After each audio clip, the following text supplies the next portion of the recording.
The Adventures of Sam Spade, Detective, brought to you by Wild Root Cream Oil Hair Tonic, the non-alcoholic hair tonic that contains lanolin. Wild Root Cream Oil, again and again the choice of men who put good grooming.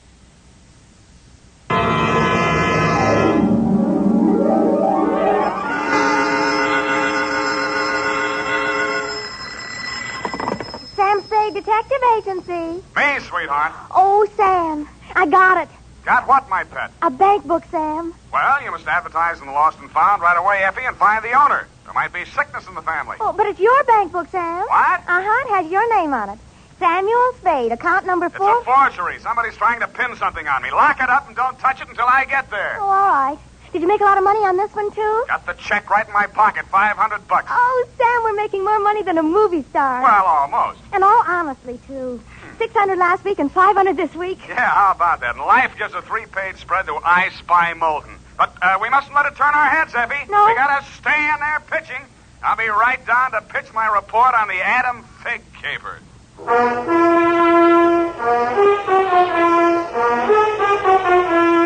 Dashiell Hammett, America's leading detective fiction writer and creator of Sam Spade, the hard-boiled private eye, and William Spear, radio's outstanding producer-director of mystery and crime drama, join their talents to make your hair stand on end with the adventures of Sam Spade. Presented by the makers of Wild Root Cream Oil for the hair. You've heard the saying, you never know until you try. Well, you'll never know how handsome your hair can look until you try Wild Root Cream Oil. See for yourself how neatly and naturally Wild Root Cream Oil grooms your hair.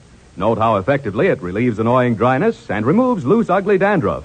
You can get Wild Root Cream Oil Hair Tonic in either the big economy-size bottle or the handy tube. Or you can ask your barber to use it on your hair. But by all means, try it. Don't delay. Get it today. Wild Root Cream Oil. Again and again, the choice of men who put good grooming first.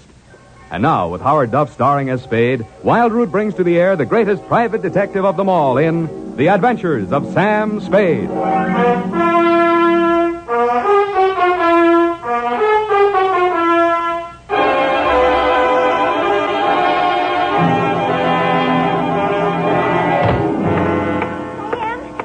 I bought us a present. Oh, you're going to love it. Well, we gotta watch these expenses, Effie. There's always something. Yes, but this will be saving. It saves confusion and saves fretting. Now, this gadget here, what is it? It's a Minna-robot. A what-a-bot? It's for busy men like yourself, Sam, so you don't have to burden your mind with petty details. You see, it has this dial on it, right here. And you drop these little cards in this slot. You don't have to worry about that. That's for me to take care of. Oh, good. Then, when you come into the office, and supposing you have an appointment with Mr. Jones at 2 o'clock, and you forgot about it, you just dial 2 o'clock, and the little card pops out. And it says Mr. Jones on it. How do I remember to dial 2 o'clock? Oh, well, maybe it's in the instruction book. But anyway, now go ahead, Sam, please. The card's right in there. Now, dial 2 o'clock. Go on, Sam. Let's see. Just like a telephone, Sam. Now what do I do? Well, give it time, Sam. It's thinking. You must have forgotten. Jones. Mr. Jones. Effie, do you think it's dead? Oh, Sam, I don't understand it. It was working perfectly. Well, I'll take it straight back first thing in the morning. You'll have to. It'll never find the way itself. You got your book, sweetheart? Yes, Sam, I don't understand. It was working perfectly. Well, it's all right, honey. It doesn't matter. Date October 5, 1947, to Hillary Exxon Esquire from Samuel Spade, license number 137596. Oh, honey, it's only a memo robot. Subject, the Figg Caper.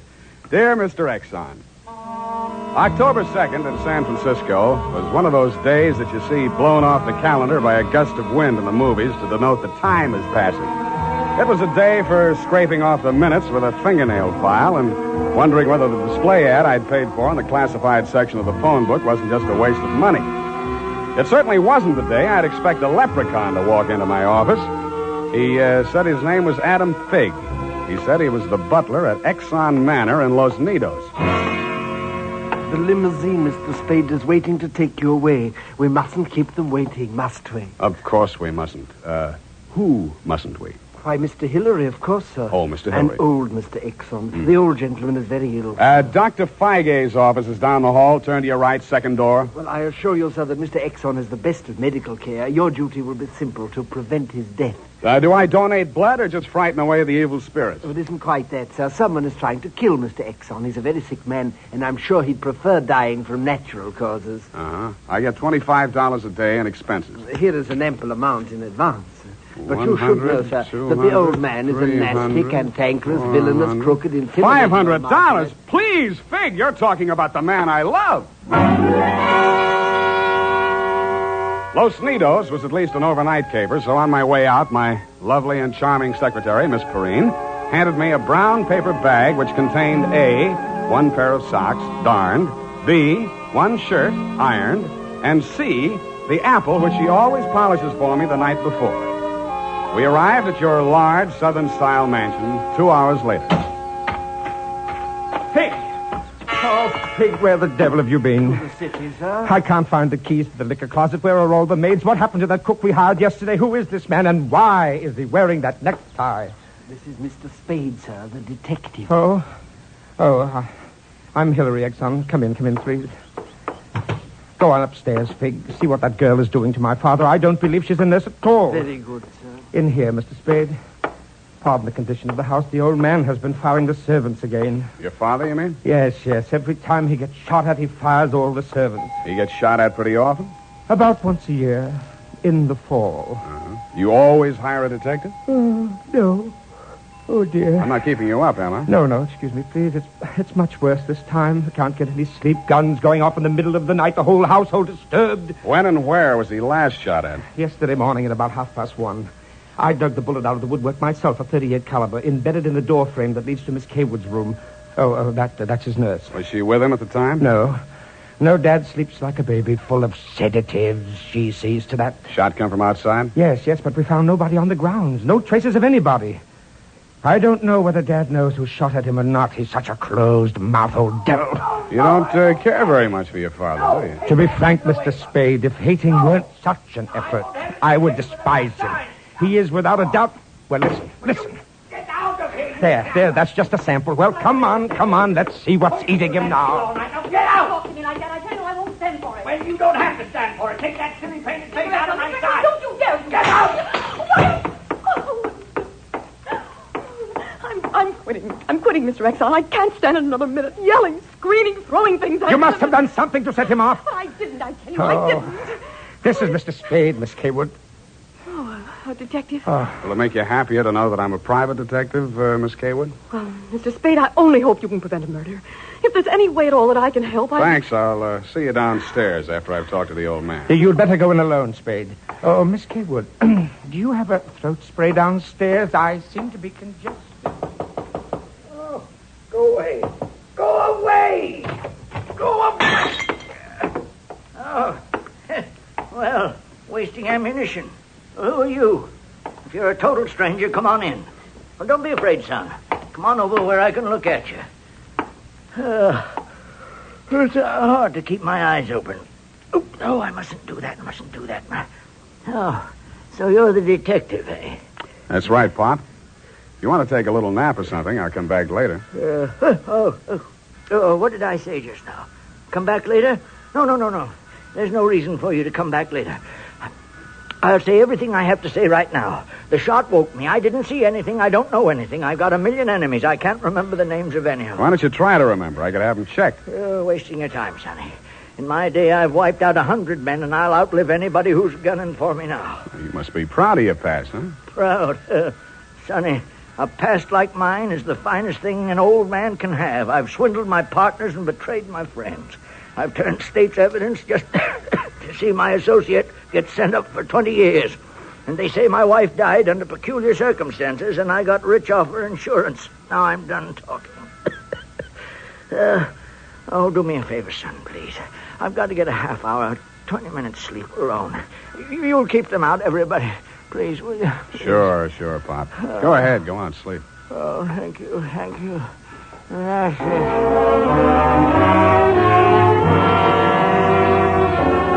He closed his eyes, rolled over, and fell into a heavy sleep. I stood there a moment, looking down at the frail, wasted old body. Then I cased the room.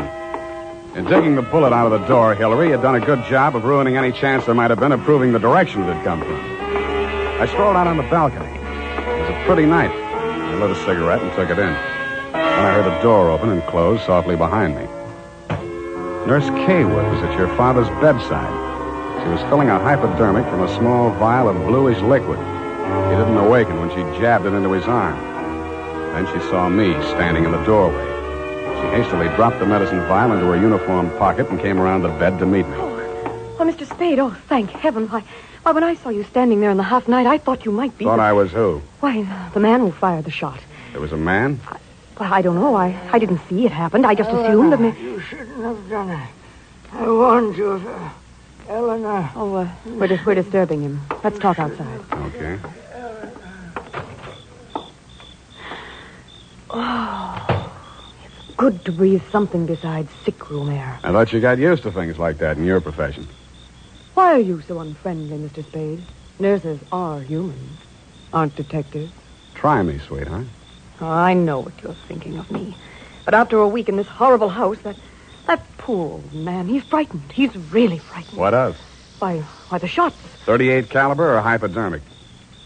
Surely you don't think that He's supposed to be under sedatives. The doctor's orders. Sorry, sweetheart. It's my job to suspect everybody. Oh, can't you forget your job, even for a moment? Sure. If you don't mind the fact that I know you're a liar, that I'd make book you didn't come here primarily as a nurse, and what's worse, your act's not even convincing. Oh. Is it that bad, Sam? Yeah. Almost bad enough to be good. Come here. Oh, I hate you.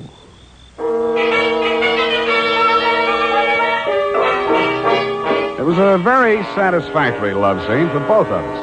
For reasons of her own, Barbara wanted to keep me out of that sick room for a while, and she did. For reasons of my own, I wanted to get that medicine vial out of her uniform pocket, and I did. Then, as suddenly as we had fallen into love, we fell out again. After she'd gone to her room, I went back to my sentry duty around the house. Under a light on the front veranda, I examined the bottle from which Barbara had taken the injection for your father. It was labeled sodium thanatol and had been dispensed by a firm called Ibis Chemicals Limited in Cairo, Egypt.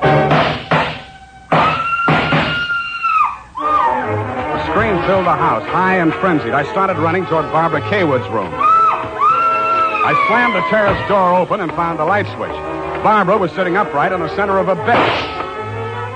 Her face jerked up so abruptly that it seemed her neck had snapped. She clutched both hands to her chest and fell face down among the bedclothes, staining them with her blood.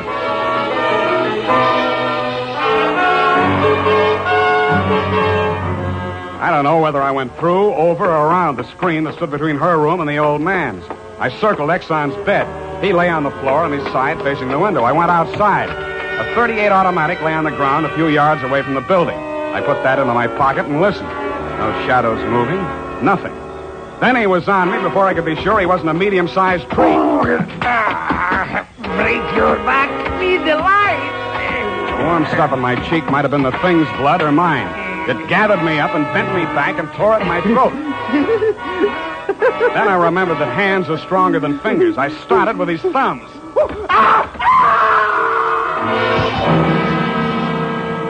He lay there for a moment, then his huge body began to twitch. He was holding his fingers and sobbing like a baby. I pulled him up to his feet, poked him in the back with the flat of my hand. I followed him through an opening in the hedges and down a long, pitch-dark lane toward the lights of a squat brick house set on the top of a slight rise. As we approached it, a door opened and light streamed out onto the porch. The tall man framed in the doorway was the last person in the world I expected to see. Ah, Marcus, you brought it. Oh, master, very delightful service, but have much pain in fingers. Always complaining, Marcus. Welcome, Mr. Spade. Come in, my dear fellow. Come in. I've been expecting you. The lost family fortune by blackmailing me. And if you don't remit, Exxon could have you booked for forgery, blackmail, definition of character. Oh, my dear fellow, please. This is most painful. But if I had but the original letter, I could destroy it and go back to the felt. Ah, the felt. What happened to it? That Figg, that stinker stole it. He burgled my home. Are you taking pot shots at old Exxon? Well, don't be a fool, man. I want Exxon to stay alive. I must find out some part of his life which will have an exchange value that will cancel out what he has on me. By the way, old thing, you met Miss Kaywood. Mm-hmm. At the present moment, she's milking me for $150 a day. Oh? She's supposed to goad the old man by whatever means necessary into talking about his past. And that information she is to bring to me. Well, that ought to be easy. Exxon brags about his past. Now, so far, I've learned that Hillary Exxon stole 2 heifers at the livestock show in Abilene in 1906. I feel for you, Captain. That wouldn't get much on the current market, would it? My dear fellow, I've a proposition to make to you. Should you ferret out anything that would be of value to me, I'll reward you handsomely. Well, maybe something can be arranged, Captain. Good, excellent. May I have your word on that? Well, there isn't much time, Captain. I'd better trot on back. I'll show you to the door, sir. And let me warn you, Mr. Spade, for your own good, should you ever hear the thrum of Ibis wings, run, flee. I assured him that I would heed his warning, bade him good night, and started back down the lane in the direction of Action Manor. Business was going on as usual. There were no shots this time, only the scream. When I got to Barbara's room, you and Adam were standing at her bedside trying to quiet her down. Well, Mr. Spade, is this the way you guard the house against intruders? Where have you been? Ask Adam. What does he mean by that, Figg? I'm sure I don't know, sir. I've not left the house, sir. What happened here? Oh, she woke up screaming. She said someone had come into the room and torn off her bandages. A nightmare, of course. Please, I want to talk to Mr. Spade alone. Oh, please go. Adam, you go too. Please, Hillary, you go too. Good. Some questions I want to ask you, sweetheart, alone. But look here, Spade, look here. She just had a terrific shock. She shouldn't be questioned. The code of detective transcends that of the medical, Mr. Hillary. Perhaps he should have a few minutes alone with Miss Kaywood. Oh, very well, Figg. I suppose you know best. Remember what the doctor said, Miss Barbara. Not too much exertion. What happened, Barbara? Oh, it could have been a dream. Somebody was standing over me in the darkness and peering down at me. And then he started to rip off my bandages, and I screamed. And when Figg came into the room and he turned on the lights, he was gone. It could have been a dream, Sam, and I could have been clawing at the bandages myself in my sleep. But you weren't. It wasn't a dream. I've been talking to Captain Sherry. And then I thought... well, how much do you know? That you've been feeding the old man truth serum to get him to talk in his sleep. Oh. How much talking has he done? Well, plenty. How much you told Sherry? Well, just as little as possible. Why? Because, Sam, if we can keep that old man alive and out of jail long enough to sell what we know to Sherry for what it's really worth, we'd be fools not to do it. What makes you so sure you'll stay alive long enough to collect, sweetheart? Well, because you're going to help me, aren't you, Sam?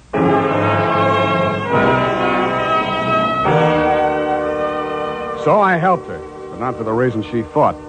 I made a lot of noise leaving her room and going to mine. Going back, I didn't wear any shoes. I slipped into a clothes press in her room so quietly that even she didn't hear me. I left the door slightly ajar and waited. Time passed, and I was stiff from standing still. It happened at about 3 a.m.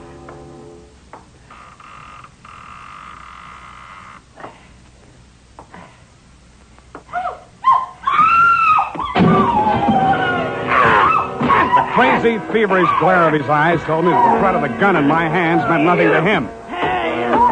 I jumped to his side, twisted the knife away from him, picked him up in my arms, and carried him, kicking, clawing, and swearing, back to his bed. He lay there, breathing hard. Then he smiled. You're a smart one, Sonny. You had me figured out the first time you came in here, didn't you? Not quite, Mr. Exxon. The gun under your window was the clincher. That gun? Sure. I had it under my pillow all the time. I got tired of shooting into door frames. Look, you're dying, Mr. Exxon. There's no use trying to make up stories now. You're right, Sonny. I knew that nurse would sit up in bed after I fired tonight. And then I let her have it right through the screen. Why? You know why well enough. She was doping me up and sneaking in here at night, listening to what I was babbling about. Maybe you weren't saying anything important, Mr. Exxon. I might have, Sonny. I might have. 14 years ago, I killed my wife. I wanted to carry the secret to my grave.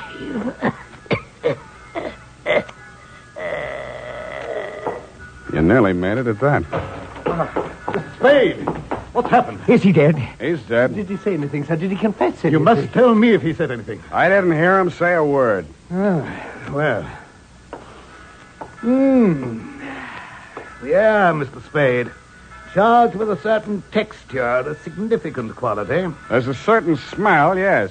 And omen. You can inhale it, sir. Journey thou to Nairobi on the veldt. Tarry 7 days, and you will collect the fabulous golden skull of Wizami, king of the Bojamas. Aha! Marcus! Yes, master. Unhook the hooker. Pack the marmalade. We are off to the veldt.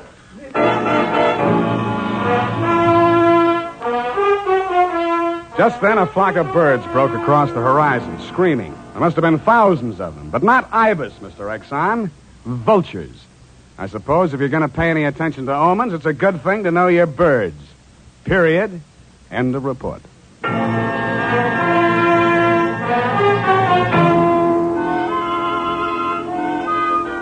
Right now, I have something to say to every man who doesn't use a hair tonic, to every man who says I don't believe in it or I don't need it. That all depends on what you mean when you say hair tonic. If you mean the old-fashioned greasy kind that leaves your hair smelling like a perfume factory, you're absolutely right. But remember, Wild Root Cream Oil Hair Tonic is nothing like that. Wild Root Cream Oil is an entirely new kind of hair grooming preparation. There's not a drop of alcohol in Wild Root Cream Oil, and it contains soothing lanolin that's like the oil of your skin. Most important, Wild Root Cream Oil grooms your hair the right way, neatly and naturally. Never leaves your hair sticky or greasy. Get the big economy-size bottle and the handy new tube that's economical, easy to pack when you travel, and grand for the bathroom cabinet. Don't delay. Get it today. Wild Root Cream Oil Hair Tonic. Again and again, the choice of men who put good grooming first.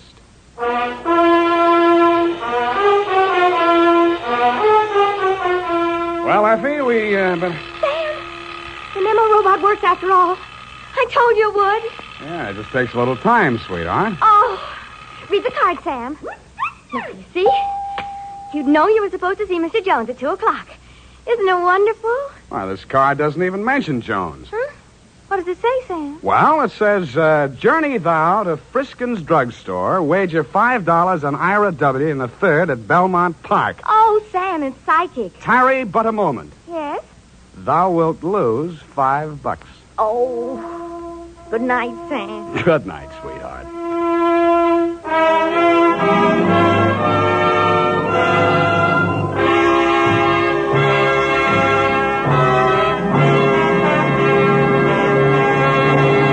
The Adventures of Sam Spade, Dashiell Hammett's famous private detective, are produced and directed by William Spear. Sam Spade is played by Howard Duff. Lorene Tuttle is Effie. The Adventures of Sam Spade are written for radio by Bob Tallman and Gil Dowd with musical direction by Lud Gluskin. This is Dick Joy reminding you that next Sunday, author Dashiell Hammett and producer William Spear join forces for another adventure with Sam Spade, brought to you by Wild Root Cream Oil. Again and again, the choice of men who put good grooming first. Smart girls use Wild Root Cream Oil, too, for quick, good grooming and to relieve dryness between permanents. Mothers say it's grand for training children's hair.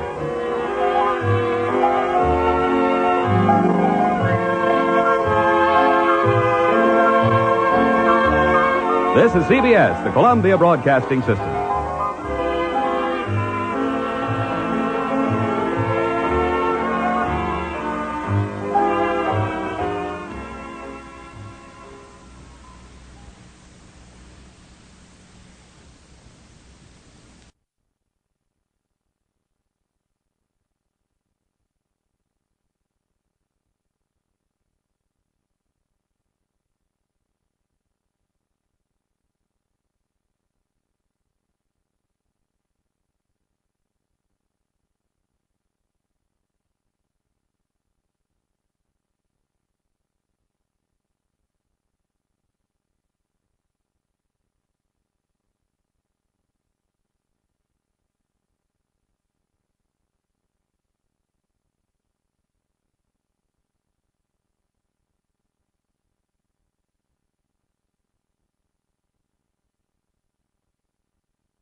Johnny Dollar. George Reed, Johnny, at Floyd's of England. Well, hiya, George. What can I do for you? Well, Johnny, I'm afraid I've got myself into a rather embarrassing situation. Yeah, what have you done this time? One of the company's most important clients is a man named Orson Ogilvy Terwilliger. Huh? Retired. He's a collector.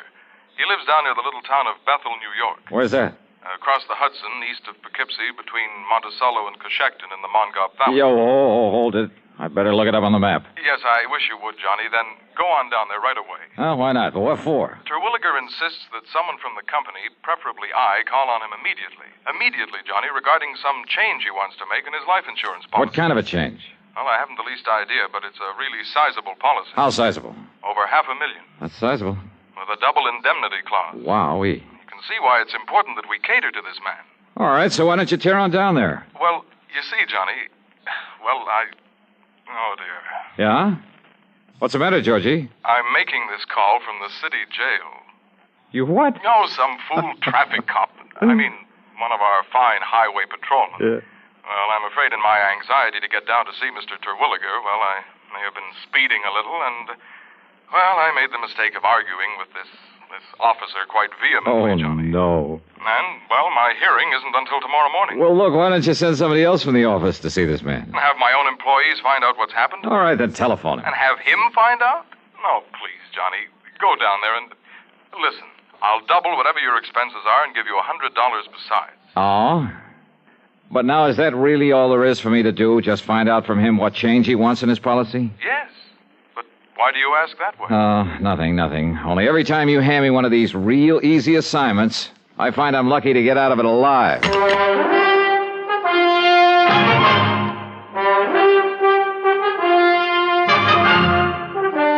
CBS Radio brings you Bob Bailey in the exciting adventures of the man with the action-packed expense account, America's fabulous freelance insurance investigator. Yours truly, Johnny Dollar.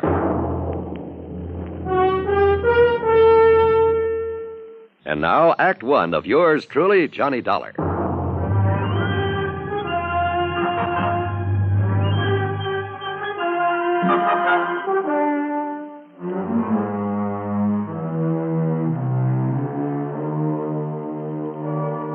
Expense account submitted by Special Investigator Johnny Dollar to Floyd's of England, North American Office, Hartford, Connecticut.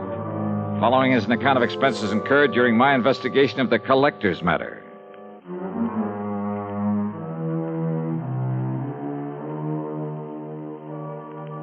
Expense account item 1, $9.85 for a cab to Bradley Field and a plane to New York. Item 2, $50 deposit on a rental car, and I drove north and west on 6 and 17 and finally Route 17B in my search for the little town of Bethel.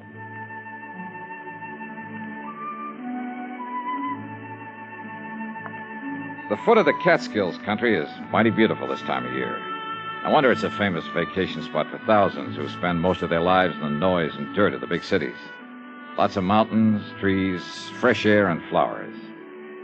The so-called town of Bethel was little more than a crossroads with a couple of general stores and gas stations and Emma's Hotel. At Emma's, I asked directions to the Terwilliger place. Oh, you mean the big place over the lake? Well, I don't know, is it? Yeah, it's a beautiful place.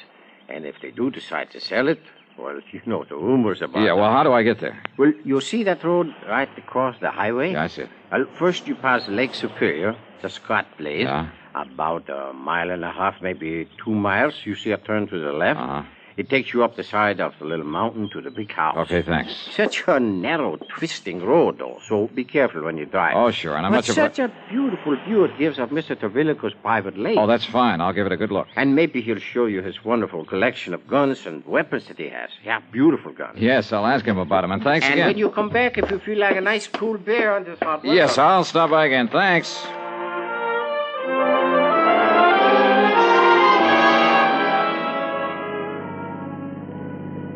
I passed the Lake Superior he'd mentioned. Then a couple of miles beyond, made a left turn that put me on the narrow, winding road up the side of a hill above another, a smaller lake. I wondered why Terwilliger, with all his money, hadn't improved this road, and thought of what might happen to someone trying to negotiate it too fast.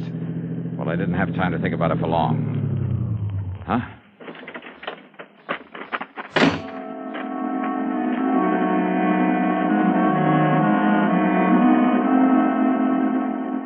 The other car must have been coming down the hill. but apparently had taken the narrow little turn much too quickly, then skidded and rolled over to land against a huge boulder that stuck out on the side of the hill just below the road. After a struggle with it, I managed to get one of the doors open to see if the man inside was still alive. He wasn't, though his body was still warm.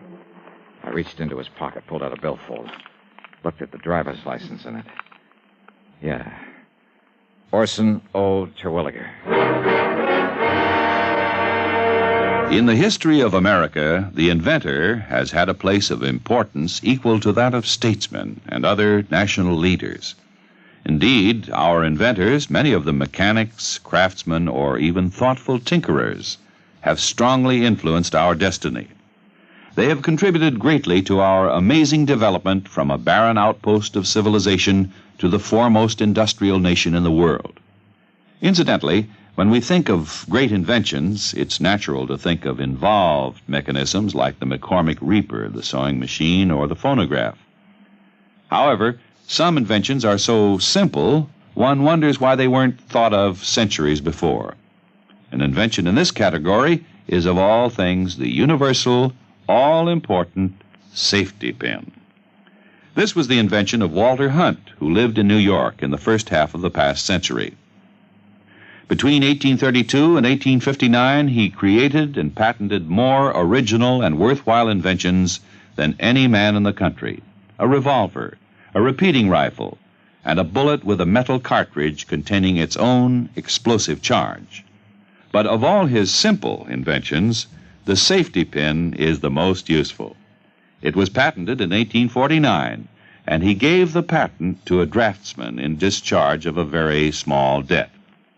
Perhaps it is safe to say that Walter Hunt's little invention has been known and used from infancy to old age by more people than any other mechanical contrivance in the world.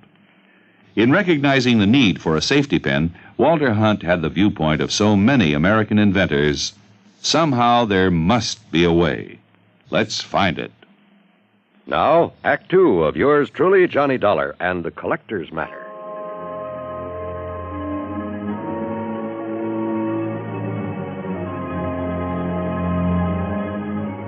Yeah. The man lying there in the car that had skidded off the road was the man I'd come to see. Orson O. Terwilliger. And he was very dead. Not knowing what sort of police or medical facilities the town of Bethel had to offer, I decided to poke around a bit. But before I could lift the body out of this car, another one came down the narrow road from the direction of the big house on top of the hill.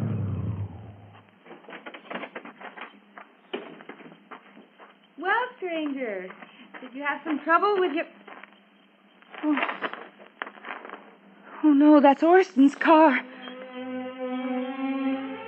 This gal was a doll, maybe 5'2", with blonde hair and, for a moment, sparkling blue eyes. And a figure inside her tight blue capris and yellow silk shirt that would have made any man turn his head. She stood there a moment, staring at the body, a look of utter disbelief on her lovely face. Then I caught her as she started to slump to the ground, hands covering her face, her whole body shuddering with her sobs. I'm sorry. I'm terribly sorry. Why did a thing like this have to happen? Just when Orson and I were... Easy now. Easy. Just take it easy. If it makes you feel better, go ahead and... No. What good is it to cry over him? It won't bring him back to life.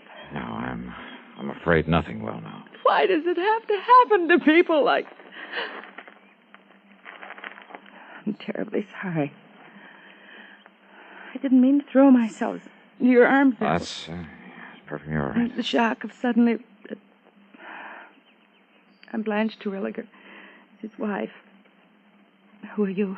My name is Johnny Dollar. Johnny Dollar? The insurance investigator? Yes, that's right, Mrs. Terwilliger. Your husband had asked that someone for the office. Sounds like a terrible thing to say, Johnny. Yeah? But I'm glad it was you who found him there. Oh? After all the awful things that people... Only they aren't true at all. They never were. Well, I suppose we'd better call Dr. Parker and the police and... Shall we go up to the house, Johnny? Yeah. Sure.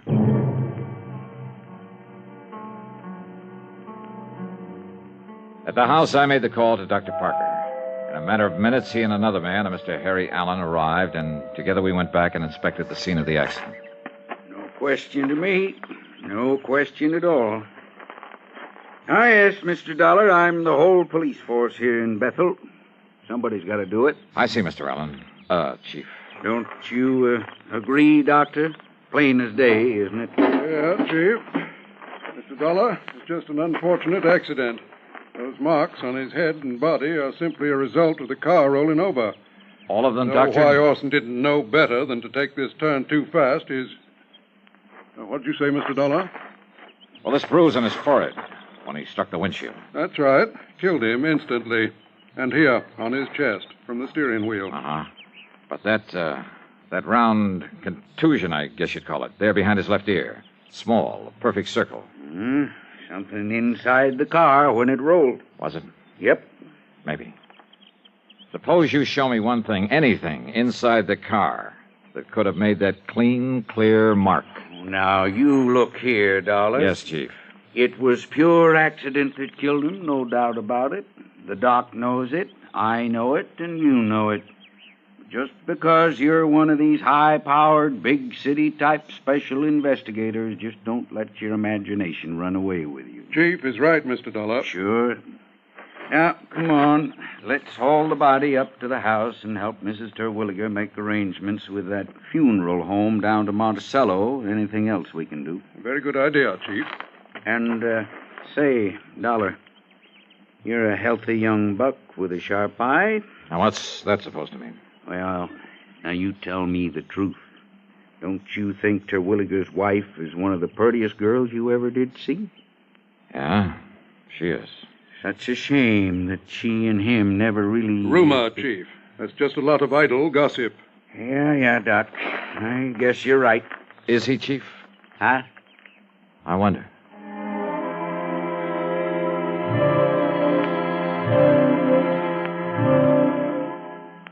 Up at the big home on the hill, Mrs. Terwilliger, only I called her Blanche now, at her insistence, she called to make arrangements for her husband's funeral. Considering her obvious shock over the whole affair, she was doing very well.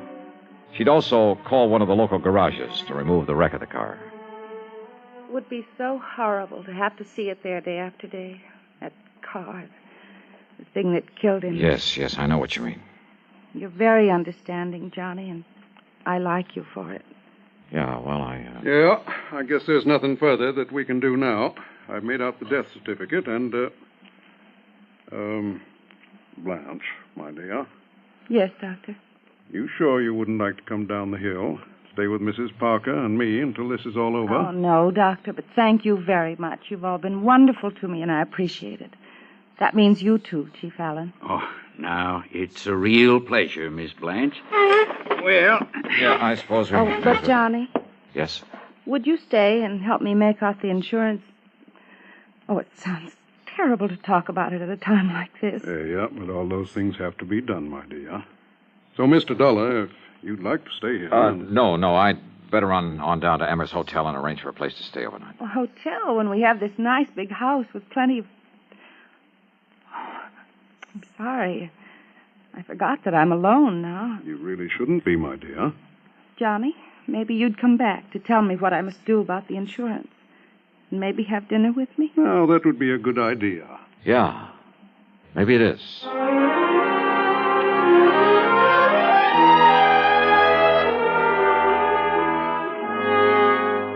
Expense account item 3, 90 cents for a phone call at Emmer's Hotel. Orson Terwilliger is dead. And, George, there's just one thing I want to know. Johnny, I simply can't... Yes, what is it? Who are the beneficiaries of Terwilliger's insurance? Why, there's only one. His wife, Blanche Terwilliger. Yes. I knew it. George, is that policy pretty much a standard form? Yes, it is. Double indemnity, as I think I told you. But he said he wanted some changes made. Well, to quote him exactly, he said he wanted to make a change in it. But...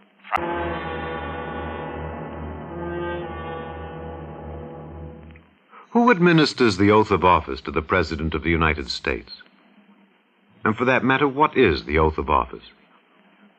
You may not know the answer to the first question. You should know the answer to the second. Because before a man can become president, he must pledge himself to do two things. First, he must pledge that he will in fact perform the duties of the President, and second, that he will perform them in accordance with our Constitution. This pledge is called the oath of office. It is very short and reads as follows. I do solemnly swear, or affirm, that I will faithfully execute the office of President of the United States and will, to the best of my ability, preserve, protect, and defend the Constitution of the United States. That is the oath of office. The President takes it. But who administers it? The answer is that the Constitution does not say. Washington was sworn in by an official of New York City. Calvin Coolidge took the oath of office before his own father in the family homestead in Vermont. Frequently, it's administered by the Chief Justice of the Supreme Court. But the important point is not who administers the oath, but that the President, before he becomes President, shall swear to preserve, protect, and defend the Constitution. Because it is the Constitution which ensures that your country and mine shall be our country under God. Now, Act 3 of yours truly, Johnny Dollar.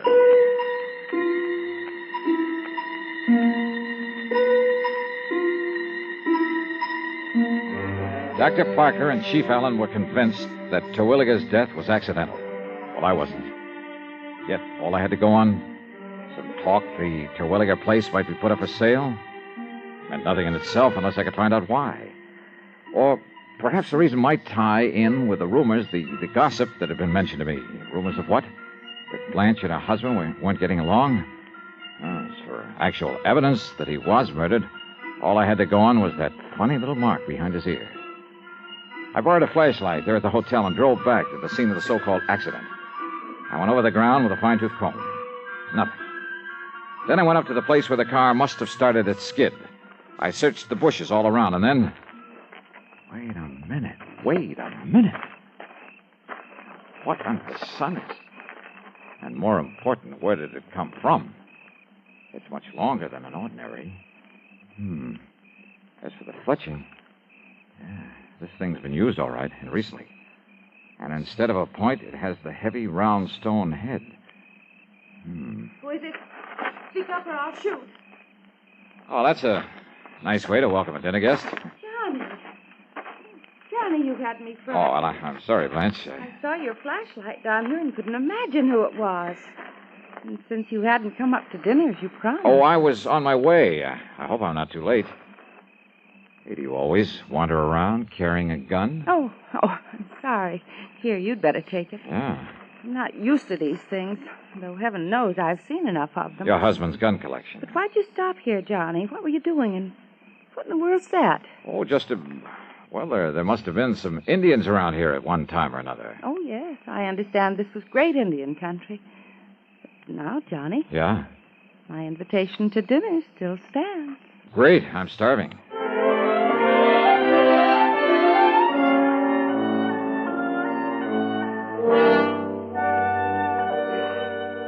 Well, mighty fine dinner, Blanche. More coffee? I'm almost embarrassed, though. Now, why do you say that? But a chance to be close to someone is, well... More coffee? Oh, no, thanks. Not another thing. Well, then, let's go in by the fire in the library and talk. Johnny. Yeah? It's a great comfort to have you here, and I... Thanks. You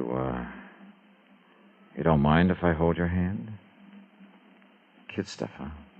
No, it isn't. Now, this collection of weapons you were going to show me. No, you have to look at it. Well, I'd kind of like to. All right. It's in the library, too. Okay. You know, Blanche, with your figure... What I meant was you must have been quite the athlete when you were in college. Now, what brought that on? Swimming? Tennis? That sort of thing? Sure, everything. Blanche Ransom, girl athlete. Pistol team? The way you handled this gun a while ago. Only a person who knows guns has the proper respect for them. Well, I still don't like them. Then all things considered, it's better that I keep this one. What? All things considered? Your husband had to drive very slowly around that curve, didn't he? Yes. I guess he didn't for once, or he wouldn't have... Slowly enough so that somebody couldn't have missed him with a pea shooter, much less a deadly weapon. Johnny, what in the world is... Archery was your best event, wasn't it? Archery? Yeah. I'm afraid that's why I took your hand. Johnny. Calluses like that come from only one thing, using a heavy bow, a hunting bow. This one here on the wall? Now, Johnny, listen, honestly. Honey, why did you do it? Why did you do it, Blanche? I don't know what With this bow and with the arrow I found out there, Johnny. with its flat, round, heavy stone head, just before he reached that curve in the road. Well? All right, Johnny. But listen, if you knew how long if you knew what I had to... Listen, please. Murder for a chance on a lousy $1,000,000. I guess I lost, didn't I? Oh, yeah. You lost.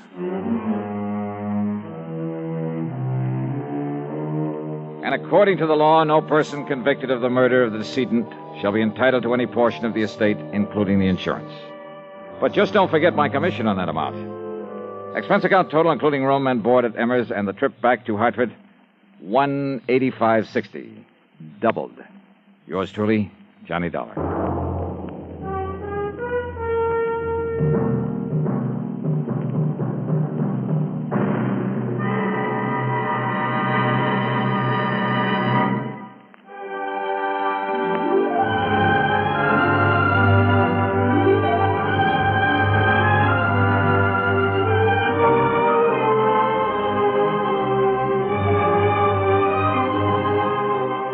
Yours truly, Johnny Dollar, starring Bob Bailey, originates in Hollywood and is written, produced, and directed by Jack Johnstone.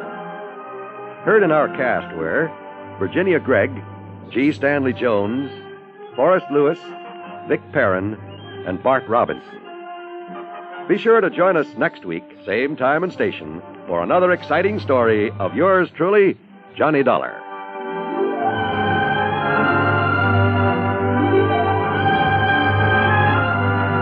This is John Wall speaking.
Johnny Dollar has come to you through the worldwide facilities of the United States Armed Forces Radio and Television Service.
How are you? Great.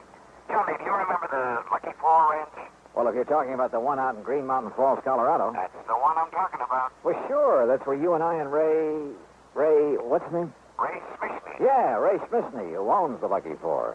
You and he and I investigated the death of that concert pianist. That's right. Also, we had some real fine trout fishing up in 11 Mile Canyon. Do you remember the little private lake up in the mountain back of Ray's ranch? Cherry Lake? Yeah, it's Old Bill Cherry's lake. Only it isn't there anymore. Oh, that's too bad. Old Bill isn't around anymore either. Well, what's happened to him? According to all the information, he was killed when the dam broke and sent his farmhouse crashing down into the valley below. Oh, gee, that's too bad. I have the claim for his insurance right here in my desk. I'll send a copy of the policy to you there at the Lucky Four. Hey, wait a minute. Is something wrong, Earl? That's what I want you to find out. What makes you think something's wrong? A phone call I just got from Ray Smithney said he's found a couple of things that make him think the breaching of that dam was no accident. Okay, Earl. I'll grab the first plane I can.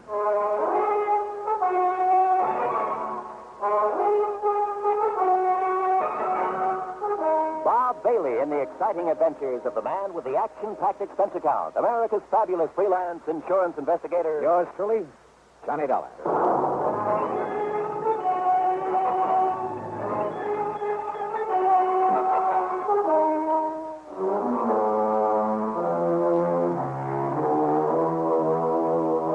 Expense account submitted by Special Investigator Johnny Dollar to the Tri-State Life and Casualty Insurance Company. Attention, Earl Foreman. Following is an account of expenses. Expense account item 1, $3.25, phone call to Ray Smithney to tell him I was on my way. Item 2, 8170, air transportation to Colorado Springs. Ray met me at Peterson Field, the municipal airport. Well, glad you could make it, Johnny. Yeah, it's good to see you again, Ray. How are things at the Lucky Four? Oh, just fine. Our best season ever. Here, we'll shove your bags in the back seat. Okay, good. Go ahead now, hop in. Yeah, sure. All right. Now, what's this about your thinking old Bill Cherry's death was no accident? Johnny, I'd better give you the whole story. You remember Cherry Lake, don't you? Sure. I remember taking a couple of nice trout out of it on a Silver Doctor. Or was it a Royal Coast? Well, you didn't meet old Bill because he was away at the time. Actually, we were kind of poaching when we fished up there. Oh? If he'd suddenly come back and caught us, he'd probably have filled our hides with birdshot. And here I always thought you were on the side of law and order. He was a kind of ornery old cuss, but in spite of it, we got along pretty well. Even after he put in that dam. How'd the dam affect you? 3 Mile Creek used to water some of my property before he put it in. Some of the others down below, too. Oh, I see. But now what happened? Johnny, old Bill's little plot of farmland is up around the 9,000-foot level, you know. Yeah, I know. So the snowpack melts down pretty late. That meant a big summer flow of water into his lake. Yeah. And what about when some of your big summer rains come pouring down? It was during one of the big rains a couple of weeks ago, one night it was, that the dam gave way. Johnny, that thing busted loose like an explosion. And what was left of old Bill's house came tumbling down on the Lucky Four property. And old Bill? Oh, we found his body in the wreckage. Oh, hold on. I'm going to take my favorite shortcut and get away from the highway traffic. Sure. But now, Earl Foreman told me you seem to think that dam didn't give way by itself. Well, I did in the beginning. Everybody did. And why not? Homemade dam, more water in the lake than ever before, more water pouring down out of the sky to fill it up. Big storm. Maybe it was even hit by lightning. But now? Johnny, I went up there and poked around a couple of days ago. First chance I've had since the rains quit. Now, what did you find? A couple of things I want you to look at. What kind of things, Ray? Now, they may not mean a thing, Johnny, any more than who's the beneficiary of old Bill's insurance. Which reminds me, did Earl send me something in the mail? Oh, yeah, a big envelope, Johnny, and I opened it by mistake. It was supposed to contain a copy of Bill Cherry's policy. It did.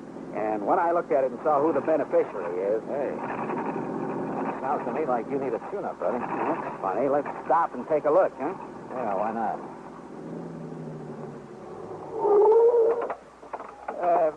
You say that when you saw who the beneficiary is... Oh, a worthless nephew of Bill's who hangs around the pool rooms in Colorado Springs. He's been in a couple of scrapes with the law. Oh, here. Let me see if I can open this hood. There. Maybe the catch is stuck. I got it. Here now. Well, anyhow, I've always felt this Tommy Walker wouldn't stop short of murder if he thought it.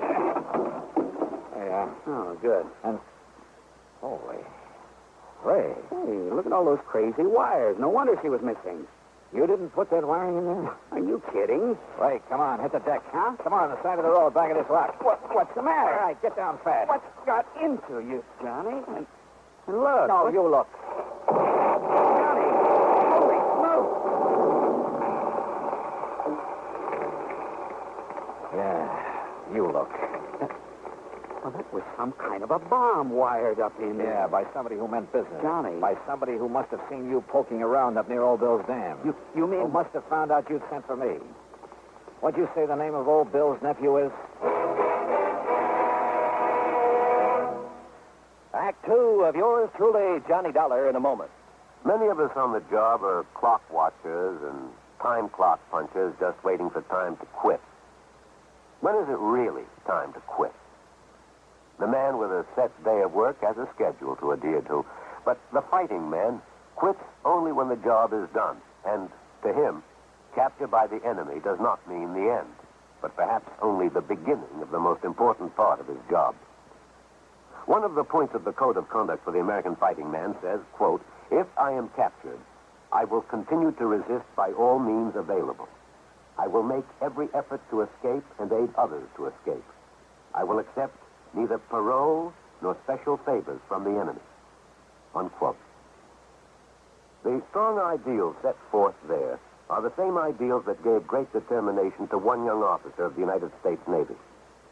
Half an hour after Lieutenant Edward V.M. Isaac's ship was sunk by 3 torpedoes in the Atlantic Ocean in May 1918 at the height of World War I, he was taken prisoner by the commander of the German submarine U-90.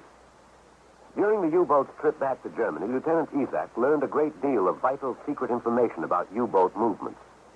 Determined to make this information available to the United States and Allied naval authorities, Lieutenant Isaac, while on his way to a prisoner of war camp, risked his life by jumping through the window of a rapidly moving train. Severely injured by his fall, he was again captured. Months later, aided by several American Army officers who short-circuited the prison lighting system, Lieutenant Isaac escaped through barbed wire fences and amid heavy rifle fire from the guards.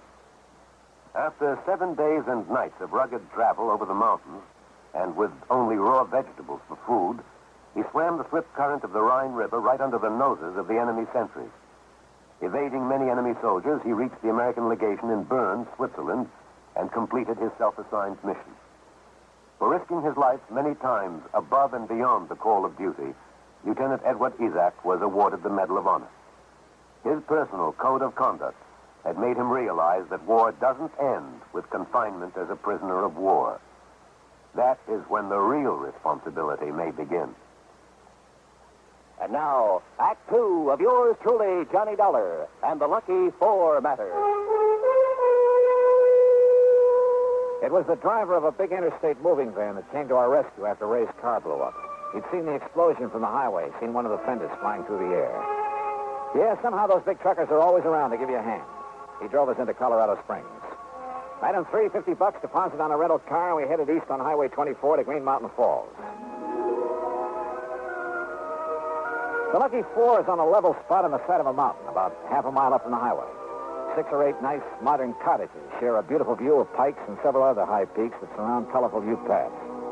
I dumped my luggage, said hello to Ray's pretty wife, Lee, and we headed up a narrow wagon trail up the side of the mountain in Ray's Jeep. Here, Johnny. That truck driver gave me this souvenir. Hey, looks like a piece of the wiring we found under the hood before your car blew up. That's what it is. Now, look. You see there where 3 Mile Creek bounces down over the rocks? It's quite a flow there, Ray. And I see that it goes on down through your property again. Just like it did before old Bill put on his dam. Of course, I don't really need the water, not as much as Ralph Kimball, at least. Who's Kimball? A property next to mine. Retired man. Used to be a math or physics prof or something. Nice neighbor? Oh, he keeps to himself. He and his wife. Ornery old cuss like old Bill. They have no use for each other. Didn't like interference. Now, you see that clearing up ahead? Yes? That's where old Bill's home used to be, huh? Yeah, before the water dumped it down on my place. kindling. That's about all that was left of it. You still haven't told me what you found up here. Well, one thing I found down below on his body, gripped tight in his hand, sort of a death grip, I guess it was. Yeah? Cigarette package. El Perro cigarette. That's a Cuban brand. Is that what he smoked? No, sir. He never smoked in his life. Wouldn't even have the things on his plate. Do you see what I mean? Well, I don't think that's much of a clue. Well, what I figure, Johnny, that is, after what else I found, is that he caught somebody prowling around his dam, maybe struggled with him, and that's how come the cigarette package. Whoa, now, Ray, back off. Whatever else you found up here, it better be more conclusive than that. All right. Look here. Here's where the dam was, between these big rocks. What kind of a dam? Concrete, with planks across. Oh, yeah. I can see where cement is still stuck with it. Used some dynamite, too. You can see the mark where he drilled to pack in the stuff. That's my clue number one, Johnny. He didn't use any dynamite. He was afraid of it. Also, I'd have known. I'd have heard it go off while he was building his dam. But somebody... Yeah, somebody, all right.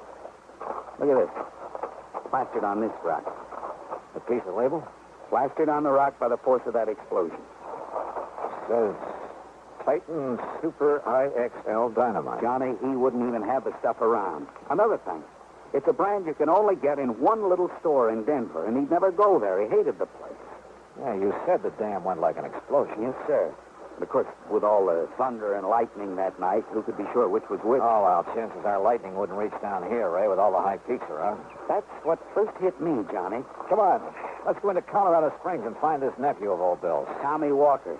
Yes, sir, Johnny. Being the beneficiary and all, who else could it be? Ray, I'm with you.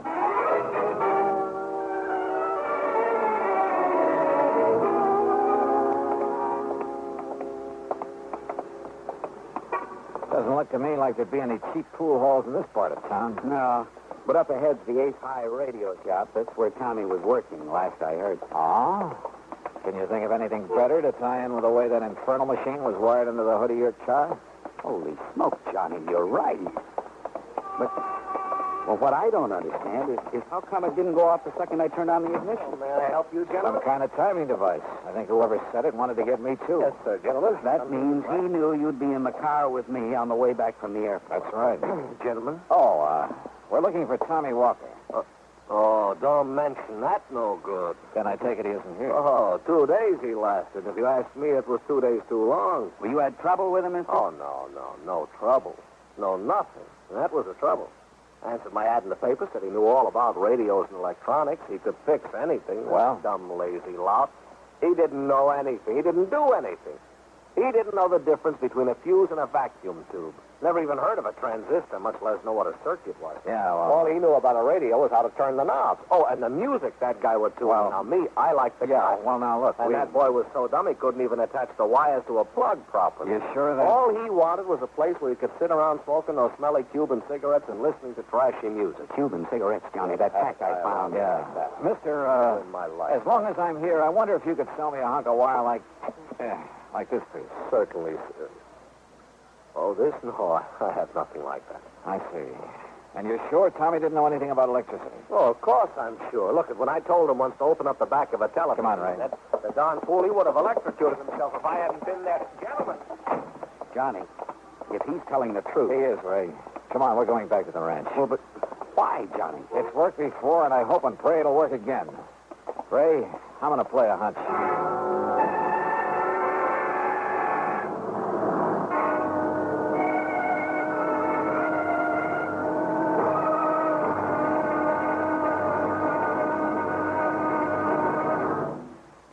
Act 3 of yours truly, Johnny Dollar, in a moment. And now for another episode in the life of Sergeant Donald Bellwether, my husband.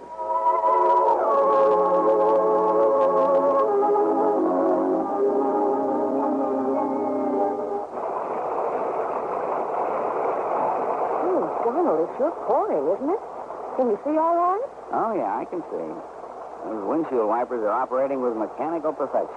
You notice there are no more streaks either since I put on the new rubber blades. You know, I think every driver should have his windshield wipers in good order. It's much safer. It would be much safer if everyone would slow down during wet weather like my husband is doing right now. Just being cautious, Reba. We don't want an accident in this downpour. We don't want an accident anytime. Yeah, that's for sure. Well, the experts say that accidents just don't happen. Something causes accidents, and that cause can be prevented. By the way, dear, in what kind of weather do you think most accidents occur? Oh, I'd say in rain or snowy weather or slippery weather when visibility is impaired. That's the wrong answer, dear. Wrong. Hey, are you serious? Statistics show that 8 out of 10 accidents occur when the weather is clear or with a cloudy overcast. Are you positive? I wonder why. But, here's our house bill. Oh, yeah. Now, you sit right here, Reba. I'll get out with the umbrella, and then I'll come around and open your door. All right, honey. I wonder why. Wonder why what? Why 8 out of 10 accidents happen in clear weather? Oh, well, I don't know for sure, Sergeant. But I do know that you drove very carefully tonight in the rain. Thanks. Now, if everyone drove as carefully during clear, dry weather, there'd be less accidents, I'm sure. Hey, that must be it. People automatically get cautious in the rain and snow. Too bad they don't stay that way in good weather. You will, won't you? I mean, drive safely in good weather, too? I promise. Oh, that's my Donald. That's my doll.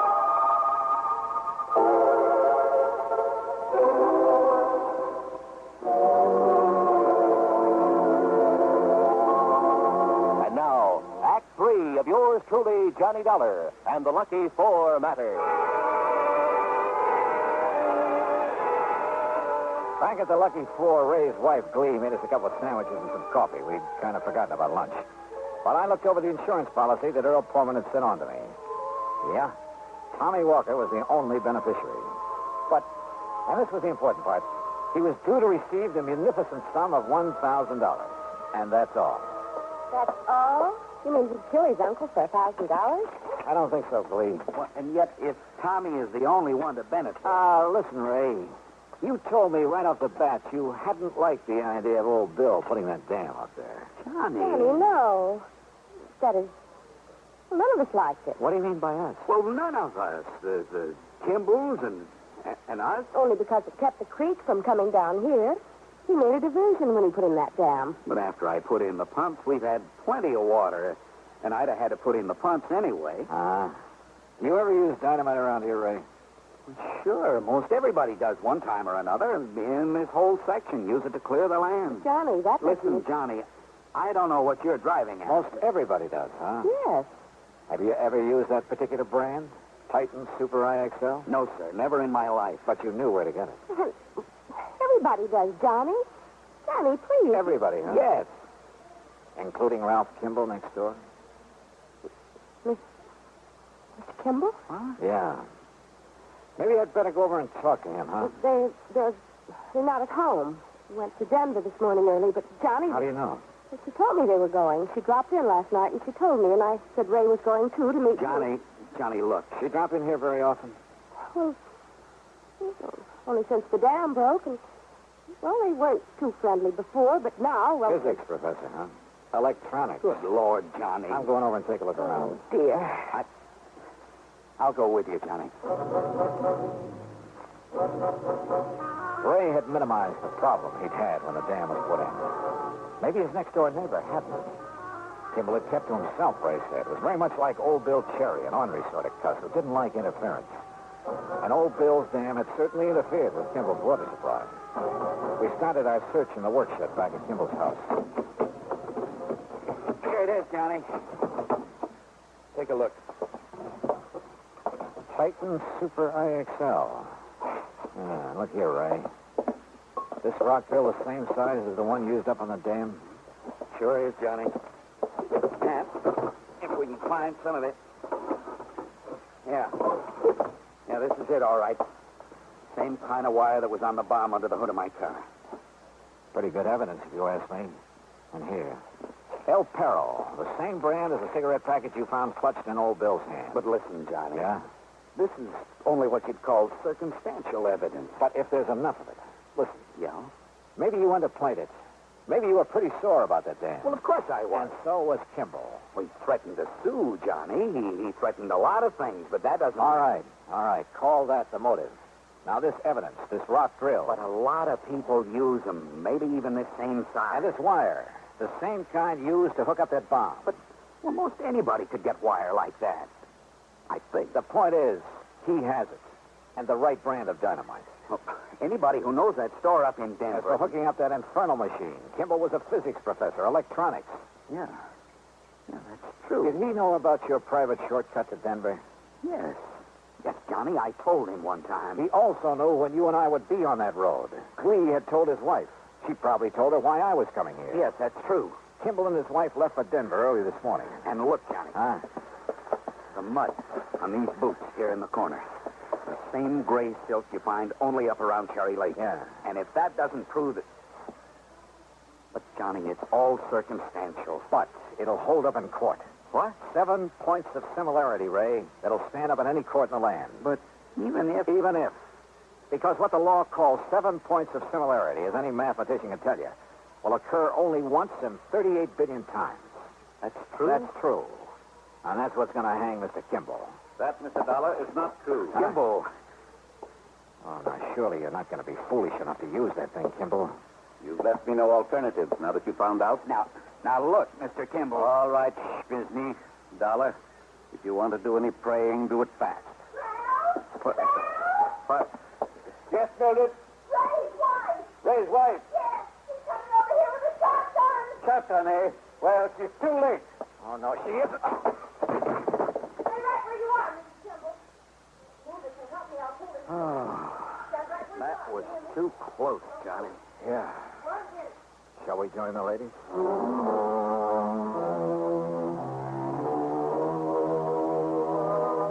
Well, it's up to the authorities now, the courts. And I don't think there's much doubt about the outcome.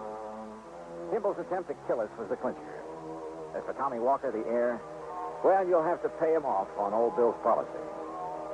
Expense account total, including the trip back to Hartford, $224.95. Yours truly, Johnny Dollar.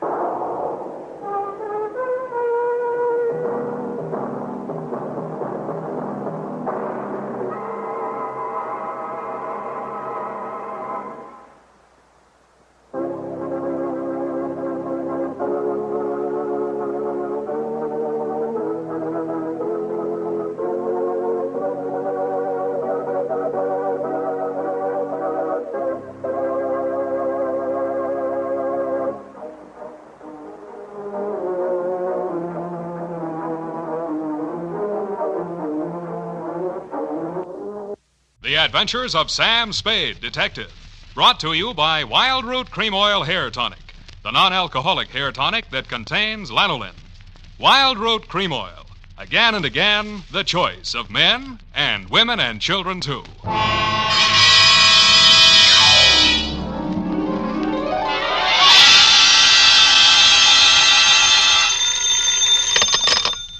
Sam Spade Detective Agency. Quoth the raven, nevermore. Yes. This is me. Is this Mr. Spade? Yes, but is this Miss Perrine? Oh, yes, but Why are you eating a peanut butter sandwich at this time of night? why the allusion to Poe's Raven? Was your assignment among the literati? It certainly was. There was Rowena from Ivanhoe, a lost Lenore, a no-place Ralph, and a Boris from the Karloff of the same name. Oh, how distinguished. Have you got a cold, Eph? No. Well, then there was a carnivorous plant, a hideous meat-eating specimen of the botanical world, tried to take 2 fingers off me. Well, I've got 3 fingers all poured out for you here. Ah, pretty hip. I can see you intend to be terribly amusing tonight. But even so, I intend to come right down and dictate my report on a stopped watch caper or time stood still.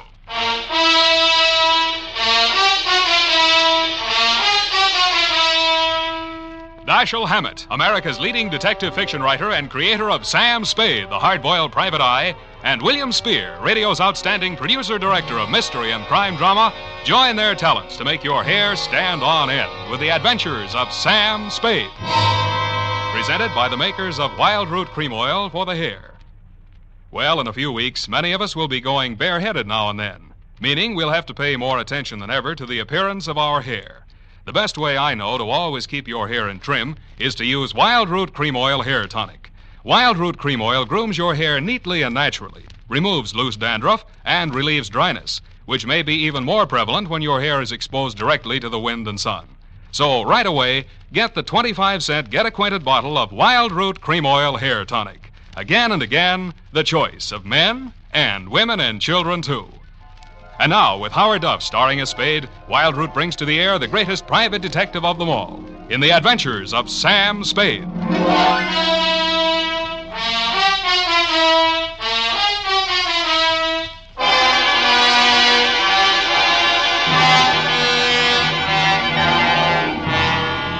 I'm looking over a falling clover. Hello, Sam. That's a mighty sharp routine you give a purring on the phone. Where's Effie? Who are you? Sam, don't you remember me? Buffy. Certainly not. I never saw... Buffy, wait a minute. Do I sense a certain family resemblance? No, you can't be Effie's little sister, Buffy. Yes. Big girl now. But thanks anyway for the tinker toys you sent me last Christmas. I'd kill myself. I intend to start having children of my own just as soon as it's practical. Where's F, Buff? She had to go to L.A. to visit a sick friend. A likely story. No, really. Chapter and verse, please. St. Joseph's Hospital in Burbank. They went to school together, and her name is Lorene Tuttle. She's an actress. Yes, I know her. A very fine actress. Is it serious? I hope not for Effie's sake. They're very close. Yeah. Well, what now? You take shorthand, Buff? Sort of. Spoken like a true Marine. Come on in.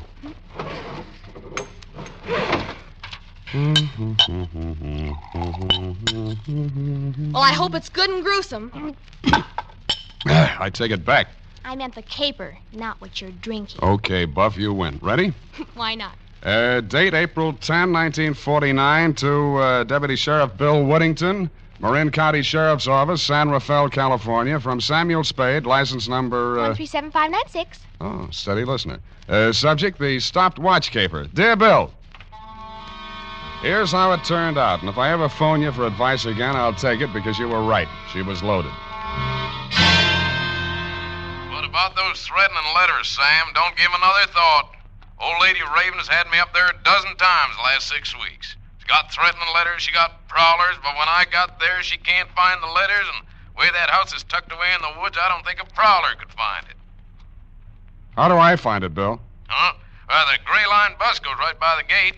The Mount Tama Palides Road, about 3 miles this side of Rock Spring. Oh, that sounds pretty rugged. You, say she's a crank. But she's got money, Sam. Oh, the poor old soul. And she got a niece. Oh? Yeah. Over 23, but she's stacked. The old lady's loaded, the niece is stacked. Who else lives there? Well, there's a butler. Somebody flattened his head when he was young, and he wears bangs to call attention to it. Sort of shuffles around the house. But you ought to see him out in the woods chasing them old ground squirrels. Quick as a deer hound. Yeah, and Never mind. You sold me. All these marvels I have got to see.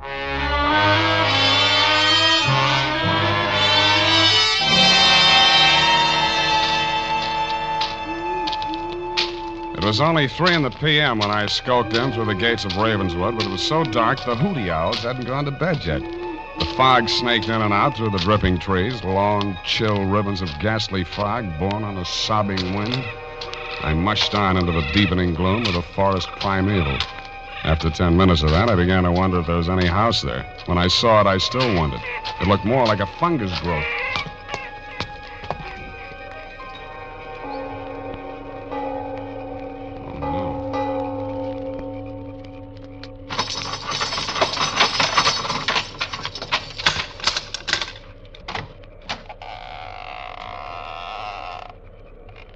Yes?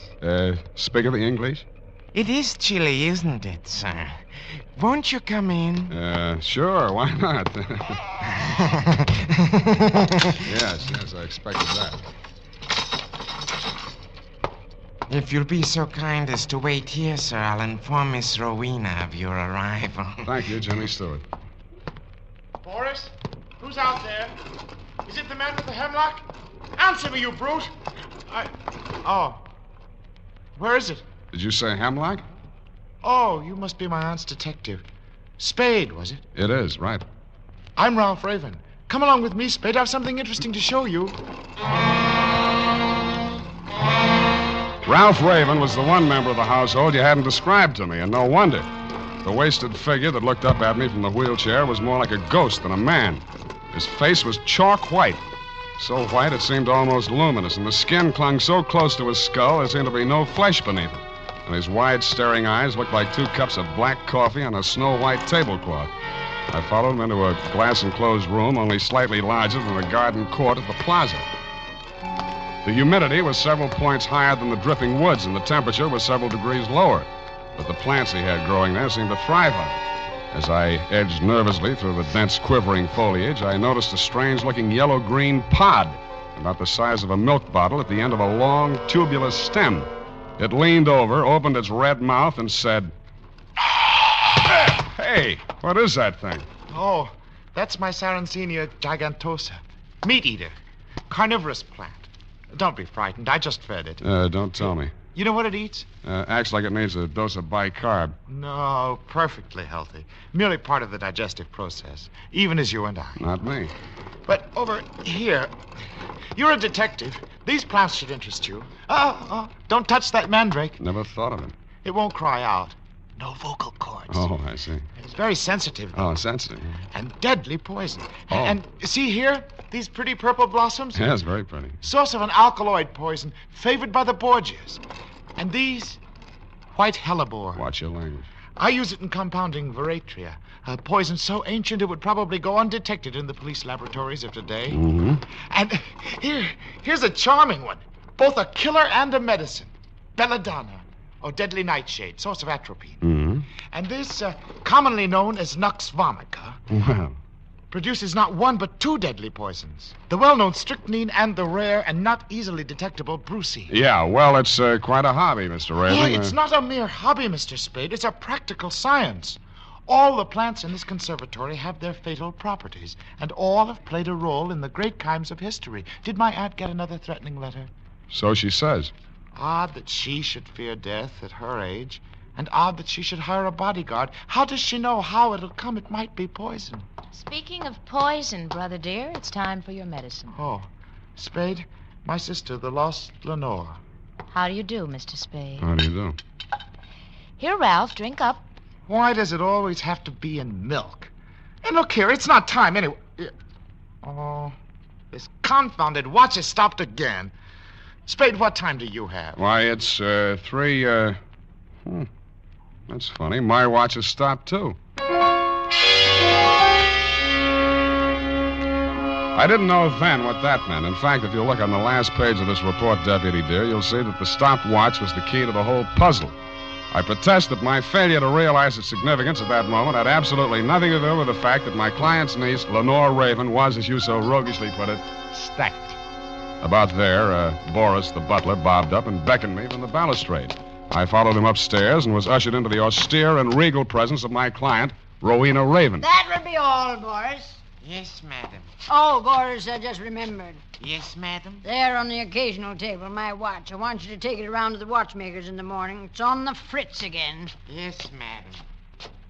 Mr. Spade, I must apologize for keeping you waiting. Oh, it's all right. My watch hasn't been keeping proper time ever since those threatening letters started. Could that be a clue, Mr. Spade? Maybe we'd better start with the letters, Mrs. Raven. I can't find them anywhere. I think that young man from the sheriff's office must have pinched him. Bill Woodington? Oh, I'm sure not. Well, all the same, it's very odd that every time he comes here, he can't find them. Where did you put them, Mrs. Raven? Right there on the occasional table. Yeah, well, Mrs. Raven, sometimes people have very vivid dreams. Huh? Doesn't mean there's anything wrong with their minds or anything like that. You talk just like Dr. Schlosser. That young sawbones my niece sent around looked at my sciatica. Sciatica's nothing but a pain. How can you look at it? It's a lot of bull. Yeah. What did the letters say, Mrs. Raven? That's why I wondered about my watch, Mr. Spade. The letters always contain some reference to time. Your time is running out. Beware when time moves slowly. Soon it may stop altogether. Mm-hmm. That sort of thing. You think there could be a connection? I mean, has someone been tampering with my watch? The repairman doesn't know what's causing it to lose. Yeah, did he think it might have been tampered with? No. He thought it was something in the mountain. Magnetism or something. Well, that sounds logical. That's now, a lot of hooey. I lived here 40 years and my watch never lost a minute. Something in the mountain. My eye. Something in this house, more like. Or somebody. You ask me, he's not half so sick as he pretends to be. Your nephew? Uh-huh. What do you think? Well, I think he's a very sick man. No wonder. Sitting in that damp conservatory day after day, pottering over those fiendish poisonous plants. You see the one that eats mice and hamburgers? Yes, I did. What's supposed to be the matter with your nephew, Mrs. Raven? Oh, he was in an auto accident. Injured his neck. They had to remove part of a gland or something. His neck. But Dr. Schlosser says he's in good condition aside from that. And if he takes his medicine faithfully, there's no reason why he shouldn't. Come in! Ah, Mrs. Raven, how is that pain this afternoon? Worse, thank you. Dr. Schlosser, this is Mr. Spade. Ah, yes. The detective you engaged to investigate those letters you've been receiving. Mr. Spade thinks it's an inside job. Don't you, Mr. Spade? Well, that depends on what you mean by an inside job. There, you see? Inside that romantic imagination of yours, my dear lady. Hold still now while I give you your shot. I loathe being jabbed. There now. That wasn't so bad, was it? Can I look now? How's Ralph getting on, Doctor? Not well, I'm afraid. He doesn't seem to be responding to the... Mrs. Raven, what is it? Poison! You poisoned me!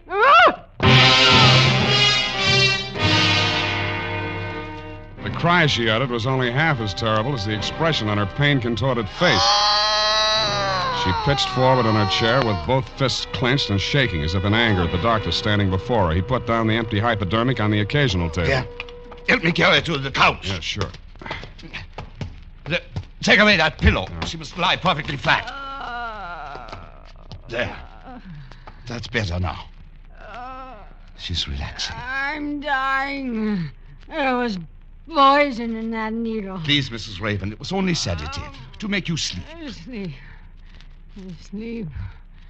The time is running out. The poor woman. Malignant condition. Only a matter of time. Does she know? That she has only a short time to live? Oh, yes. Well, I have another call. Do you have the time my watch seems to have stopped? Another one. I beg your pardon? Nothing. I left my watch at home. Oh. Well, Ludwig, something terrible is happening. Your aunt is sleeping. You'd better come down to the conservatory right away. Ralph is in terrible pain. What kind of pain? He keeps saying he's been poisoned. What? Well, come along. Take that hypo to the kitchen door and sterilize it. Where is it? On the table there. He stopped in his tracks. His mouth fell open, and he gaped at the tabletop where he put down the hypodermic. In its place, it appeared two items. An old-fashioned lady's watch and a note written in green ink. The note said, "Time must have a stop." I picked up the watch and held it to my ear. You guessed it. It wasn't ticking.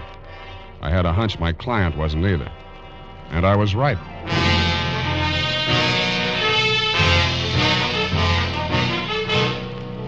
The makers of Wild Root Cream Oil are presenting the weekly Sunday adventure of Dashiell Hammett's famous private detective, Sam Spade.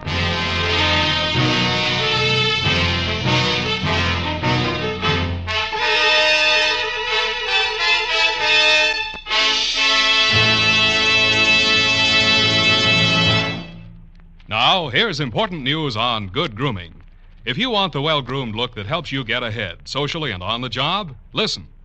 Recently, thousands of people from coast to coast who bought Wild Root Cream Oil for the first time were asked, how does Wild Root Cream Oil compare with the hair tonic you previously used? The results were amazing. Better than 4 out of 5 who replied said they preferred Wild Root Cream Oil. Remember, non-alcoholic Wild Root Cream Oil contains lanolin. It grooms the hair naturally, relieves dryness, and removes loose, ugly dandruff. So if you want your hair to be more attractive than ever before, get the generous new 25-cent size of Wild Root Cream Oil, America's leading hair tonic, on sale at all drug and toilet goods counters. It's also available in larger economy bottles and the handy new tube. By the way, smart girls use Wild Root Cream Oil, too, and mothers say it's grand for training children's hair. Get Wild Root Cream Oil. Again and again, the choice of men and women and children, too.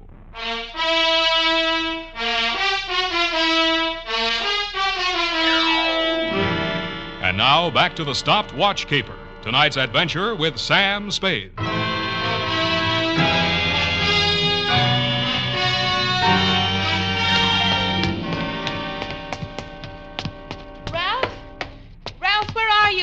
let you leave him.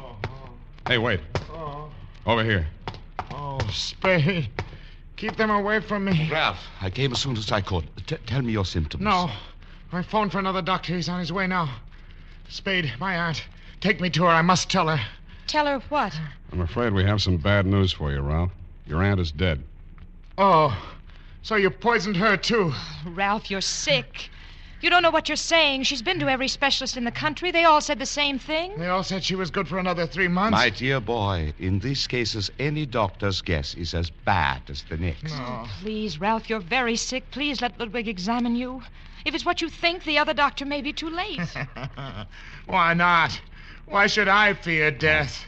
That's better. Now let me see your eyes. So, open them out. So. What is it?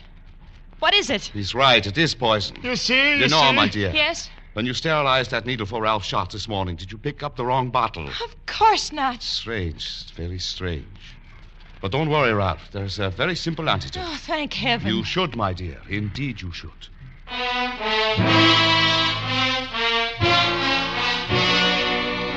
And that was that, Deputy dear. 2 doctors and the county coroner took one look at my late client's medical history and decided on death due to natural causes. I didn't think so, and neither did you. So there really were threatening letters. I saw one. You sure now, Sam? Sure, I'm sure. Where'd you say it was? On the occasional table. Yeah. What was it doing when it wasn't a table? Not occasionally, occasional. Oh, just any old table. No, Bill. Now, Bill, get this. It's real deep. An occasional table is a table that a woman picks up at a bargain and puts into a room under the mistaken impression that it may come in handy someday. Mrs. Raven used hers as a catch-all for her unanswered correspondence, threatening letters included. And what happened to the one you saw? I don't know. I put it right here in my coat pocket along with a watch. It just disappeared. Yeah, that might be tampering with evidence. Listen, Bill, things were disappearing from that table almost as fast as other things showed up. Yeah, sounds like pack rats. You follow that up, Bill. I'm going to pack up and rat out of here. Now look, Sam. My client's dead. It's officially okay. I haven't made a penny out of the caper, and now I'm not likely to. So, do you give me a lift back to the toll gate, or do I hitchhike? There's your answer. Come on.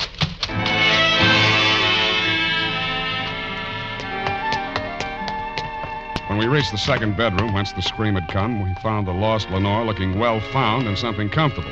She standing center stage, regarding herself with horror in a full-length mirror. She looks awful pale, Bill. You better go downstairs and get some ice water. She might faint. You think so? Yeah, hurry up. I'll stay here and keep up her circulation in case anything happens. Yeah, you're right. Beat it. Oh, it's you, Sam. I thought... You thought what? Look, I found these on my pillow. One watch, one threatening letter. Whose watch? Mine. I left it on the dressing table when I went in to cream my face. When I came out, somebody had slipped this under it. On the dressing table? No, under my pillow. You said on your pillow. I meant under. I mean on. I don't know what I mean. What are you trying to do to me? Just trying to get things straight. But the note. Look at it. It's exactly the same as the one he left in my aunt's room. Why do you say he? Oh, I don't know. Yes, I do. It's because I don't trust Ludwig. Dr. Schlosser. That figures. He doesn't trust you either. When he pretended to think I might have picked up the wrong bottle. Oh, he was acting. Couldn't you see? You're not doing a bad job yourself. I'm not acting, not anymore. Listen to me. Listen. He's acted strangely ever since I foolishly said I'd marry him. I would myself. Oh, Sam, darling, don't joke. I don't mean like that. How did you meet him? He got me out of a jam once. The accident, when my brother was hurt. I went for a doctor, and he happened to be the nearest one. Well, I'd been drinking, and he took over, and he sent me home before the police arrived at the scene. Didn't Ralph know? He blanked out. He doesn't know to this day. But Ludwig never forgot. He forced me to recommend him to my aunt. He got into her good graces, practically moved into the house. Then he pretended to make love to me. Pretended? He didn't care about me till he found out about my aunt didn't have long to live. He knew half her money would come to me. Sam, do you think he poisoned my aunt? Officially, she died from natural causes. But you said she spoke about being poisoned. And Ralph, too. What's that medicine you give him in milk? I don't know. It's a prescription, just some drops that come in a metal container. Where do you keep those drops? Here in my room. I have to hide them. They make Ralph feel so much better. He used to overdose when the doctor trusted him to dose himself. Let me see that medicine. Yes, it's just here in this cabinet. Here it is. Don't tell me. It's empty. There was a glass bottle inside the container. Small but heavy. Lead yet. Hey, what are you doing with that gadget? The thing with the dials and the speedometer. Oh, that's something medical. I have to make a test on Ralph every day to see how he's getting along. You know what that actually is? Yes, I do. It detects anemia. Well, I wouldn't know about that, but a Geiger counter is generally used to detect something else. What are you going to do with it? I'm going prospecting for that missing medicine. Ah, there you are. I've been looking everywhere for you. I'm afraid I have bad news for you, Lenore. Ralph? My diagnosis was correct. Pernicious anemia. Dead. What is that you are carrying, Mr. Spade? Oh, nothing special, Doctor. Just an old Geiger counter. Lenore, did you let him take it? He said he was going to use it to find Ralph's medicine. What happened to Ralph's medicine? I don't know. It's just gone. Mr. Spade, that machinery is my property. I must ask you to hand it over. No gun necessary, Doctor. Here, take it. Take your gun, too, sir. Lenore, carry the machine this way. Walk ahead of us. First, we try the conservatory. He was an amateur with a gun, but I didn't jump him for it because I'm an amateur with a Geiger. I did notice that the indicator on the dial got nervous the minute we walked into the conservatory. Ralph Raven's body was still in the wheelchair, no paler in death than in life. His sightless eyes were fixed on that obscene plant. The plant looked sick, too. It was drooping, and his red mouth was hanging open. As we walked past the wheelchair, the indicator on the dial of the Geiger counter moved forward and then slipped back again. Then it took a sudden big jump. Ah, so that was his hiding place. The maw of that disgusting carnivorous plant. Well, it's not pleasant, but there's only one way to get it. Don't move, either one of you. My eye is on you. Yes. Yes, it's here. At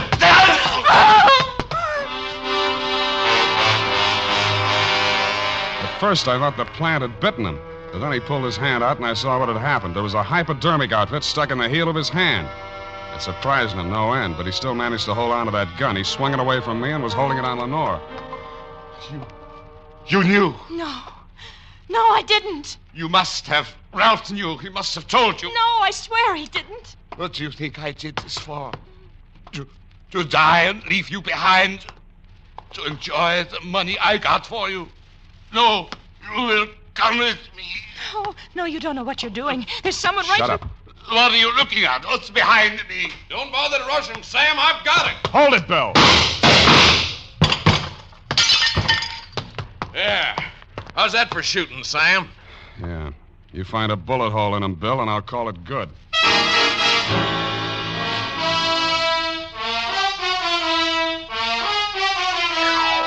And that, deputy dear, is the crop. And it's all carnivorous. In case you're still wondering what dropped him when your shots missed, it was the poison in that hypodermic needle which Ralph had planted there for that very purpose and then baited the trap with the all-important missing medicine. Later on, I learned that what the doctor had been feeding him was the right medicine for what ailed him, an isotope of iodine. It seems it's radioactive like uranium, but if you take too much of it, you die. Not of poisoning, but of pernicious anemia, which is how the doctor planned for Ralph to die. It also magnetizes watches so they don't keep the right time. And if they're cheap ones, like mine, they may stop altogether. Period, and a report. Got all that, Buffy? I got it, Sam, but I don't get it. Buffy, people have studied all their lives to learn about atomic stuff like isotopes, and you expect me to teach you everything in one easy lesson. Oh, no, Sam, I know about that. But who killed who? Whom, dear? The doctor killed everyone, but Ralph loaded the needle. Then they were accomplices? No, Buff, get this. It's real shallow. Ralph knew there was no way in the world to prove that the doctor was killing him and hastening his aunt's demise, so he saw to it that she got a dose of detectable poison and did himself the same favor. Now, like a good girl, go type that up,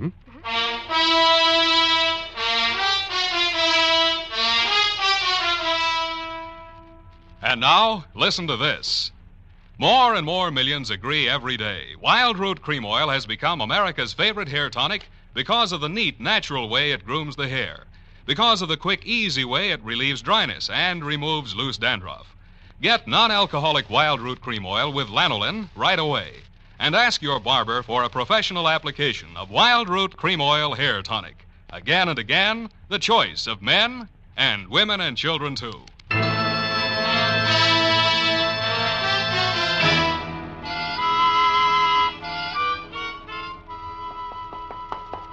it is, Sam. And I certainly hope that butler was brought to justice. What for, his dialect? No, for helping to deliver the threatening letters and then stealing off the occasional table. A brilliant deduction. How did you deduce? Oh, Sam, that's for kids. If Ralph was too ill to walk, then somebody had to push him upstairs in the wheelchair. Wouldn't it have been easier just to carry him? That's how he did it? Or just go up himself? That's how. Possibly, and then again, we may never know. But do we care? Yes. I hate loose ends, Sam. Then keep it up. Good night, Sam. Spoken like a true Perrine, so I'll say to you, good night, sweetheart.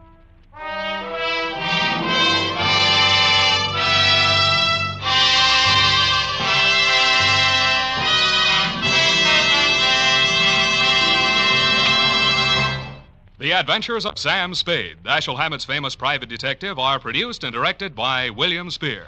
Sam Spade is played by Howard Duff.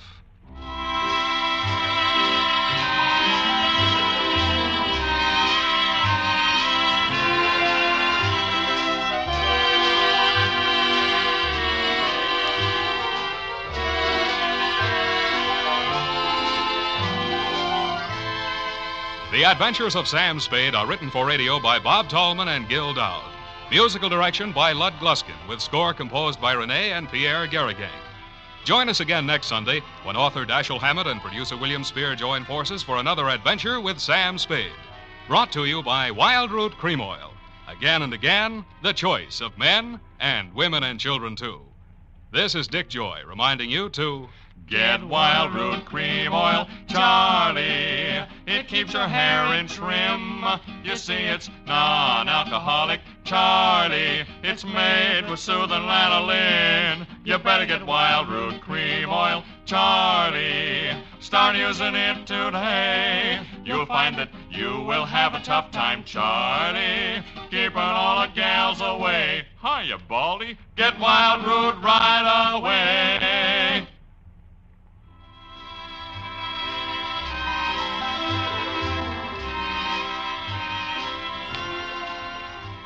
This is CBS, the Columbia Broadcasting System.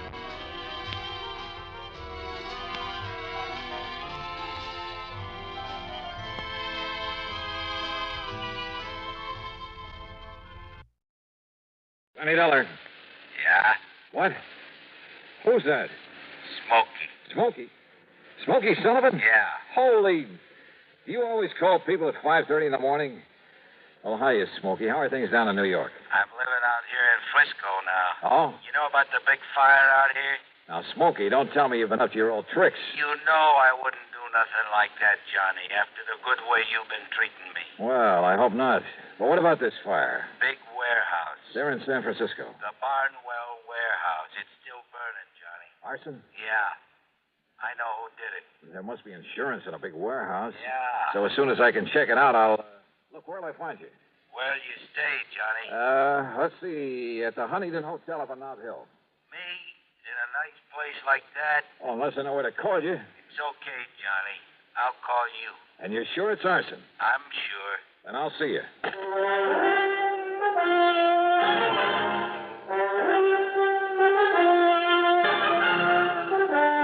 Bob Bailey in the exciting adventures of the man with the action-packed expense account. America's fabulous freelance insurance investigator. Yours truly, Johnny Dollar.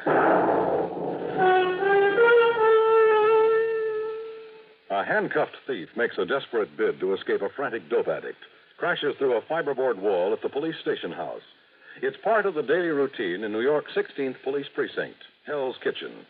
In the new issue of Look magazine, you'll follow tough, dedicated cops as they track down the man who pulled the trigger, run down a burglar, subdue a drug addict. And you'll learn in Look the kind of guy it takes to make a detective, what he thinks about his job, what he thinks about the kinds of people he has to deal with. It's all here in Look's exciting picture story, Detectives at Work, an uphill fight in a tough city where the crime rate has risen almost 10% in the last year, where 40% of the nation's drug addicts fight, steal, or beg for a fix, where an entire neighborhood suddenly becomes silent when the police department tries to track the man behind the gun. You'll see it all in Look magazine's dramatic picture story, Detectives at Work. It's in the latest issue of Look, and it's on your newsstands now. Get your copy of Look today.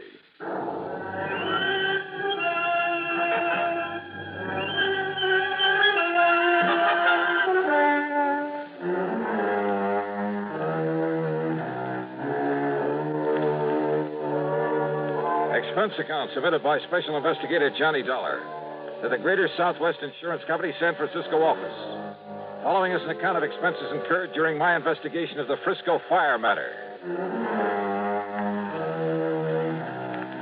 First of all, I had to make sure my expenses to the West Coast wouldn't have to come out of my own pocket. So expense account item 1, 10 cents for a call that got Pat McCracken of Universal Adjustment Bureau out of his bed. I asked him to dig up some facts and figures for me in a hurry. Within 20 minutes, he called me back. Johnny Dollar. Well, Johnny, I've been on the phone to San Francisco ever since you called me. You were right. About the big fire. Yeah. How did you find out about it? Well, never mind that, Pat. Just keep talking. Well, it's a warehouse. It's owned and operated by Mr. Peter H. Barnwell. And he has an office at 1427 Camac Street. 1427 Camac. Got it. And the insurance? $340,000. Wow. Carried by Greater Southwest Insurance Company. Pat, if I hurry, I can just make plane connections. No, wait a minute, Thanks, Johnny. Pat. Thanks a lot. Item 2, 20188 plane fare, Hartford to New York to San Francisco. And believe me, those jet flights on American get you there in a hurry. I left New York at 8 a.m. and pulled into San Francisco before noon. Pacific time, of course. Item 3, a dime for a newspaper at the airport. Apparently, the fire had burned itself out. Item 4, 675, taxi to Peter H. Barnwell's office on Camac Street. The reception room was jammed. No, there's no point in sending anybody over here because he won't see them. Now. Listen, chick, I'll get you tickets for any show in town if you just... No! I tell you, he won't see any of you. Not even me? No. Now, why don't you reporters just go back to your papers and wait until Mr. Barnwell's ready to talk to you? My card, miss. It's no use, mister. Will you read it, please? But he doesn't want to see any reporters, right? Oh. Yeah. Just a minute, Mr. Dollar. Now, how do you rate that, buddy? What paper you from? The Bingville Bugle. Huh? Yeah, that's out near Bum Spung, Oklahoma. Oh, now, look, wise guy, look. Mr. Dollar. Mr. Dollar. Dollar? Will you come in, please, Mr. Dollar? Sure. Thanks. Now, wait a minute. You Johnny Dollar, the insurance dick? Right in here, sir. Thanks. Hey, wait a minute. Sit down, Mr. Dollar. Make yourself at home. Well, I must say you weren't at all upset about the loss of your warehouse. Should I be? Sit down. Sure. Mr. Dollar, that building's been a losing proposition for years. Because of its bad location, because of zoning restrictions, and the cost of tearing it down. I've done nothing but lose money on it. Oh. But I've been very careful to keep up the insurance. So, now that it's gone up in flames, I shall at long last collect on it. $340,000. That's right. And with whatever I can get from some other misguided investor for the land itself, I'll be sitting pretty. I see. Now, don't get any funny ideas, Mr. Investigator. The police have found nothing whatsoever to suggest arson. Nor will they. You sound pretty sure of that. I'm sure of it. Even if it were a job that you didn't have done? I'm sure of it. You know something, Mr. Barnwell? I'm not. So if you can be of any help in putting through my Did you hear what I said? I heard, Mr. Dollar. Doesn't worry me a bit.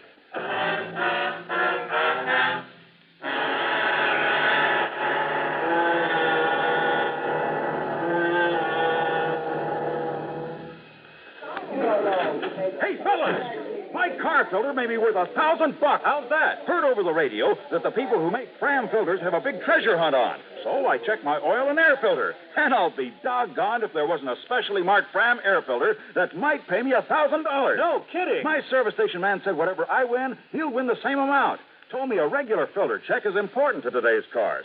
So important that Fram Corporation is paying $60,000 to get car owners to check their filters now. Cash money? Sure, this is Fram's silver anniversary. Last year, 10,000 secretly numbered Fram filters were distributed all over the United States and installed in cars during regular servicing. Every one of them is worth cash, some as much as $1,000. Why, one of you guys may have one in your car and not even know it. Say, what are we waiting for? Let's get those filters checked. Hurry, folks. Get in on the big Fram treasure hunt. You could win up to $1,000 in cash. Check your car filters now. And now, Act Two of yours truly, Johnny Dollar and the Frisco Fire Matter.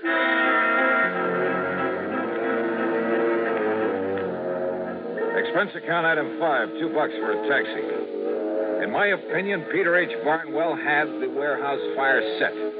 But opinions don't count in my business. You gotta have proof. And I hadn't yet got together with my informant, Smoky Sullivan. Smoky, once a clever arsonist himself. Later, a counterfeiter, bootlegger, just about everything in the book. But from the time he helped me with a case a couple of years ago, he'd stayed on the straight and narrow. And, of course, I've always paid him well for his help. Before going on to my hotel, I stopped in to see Bill Mullen of the arson squad. Yeah, the papers say you're in town, Johnny. Glad to see you. Yeah, how are you, Bill? But there's no reason for you to be here about that fire. Well, that's so? We've already found out how it started. How, Bill? Some old derelict, name of Stumpy Moran. He used to sleep there every night. Had an old iron bed and a little sort of shack on one side of that warehouse. Yeah? So last night, like a lot of the darn fools all over the country every night, he went to bed loaded and lit a cigarette. Result? No more mattress, no more shack, no more warehouse. Well, are you holding him? Also, no more Stumpy Moran. He died in the fire? Yep. And you're sure that's how it started? Johnny, when you've combed through evidence on as many cases like that as I have, there's no mistaking it. But now, Bill, listen, all the way from the source of the blaze to the empty bottle. The carbonized paper from the cigarette. The foil from the cigarette package. The hair from the mattress. 1,001 little things that the ordinary person wouldn't even think to look for. So listen. Yeah? Be a nice guy and call off the papers, will you? Why? Because they saw you over in Barnwell's office, they've decided it was arson, and they're calling us a bunch of bums. The only reason they do it is to make headlines. So call them up and tell them to lay off, will you? Set them straight. Not until I'm sure they aren't right, Bill. Huh? Now, wait a minute. What's that mean? I'll see you later.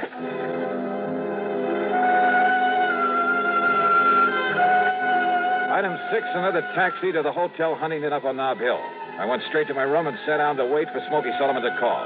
I didn't have to wait long.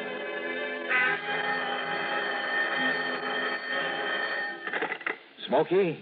Yeah. Well, I hear they found out how that fire started. Stumpy. That's right, Stumpy Moran. He was a friend of mine. Not much brains, Johnny, but a nice old guy. But, Johnny. Yeah? He didn't do it. But they found all the evidence. He'd been drinking and smoking in bed. He never touched a drop, Johnny. You sure? He didn't smoke, neither. I know. He was my pal. Where are you, Smoky? You know where the Hungry Angel is? The cocktail bar over on the... That's right. Take the alley and back. I'm in the phone booth at the end of it. I'll be waiting for you. Okay. Now, listen. Yeah? Do you know who did set that fire? Yeah. The only guy in the whole country who could leave no trace. Wait a minute. And they won't even question him because he's been living straight for so long. Touchy Thompson. Yeah.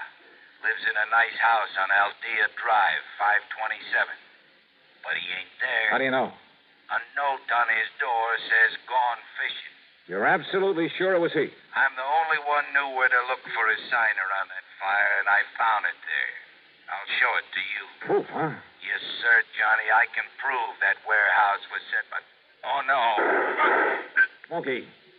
Smoky!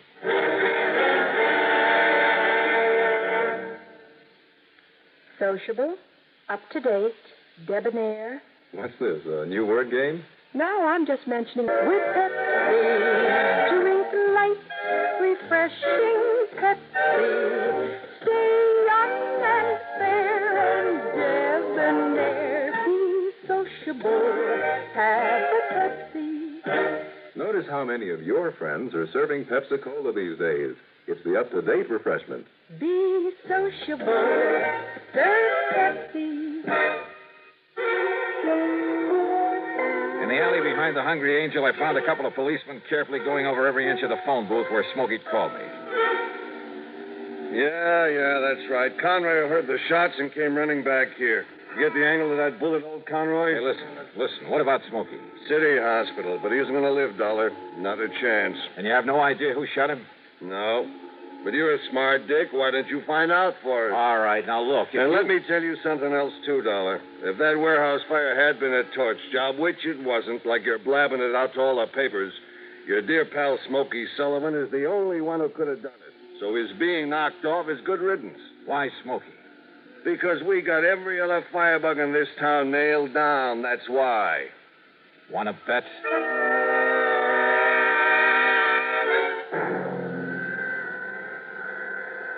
Mr. Dollar, I honestly don't understand it, considering the way one of those bullets nicked his heart. But it looks as though that man Sullivan will live. Now, the point is, Doctor, can I talk to him?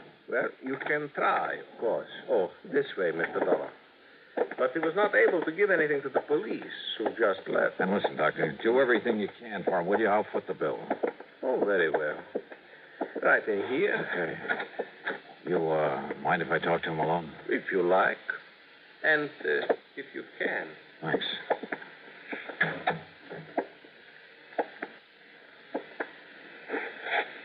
Smoky.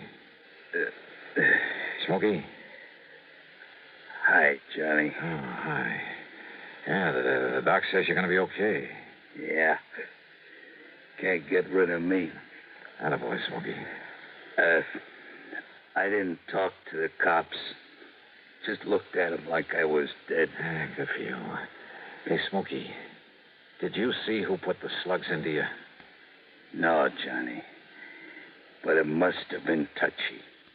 Touchy Thompson. Same as he set that fire. Yeah. All right, now listen. You're in no shape to go over there and show me. But if the arson squad found no trace, and believe me, they know everything to look for. Chemicals. What? Touchy had chemicals, special chemicals. Never left a trace. Everything leaves a trace of some kind. No. He had to use a gas mask. That's what must have knocked out Stumpy Moran. Then Touchy could plant the liquor, the cigarettes.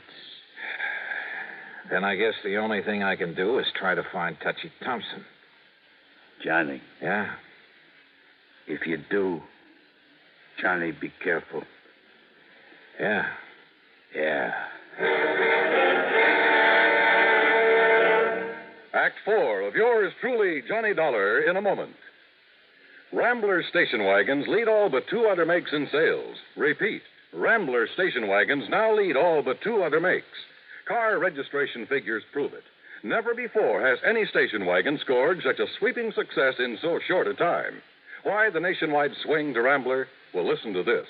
If you want America's lowest price station wagon, Rambler has it. If you want big 6-passenger room, plus America's easiest parking, Rambler has that. Most miles per gallon? Rambler has that, too. Trade-in value? Rambler has the highest of any low-priced car. Yes, Rambler is America's top economy station wagon, but Rambler is also the compact quality car, the only car to offer personalized comfort, including front seats that glide back and forward separately, adjustable headrests, reclining seat backs, finest air conditioning at lowest cost, deep dip rust proofing. Yes, all America is discovering that Rambler station wagons are different, and Americans love that difference. So will you. Drive a Rambler station wagon now, 6 or V8 at Rambler dealers. And now, Act 4 of yours truly, Johnny Dollar.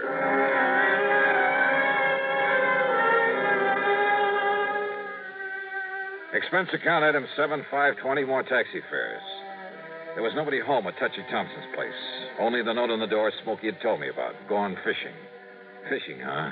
He was probably hiding somewhere around the town, waiting for the atmosphere to clear. But how to bring him out in the open? Then I suddenly remembered an old friend of mine, Maury Webster, head man at station KCBS. I'd have made $1 even for a cab to the Sheraton Palace and the KCBS studios. Johnny, this is a pleasant surprise, although I had heard you're in town. How are you, Maury? Up to my neck.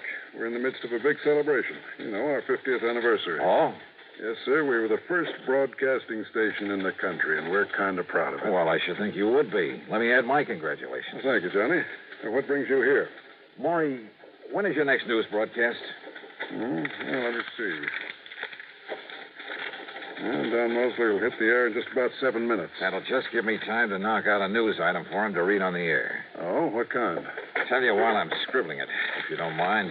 Well, yeah, go ahead. And Maury, I have a sneaking suspicion it'll flush out an arsonist. Oh? Yeah.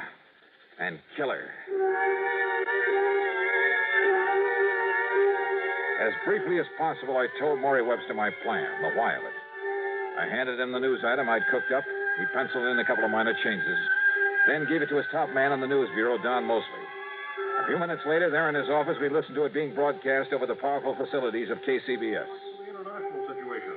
On the local scene, it took insurance investigator Johnny Dollar to clear up the matter of the Barnwell warehouse fire. Here it comes. Yeah. Dollar has proved conclusively that it was set by an old hand at that business named Smoky Sullivan. His reason?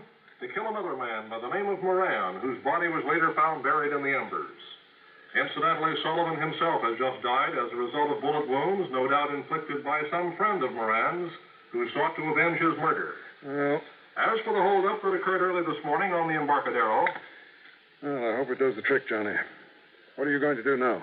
Maury, there's going to be a stakeout at the home of one John R. Thompson, formerly known as Touchy Thompson, out on Aldea Drive. Oh, then you're turning this whole thing over to the police.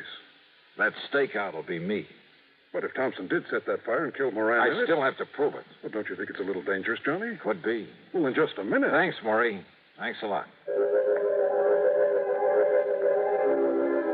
So I went out to Aldea Drive again, and I parked myself rather uncomfortably behind a hedge across the street from Thompson's place.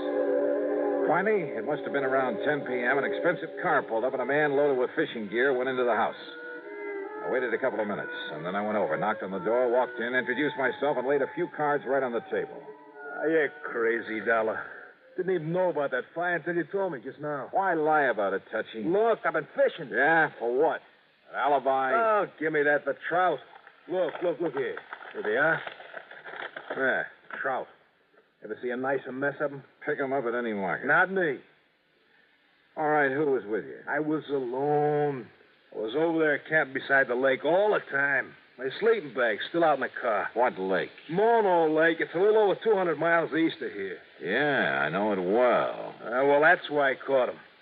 I know it well enough to know that because of the high mineral content of that water, no trout could ever survive in it. What? Oh, look, wait a minute. It's no good, Touchy, and with the proof I have that only you could have set that fire with some of your fancy chemicals. What do you know about that? No, you got no proof.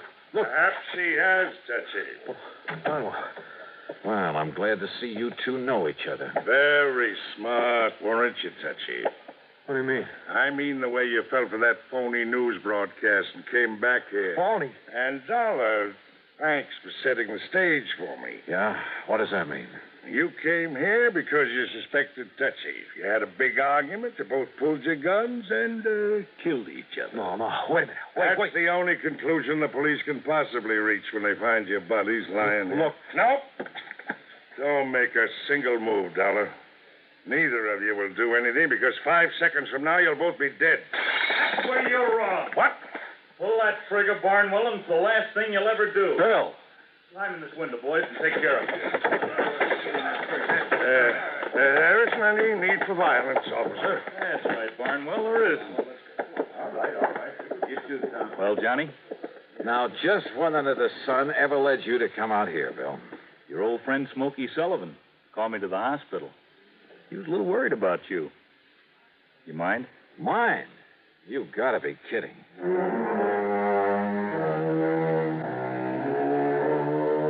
Yeah, they were both in it up to their ears. Each, in trying to defend himself, just put the other in there much deeper.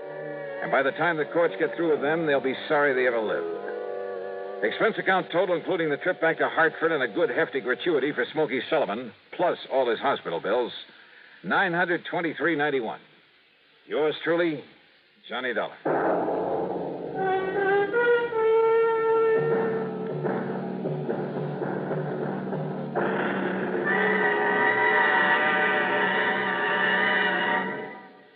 Our star will return in just a moment.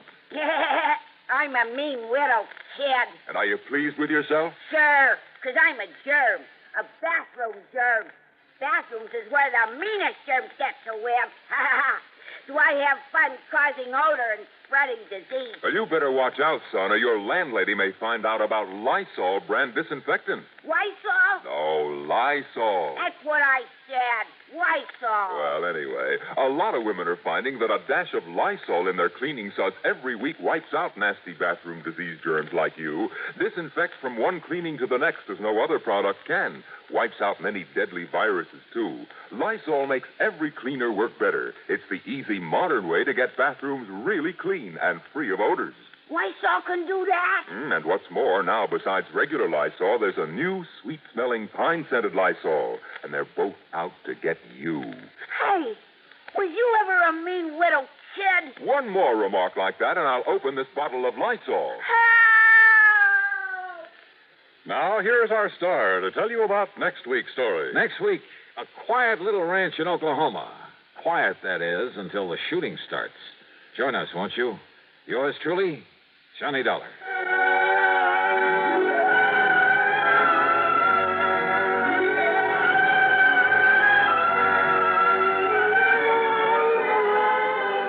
Yours truly, Johnny Dollar, starring Bob Bailey, originates in Hollywood and is written, produced, and directed by Jack Johnstone.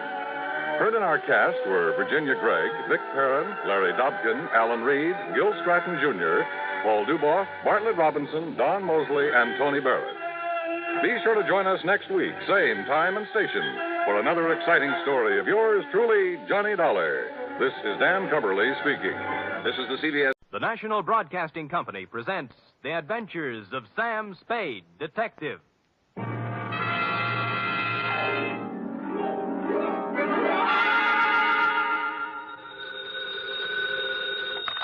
Sam Spade Detective Agency. Me, sweetheart. Oh, it's you. What kind of a greeting is that? Oh, it's you. Well, Sam, I may be only your secretary and all that, but I do have feelings, you know. What have I done now? If you recall... Yes? You were supposed to take me to the Geary Theater last night. Yeah? And you never showed up. Well, Effie, Oh, I know.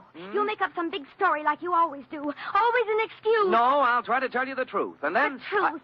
It'll probably be a story about at least 2 or 3 people being killed. Yeah? How you had to be there to straighten the whole thing out. Well, as a matter of fact... And then there'll be beautiful women with hair like carved smoke and crimson slashes for mouths.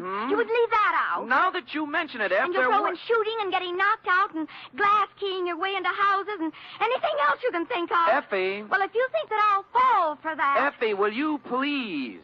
What's your big fat story? You've already told everything about it, but the title, I might as well add that. My big fat story is called The Shot in the Dark Caper.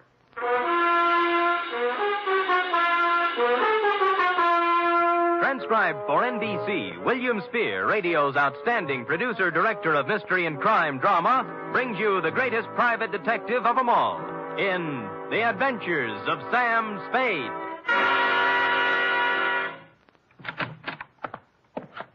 Effie? Yes, Mr. Spade. No, Effie, don't be like this. I promise you tonight, right after this report, we'll go to the theater. And we'll have dinner, too. Any place you want. Sound good? You're the employer. The faster we do the report, the faster we get out. And I won't even take time out for a drink. So come on, let's go, shall we? You see? I can't stay mad at you. Date, fill it in. To managing editor, San Francisco Evening Gazette. City, from Samuel Spade, license number 137596. Subject, The Shot in the Dark Caper. Or, Stop the Presses. Spade has his pants caught in them. Caught? Dear News Hawk. The next time you have a bright idea about a story, count me out. There's too much work for the money it pays, and the glory just doesn't exist.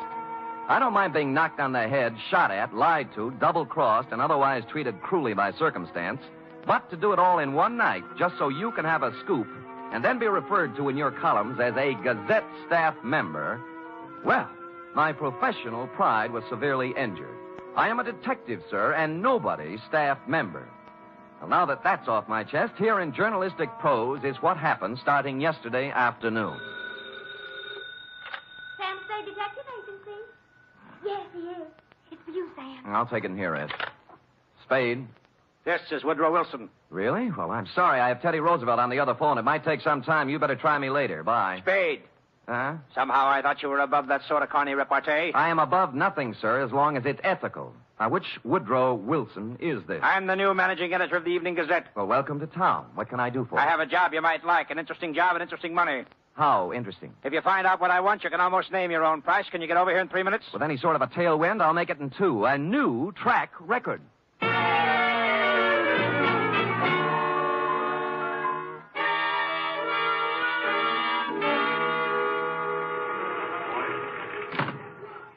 Take a seat, Spade. Now, what is this interesting job? First, let me say I don't know much about you personally, but you come well recommended. I've tried. Second, this is a confidential matter, and I want it to remain that way. Of course.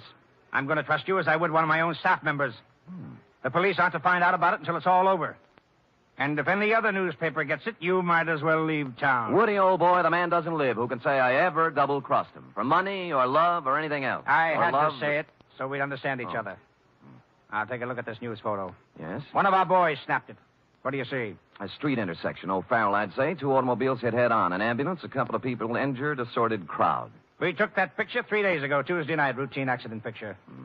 But this morning, when we were filing it, I looked at it again, and I noticed something startling. Look at it. It's a shot in the dark, but I smell a story.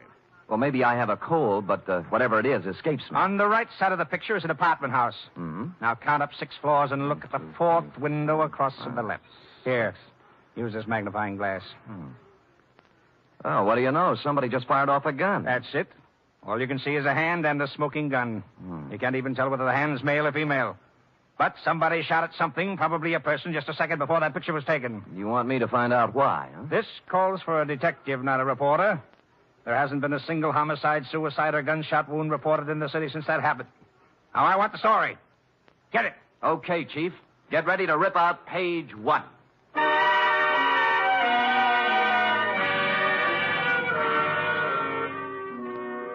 The apartment house was the Greystone. It was actually an apartment hotel and a little shabby.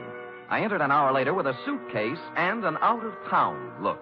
The nameplates on the mailboxes showed about 5 vacancies, including one on the 6th floor. I rang the manager's door buzzer. Good afternoon. I'd like to rent an apartment if I could. Come in. Just drop your suitcase anyplace. My name's Ed Berry. How are you? Your suitcase is leaking. Oh? We charge one price, $175 per night. Well, I don't have that kind of cash with me or my checkbook. Could I pay you tomorrow? Oh, sure thing. Your name? Mark Humboldt. Mark Humboldt, B-O-L-T? Yes, that's it. Where you from, Mr. Humboldt? New York, boy, New York. 48 East 51st Street. Near Broadway. Next to kin? Huh? Any family, relatives? No.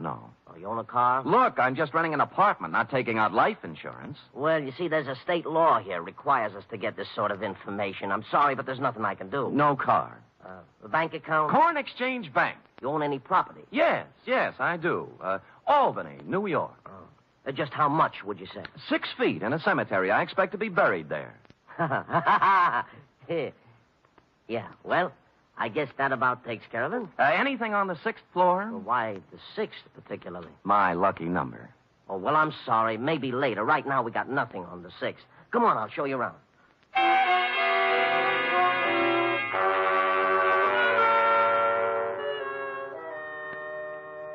In a few minutes, I was ensconced in room 512. As he stood in the doorway, Ed Bering, the manager, scanned my luggage, my clothes, my ring and wristwatch, as if he were trying to estimate what he could get for me from a fence. After he went back to his apartment, I took a stroll up to the 6th floor. Woody Wilson and I figured the gun incident took place in apartment 608. So I counted back from the end of the corridor and found we were right. 608 was silent. I knocked, but no one answered. So I sprung the lock and went in. The place was absolutely empty. No furniture, no nothing. In fact, it was being completely remodeled. It's gonna look swell when they finish, huh? Huh? I said it's gonna look swell. Well, where did you come from? Oh, gee. I guess maybe I startled you, huh? A little. I was just coming down the hall, taking some of these groceries in, and I saw you standing there. You're new here, huh? Huh? Yeah. Here, let me carry some of those things. Well, say thanks.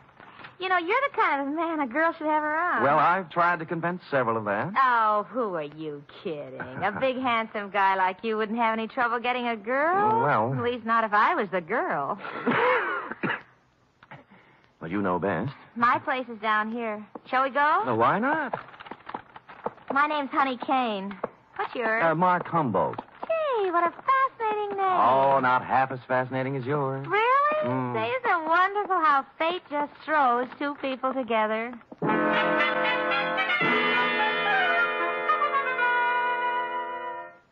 The bags of groceries we were carrying had a layer of dust on them, and the bags looked as if they'd made 50 trips to the grocery store. No one had to hit me on the head. Sam Spade, detective. She was small in peroxide, and if you like 'em stupid, small in peroxide. She lived in apartment 620 with a roommate who was quite a bit different. Prettier, smarter, and quieter. Sandra, I want you to meet this very nice gentleman, Mr. Mark Humberg. Humboldt. Oh, sure, I remember the Mark part, but this is Sandra Lynn. How do you do, Miss Lynn? Hello. Yes, well, nice day. Great. Well, Just put the groceries down here, huh? Oh. There. Now, let's have some fun. Like fun, Mr. Humboldt? Wouldn't be without it. You're priceless. Well, come on, let's start with a drink. How about you, Sandra? No, you kids have your fun. I'm going out for a walk.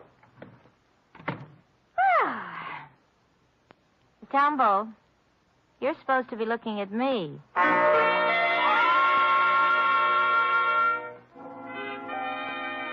An hour later, under the pretext of going out for some snuff, I shook her off and left. The next half hour went to giving the apartment house a thorough casing. I looked at all the names on the mailboxes, and the only one that rang a bell was one Max Barstow, a former heavyweight who never got past club fighting. I inquired about him of charming Ed Bering, the manager. Max Barstow? Yeah, I tried his apartment. He isn't home. Yeah, well, you see, he won't be home for some time. You see, he took a vacation. Went to visit his family in Portland. Well, when did he leave? Last Tuesday night. I remember him saying, Ed, I won't be back for a while. Look after things, will you? Well, you have a good memory. Yeah. Hey, can you tell me something about those two girls in 620? Why? One of them made a pass at me. Well, mister, I feel this way. I rent apartments to responsible adults. What they do is their business. You won't get any trouble from me. Now, that isn't what I asked. I always like to be sure. Now, are they honest, hard-working girls? I don't know nothing about them, but let me tell you something confidential, mister. Why look a gift horse in the mouth?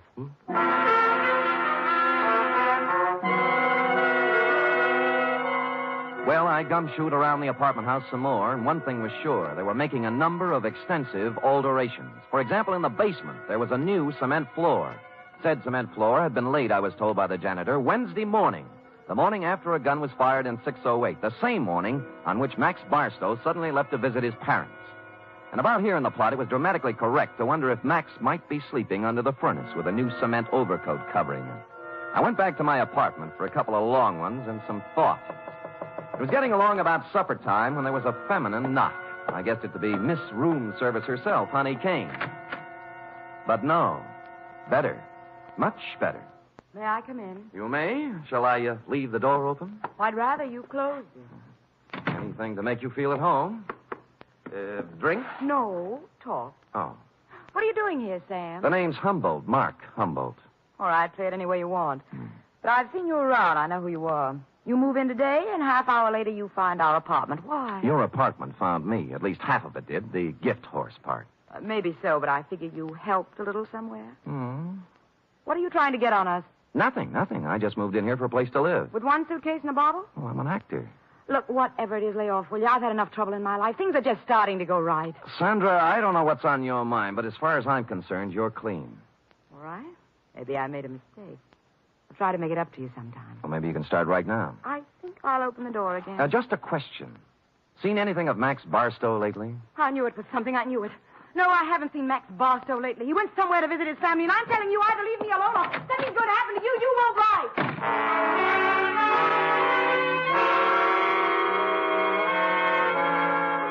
She stormed out looking lovely all the way, and I sat very quietly for a minute. It was the second time somebody said it. Max Barstow was visiting his family. And that was very interesting because, you see, Max Barstow didn't have any family. When he first started fighting, he was under the aegis of the St. John's Orphanage. So, What was all this rehearsed account of his absence?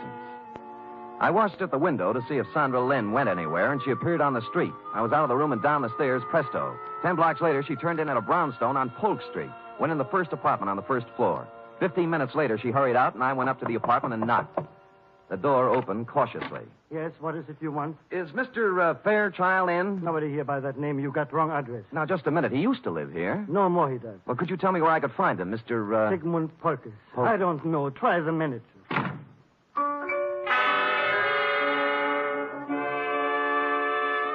On the way out, I looked at the card on his door buzzer. It listed his apartment as belonging to a Mr. Rothschild.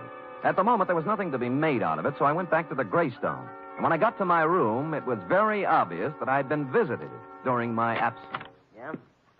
Oh, it's you. What happened to my suitcase? I'm sorry, Mr. Humble, but I didn't realize it before. You see, that apartment was already rented, so I guess you'll have to find one someplace else. Look, you have 4 other vacant ones in this apartment house. Give me one of those. Sorry, no vacancy. Well, then give me my suitcase.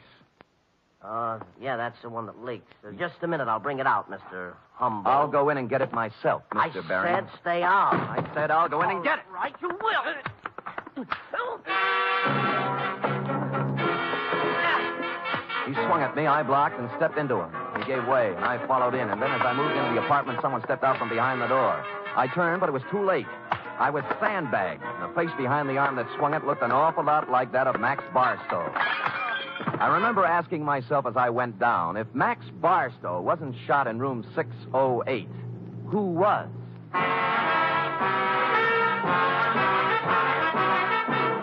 You are listening to the weekly adventure of radio's most famous detective, Sam Spade.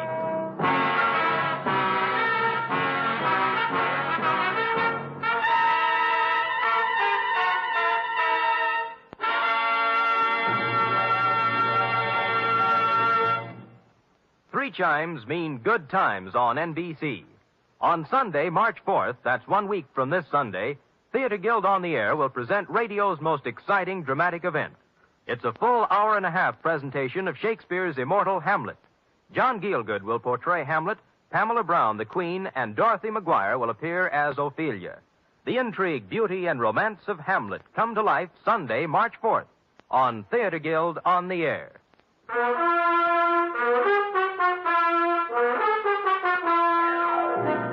And now back to The Shot in the Dark Caper, tonight's adventure with Sam Spade.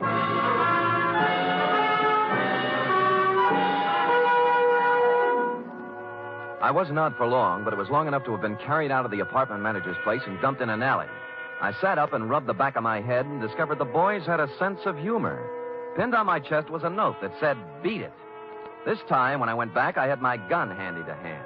Nobody was home at Mr. Bering's apartment, so for something to do, I looked in on Max Barstow's diggings, 413. I glass keyed in and turned on the lights. And a search revealed items, a rent receipt showing Max was paid up for 2 months and intended to stay put.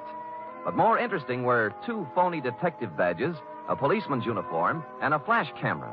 Couple these with a dossier on a man named Sigmund Polkus, and I knew just what Max had been doing since the fight game stopped paying his bills. It read, Sigmund Polkus, 60 years old, Minneapolis, just sold 2 restaurants for $175,000. Intends to retire and settle down in San Francisco. That's as far as I got when Honey poured herself on me again. Humboldt. Yeah. What are you doing in Mr. Barstow's apartment? Come in. Max, you shouldn't be here. Mr. Barstow ever found out. Honey, you can drop the act. Act? You know who I am, and I know who you are. You're part of the bait for one of the oldest rackets in the world. World? The Badger Game. Who, me? You. All right, Sam. I didn't know who you were at first until Sandra told me. Now, you tell me, what are you doing in Max's room? A number of things. First of all, getting enough evidence on him to give him a free vacation on the state. Second, I wanted to see who would show up and why. Now, what's your story? I just dropped in to see if Max was here. Try again. Sam, if I tell you anything, will you leave me alone? If I can bear it. I came over to get some things from Max. You know. Where's he staying? Right across the street in the Arlington, 314. Mm-hmm. Ed Bering manages both apartment houses. Why doesn't Max stay here? Who are you working for, Sam? I'm just asking. A client. Not the police? No. Sam, I don't have a thing to do with the mark Max is working on now. Sigmund Polkus. some old man. Did you hear any shooting here last Tuesday night in apartment 608? Oh, Sam, I didn't hear a thing. Not a single thing. All right, get whatever you came for, but remember this. You tell Max I was here, and I'll tie you into something that'll get you Tehachapi if it's the last thing I do. Oh, sure.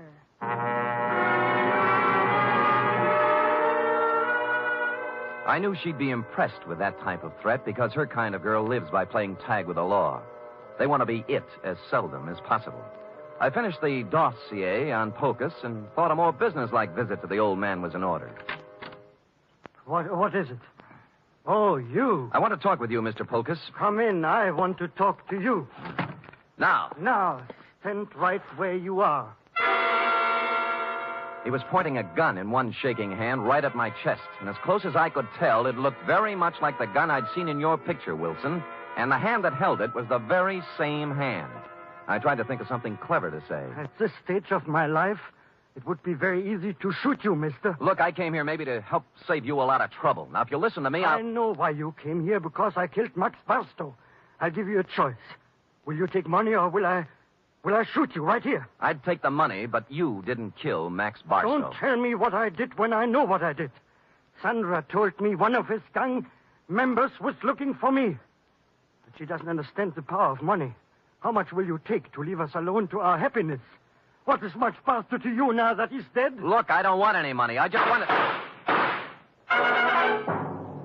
I felt like a ghost. The gun was pointed directly at me, but nothing hit me. I was surprised, albeit gratified. The little man must have thought I was wearing a bulletproof vest. He didn't look surprised, though. He just folded. I disarmed him and pushed him down into a chair. I had to do it. I had to. I couldn't let you spoil the only bit of happiness I had left in my life. Mr. Pocus, you tried to shoot me, and I'm grateful. It told both of us something. To begin with, you can't kill anybody with blanks in your gun. Blanks? I don't know blanks. Where did you get the gun? I always have guns. Always? And you don't know the difference between real bullets and blanks? You got it from Sandra, and she loaded it, right? Maybe you should know, gangster. Look, I'm a private detective. Name is Sam Spade. Now, if you'll help me, I'll help you. When did Sandra give you this gun? Last Tuesday? Yes. Did you use it to shoot Barstow? Yes. Then he couldn't be dead, could he? This gun wouldn't kill a fly, and besides, I met Max Barstow tonight, alive. I saw him fall to the floor, and blood came out of his coat with my own eyes. Mr. Pocus, you just came from Minneapolis with $175,000. You walked into a shakedown gang. They're after your money. That girl Sandra's just bait. Oh, don't speak about Sandra that way. Sure, she tried to shake me up for money, but only because that man, that Barstow maker.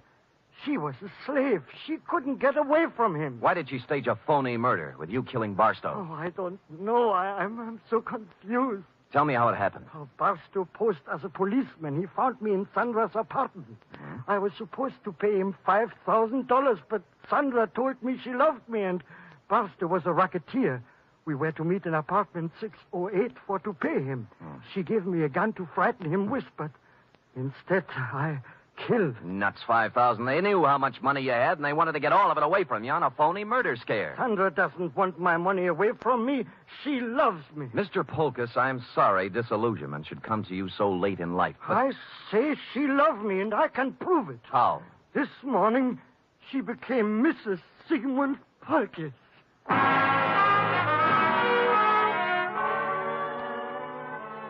That made me sit down and think things through a little more carefully.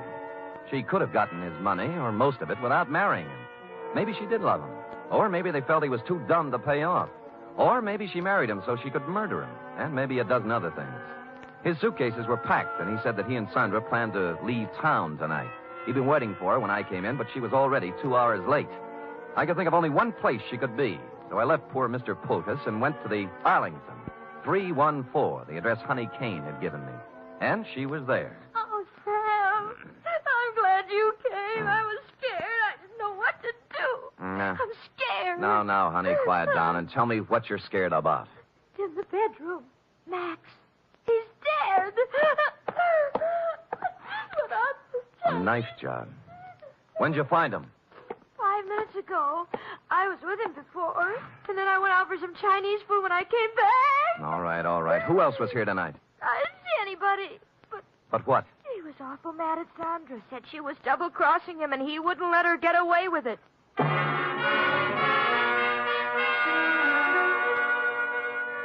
I went back to Polkus's place.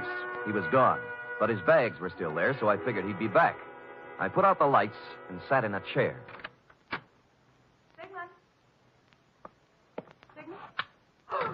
Go ahead. Go ahead. Ask me what I'm doing here. Where's Polkus? Well, if he's smart, he's on a train back to Minneapolis. I'm going to look for him. You're not going anywhere. Sit down. Oh, yes, I am. I said you're not going anywhere unless it's to jail. What are you playing Mr. District Attorney for? Because you killed Max Barstow. Now tell me why. Oh, don't be a joker. Max Barstow's as live as you are. I'm not talking about the phony murder staged for the benefit of Polkus. Barstow was stabbed to death a half hour ago. He wasn't. He was. I saw him. Who? You. Oh, Sam, I didn't. I saw him earlier today, but he was all right. You married Polkus to double-cross him, didn't you? You were going to skip town with him, Mark. Well, sure I was, so why would I kill Max? Because he knew what you were going to do, that's why. I tell you, I didn't. I couldn't kill anybody. What did you have planned for Polkus? A shove over to the Grand Canyon? No, I love the old guy. Come on, we'll drop in at police headquarters. No, Sam. No. Sam. Nothing. I wouldn't take you with a U.S. Mint thrown in. Will you let me go if I tell you what happened? If I tell you who killed Barstow? Well, if you didn't do it, nobody could hold you. For murder, anyway. Bering.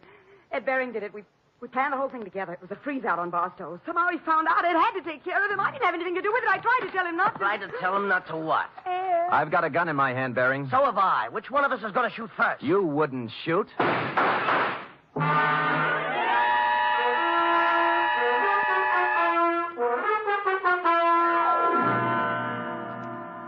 But he did. Period. End of report. Sam, is that all? Well, what do you want? An echo? No, but he shot you and you're all right. Mm-hmm. Were they blanks like the other guns? They were not. They were genuine steel-jacketed bullets. But, You didn't listen carefully enough, Effie. I figured he'd shoot right away. He did, once. Just as I jumped sideways and fired 2 shots back. Did you kill him? No, but he's down with a little case of lead poisoning, though, under police guard. You're wonderful. It's true. All right, go type it up. Off with him.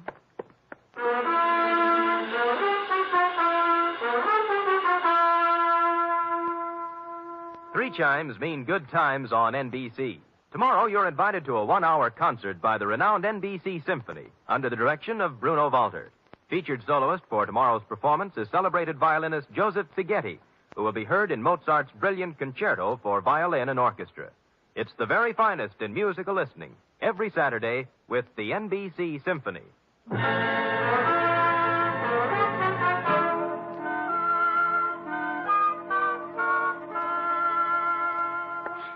it is, Sam, but there's something I don't understand. To wit. Well, what happened to nice old Mr. Polkus? Why wasn't he in his apartment waiting for Sandra? Well, he did just what I thought he should have done. He walked down to the railroad depot and got on the first train from Minneapolis. Who knows? Maybe he's opened a new restaurant. Yes. And, what happened to Sandra? Well, she's being held as an accessory to murder, among other things. Well, if they were married... That's enough, Effie. That's enough. Do you want me to make everything so simple that everybody will be able to figure it out? No, but But you what?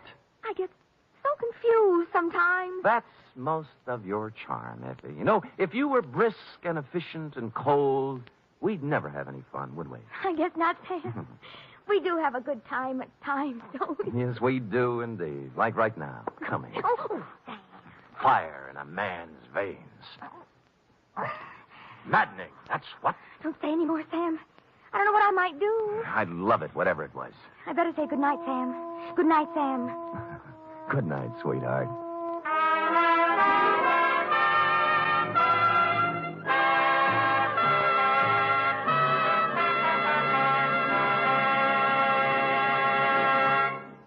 Tonight's transcribed adventure of Sam Spade was produced, edited, and directed by William Spear. Sam Spade was played by Stephen Dunn.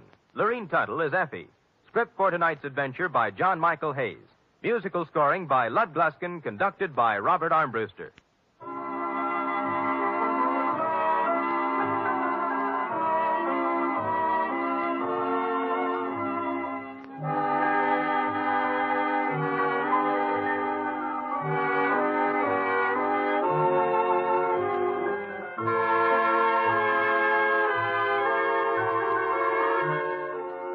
Join us again next week, same time, for another adventure with Sam Spade.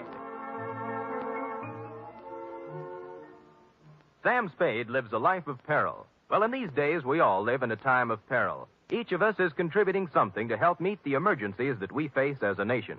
There's one definite thing that every one of us can do to help.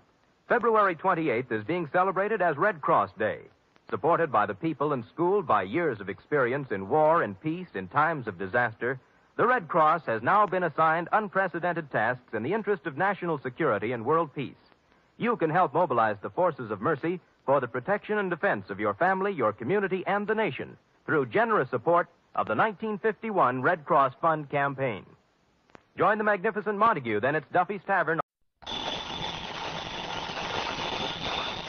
Johnny Dollar. George Reed here. Georgie, how's Floyd's of England holding up this hot weather? Fine, Johnny, fine. Tell me, does the name Franklin P. Franklin mean anything to you? No, I can't say that. Oh, no, wait. You mean the World War I fighter pilot who made such a name for himself came from right here in Hartford? That's the one. Oh, sure. One of my boyhood heroes. Yeah. Frankie the Flying Fool, they called him. Yes. Big plaque over at the library about the couple of dozen enemy planes he brought down. Yes. Which was quite a record in those days. Yes, Johnny. Something of a legend, too, because he gets shot down one day, be right back in the air the next. Yes. Just didn't know when to quit. Well, he isn't still alive, is he? No. Well, I didn't think so. No, Johnny, Mr. Franklin died a few days ago. Only a few leaving days? a considerable amount of life insurance. With our company, of course. Oh, I see. Over $110,000 that's to be divided equally between his two sons, Randolph and Philip. Or, of course, the survivor. Well, what's your problem? Well, Randolph is no problem. He lives right here in Hartford. As a matter of fact, he buried his father. But we need to find Philip. If he can be found. Now, what do you mean by that? Well, suppose you come on over here to the office, and I'll tell you what I know. Sure, why not?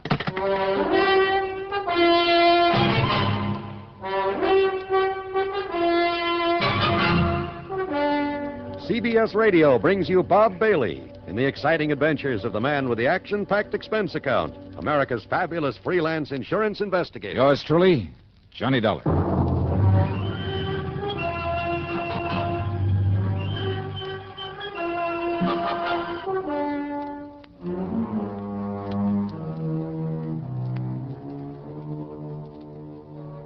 Expense account submitted by Special Investigator Johnny Dollar to Floyd's of England, North American Office, Hartford, Connecticut.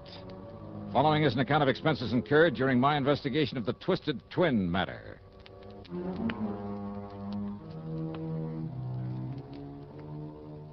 Floyd's of England hands me some pretty screwy cases, but I love them because they always put money in my pocket, sometimes plenty. So, expense account item 1, $1.10 for a taxi over to George Reed's office in the big new building on the square.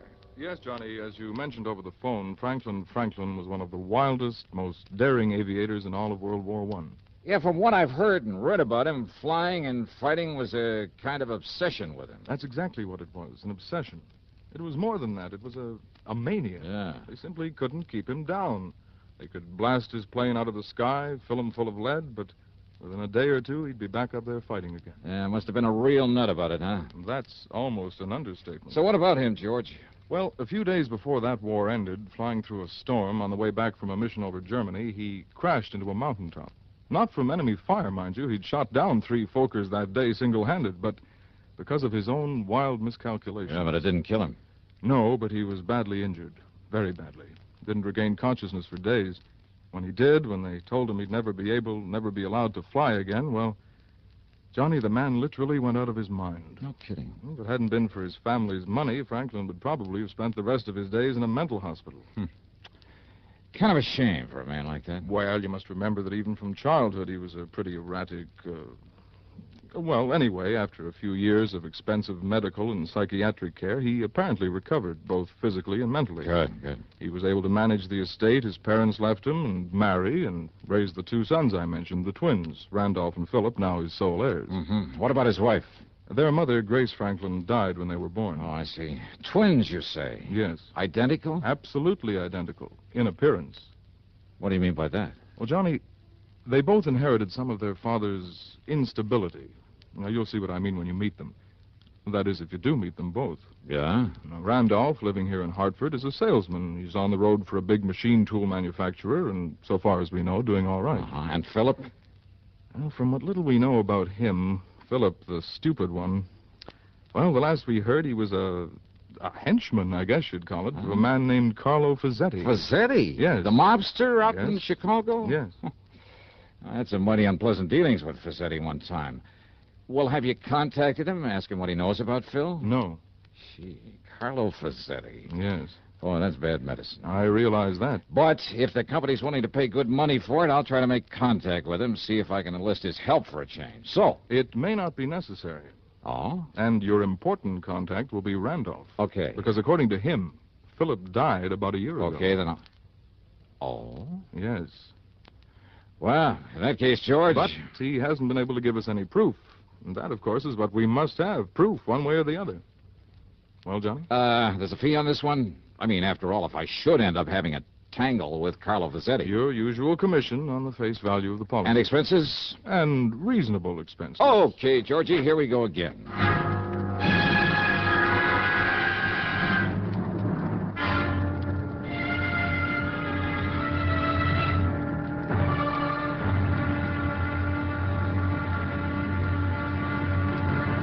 Now, Act Two of yours truly, Johnny Dollar.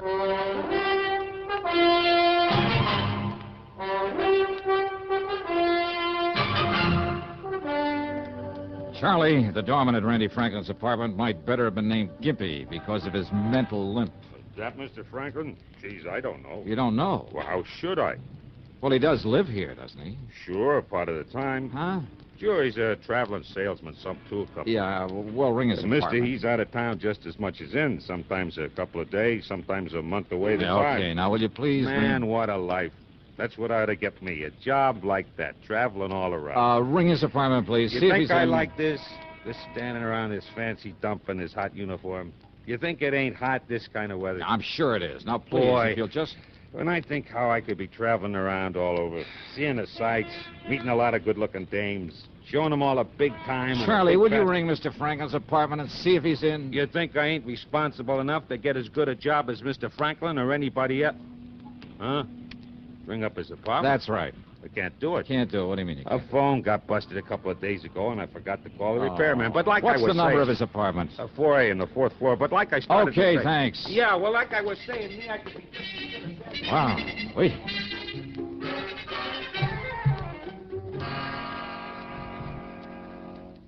Randy Franklin was in. He was mid-30s, maybe, tall, rather good-looking, with black hair, gray eyes. But there was something about the way he used those eyes, a funny shiftiness about them. And he was nervous, terribly nervous, with a trick of twitching his head so quickly I almost expected his neck to snap. His handshake was warm and friendly enough, though, but his hands trembled. He drummed his fingers on the arm of his chair and kept adjusting his tie, touching his forehead, running his fingers down the edge of his jacket. Of course, I wish you could find Philip, Mr. Dollar, but you can't. Well, you seem pretty sure of that, Franklin. I am absolutely sure. Philip is dead. It happened about a year ago, and Mr. Dollar, it was my fault. Well, now, why do you say that? Philip lived in Chicago. He worked with a man named Carlo Fazzetti. So I've heard. You know who Fazzetti is? I've met him. Oh. I see. Yeah. Then you can understand why Dad was very disappointed in Philip. And when he became sick and Philip couldn't come here to see me, well, it was about that time I had to go to Chicago on business. I ran into Philip, and I told him, Mr. Dollar, I told him that unless he came back here and squared things with Dad, got himself a legitimate job and settled down, Dad would cut him out of his will, out of the insurance. Oh, is this true? Yes, I believe Dad might have cut him off. Well, now, it seems to me that would have been to your advantage. Thank you, but I prefer to get along on my own, which is why I wish you could find Philip now. But you can't. Yeah, you said that before. Of course, a share in Dad's estate, of course, I'd welcome that. But not all of it, if it meant cutting off my own brother, and... You look as though you don't believe me. Well, just keep talking, Randy. The point is, the threat of losing some of the estate persuaded Philip to fly back here with me to see Dad. But then, Mr. Dollar... Yeah? Well? Mr. Dollar, Look, are you always this nervous, Randy? No, it's just when I think about what happened, then it was such a frightening, such a terrible, such a shock to me. I don't think I'll ever get over Well, what happened? Probably accounts for these lapses, these blackouts that occur when I can't remember things, lose track of things weeks at a time. When what happened, Randy? The airplane unscheduled. We ran into a storm over the Alleghenies. We crashed into a mountaintop. Oh, I see. Do you? Do you really? Do you know what it meant? The same kind of a crash that years ago caused my dad. Yeah, to lose his sanity for a while. No! You mustn't say that. He was as sane as you and I. It was just the fear, the terrible, uncontrollable fear and the shock at... Only 3 of us, so far as we know, managed to crawl away from the wreckage. The pilot, a little girl, and myself. Even we were badly injured, we didn't know about each other until much later, because we'd all crawled away in different directions. When I was found, I'd been unconscious for several days. Like your father after his crash during the war. No. Please. Don't. Please. All right, I'm sorry. They found Phil's remains in the wreckage? The wreckage of that plane burned completely. That is why the morbid-minded men at your insurance company can never have the sort of proof they seem to want. Poor Philip's body. Oh, I see. In any event, though, it looks as though you're the sole beneficiary of your father's insurance. And I tell you, I don't care. Don't you understand that? If you like, I'll give Philip's share to some charity. Randy, give me the name and address of the company you work for. Why, it's in New York, at the... Oh? Why? Because I've suddenly got a real crazy hunch, real crazy. Don't use that word. Okay, then. I got myself a real wild hunch. How's that, huh? Yeah. Instead of going on back to the insurance company and telling them to pay off this policy to you, the sole survivor... Yes, Mr. Dollar. Well, Randy, I'm going to continue my search for your brother. Search? For Philip? After all, I've just finished... Are you serious, Mr. Dollar? I sure am. But I told you... Yeah, you told me. Just stick around, Randy. And now, Act 3 of yours truly, Johnny Dollar and the Twisted Twin Matter. Expense account item 2, 3820 for a day in New York, locating and checking with the machine tool company that Randy worked for. Well, by the time I got back to Hartford the next morning, I'd learned plenty about him. He'd been a good salesman for him for years, but not lately, not since the plane crash. And he never had a satisfactory explanation for long absences from his job. They were seriously considering dropping him from the sales force. Now, in other words, he had plenty of use, maybe need, for his father's insurance money. All of it, despite what he told me. So maybe if Phil was still alive... But when I went over to Randy's apartment again, he wasn't there. Okay, then. Item 3 on the expense account is $52.10, plane fare to Chicago. Items 4, 5, and 6 are 30 cents for telephone calls to my old underworld contact on, an ex-arsonist by the name of Smoky Sullivan. Item 7, $100 cash to Smoky when he dropped me off at Carlo Fazzetti's hangout, which, as might be expected, was an exclusive apartment out near the Ambassador East. What I didn't expect was the man who opened the door. Yeah? I want to see Carlo Fazzetti. My name is Randy. Huh? So this is the answer. What are you talking about, mister? Oh, now, don't give me that, Randy. So you've been playing it both ways, huh? You ain't making no sense, Buster, so go on, get out of here, get lost. Now, just a minute there, Randy. What's this Randy stuff? My name's Phil. Phil Franklin? Oh, you know, no, get out. Just a minute, Phil. Who is he? Should I know, boss? It's Jerky comes in here and Dollar. starts talk. Well, my dear old friend, Johnny Dollar. Huh? Old friend, Why, of course, since you can't possibly be trying to tie me in with some of your insurance trouble. For once, Fazzetti. Come in, Dollar. Come in. Yeah, sure. Ah, Phil. Yeah, boss? Make an extra one of them drinks for Mr. Dollar here. My old friend, Johnny Dollar. Okay, boss. Whatever you say. Now, wait a minute. I want to talk. Phil. Yeah. Sit down here, Dollar. Right in here. That's Phil Franklin, huh? Yeah. Dopey Phil Franklin. You're sure of that? Of course I'm sure. He's been with me for years, off and on. Off and on, huh? One of my good boys once, but now, I don't know why I keep him around. Say, listen, Did I Fazzetti. say keep him around? Half the time he's here doing odd jobs around the place, serving the booze, helping himself to it. Half the time I get the boys out looking for him. Sometimes he's gone 2 days, sometimes for weeks. Wait a minute. Yeah, Wait he a used to be minute. one of my good boys. But ever since somebody knocked him on the head about a year ago, Say he cracked up in an airplane. Oh, he did, huh? Hey, now, what would Dopey Phil be doing aboard an airplane, huh? Here's your drinks, boss. Here. Ah, that's the boy. Oh, Dollar. Why'd you come here to see me, huh, pal?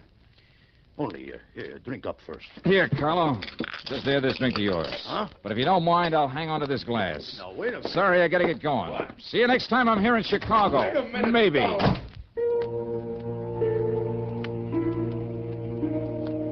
I wrapped the highball glass carefully in my handkerchief, stuffed it into my pocket, then spent item 8, $4.90 for a taxi.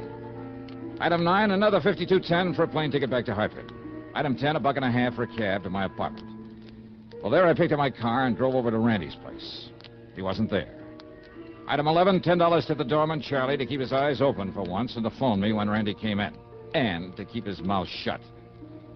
Well, as I might have expected, Charlie's call didn't come until 5 days later. Item 12, $4.85 for a tank full of gas. At police headquarters, I picked up Lieutenant Tim Waverly, who spends most of his time in the lab, not in uniform. I gave him the highball glass, some instructions. Then together we drove over to Randy's apartment. And this time he was in. Yes?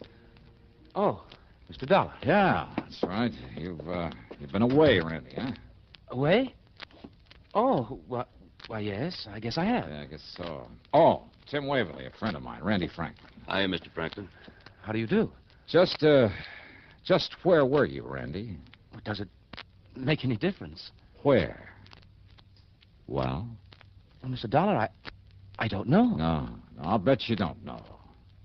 All right, let him see it, Tim. Sure. Mr. Franklin, have you ever seen this glass before? Here, take it. What? I said take it, here. All right. Well, have you? No, I can't say that I have. Okay, thanks. Let me have it back. Well, of course, here. Want to take it back to the lab, Tim? The lab? No need to, Johnny. These prints are identical, all right. Mr. Dollar, what's this all about? Randy Franklin, huh? And Phil Franklin, too. What? Yeah, so ever since that plane crash, huh? Please, don't talk about that again. Oh, sorry. Afraid you'll get all nervous, all upset again? Yes, don't you see? This last blackout was right after you were here before. Blackout, huh? Yes. You expect me to believe you don't know where you went, where you've been ever since then? It's true, Mr. Dollar. Are you kidding? I saw you in Chicago posing as Phil. No. What do you mean, no? It's not true. It can't be Those true. identical fingerprints on this highball glass prove it. I don't know what you're talking But about. why? What kind of a racket were you trying to pull? Dollar. Did you have some crazy No. idea that maybe, No, just don't maybe... talk like that. I told you not to talk like that. Do you hear me? All right, now, you just keep your hands to yourself, No, Randy. because you're trying to upset me again, but I won't let you get out. Get out Now, of here. just a minute, Watch you. it, Johnny. I'll show you. Coming here this way. You hear me? No, you... Don't. Oh. All right, now, Randy. No. Please. Take it easy, Johnny. You hit him pretty hard. And that isn't all, Tim. Let me have your gun. My gun? Yeah, give me. No, wait a minute. Thanks. All right, now, Randy. Johnny, you're out of your mind. Am I? Stand back. No, Johnny. No, please. No. No.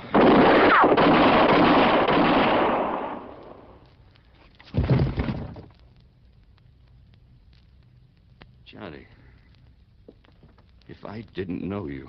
Okay. It was the shock that knocked him out, Tim. I know. You not only didn't hit him, you didn't try to, but yeah, I that's didn't- right. Now, let's get him over to old Doc Parsons. Dr. Parsons? Yeah. The psychiatrist? Yeah, come on. Give me a hand with him.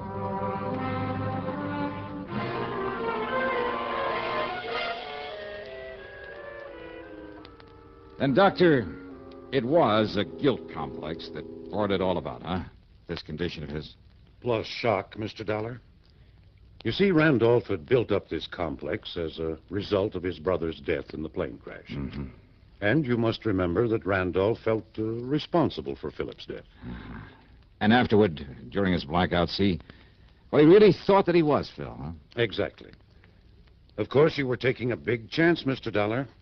This new shock might have killed him. Oh, brother. Don't I know it, Doc? But, you know, when I suddenly realized what it was all about, Well, fortunately, it worked. His intense excitement, which ordinarily might have resulted in another one of his blackouts, sent him back into the Phil personality. Well, that excitement, plus the shock and pain when you struck him, then his overpowering fear when you stood over him pulling that trigger, apparently trying to kill him. Well, Dollar, they were a perfect match for the pain and the terror that existed during the plane crash that made him the way he was. But now, Doctor? Well, I'm convinced that with proper care, Randolph will now be all right. Will be himself entirely. Good. Just, don't you ever try anything like this again, young man.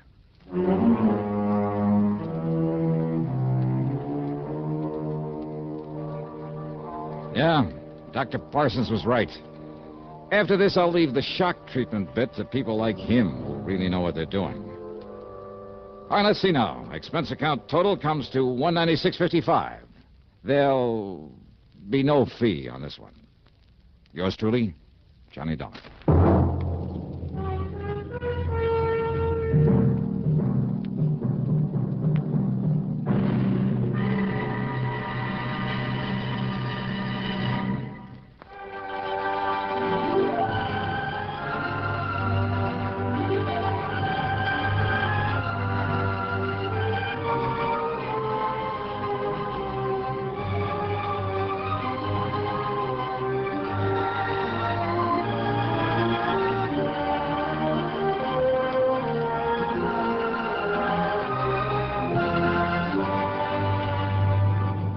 Yours truly, Johnny Dollar, starring Bob Bailey.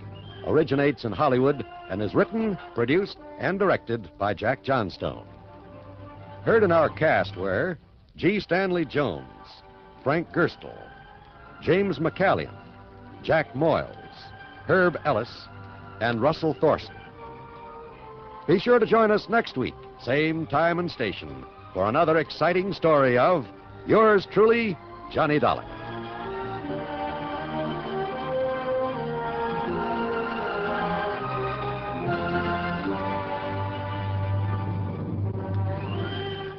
This is John Wall speaking.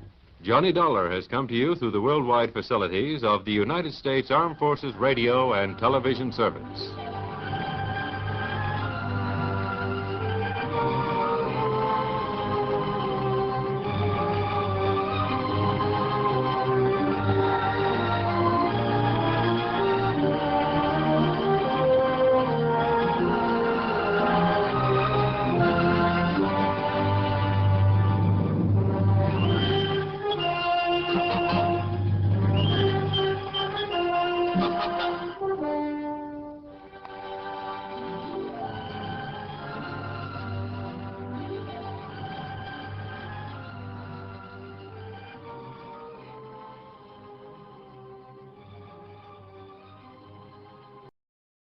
From Hollywood, it's time now for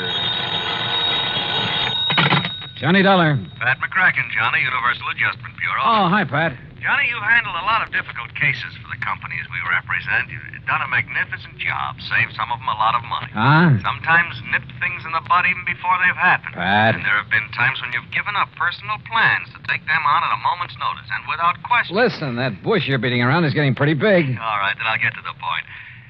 Johnny, why don't you take yourself a holiday at company expense? What? Lake Mojave Resort, maybe, where I understand you love to fish. At company expense, huh? That's right. Okay, Pat, I'll grab the first plane. Good boy. But, brother, just wait till you see the expense account I pile up for you. Why, Johnny? Because if I ever smelled a rat, believe me, it's now.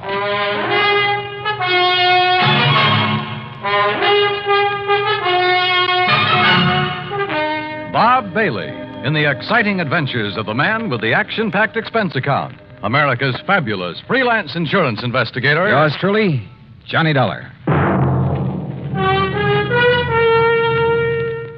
And now, Act One of yours truly, Johnny Dollar.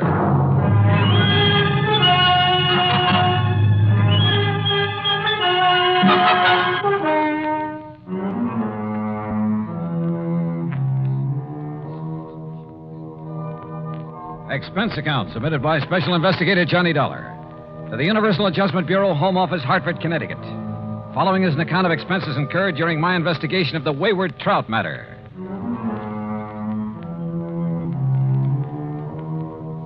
Expense account item 1, $174.50, plane fare, Hartford to Los Angeles and Los Angeles to Las Vegas. Item 2, $50, deposit on a rental car. I headed south on Route 95. The Mojave Desert. Thousands of square miles of sand, sun-bleached gravel and rock, of cactus, sage, and Joshua trees. High flat mesas, towering crags. Countless trails leading off from the highway. Long abandoned roads leading up into the harsh, bleak mountains, with their promise of infinite wealth to the prospectors who scratched away in their hungry search for silver and gold. And who knows, perhaps some of these were trails of the pioneers who beat a tortuous path westward to the great Pacific, who, with their oxen and heavy wagons, were lucky if they made 6 miles a day. Yet here I was, cruising along at an easy 60 miles an hour. And above me, a jet plane, lazily tearing off 600 miles an hour. Yeah, it made me think about the men who lived and struggled here, the men who died of hunger and thirst following the same path I was taking, never knowing that only a few miles away beyond the mountains was the mighty Colorado. Water, food, and life for those lucky enough to find it. But let's get to more practical things, like Davis Dam and huge Lake Mojave. On the east bank at the lower end, Lake Mojave Resort, with its clean, modern cabins, boathouse, dock, and harbor. Everything for a fisherman. It was after 9 p.m. when I pulled in. My old friend Buster Favor was waiting for me. By golly, Johnny, I'm glad to see you. Yeah, same here, Buster. How are you? Before you start on why I'm here, how's the fishing? You remember Ham Pratt, the general manager? Sure do. How is he? Went out 3 days in a row, got 3 limits, 5, 6, 7-pounders. Oh, and I have to come here on business. Yeah, but as soon as you clear it up, you and I are going to do some fishing. Believe me, we'd better. But now, what's the problem? Oh, well, here, let me take your bags. You're in number 8. Okay. I'll put you right next to Mr. Hatch. Hatch? Old-time confidence man, Johnny, and just plain big-time thief. Oh, Gordon Hatch? That's the one. Used to operate up in San Francisco, over in Reno? Tried Las Vegas, too, but they ran him out. Sure. He served a couple of short stretches for petty theft, things like that. But they could never nail him for anything big. That's right. Sit down. Yeah. Well, what's he doing here? Oh, ordinarily, we'd give a man like that some excuse about being full up, something like that. I should think so. But Ham and I decided if we let him stay, and with somebody like you here, well, maybe we could do a kind of public service. Keep talking, Buster.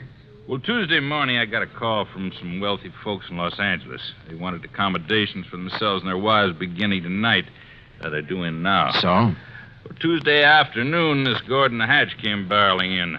My wife, Marilyn, not knowing who he was, put him in number 7. What are you getting at, Buster? Well, those folks from L.A. have been here before, Johnny, and the women always come with enough furs and jewelry To a fishing resort?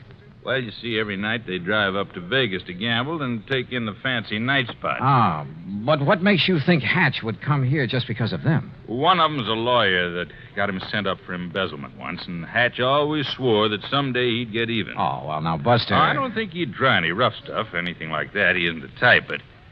Well, that's why I called Hartford. Well, what's the insurance angle? There isn't any. Unless a lot of heavily insured jewelry suddenly disappears from around here. And your man in Hartford was willing to play along with that. Yeah, I see. Well, so do I. Hmm? I see we have another guest, Buster. How do you do? My name is Gordon Hatch. Mr. Hatch, this is Johnny Dollar. He's come for a few days fishing, same as you. Excellent. We must go out together, Mr. Dollar. I found a couple of wonderful spots. Yeah, I understand you had pretty good luck, sir. Oh, didn't Ham Pratt tell you about the big one I got over near Sculpture Rock? Nearly 10 pounds. I'm keeping him in a live box so I can take him back to Los Angeles and have him stuffed.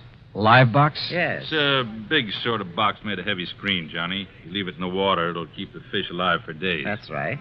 Well, aren't you afraid somebody will walk off with them? Oh, the nice people who come to this nice place? Of course not. And as a fisherman, I'm sure you know that even the worst crook in the world wouldn't touch another man's catch. Yeah. Look, excuse me, I hear some cars coming down the road. Must be the folks I'm expecting. Why, of course, Buster. I'll see you later. Right. Any plans for the evening, Mr. Dollar?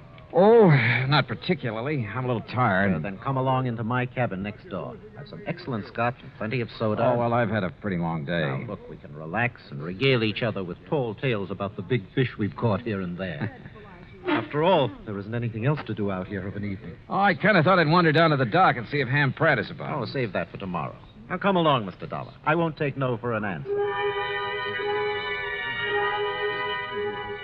Actually, I was glad for the invitation. I wanted to know more about this man, sound him out if possible, about his real reason for being here. As it turned out, we spent a very pleasant evening talking entirely about fishing. Only once, in answer to a pretty direct question, did he speak about what I wanted him to. That is all water over the dam, Mr. Dollar. If it's possible to make amends for some of the There'll be say questionable things I may have done in the past, though I can only assure you that I'm sincerely trying to make such amends.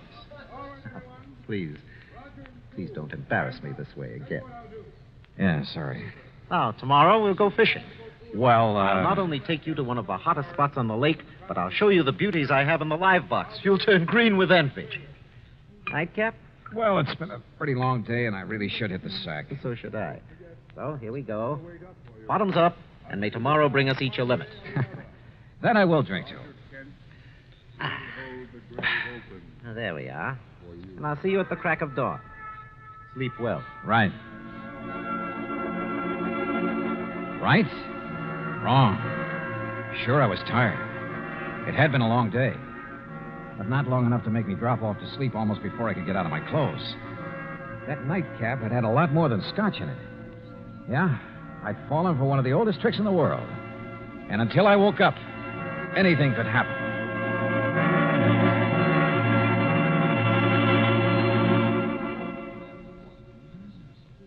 Act 2 of yours truly, Johnny Dollar, in a moment. And now for another episode in the life of Sergeant Donald Bellwether, my husband.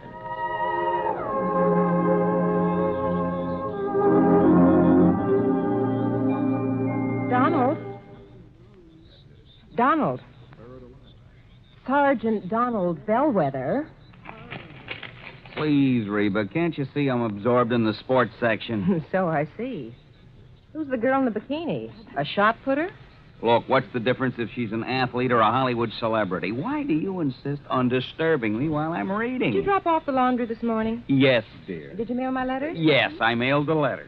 Did you know that angry, brooding, and impatient drivers are the major cause of many accidents? Yes, I know. What? I said angry or impatient drivers behind the wheel cause many serious accidents. So when a driver is emotionally upset, he's more apt to make an irrational decision or take unnecessary chances. My dear wife, you ought to know by this time that I am a well-adjusted individual. I have complete control over my emotions. You didn't have this morning. Now, just because I burned the toast, you stormed out of the house in a fit of rage. You didn't even kiss me goodbye. Mm-hmm. You're determined to pick a quarrel with me, is that it? No, I just want you to drive safely. I don't want you to be under any emotional strain when you drive a car. I want you to return home safely. I love you. Come here, woman. Yes, darling. You sit right here on my lap, and I'll give you that kiss you missed this morning. And you promise you'll never again drive the car when you're angry? I promise. Oh, that's my Donald. That's my doll.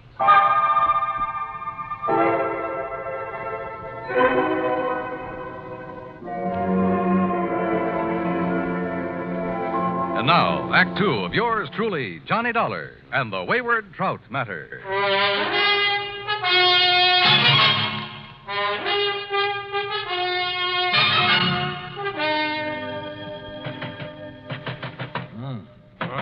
What is it? Hey, Johnny. Huh? Oh, it's Buster. You all right in there, Johnny? Oh, sure, I'm all right. Here, look. Holy, what time is it anyway? Almost 9 o'clock. Oh, look at those big red eyes. You weren't kidding. I feel as though Where's Gordon Hatch? Went out fishing at the crack of dawn. Said you'd promised to go with him, but he pounded on your door and finally gave up. Johnny, you look like you... Hey, Buster, the folks you were expecting in from Los Angeles. Yeah, they came right after I left you and Mr. Hatch last night. 6 of them. I figured you wanted to be alone with Hatch to sort of feel him out. Yeah, I did. But is everything all right? Yeah, so far as I know. The point is, did you learn anything from Mr. Hatch last night? Only that he claims to have turned over a new leaf, is now the soul of integrity. Yeah? Well, I wonder. You say he's out fishing, huh? That's right. You know where he went? Well, one of his favorite holes, the one I told him about, is in the big basin about 10 miles up the lake. What about the folks from L.A.? They're still asleep in their cabins. Look, Johnny, like I told you, Hatch isn't the kind of trying any rough stuff, even against Mr. Fellows, the lawyer who sent him up one time. And he's here with that party? He's the one that organized it, made the reservations. Now, listen, Johnny, I may be all wrong about Hatch. In spite of his threat to get even with Fellows? Well, I mean, maybe he's gone straight. He certainly acts like a nice enough guy. Yeah.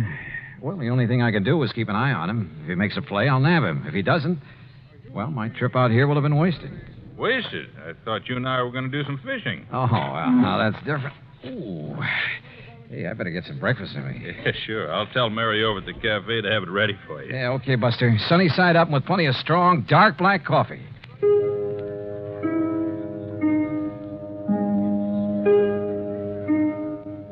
My head felt like it might split open any second, and I was more sure than ever that Hatch had poured me a Mickey last night. Yet he had expected me to go out on the lake with him this morning.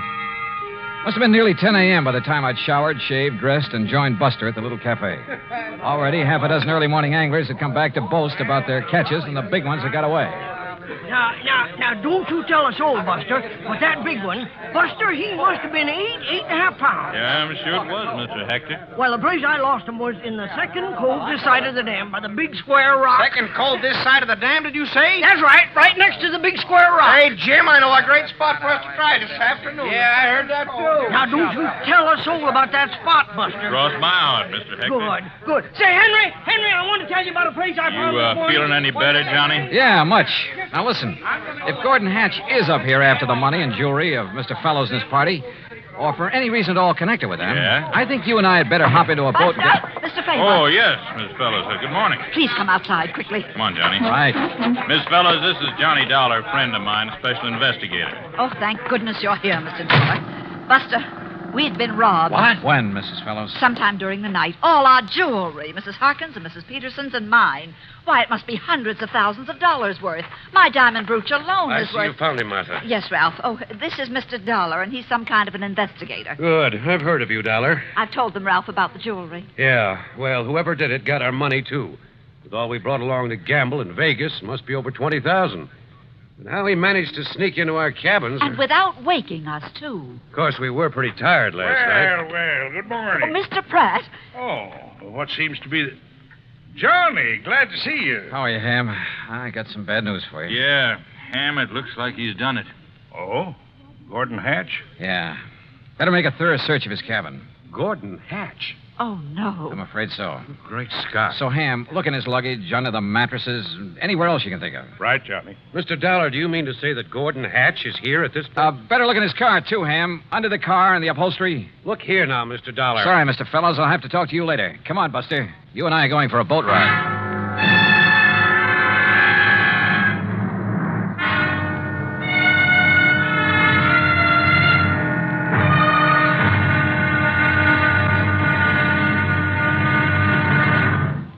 Act 3 of yours truly, Johnny Dollar, in a moment. Do you know who Uncle Sam's lawyer is? If your answer is the Attorney General, you're absolutely right. But being legal advisor to the President and other governmental agencies is only part of his job.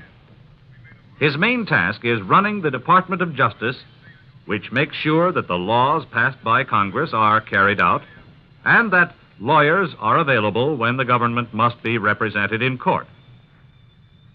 Let me give you an example. Suppose there is some question concerning the amount or kind of tax you should pay, or suppose you and the government don't agree as to which of you owns certain land. That's when the Department of Justice steps in to represent the government side of the case. If anyone is brought to trial for counterfeiting, smuggling, gold hoarding, or passport forging, the Department of Justice prosecutes the case. It also handles all matters dealing with legal immigration. And all of this activity is the responsibility of an important member of the President's Cabinet, the Attorney General. Just as it is the duty of the United States government to protect each and every one of you, it is the duty of the Attorney General to protect the government of the United States.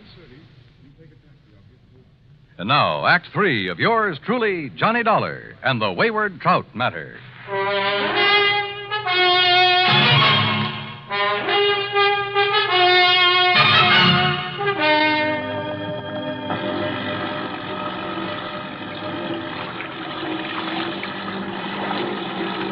Lake Mojave was calm as a mill pond, and Buster made the spray fly as we headed almost due north up toward the big basin.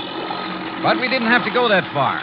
Buster, with the sharpest eyes I've ever known, spotted the ripples from the wake of a boat that had pulled into a deep, winding cove on the Arizona side. Hang on, Johnny. Looks to me like Hatch's boat went in that cove.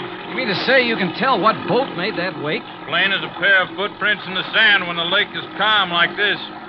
First thing I want to do is inspect that boat of his. You think he might have the jewelry and money on board? He's too smart to have left them around the cabin or his car. Look, that's his boat in there, all right. Tied up to that low, rocky ledge that sticks out. What under the sun is he doing there, between his boat and that ledge? Well, it looks to me like he's trying to hide something there in the water. But we'll soon find out.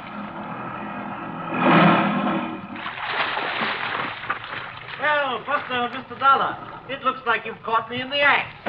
Yeah, it kind of looks that way, doesn't it, Hatch? What were you so busy shoving down in the water between your boat and that ledge when we pulled out?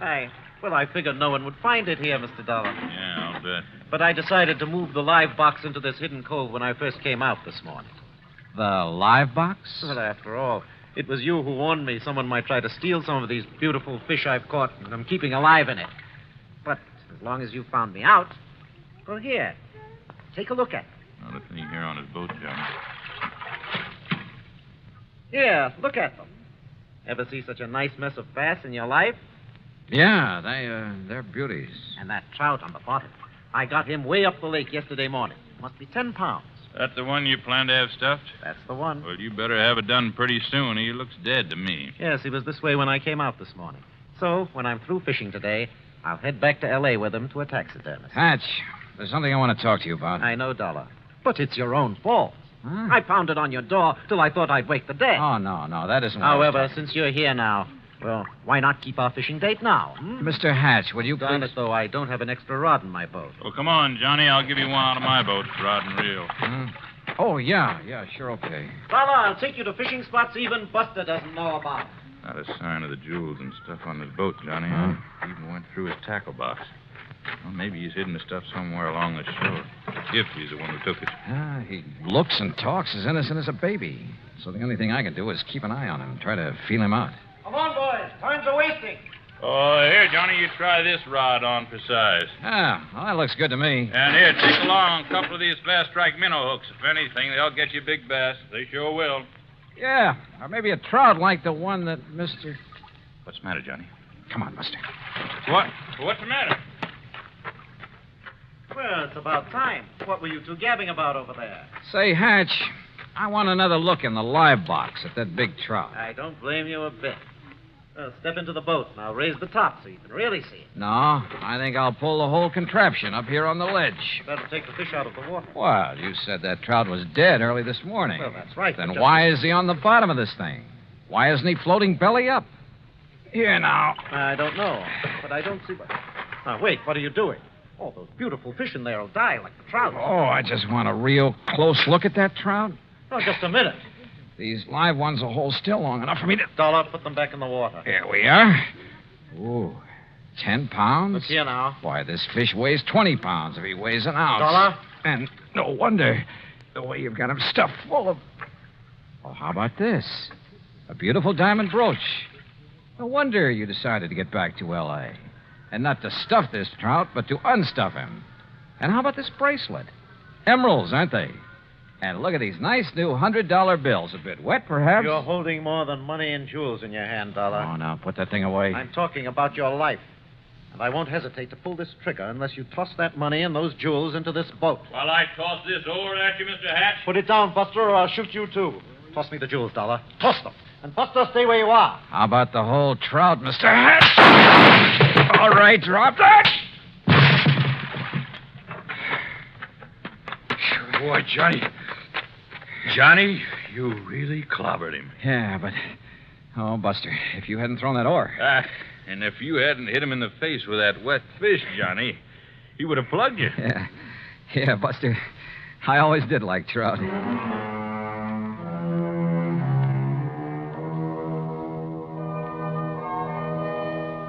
Expense account total, including boat and bait for 5 days of really great fishing, cabin rental and meals, and trip back to Hartford, $815 even.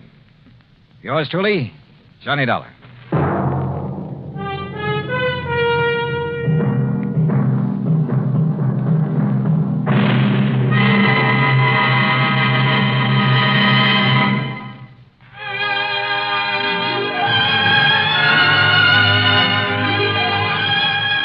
Yours truly, Johnny Dollar, starring Bob Bailey, originates in Hollywood and is produced and directed by Jack Johnstone, who also wrote today's story. Heard in our cast were Eleanor Audley, Larry Dobkin, Barney Phillips, Edgar Barrier, Junius Matthews, Russell Thorson, and Alan Reed. Be sure to join us next week, same time and station, for another exciting story of yours truly, Johnny Dollar.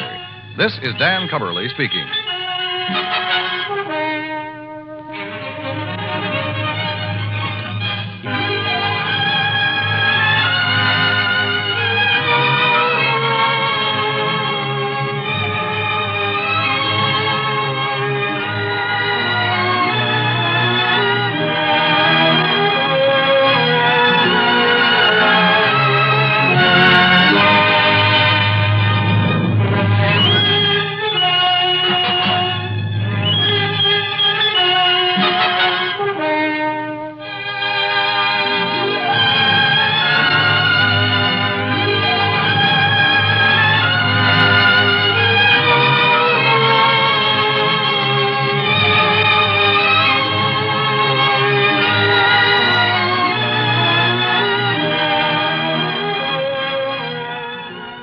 Yours truly, Johnny Dollar, has been a presentation of the United States Armed Forces Radio and Television Service.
From Hollywood, it's time now for Johnny Dollar. Earl Poorman here. Poorman? Tri-State Life and Casualty. I'm the branch office manager down here. Oh, sorry, Mr. Poorman, but the answer is no. Well, this is an arson case, Dollar, and we're already having to make one payoff on I'm sorry, but it'll have to wait. I'm going to get as far away from this New England winter as I can. Well, for that, I don't blame you, but there's no reason you shouldn't come Look, down. I've had a rough year of it. I'm tired and I'm cold. And unless I can get down to where the warm, balmy breezes waft in... Dollar, I have got to have you on this case. There's a lot at stake. Now, my office is down here... No, sir, I'm sorry. You down see... here in Sarasota. I just can't do it, Mr. Poorman. I've already made a plane reservation for Sarasota, Florida. And this is one time I'm going to... Where did you say your branch office is? Sarasota, Florida.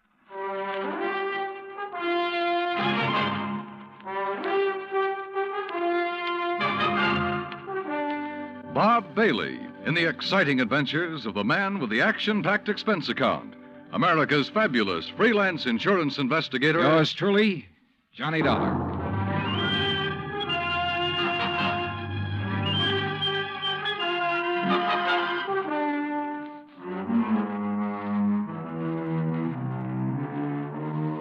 Expense account submitted by Special Investigator Johnny Dollar to the Tri-State Life and Casualty Insurance Company, Home Office, Hartford, Connecticut.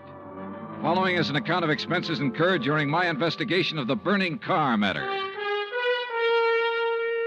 Expense account item 1, which I'd thought I was going to have to absorb myself. $129, transportation and incidentals to Sarasota, Florida. It was nearly 5 p.m. when I got there, so instead of checking into a hotel, I taxied. That's item 2, $1 even. I taxied to Earl Poorman's office in the Conroy building. He turned out to be a tall, lanky, easygoing fellow with clear blue eyes and a ready smile. Sit in an office and talk business this time of day? You're in Florida now, Johnny. Well, I thought from your call this was a pretty urgent matter, Mr. Poorman. It is. Arson, you said. Yeah, probably, but here's no reason we can't go out to my little shack on the quay and be comfortable while we talk about it. Besides, Michael wants you for dinner. Mike? My wife, Gertrude. Oh. Come on, my jalopy's right out at the curb. Come on, Johnny. Poor man was a misnomer for this man because his jalopy turned out to be a spanking new Cadillac, complete with air conditioning and all the fixings. And the shack, anything but. It was on St. Armand's Key across Sarasota Bay from the mainland, a beautiful 2-story concrete and stucco job. The big yard backed on a quiet bayou, and there, tied up at a private dock, was a 24-foot lap-strake speedboat, ideal for fishing the Gulf of Mexico. After all, as long as you're down here on expense account. Yeah, but it's charged to your company, remember? Oh. Hey, there she is at the door. Huh? The big, fat, overbearing broad I'm married to. This was another switch. For Earl's wife, standing in the doorway, was the cutest little trick I'd seen in a long time. Petite, pretty, and blonde, and with eyes that you noticed right away because they were almost green. Eyes that suddenly narrowed as she looked at me. And I wondered why. Johnny, dollar, did you say? That's right. Insurance investigator down here to look into those fires. Oh. Any objections? No. Oh, of course not. Just set your bags here in the hall, Johnny. All right, thanks. And wouldn't you like a drink after your long trip? Yeah, and you can get me one, too. Scotch, Johnny? Martin's VVO. Oh, great. Well, soda, please. Sit down, sit down. Thanks. I take it Mike isn't too interested in the insurance business, huh? You know, she used to be a singer, dancer. Oh, well, this is a little different. But now, tell me all. Well, actually, I guess we ought to wait until Arnold Carr gets back. Carr? Carr Brothers, Lumber Enterprises. Arnold runs the business, and his brother Edward... Well, Ed just shares the profits. Real black sheep of the family, from what I've been able to learn. Oh? Anyway, they have yards all over the state. There's one here in Sarasota, one up the coast a ways at Fort Pierce, and still another at Arcadia. That's about 40 miles inland, just east of here. And there was one up in Orlando. Was?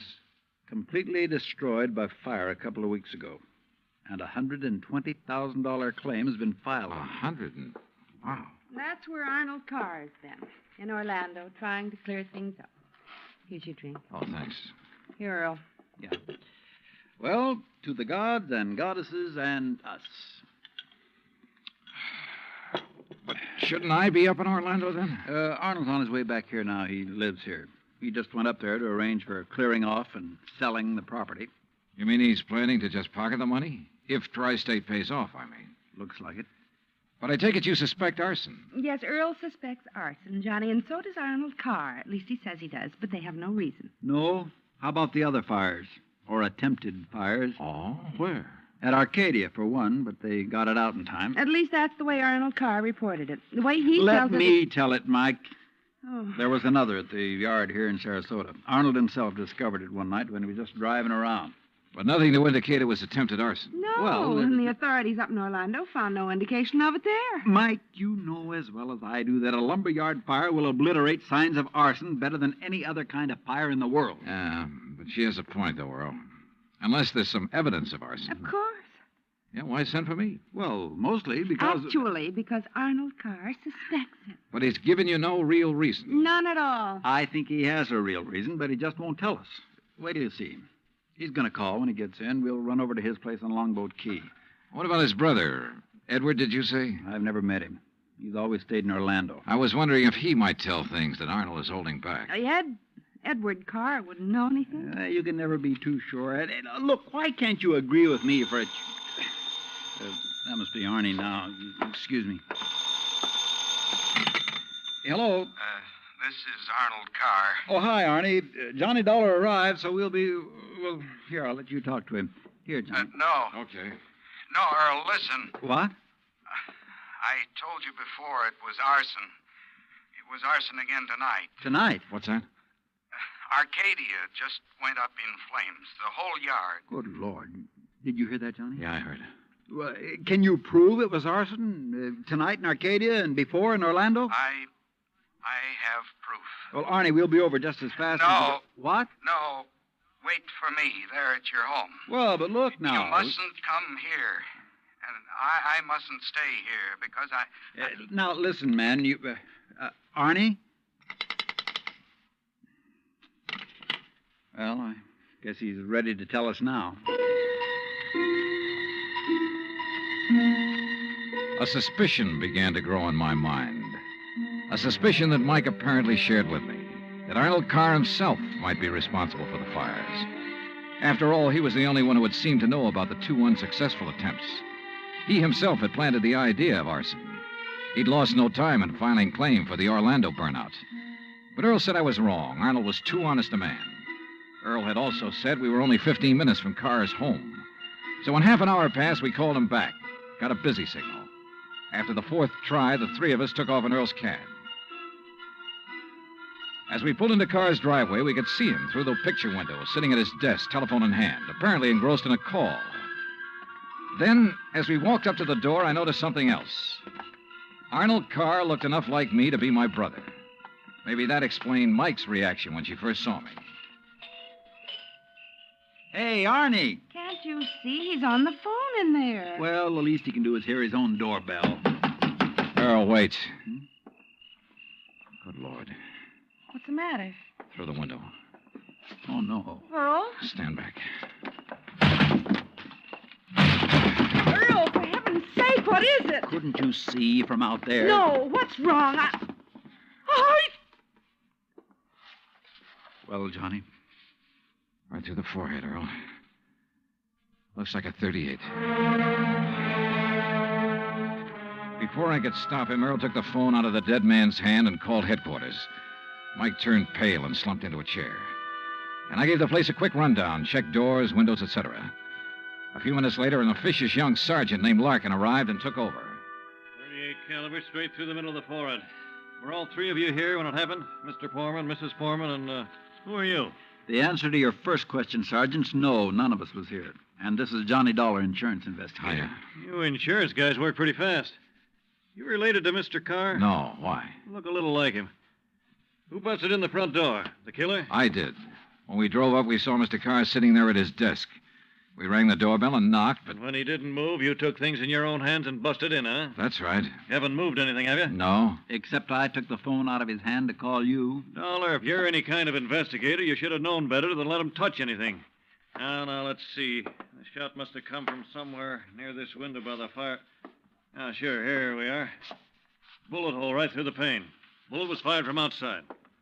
You're sure, Sergeant? Sure, I'm sure. Look for yourself. You call yourself an investigator? Hey, Cummings, Louie, check the area around that window beside the chimney out there for footprints. Maybe an empty cartridge case. Now, you folks get out of here so I can call Doc Hanley over and get on with my investigation. And no, Dollar, I don't need any of your help. Well, thank you, Sergeant. Your job is fires, not... Hey, where did Mrs. Foreman go? Out to the car. Why? Who told her she could leave? Who told her she had to sit here looking at a corpse? All right, Dollar, all right. Just be sure the 3 of you stick around town in case I decide to question you further. Oh, of course, Sergeant. Yeah.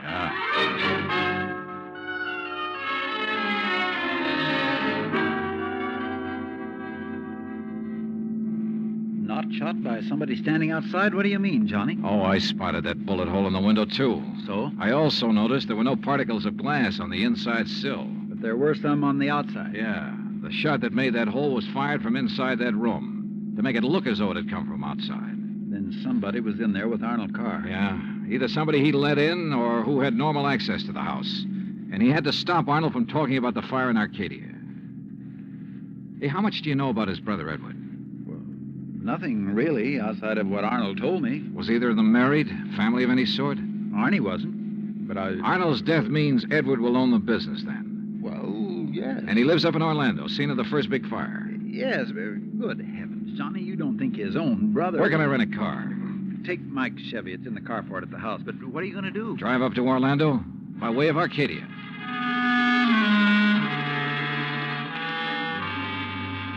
When I got to Arcadia, only a few people were standing around the remains of the fire.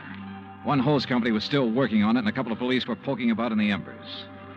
Walking toward it, I almost stumbled over a little old man sitting alone in the darkness beside a palm tree, hunched over, his head in his hands, sobbing. He didn't even look up when I stopped beside him. It's like losing part of my own life, it is. You lost someone in the fire, sir? No, son. Only part of my life. I helped build up that yard. Me and Mr. Arnie. Arnold Carr. All along, he's been worried about it. And last week, when him and me smelled smoke and come over here and put out the barrel of trash that was smoldering, he knew. Knew what? That somebody was trying to burn him out? That's why he stopped by tonight on his way home. That's why we drove over here, him and me. And I brought my gun just in case. Yeah. Well, we got here too late. It was already blazing.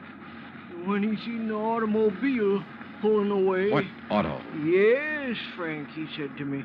I knowed he was the one trying to burn me out, he said. Who, old-timer? Who do you mean? He didn't say. Then he called the fire department. And That car that pulled away, what was it? just a auto, big white Buick. But he tied it in with whoever set the fire.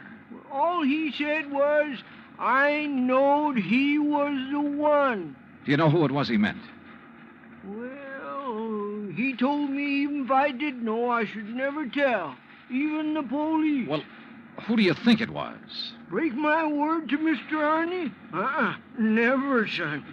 All right, look, old man, I'm sorry to have to tell you this. Mr. Arnie's dead. What? But he can't be. He was... You. Huh? Maybe you thought in the darkness I would know you. But I do know you. Oh, now, just a minute, old-timer. If Mr. Arnie's dead, it's because you killed him. What? Just like you set the fires. No, I'm not who you think I am. And I'll kill you. That's what I'll do. Put down that gun. I'll kill you.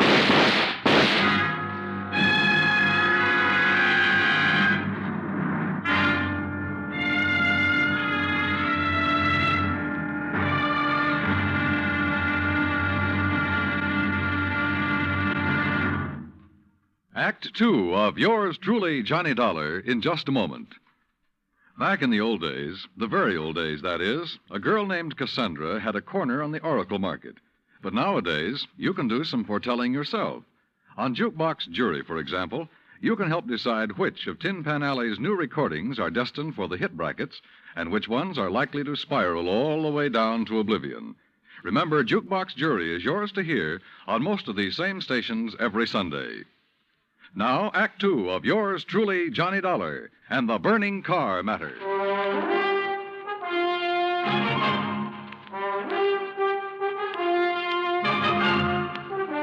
Expense account, item 3, $5.15, gas for the borrowed Chevy to keep me going to Orlando. Either the old man's eyesight was bad or he was just a lousy shot. Either way, it was okay by me. I hated to slap him down, but there was no point hanging around Arcadia trying to explain things to the local authorities. So after making sure I hadn't really hurt him, I appropriated his gun and took off fast. He'd thought I was someone else. Even I had noticed a family-type resemblance to myself and Arnold Carr. Sergeant Larkin had asked me if I was related to him. And now the old man at the fire had apparently thought I was the one who... Oh, well, I'm afraid I made the rest of the trip to Orlando in somewhat less than legal time. And at police headquarters, I barged into the office of Lieutenant Cal Hudson without bothering to be announced. Early in the morning? Sit down while I finish up a report, Mr. Carr. Thanks. I was trying to reach you, but we got no answer to the phone at your house. Well, that's very interesting, Lieutenant. I'm afraid I have the painful duty of notifying you that your brother Arnold down in Sarasota last night... Why did you say very interesting, Mr. Carr? Or had you already learned... I'll be doggone. Yeah. You're not the first one. Who are you? Johnny Dollar, insurance investigator. I can't believe it. Dollar, you look enough like Edward Carr to be his twin. You even sound a lot like him. I take it you haven't located Edward yet? Well, no. Lieutenant, I think Edward Carr is the firebug we're after. And the killer. Wait a minute. Briefly as possible, I told him of Arnold Carr's phone call to Earl Poorman, his emotional upset just before he was killed. I told him Arnold had been murdered by someone inside the house, someone close to him, and that everything indicated that someone could very well be Edward Carr. That's still all just theory, Dollar, without any proof. Well, I will admit that Edward is a pretty worthless playboy living off the profits of the lumberyard. In any event, the lieutenant promised to put out an APB on Edward Carr. That was at breakfast for the two of us. Item 4, $3.25. Before I left him, he gave me Ed Carr's address, 1726 Allen Place. As I expected, there was no answer to the doorbell at 1726, so I tried visiting up the street. It quickly became clear that Ed Carr wasn't very popular in this otherwise quiet, well-ordered neighborhood. Those big, noisy parties at all hours of the night, cars parked up and down the street, blocking respectable people's driveways. Yes, ma'am. You know, well, once in a while you expect a person to have callers and such. Me, I have the ladies' bridge club every third Wednesday, for instance. Well, that's nice. But these are all ladies, not like some of the trash that man and his friends have, dancing and drinking and carrying on at all hours. Yes, you mentioned cars, Mrs. You Harper. know, people like Mrs. Hereford Robbins. She's awfully nice. And Janet Osterworthy. Now, she's a widow. Well- And, you know, she could have her pick of anybody she liked. But does she ever look at another man? No, sir. And then there's Mrs. Harper, Yes. you mentioned cars. Do you know what kind Mr. Carr drove? Why, yes. It was a big white one. And the make? Well, no. My husband, when he was alive, always drove a Maxwell, and I guess that's the only kind I ever got to know by name. But Mr. Carr's is white. Only I guess that isn't much help to you, is it? All the white cars here in Florida, I mean. Look. Now, even that blonde hussy who's around him all the time drives a white car. Oh, I really shouldn't use a word like that, though, should I? But it fits. Wait a minute. What blonde, Mrs. Harper? Mr. Dollar, I don't pay any attention to people like that. Why, you'd think she owned that house of his, the way she keeps popping in and out all hours as if she belonged there. Mrs. Harper. And drives all the way up from Sarasota, too. Do you know who she is? I do not. I refuse to pay any attention to people like... And the way she dresses, too, like a newly rich chorus girl with all her fancy clothes and furs and things. How do you know she comes from Sarasota? By the license on her car, of course. Every city has its own number. You know that very well. And hers is 12WW something. And you don't know her name? Of course not. Flaunting all those expensive furs as though she bought and paid for them herself. And if there's anything I hate to see, it's a little shrimp loaded down with furs. Now, a tall person I like see. me... And Well, her thanks. eyes... If there's anyone I don't trust, it's a person with green eyes. Why, Thank you, Mrs. Harper. Her description of Carr's girlfriend stopped me in my tracks. That description could fit Mike Poorman to the letter. Petite, blonde, green eyes, and she came from Sarasota. And then I remembered Mike's reaction when she first saw me. Her dismissal of Edward as a possible suspect. There was obvious friction between Earl and Mike, too. I figured it was just normal in a couple who'd been married for a while. But now... Item 5, $1.30 phone call from the nearest booth I could find to Earl Poorman at his office in Sarasota. No, she isn't, Johnny. Why? Well, do you know where Mike is? When I woke up this morning, I could hear her talking to her girlfriend, Betty, on the phone downstairs. Betty? Betty lives here in Sarasota. They used to be on the stage together, sister act, you know. Yeah, well, Well, then when I went down for breakfast, she was gone. Took my car, too. I had to come here to the office in a taxi. Yeah, well, okay, Earl. Thanks a lot. Hey, now, wait a minute. How are you doing? You found out anything I ought to know about this arson and murder business? No, Earl, nothing that you need to worry about. Liar. I sat down at a corner drugstore. That's item 5, 80 cents, over a sandwich and a Coke to try to think things out. But I'm afraid I didn't like anything that I thought. Finally, I drove over to Allen Place again. I parked a couple of blocks away and walked to 1726. I rang the front doorbell, knocked a couple of times. Then I slipped around to the back door, finagled a lock on it with a little celluloid pocket calendar, finally got it open. I left it open for the sake of a quick exit if such became necessary. But I guess that was a mistake. For a couple of minutes later, as I rounded the corner from the den into the living room, I felt the barrel of a gun poked into my back. Out of town, huh? Now, wait a minute. Don't move, Eddie boy. Trying to stall off pay me the $5,000 by saying you're going to be out of town, huh? Okay, so you think I'm Edward Carr. You kidding? Don't you know what happens when somebody tries to stall me? This. I don't know exactly how long I was out, but when I came to, it was dark. Except for the glow from a streetlight outside. And what roused me was the sound of footsteps, feminine steps, cautiously entering the back door. Then, briefly, silhouetted against a window, I saw a trim, petite figure that was all too familiar coming toward me. Then she saw me, too. Darling, you're hurt. What happened? What do you think? Who did this? Who struck you? You don't know? Yes, of course. It was Tony. Because you didn't pay him soon enough for the Arcadia job.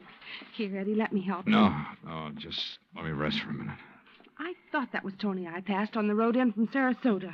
Why'd you come over from Sarasota? To see you. I knew you'd be here. Oh, why? Why, so the police could surprise you with the news of your poor dear brother's death. But why did you come to the house? Because I hoped you'd come here, I guess. Eddie, you should have waited until I could raise the money to pay off Tony. You mean for killing Arnold, too? Of course. No. Are you trying to say you didn't kill Arnold? But I saw you from outside in the Buick. You'd swear to that, wouldn't you? I don't know what you... Eddie, you sound like you don't trust me. We're in this thing together. Yeah, you sure of that? What are you talking about? Whose idea was it to knock off Arnold? But you had to. When he saw you at Arcadia, he knew that you were having the yards burned up. That's the way you figured it from the beginning, wasn't it? Now, look, baby. First burn up the lumber yards and collect the insurance on them. Then convince me that you and I should have it all by putting Arnold out of the way. But you had to kill Arnold. I don't understand you, Eddie. Yeah. And I wish I didn't understand you, Mike. Mike? Come on. Let's turn on the lights. No. No, if somebody sees us. Eddie, you... Who are you? Are you kidding, Mike? Wait a minute. Who are you? You're that insurance investigator, Johnny Dollar, that Mike told me. Let me out here. Oh, no, you don't. You're staying right here. Mike Poorman's sister, aren't you? Well? Oh, sister. So we once did a sister act before she married that Poorman guy. Now, let me go. Not by a long shot. You may as well, Dollar. What? Eddie. Don't move, Dollar. Get his gun, Betty. Get it. Yeah, sure. Here, Ed. Good. Ed Carr, huh? That's right. And you know we do look alike, you and me. Yeah, sure. Enough for Betty here to have told me all I need to know. Don't believe him, Eddie. He's lying. I heard, No, baby. Eddie, I thought it was you. Don't you see? Sure. Why'd you come up here anyway? Because Mike told me that Dollar was coming up here. You been shooting off your mouth to her, too? She knew about us. She thought you might have something to do with the fire. She was my friend. She was trying to get me out of this whole mess, and I wish I'd listened to her. Well, it's too late now, baby. Eddie, what are you going to do? Now I gotta get rid of both of No! them. And figure some way to shut up Tony's mouth. Ed, please! You know you'd never get away with it, Carr. Oh, no, I'll call him. That's what I'll do. Yeah, Betty, and he'll come here to get his money. Then I'll call the police, see? Tell him to come right away. Tell him I found out about you having Tony start the fire. What? That's right, that you had him burn up the yard so there'd be even more money for you to bleed from me, like all the dough you got from me already. You're crazy, Ed. I'll tell the police to meet me here. And when they come in, it'll just be in time to see me kill Tony in self-defense. After getting here too late to save you, I'll tell them. You're out of your mind. They'll check that gun of yours so fast. And that'll prove it. Because the only shot out of my gun will be the one that gets Tony. This gun of yours is the one that's going to knock you two off. And they'll think it's Tony. Oh, Eddie, please, you're drunk. Are you crazy? Crazy to save my own life? To keep you and Tony and Dollar from putting a noose around my neck? If you think that harebrained scheme of yours will ever work, you're off your rocker. It's got to work, because it's my only chance, so it's going to work now.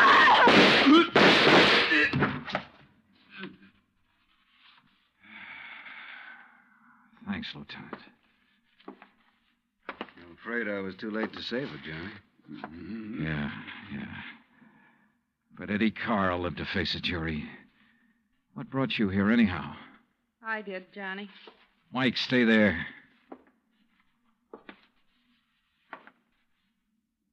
Stay right here, Mike. I know. I don't want to see it. She was my friend. Where's Earl? I came alone. When I talked to Betty this morning, I knew your suspicions about Ed were right because, you see, I knew Betty and Ed were going together. Earl didn't know. Yeah. Maybe you better call him.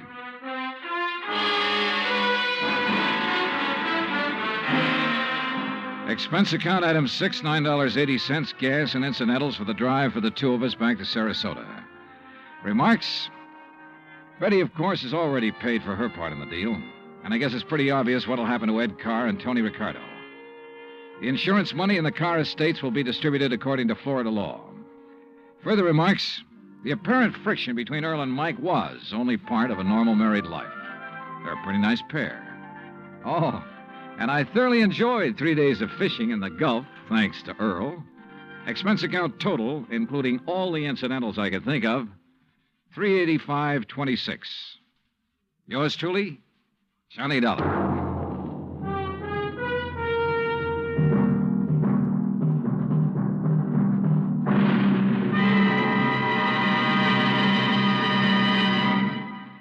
Our star will return in just a moment. You don't have to be an efficiency expert to figure out that it's easier to lend your support to several worthwhile fundraising campaigns all at once than it would be helping one campaign at a time. That kind of efficiency is yours to enjoy through the United Community Campaigns.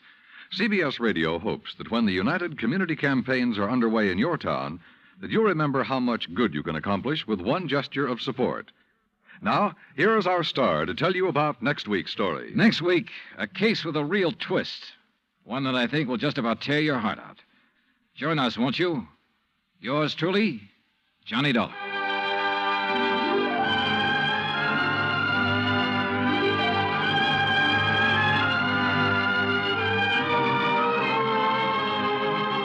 Yours truly, Johnny Dollar, starring Bob Bailey, originates in Hollywood. It is produced and directed by Jack Johnstone, who also wrote tonight's story. Heard in our cast were Virginia Gregg, Harley Bear, Victor Perrin, Bob Bruce, Harry Bartell, Vivi Janis, Tony Barrett, and Junius Matthews. Musical supervision is by Amerigo Marino. Be sure to join us next week, same time and station, for another exciting story of yours truly, Johnny Dollar. Dan Cubberly speaking.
From Hollywood, it's time now for...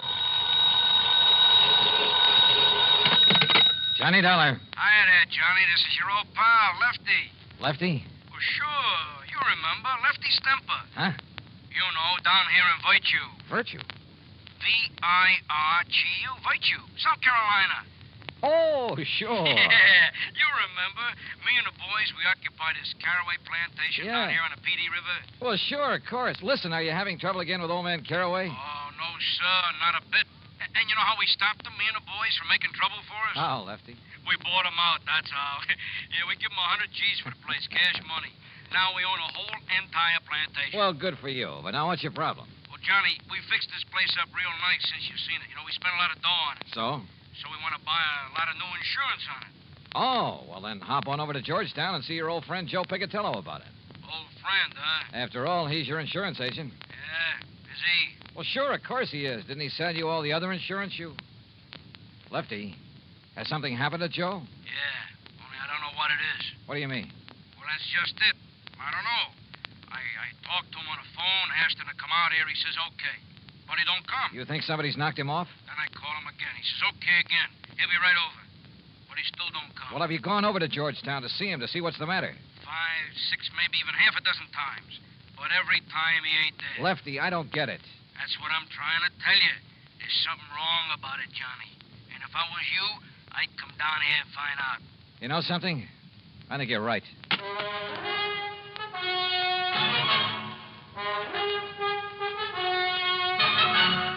Bob Bailey in the exciting adventures of the man with the action-packed expense account, America's fabulous freelance insurance investigator. Yours truly, Johnny Dollar.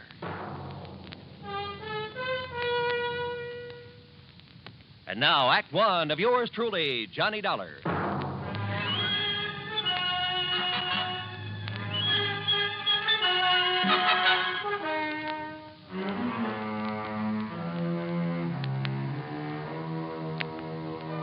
Expense account submitted by Special Investigator Johnny Dollar to the Continental Insurance Company, Home Office, New York, New York. Following is an account of expenses incurred during my investigation of the Virtuous Mobster matter. Expense account item 1, $7.85, train to New York City and taxi to the office of Continental Insurance Company. Fortunately, my contact there, Ben Orloff, was in. Come in, Mr. Dollar, come in. Thanks. How are you? Sit down. Thanks. Now, Mr. Orloff. Wait a minute. Don't tell me you never received that check for your services down in South Carolina. Oh, yes, I got that. Why, I had that mailed out to you nearly 2 months ago. Yes, I said I got it. Oh, good. Incidentally, I thoroughly enjoyed your report on that case, the Village of Virtue matter, you called it? Yes, So I why know. a group of ex-gangsters should decide to settle in a town called Virtue, I'll never understand. Well, Were they really behaving themselves, as your report indicated, or had they been using that old plantation for a sort of hideout? Their records have been clean down there for over 20 years now. Is that so? Well... maybe the answer to organized crime is to give all those fellows a nice, quiet plantation to live on. Yes. Though I must say that when our agent down there, Joseph Picatello... It's about Joe that I've come to talk I to. must say that I was a bit concerned when I found Joe had sold policies to characters like Lefty Stemper and Bully Magoon and Flippy Lackovich. Mr. Orloff. Why, those were the very sort of men that Thomas E. Dewey chased out of New York when he was D.A. some years ago. Mr. Orloff. That was before Dewey became governor, you know. So naturally, what were you going to say about Joe Picatello? Have you heard from Joe recently? No, I don't think I have now that you mention it. Because I just talked over the phone. Wait. You must understand one thing, Mr. Dollar. Oh, what's that? Our office down there in Georgetown is probably the smallest one we have in the whole country. Joe really doesn't handle much business for us, you know. Yes, I understand. I understood that when I talked to him in April. If it weren't for those mobsters over in Virtue... Ex-mobsters, Mr. Orloff. Well, if it wasn't for them and some of the townspeople to whom we've issued policies, I'd... Mr. Dollar, has something happened to Joe Picatello? That's what I want to find out. Because now that I think about it... Excuse me. Miss Bailey? Yes, Mr. Orloff. Did you ever get a reply on the Harmon policy from Mr. Picatello in our Georgetown office? No, sir. I've written Mr. Picatello several times now. Thank you. Dollar, we wrote Joe about that Harmon matter over 4 weeks ago. Well, didn't it occur to you to phone him and find out why he hasn't answered you? But it involves such a small policy that... yes. Perhaps I'd better try to call him. Miss Bailey? Wait. Yes? Nothing. What? I said nothing. Well, Mr. Dollar? Well, Mr. Orloff, if something has happened to Joe Picatello... Well, look, instead of spreading the alarm, how about if I quietly run on down there? But have you reason to believe something wrong has happened to him? Only from what his clients down there at the plantation have told me over the phone. You think perhaps some of his old gangland enemies have got to him? After 20 years, I don't know. But if you'll okay my expense account, I'll go down there and see. Well, now, Mr. Dollar... And if you won't, I'll go down there anyway. But there's the danger, too. This might be a very dangerous... Let me hear from you as soon as you can, Mr. Dollar.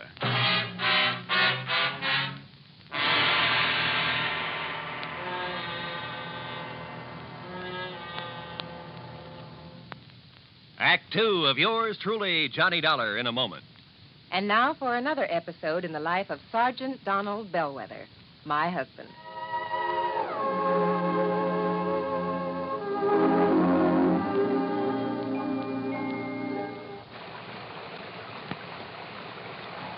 Oh, Donald, it's sure pouring, isn't it? Can you see all right? Oh, yeah, I can see. Those windshield wipers are operating with mechanical perfection. You notice there are no more streaks either since I put on the new rubber blade. You know, I think every driver should have his windshield wipers in good order. It's much safer. It would be much safer if everyone would slow down during wet weather like my husband is doing right now. Just being cautious, Reba. We don't want an accident in this downpour. We don't want an accident any time. Yeah, that's for sure. Well, the experts say that accidents just don't happen. something causes accidents, and that cause can be prevented. By the way, dear, in what kind of weather do you think most accidents occur? Oh, I'd say in rain or snowy weather or slippery weather when visibility is impaired. That's the wrong answer, dear. Wrong. Are you serious? Statistics show that 8 out of 10 accidents occur when the weather is clear or with a cloudy overcast. Are you positive? I wonder why. Well, here's our house kid. Oh, yeah. Now, you sit right here, Reba. I'll get out with the umbrella, and then I'll come around and open your door. All right, honey. I wonder why. Wonder why what? Why 8 out of 10 accidents happen in clear weather? Oh, well, I don't know for sure, Sergeant. But I do know that you drove very carefully tonight in the rain. Thank you. Now, if everyone drove as carefully during clear, dry weather, there'd be less accidents, I'm sure. Hey, that must be it. People automatically get cautious in the rain and snow. Too bad they don't stay that way in good weather. You will, won't you? I mean, drive safely in good weather, too? I promise. Oh, that's my Donald. That's my doll.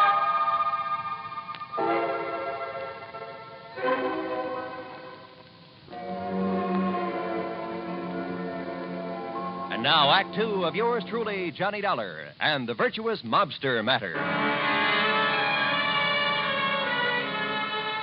Expense account item 2, $28 even, transportation and incidentals, New York City to Georgetown, South Carolina. It was late when I pulled into the prosperous little southern community, and it was dark, pitch dark. Item 3, $50 deposit on a rental car. Item 4, 70 cents for a sandwich and a Coke at an all-night diner. Then I drove over to Joe Picatello's on a side street near the park.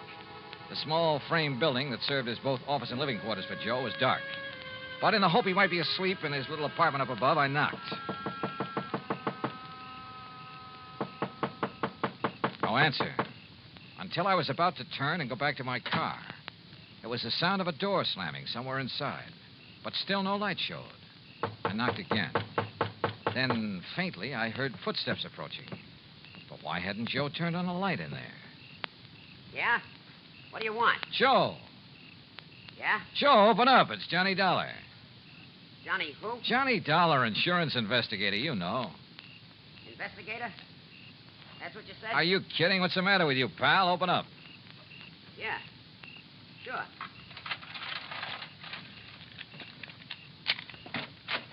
Hiya, Joe. What's the idea of no lights in here? You forget to pay your bill or something?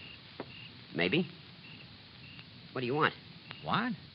Investigator, you said, Willie. Did you hear that? Willie? Yeah, I heard. Hey, what is this? Don't move. Huh? Oh, no, you don't. Oh.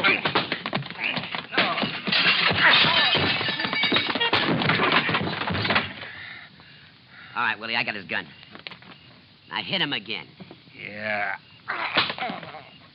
Again. Once more. Okay. There he is. I'd like a light. Yeah. What do you want I should do with him now? Huh? You crazy, Willie? You mean you don't know? Okay, but if I blast him here, it's going to make a lot of noise, and if anybody... Listen. Hey, it's a car. Coming down the street. Investigator, he said. So he wouldn't be working alone. Come on, out the back way. But I know who's going to Shut stay up, here. let's get out of here.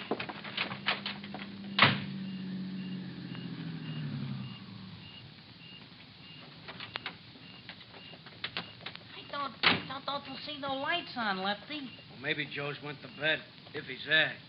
He didn't answer the phone when you called him. Listen, Flippy, Johnny Dollar told me I should come down here and look for Joe myself. So come on, we'll see. Oh, well, whatever you say, Lefty. Only I thought that Johnny was coming down here himself to... Huh?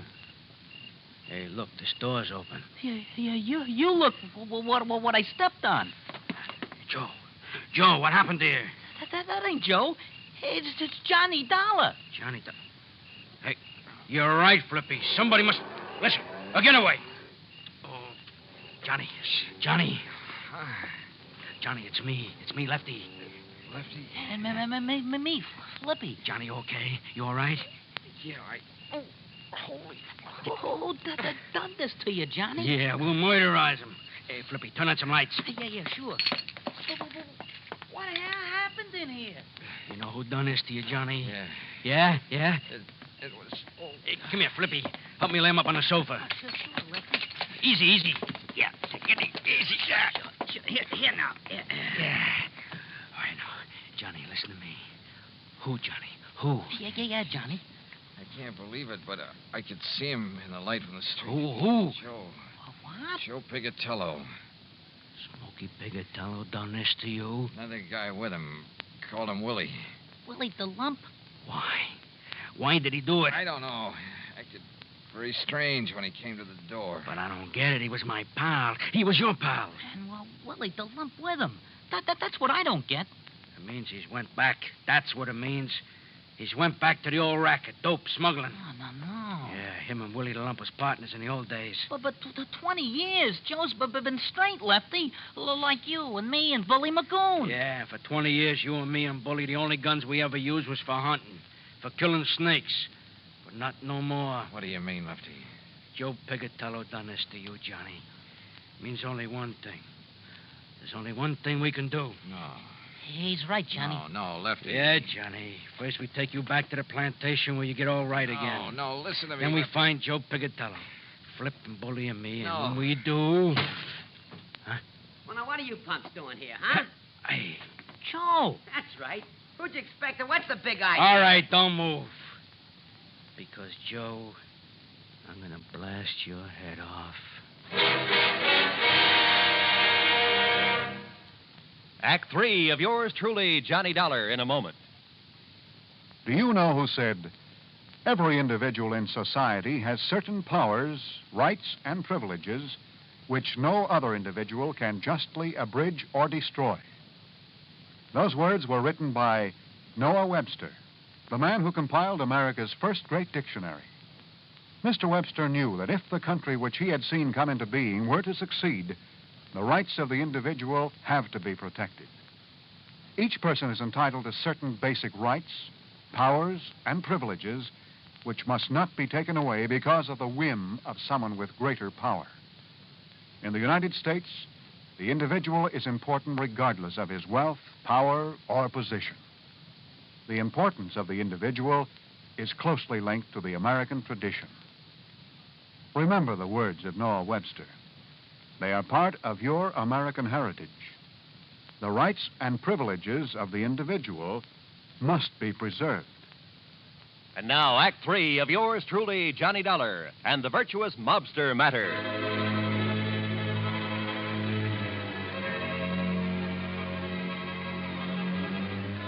To say the atmosphere was tense there in Joe Pigatello's office in Georgetown, South Carolina, would be the understatement of the week.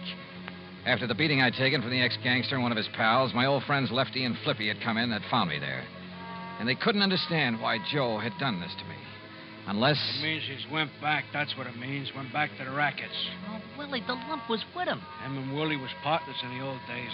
Dope, narcotics. So the two of them swore to get Joe. And then suddenly we looked up to see someone standing in the doorway. It's Joe. It was Joe Pigatello. That's right. Now, who'd you expect and what's the All big right, idea? don't move. Because, Joe, I'm going to blast your head off. Oh, now put that thing down, Lefty. Don't move. What is this, Slippy? A gag or something? Is it a gag what you done to Johnny Dollar? Johnny. I said one move and I'll give it to you. Johnny. Turn around, Joe, or I'll shoot you in the back, you dirty... What did they do to you, Johnny? Listen, Joe. Lefty. Flippy, I'll kill you for this. What are you talking about, you dirty Wait, rat? wait, Lefty. Johnny's my pal. Like you used to be before you went back in the rackets. Went back in the racket? Yeah, with that dope hound with Willie the Lump. What do you know about Willie the Lump? Plenty. Now that you're back with him. You're crazy. It's no good, Joe, because Johnny recognized you. You and Willie the Lump when you waked him over. And I tell you that I had 20 years, you and Bully and Flippy and me, we showed we could do it straight. We could be respectable. Me and the boys at the plantation, you down here. But now you spoiled it. You ruined it for all of us. Look, will you listen? So don't move. We made a deal. You and me and the boys. 20 years ago. If anybody slips, anybody breaks up our respectable life, he gotta go.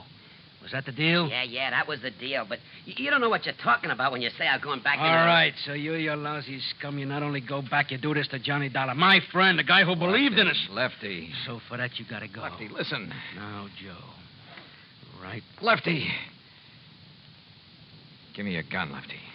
No, Johnny. That was the deal. You ever use a gun on a man, you'll go up for the rest of your life. Johnny, it's for you. I'm killing him. Hand it over, Lefty. Okay, thanks. You see, it wasn't Joe who worked me over. What? I thought it was. It looked like him. It sounded like him. Then it was him. Look at his hands, his face, his clothes. Is this the man I fought with in here 5 minutes ago? Sure, maybe I did get the worst of it with 2 of them on top of me. But believe me, I cut them up some, too. He's right, Lefty. Yeah, but then I don't... Look, if it wasn't him... The twin. The twin. You're right, Lefty. It must be the twin. The twin here? All right, boys. Let me in on it, too, would you? Shep Larko, the twin they called him. That's what the law called him. Called him and Joe the twins. Because they looked like each other. They talked like each other. There was always the alibi for each other. But what's Shep Larko doing here? I can't tell you, Flippy. Not yet. All right, Joe. All right. I believe you about not working over Johnny here. Because of what he says about you and me, it must up. But if you and Shep are back in the racket... I'm not, Lefty. That's straight. No? All right, then tell me. Where you been? I can't tell you. 3-4 weeks now, we don't know where you are. The insurance company don't know where you are. Well? I can't tell you. Now listen. You listen. You listen. If Shep and Willie have been here, they'll be coming back. Why? Yeah, Joe. Why? I can't tell you. I can't tell you. All right. Listen. We're listening, Joe. The Secret Service. Huh? Well, after those killings up in Baltimore. During that smuggling job? Yeah, Johnny. They knew the twins, Shep Larko and Willie. Well, the boys in Washington knew they did it. But they didn't know where to find them. Well, go on, Joe. So they spread the word. The Secret Service spread the word. That I knew where Shep and Willie were. That I would lead them to them. You knew where they was, huh? No, but the law boys knew that'd flush them out. Get Shep and Willie out looking for me. Gunning for me. And the Secret Service didn't keep you undercover? Yeah, until today, back in Washington. But I talked to you on your phone right here. Oh, the line was rigged through to Washington. You said until today, Joe. Yeah, because Shep and Willie didn't show. The law boys had to make them show. So then they sent you here as living bait? Yeah. And they passed the word that you'd be here? That's it, Johnny. That's why Shep and Willie were waiting here when you came. That's why they'll come back now that I'm here. Boy, you stuck your neck out for the sake of going straight. I couldn't help myself. The Secret Service rigged it on me. Guy named Phillips. But now you're all in it. So, Flippy, turn out the lights. Yeah, and let's get out of here. No. What? Oh, listen, we was crooks, but never killers. But it's killers that's coming to get Joe. What do you mean, Lefty? But they won't. And they won't get you, Johnny. Sorry, Lefty, I can't move. But then we're staying. For you and Joe. Yeah, right. So turn out the lights, Flippy. You're too late, boys. Shep. The twin. That's right. Your old pal, Shep Larko. Keep a rat on him, Willie. Don't worry, Shep. Investigator, huh, Dollar? Only a Secret Service, ain't it? Is it? I knew we should have killed you when we had you, Dollar. But we thought these boys driving up was reinforcements. Reinforcements. We should have known the Secret Service wasn't that bright. All right, Willie, frisk him while I keep this gun on him. Sure. No, none of you trying to... Not Dollar. We got his gun. Oh, okay. Just what do you intend doing, Shep? They're clean, Shep. What do you think? All right, Joe gets it first. Put your gun up close so it don't make no noise. Go ahead, Willie. Yeah.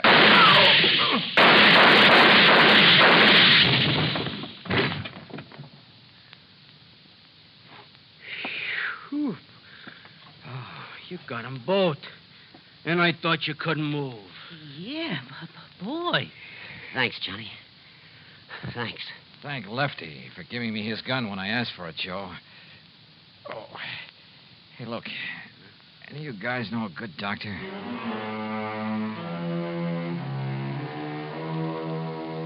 Yeah, I've said it before and I say it again. In this insurance business, you never know what you'll run into. Expense account total, including a flock of medical expenses and the trip back to Hartford, $174 even. Yours truly, Johnny Dollar.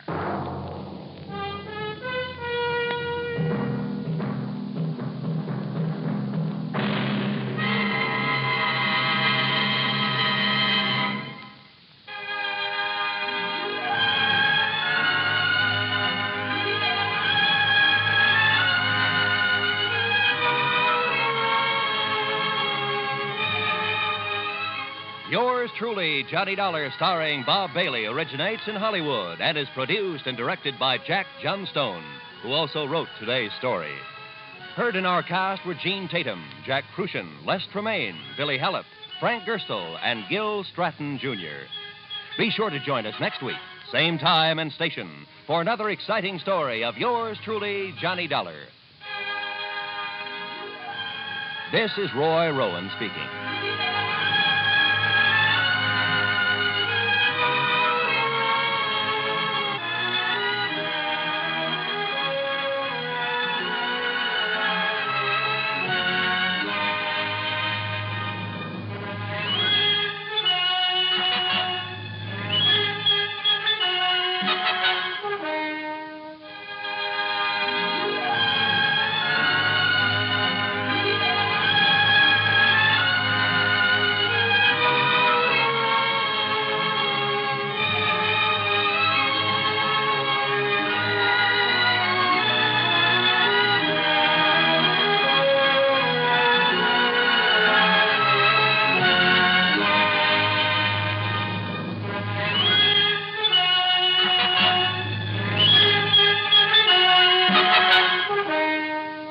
Yours truly, Johnny Dollar, has been a presentation of the United States Armed Forces Radio and Television Service.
The Adventures of Sam Spade, Detective.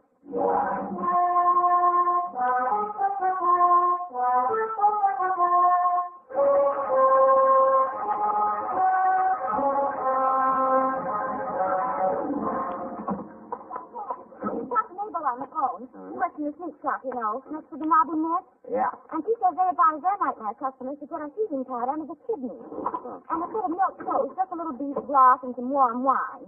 And pine oil. In the wine? No, in the broth. I mean the bath. Bath, Sam. Oh, Sam, look at you. Black eyes and scratches. Your lips cracked. You didn't go home at all. I did so. And you promised me you were going straight home to that much-needed rest. And all the time you knew you were going straight to some sordid bar and get into a brawl. I even bought these things from the sleep shop. Let's go to the Nobby Net. To Detective Lieutenant Grundy, Homicide Detail, San Francisco Police. Medical authorities agree that lawsuits can never be made up. From Samuel Spade, license number... 75916. The key is stimulated. Subject, the Insomnia Caper. Dear Grundy. Honest, Lieutenant, this is how I got into that net last night. Honest. I've been feeling a little rocky for 2 or 3 days. There was nothing much wrong with me, but as my secretary, the ineffable Miss Corrine, said... Sam, what you need is a good night's sleep. Which, Lieutenant, is how I happen to be at home, in bed, at 10:30 in the p.m., wearing a sleep shade, earplugs, and quiet pajamas. At 10:45, my right arm went to sleep. I turned over. That's when one of the earplugs fell out. I tore off the sleep shade, dug the plug out of my other ear, stuck my head under the pillow, and was just beginning to drowse off, but...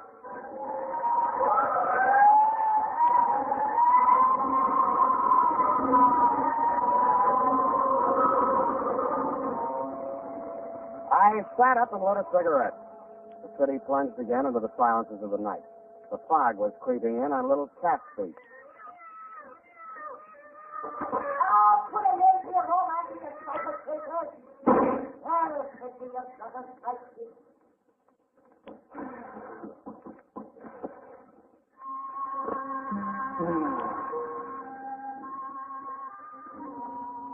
Then all was peace and quiet again in Faux Street. Nothing but the sound of foghorns way out in the bay and the rhythmic throb of the cable car mechanism under the California Street incline. This time I almost made it, and then...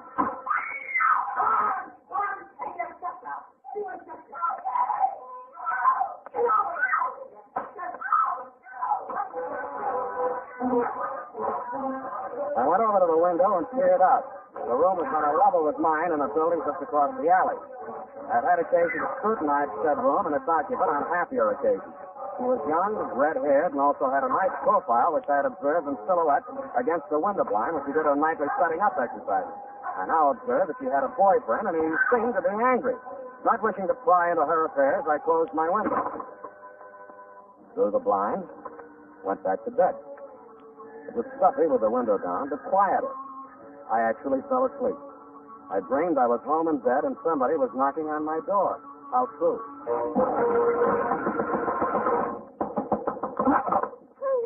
Open the door, dear. Who is it? Evie? Yes. Okay.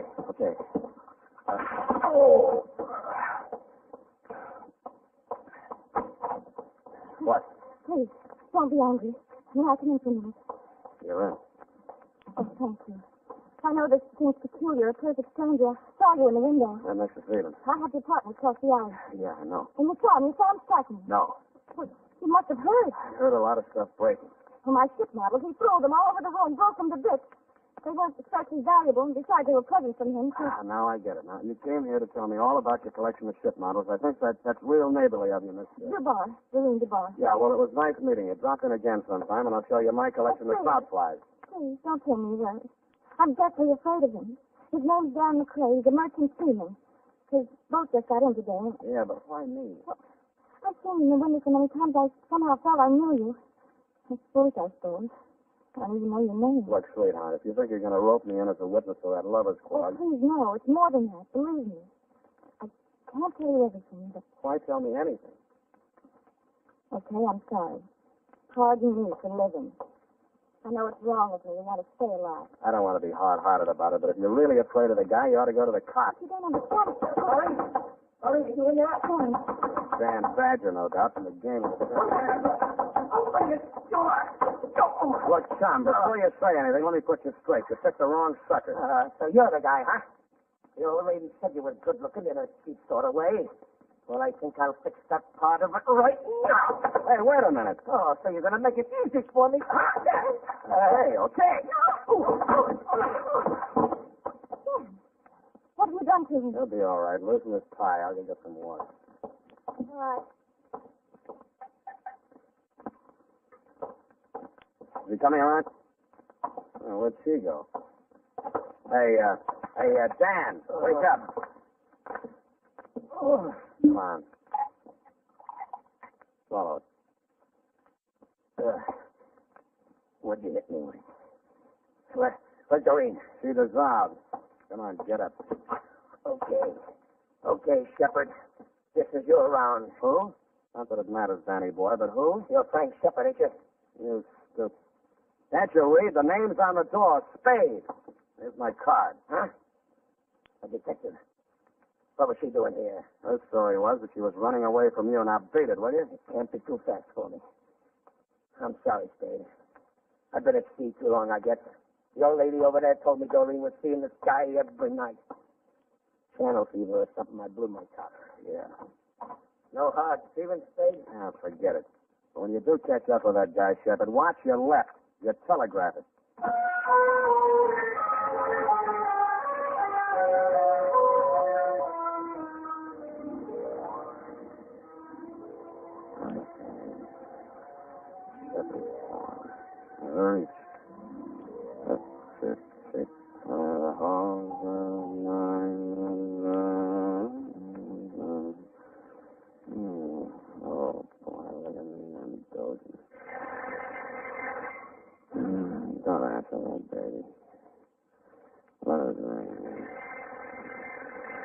Huh? Spade, this is Dan McCrae. Who? The guy you beat up on. What? I just got the plate. Call back tomorrow. Better yet, don't call. Listen, you gotta listen to me.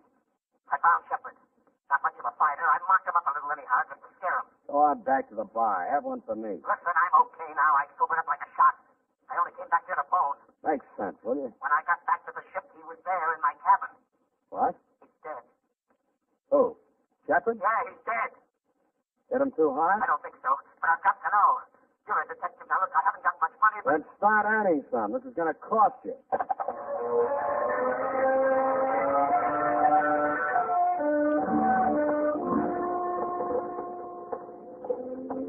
Hello, Sam. Oh, you got here quick. I'm a real fast sleepwalker. Yeah. Come on, I'll put you aboard. Give me the rundown. Shepard took your girl while you were away at sea. You slapped her around a little, broke her toy boats, and generally behaved like a bad boy. So we skipped our little exhibition match in my apartment. Then what? Come on, up the ladder. About those ship models. One was missing. She asked the funny about it, and guess where it was? In Shepard's hotel room. Yeah? The Boston Hotel up on Broadway. Rum dump.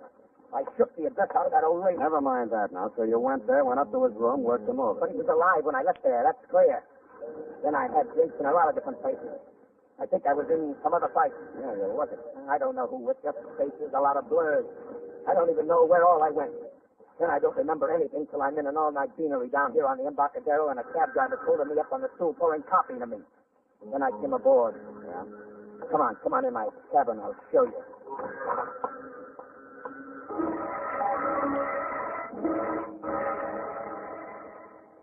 There are a few bruises and ring marks in the face, but they've been cleaned up and smeared with methylates. I know you're not supposed to touch anything until homicide gets there, Lieutenant, but this one had obviously already been tampered with, so I didn't think you'd mind if I rolled him over just enough to dig at the back of his head. There was a tiny cut on his scalp near the base of the skull, not more than a quarter of an inch long. It hardly bled. I searched the pocket. In his wallet, $38, identification card, Frank R. Shepard, Boston Hotel, San Francisco, and a snapshot of Doreen sailing a model Chinese junk in a pond someplace. In his cigar case, cigars. Around his middle, a tuned leather belt with hammered silver buckle. It was a popular type Hickok belt, but something about the buckle didn't quite figure. The prong of the silver buckle wasn't silver. It was tempered steel. And instead of being pointed, the end was flattened out and ground to a sharp cutting edge. There were two notches on either side of it that didn't look like they'd been put there for decoration. I took the belt off, rolled it up, and put it in my coat pocket. Well, what do you make of it? You touch it? No. Why? The man falls forward, not back. The cops will say he was killed someplace else and brought here. Then I'm in the clear. Yeah, unless they form a theory that you brought the body down here to dispose of it. Then why didn't I? Maybe you lost your nerve. Maybe you sobered up. How? What killed him? I don't know. Maybe internal injuries, maybe a head injury, or both from that beating you gave. Maybe he just dropped dead, heart attack. That's what the police medical examiner to find out. You mean you're going to call the police? I have to. But I called you this. I thought you could clear me. Now, wait a minute. You told me yourself you drew a blank. You don't know where you were or what you were doing. What are you going to do? Call the police. No, wait. Yeah, I suppose you have to. I do. You first. Yeah. I'll say you're taking it pretty well.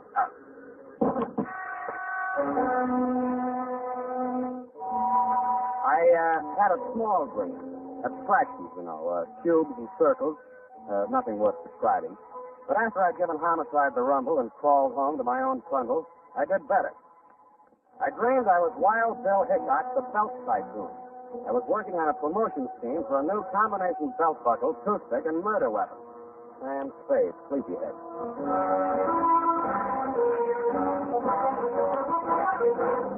The United States Armed Forces Radio Service is presenting the weekly adventure of Dashiell Hammett's famous private detective, Sam Spade.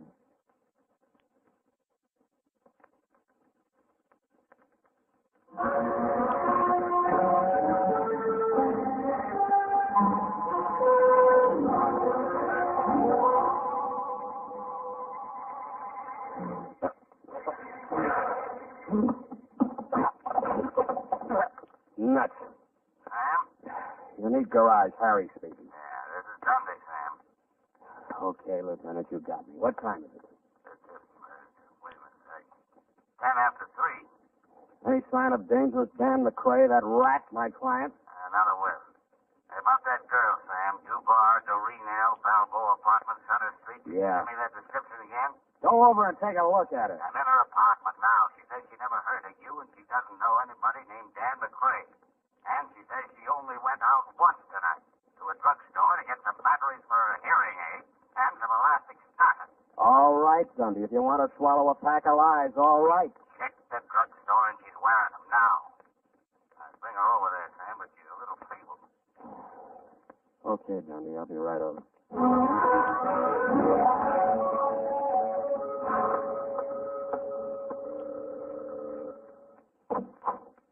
Hello, Dundee. Come in, Sam. I want you to make sure, Sam, this is the apartment. Yeah. That's my window just out of it. You can see the bed that I just got out of to come over here in response to your untimely call.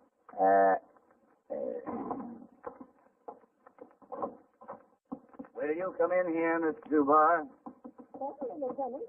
I'm very anxious to meet that man's acquaintance. He was about 65 years old with a pleasant, motherly face, gold-rimmed bifocals, hearing aid, and snow-white hair. Over his shoulder, I could see into the kitchen. Sitting at a table facing away from me was an old man. In front of him on the bench were 3 ship models in various stages of disrepair. Broken masts, rudders, and with a mallet and a tiny chisel, he was shaping a piece of wood. I guessed that it was a broken spar from one of the hulls. Well, Sam, they'll say this is the same apartment? Yeah. Same apartment, different people. But you must be mistaken, young man. My brother and I have lived in this same apartment for nearly 20 years. He's lying, Dundee. Have you checked the janitor, the building manager, anybody? Janitor says he's been living here since he took the job in 41. We're trying to locate the building manager now. According to your story, Sam, the girl and McCrae had a big row in here, busted up a lot of furniture stuff. I don't see any sign of it. They could have cleaned it up. It doesn't make sense, Sam. Okay, I dreamed the whole thing, but those ship models, I didn't dream them. McCrae mentioned them, the girl mentioned them. Busted ship models. There they are on the table in the kitchen. My goodness. What seems to be the trouble now, Dory? Just drive this young man so excited about my model. I declare, then, I can't make head or tail of it. Something about a girl with the same name as mine, and a young man, I forget his name, who seems to have killed somebody named Shepard, I believe it was. You're so worried about the ship models, young man. Dory, could it be the girl who brought these over to me to repair? What was her name? It's just on the tip of my tongue. Who did she say sent her then? Wasn't that Shepard? There, no. With all due respect to your age, nuts. I'm getting out of here, Dundee, while I can still remember my own name. I gotta get some sleep.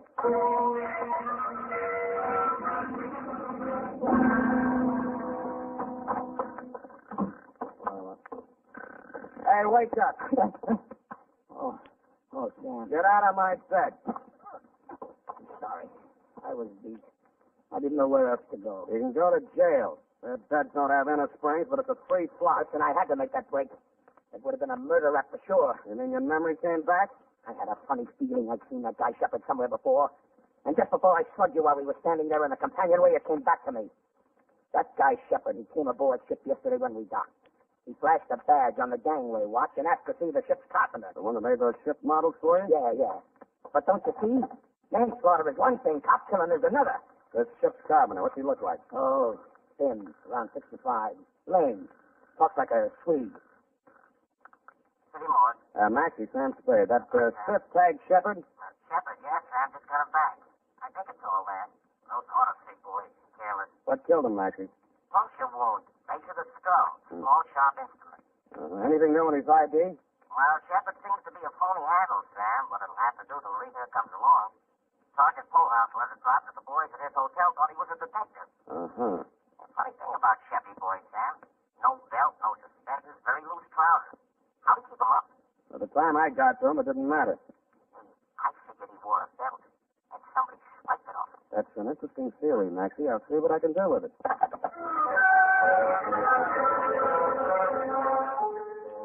I tucked Danny Boy back into my bed, locked him in, and gumshoed around the block to the Balboa apartment.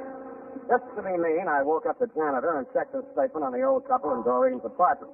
He worked 3 buildings, was sure of the old woman, but backed down a little on the man, which is what I expected. Was sure of the floor, but not of the apartment number. Didn't know any tenants by name. which goes to show, Lieutenant, what police statements are sometimes worth. I thanked him, stole his passkey, and went upstairs. I didn't expect to find anybody home in Doreen's apartment. I was half right. Then the old carpenter was sitting in a chair, staring straight ahead of him. He looked as though he were in a daze. I walked over to him. Even close up, he didn't look dead. But he was. Body still warm, no visible wound. But he was wearing a tuned leather belt with a hammered silver buckle. The thong of the buckle was tempered steel and had the same peculiar shape as the one in my pocket, the one I had taken off a shepherd's body. The ship models were gone. What was left of them I found in the fireplace. And in the charred remnants of what had once been the hull of a toy Chinese junk, I found something that hadn't burned. It was a small metal cylinder with two pins projecting from it on either side, about the middle of it. It looked like a miniature lock mechanism, which it was exactly. The key, you guessed it, was the prong of that belt buckle. The cylinder was empty, except for a few white grains that looked like sugar. I tasted them. It was not sugar, but in the dope traffic, they sometimes call it that. About then, I heard footsteps outside in the hall. I ducked into the closet, leaving the door cracked enough to see out. Stand over there, Doreen. Don't try anything.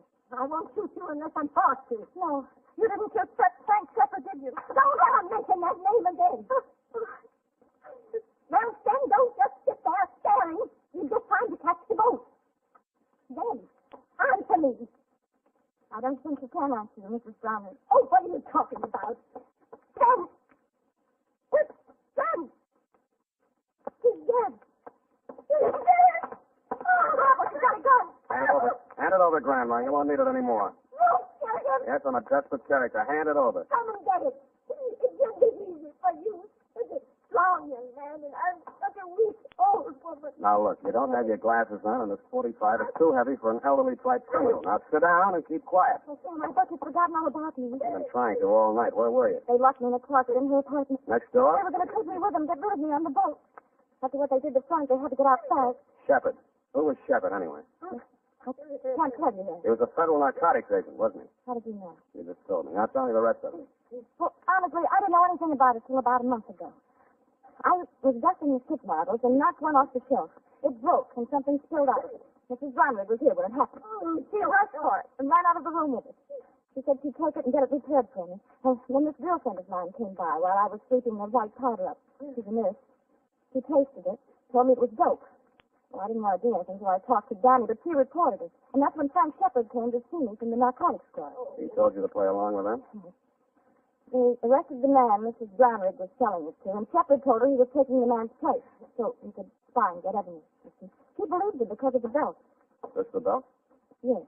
That thing on the belt, it's really a little key that fits in a little. Yeah. Now, it fits in a little lock that releases a little mechanism that makes the false bottom fall out of a little boat. When did she find out that Shepherd was a narcotics agent? I didn't. I saw them together so much that I began to think they might double cross me. Then I found about that sailor, Danny, that rough-necked boyfriend of hers. So I went to Dan and told him I thought his girl had taken up with Shepherd while he was away at sea. And I had to let Dan think the worst because I was under secrecy. But Dan's so violent and jealous, he said he'd kill Shepherd, so I came to you. You were a witness that Dan hit me, and I thought we might have him arrested so nobody else would get hurt.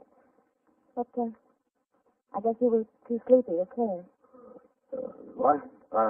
Sorry. I must have dropped off. To sleep.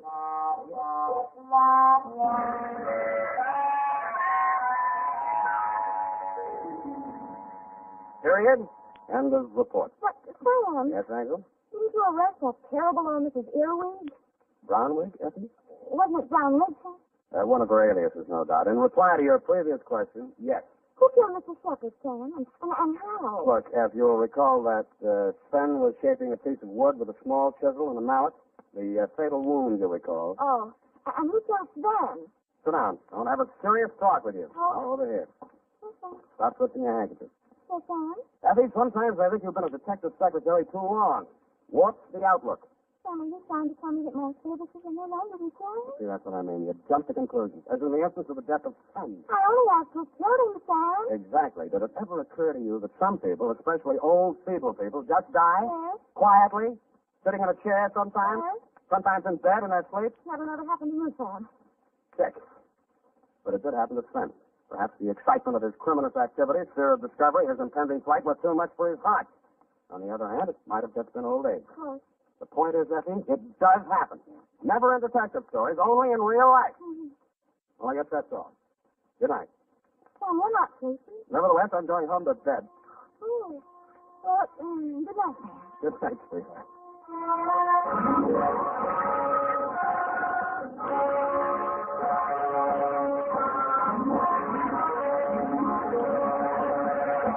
This is the United States Armed Forces Radio Service, the voice of information and education.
Sweetheart. Oh, burned to death.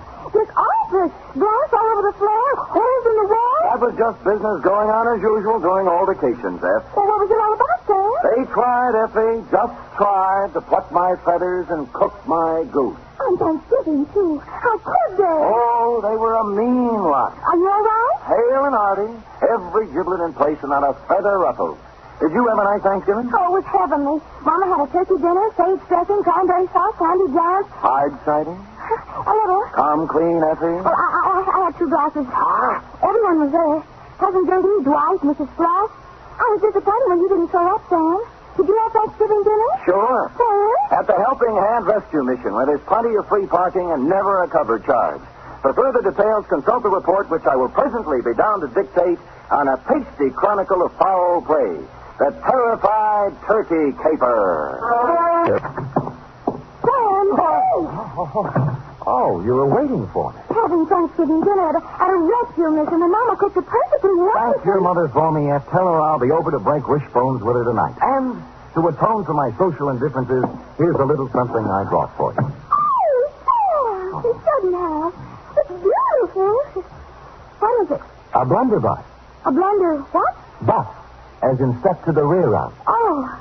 Well, what does it do? Shoot, Seth. It's a gun. Our founding fathers used it in foraging for feathered food when they settled this abundant continent. And it's mine. To do with what you will. Where did you get it? Pencil boy? Yes, Sam. Who gave it to me? Pad open? Oh, yes, but I don't know. Knees crossed? Did you mean the founding fathers? Don't peek.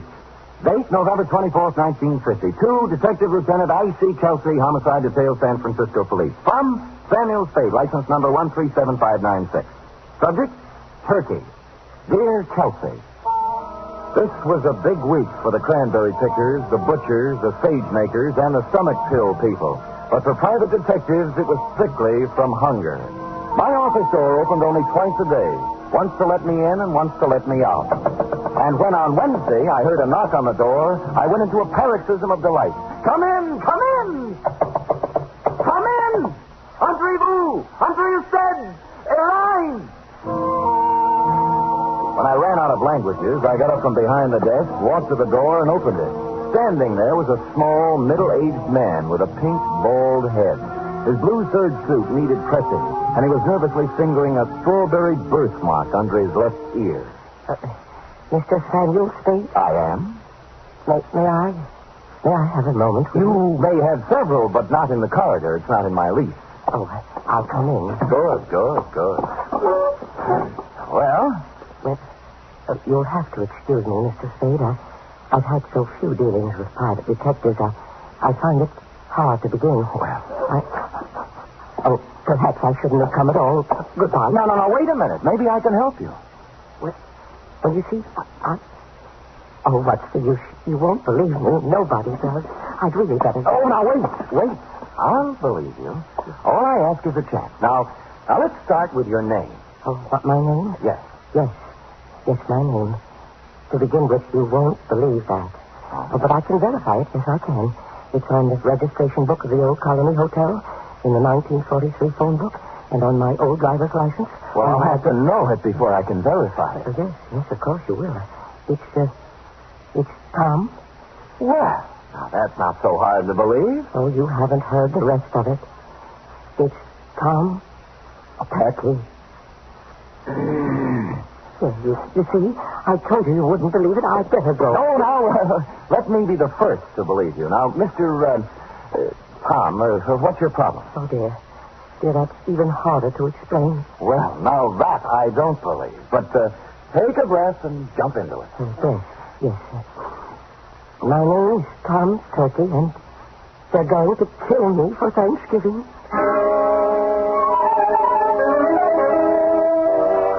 Well, I had asked for it, and I had gotten it. And I sat back wondering who had gone to all the trouble to play this funny joke on me. I was looking at my hand to see if there was any itching powder on it where he'd shaken it when my phone rang. I lifted the receiver, swung around on my swivel, and gazed out onto the street. It was Al Cuccio calling, a private eye whose reputation was shadier than a mushroom cellar. Hiya, Spade. Al. Haven't seen much of you lately, Spade. I have to get together. Yeah, well, so long. Wait, I'll tell you why I called. I've had a pest in my office, keeps coming back. Thinks he's a turkey somebody wants to dress. I brushed him, but your name came up, and I just wanted to warn you. He might be in to see you. I'm confused, Al. I never knew you to turn your back on a buck. Oh, I don't want any of this one. His buttons are loose. My advice to you is to bounce it. Well, we've never traded advice before, Cuccio. Why now? Well, after all, we're in the same racket. If we can't help each other... Oh, sure, Al, sure. I appreciate it. Give me a ring. We've got to get together sometime. Yeah, when I get a free night, we'll Jimmy parking meter. Yeah, Huh? Oh, yeah. Parking meters. See you later, Spady. I turned back to the desk, and what I saw in front of me was an empty chair. Tom Turkey had taken wing. I got up and walked to the window, and a minute later, I saw him come out of the building downstairs and start to cross the street. And then I saw something else. A large 4-ton truck was tearing down the street, picking up speed. Instinctively, I shouted a warning, and at the last second, Tom Turkey scrambled from in front of the truck and disappeared into the alleyway. The truck roared up the street, and on its side was printed in gold letters, "Haynes, you drive it."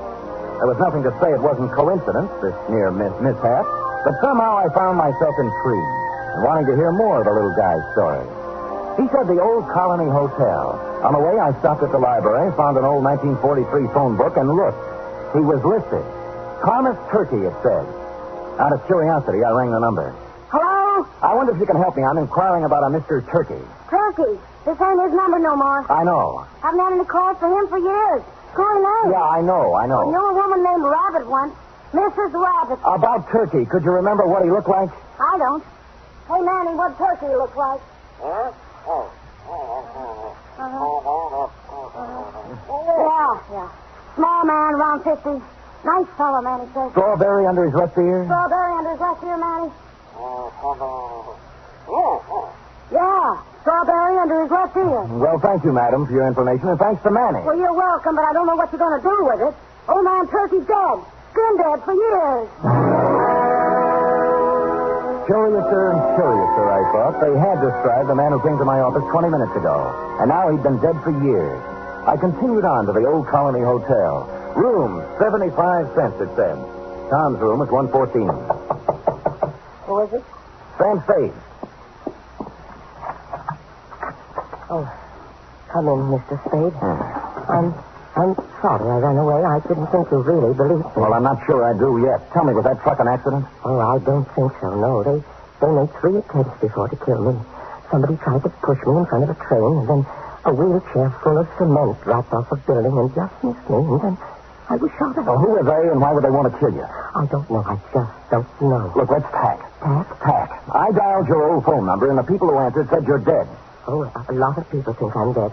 Yeah. Look, do you still want me to work for you? Oh, yes, please. Well, you'll have to tell me more then. I can't... I guess I'd better tell you everything. Oh, it's hard to talk about, Mr. Spade. It's not easy to admit to someone you've been a foolish man.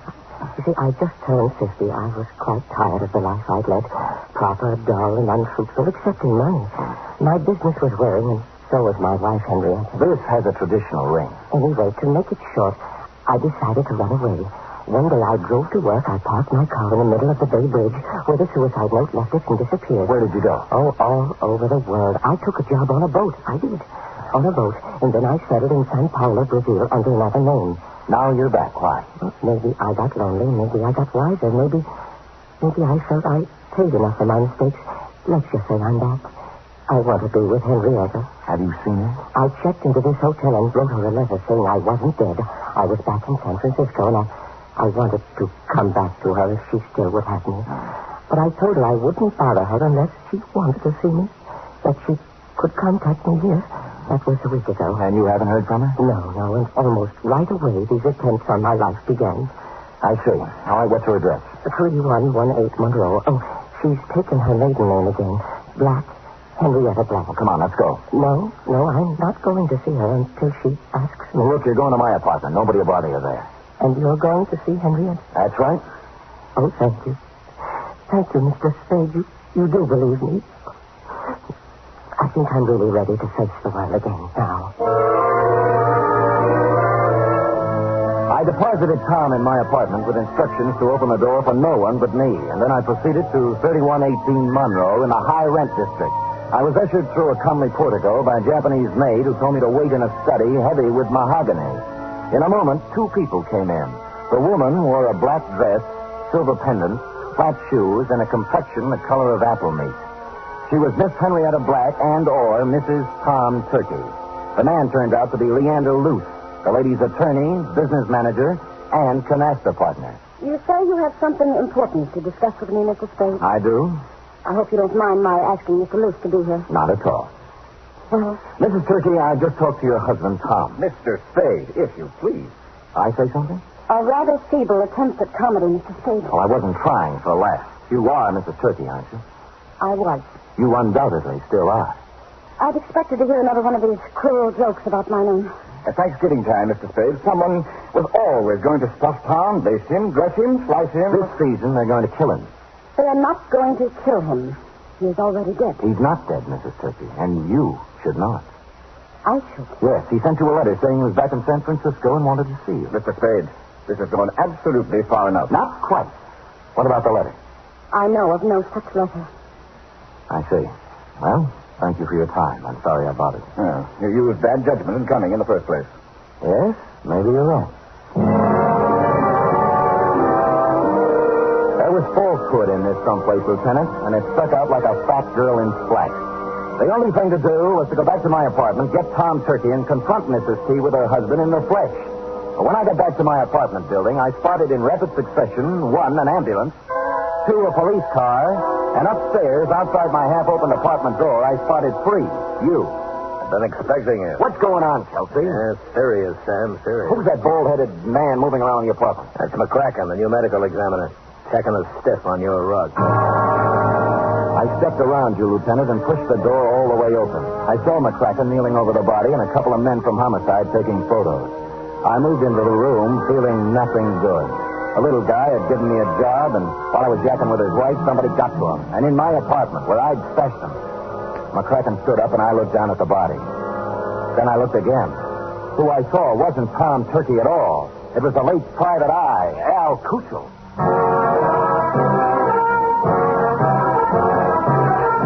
You are listening to the weekly adventure of radio's most famous detective, Sam Spade.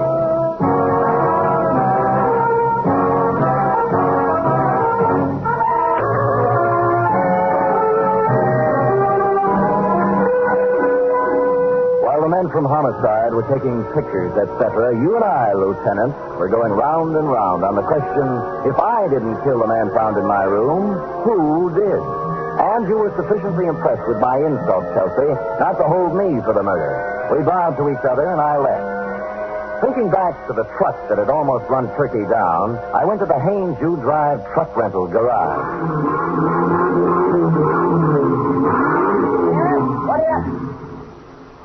What do you want? I'm a detective. Could you give me a list of names for everybody who rented a truck from you during the past few days? Sure. He handed me a big registration book, and I read every name for the past week. For the first 5 days, they all seemed to be nice, normal, abnormal names. And then under the rentals for the day before was the name of John Smith. John had given his address as 7200 Kearney. And I happen to know that Kearney only goes up to 2000. The dispatcher said that Smith had returned the truck about 3 hours before. And he remembered him as an ugly, heavy-set, and rough-voiced character who looked like an ex-longshoreman. They had already washed the truck, so the fingerprints were all out up.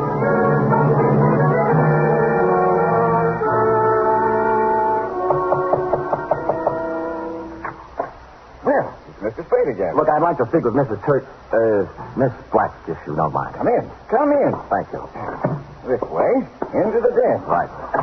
Well, I was sure you'd look into this affair a little more and realize that it was just a blind alley. A hoax of some kind. Where's Miss Black? Oh, she's upstairs lying down. The whole affair has upset her, and she asked not to be disturbed. I think the wisest course of action for you, Mr. Spade, is just to let the matter drop. You can't let a murder just drop, Mr. Lewis. The police wouldn't hear it. Huh? Murder? Who? An unfrocked private detective named Al Cuccio. Well, what does this have to do with Henrietta Black? Al Cuccio called me earlier today and said that Tom Turkey was a crackpot, a little man with delusions. He tried to top me off taking his case. He sounds like a perceiving man. Well, he didn't perceive ending up in my apartment with a bullet in his head. Well, that's too bad, but I left Tom Turkey in my apartment for safekeeping, and when I returned, he was gone and Cuccio was dead. Well, that explains itself, obviously. This detective knew that Tom Turkey was a phony, and Turkey killed him. It can figure that way, and a number of other ways. Mr. Spade, I have no desire to sit here trading subtleties with you. As yet, no one has demonstrated that the real Tom Turkey actually exists, alive. Now, until you do have something more concrete and less mythological, Miss Black requests that you do not come around opening up old wounds. You've made an eloquent point. Just tell me one thing. If I can. When did Tom Turkey disappear? I mean, what month, what day? It was, 1943, November. But I'm not sure of the exact day. I think it was in the 3rd week. Could it have been on Thanksgiving? Very possibly, very possibly. I returned thoughtfully to my office and did a little rapid mental arithmetic and came up with the number 7. From November 23rd, 1943 to November 23rd, 1950 was 7 years to the day. And I pondered this. What did the number 7 mean to the life or death of Tom Turkey? I had just hit upon the answer and was crying Eureka when my office door opened, unlocked, and a visitor came in unannounced. He was ugly, heavy-set, and looked like an ex-longshoreman. I waited to see if the voice checked. You, Spade? Who shall I say is calling? Yeah, Captain John Smith. And here's my calling card. The first bullet grazed my shoulder and tore the padding out of my coat. The second bullet hit the water cooler and it crashed over, water and all on top of me. Where the third bullet hit, I wasn't sure at the time because darkness came rushing through my head like a freight train.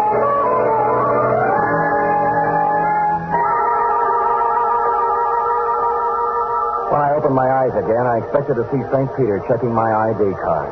But all I saw were the dust balls under my desk and a fly bathing himself in a pool of water spreading slowly over the floor. There was blood on my hand, but it came from a glass cut. I was in shambles, but alive. Captain John Smith had shoved off, obviously thinking his bullets had done their work.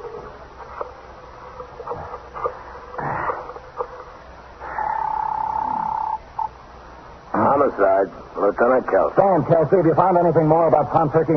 Nothing, Sam. Frankly, I'm beginning to wonder if there is such a guy. Well, clever, Kelsey. A few minutes ago, a gorilla by the name, believe it or not, of Captain John Smith just tried to kill me in my office. Oh, go on, Sam. I find it hard to think. You find it hard to think, period. Really, Sam? Did you get him? No, but my office is a wreck, and there's a hole blasted in my wall big enough to put a basketball in. Well, what did he use, a bazooka? I figured dum-dum bullets. Dum-dum? Well, that's illegal, ain't it? Kelsey, doesn't it strike you as significant that every attempt on Turkey's life has been vicious, as if someone not only wanted to kill him, but also mutilate him? Yeah, now that you mention it. Somebody probably wanted to make identification difficult. Even dead, they didn't want anybody to know who he was. Now, listen carefully, Kelsey. This is real deep. Tom Turkey disappeared on Thanksgiving of 1943. A person has to be missing 7 years before he can be legally dead and his insurance collected. Now, if someone had Turkey insured, they could collect the day after this Thanksgiving, if Turkey didn't show up before. You mean somebody's trying to kill him for the insurance? I would say so, Kelsey. I would say so. Now, hurry up and find him.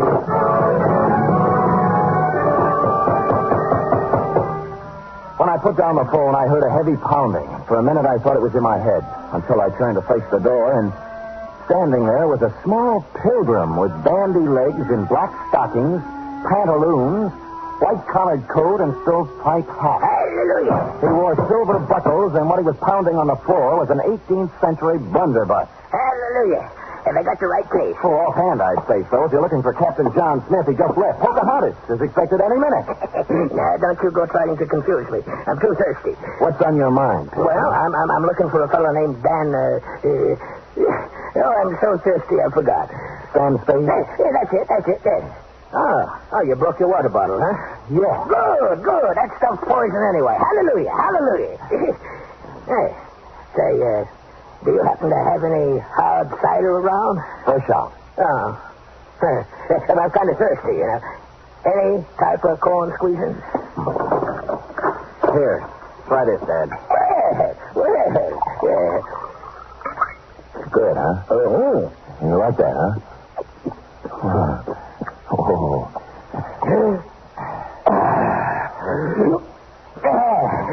Pardon me. But before we go, do you suppose we could have a little something for the road? It's pretty cold.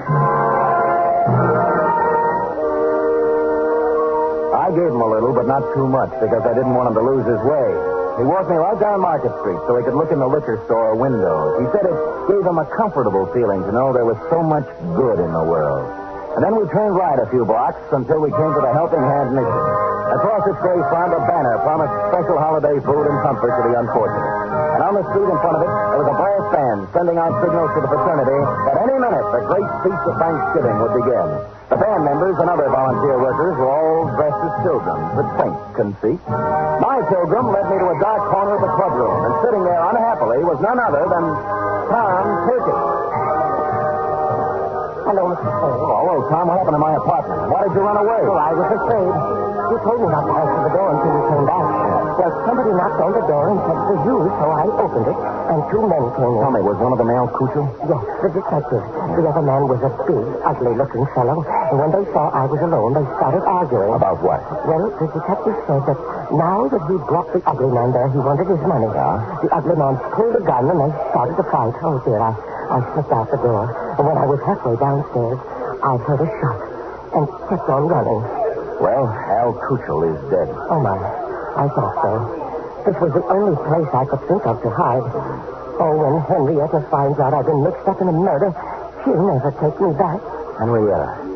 Hey, tell me, did your wife ever have any insurance on you? Oh, before I ran away, she did. A $50,000 policy, but, that would have lapsed by now. Maybe. Did it have a suicide clause in it? A suicide? Yes. Well, no. No, it didn't. I remember. Yeah, you'd like to talk to Henrietta, wouldn't you? All right, here's your phone number. Call her up and tell her where you are. Oh, dear, I don't think I could. I'm too frightened. You've got to do something to help yourself. If you don't, by midnight, you might be a cold turkey. Oh. I'm sorry, it just slipped out. All right, I'll do it.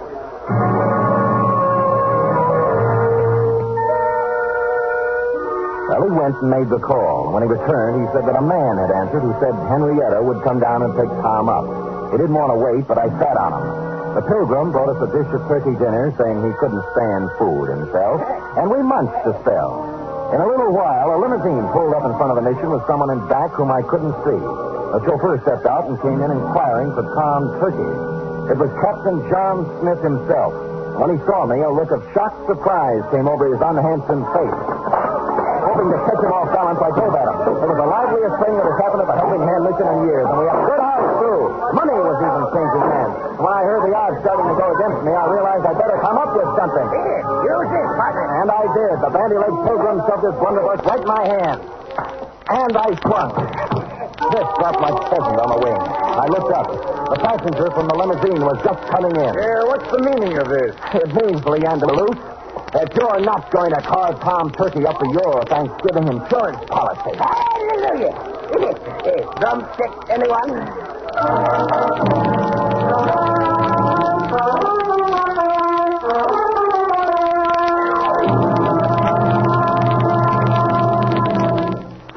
Sam, I don't understand. Well, it's as plain as the cranberry stain on your dress, huh?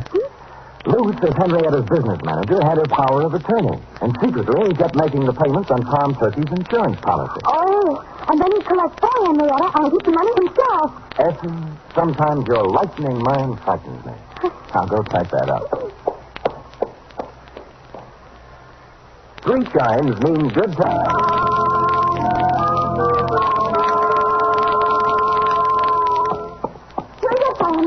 Sam, the man who killed Al Crusoe and tried to kill you, was his name really Captain John Smith? Now, Essie, could we have a Thanksgiving caper without a Captain John Smith? It wouldn't be right. That's a coincidence, wasn't it? Well, if you promise not to tell anyone.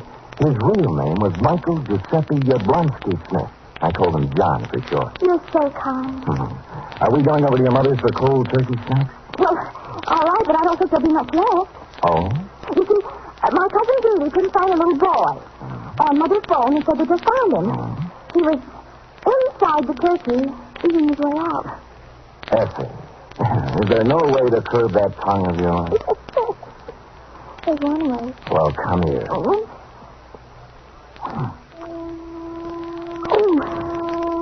good night. Good night, sweetheart.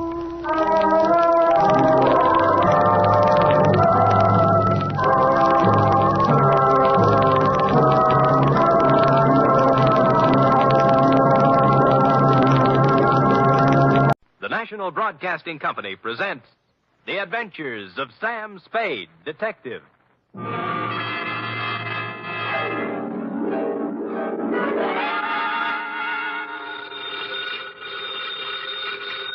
Sam Spade Detective Agency. Buono, buono. I beg your pardon? Suonate il campanello.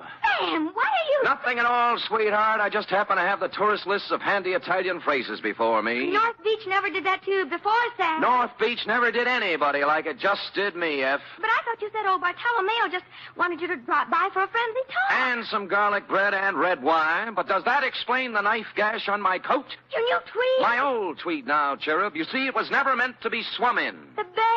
Yes. Not again. What else? By now, your keen feminine instinct should tell you this is not the social call, Wonder Girl. As a matter of fact, I plan to drop by presto presto with words anent a little something I call View of Fisherman's Wharf from the Water, or the Crab Louie Caper.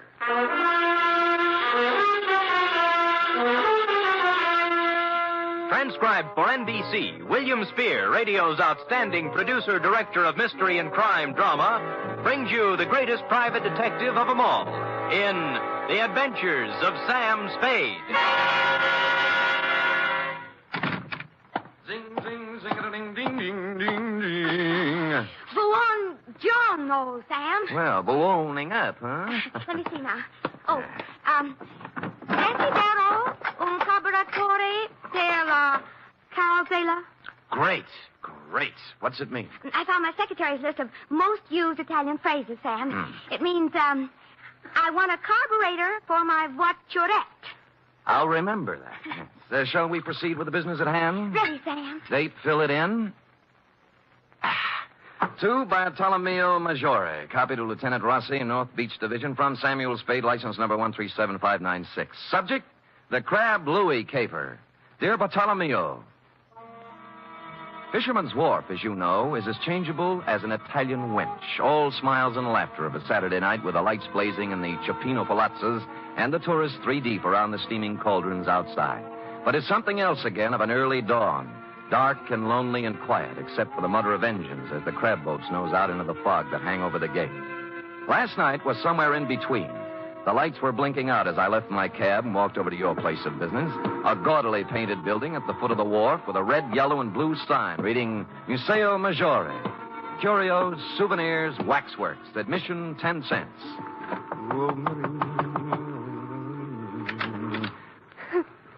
Who is it? I'm Sam Spade. Bartolomeo called me. He isn't here. Flashes Grotto at the end of the wharf. Thanks.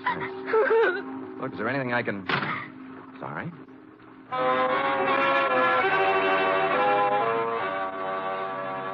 Except for Flasky's at the very end, the wharf was dark now. It seemed early, as if something had interfered with business as usual, and the late customers had been brushed off a couple hours ahead of time.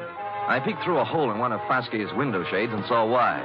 It looked like the entire population of North Beach was inside. If everyone is ready... Un momento.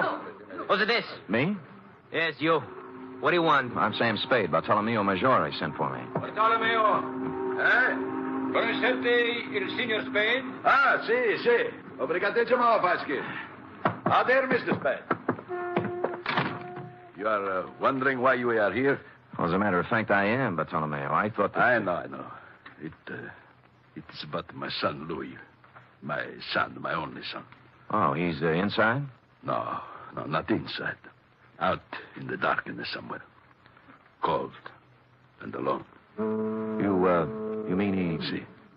6 days now they have searched for his body. Oh, when did it happen? 1 week today. Crab boat? His boat, the San Felipe. And was he alone when it happened? You detectives. You strike the point. My Louie always he fish alone. Until this time. Who went out with him? Dominic Torrio, his friend, Dominic. This gathering is assembled in Dominic's honor, you see. You mean a hearing or something? Something more than that. Come, listen to them. I'm a sick! In my belly, I'm a sick! This opera buffo! Fasti, you should send it a ticket! Keep your temper, Aldo. State facts. Facts, huh? All right, facts. 6 years, Louie fishing the crab alone. Each day he's a layover, close the breaker line, and string the pot. Each day he's bringing the San Felipe home, hokey-dokey. That's right, everybody. Sure. Until one fine day, Dominic hit to go with Louie to help. Aldo, we must deal in facts. Dominic is suspended. Fact is the truth. He's a kill Louie. Sure, he's a kill Louie. And you know why? Because he's a want Rosalia. That's the why. You see how it is. Who's Rosalia? You must have seen her at the museo. Crying? Yes, with reason. Next week, she and my Louie were to be married. It's tough. You think this Dominic was in love with her, maybe? I think nothing, senor. 2 men, friends, alone in a boat in a heavy fog. One of them dies. The other says it is an accident. It is not for us to think or make guesses. Say, what am I supposed to do? In the records of the police, senor, my Louie died in an accident. In the hearts of his friends, he was murdered. For my sake, for Dominic's, for the sake of us all, we must know the truth. For this, I prefer to employ one who is professional and impartial. Come. We go here. I don't believe it. Believe me, before heaven, I mean it. Silencio. Once again, Dominic. How far was the boat from Seal Rocks? 100 yards, I think. Heard the break. Silencio. Let Dominic tell the story. Go on now. You had dropped the last crab pot over the side. Then? Something went wrong with the motor. Louie told me to look at it. I went below, then it happened. Louie was leaning over the gunwale. We untangled a float, and the sea took us by the stern. We broached. I saw him go over and plunge into the white water. I brought the boat about then. For 2 hours, I yelled, I circled around, I blew the whistle, everything. Then the Coast Guard came. Fosky, I swear it, that's all I know. I never saw Louie after that. Silencio! My brothers, it was your will that I sit here in judgment of Dominic Torrio. Before I go on, are there any more questions you have to ask him? Are there any among you who have evidence to offer against him? So be it. You know as well as I, there is only one verdict here. The charge is dismissed. The court is adjourned.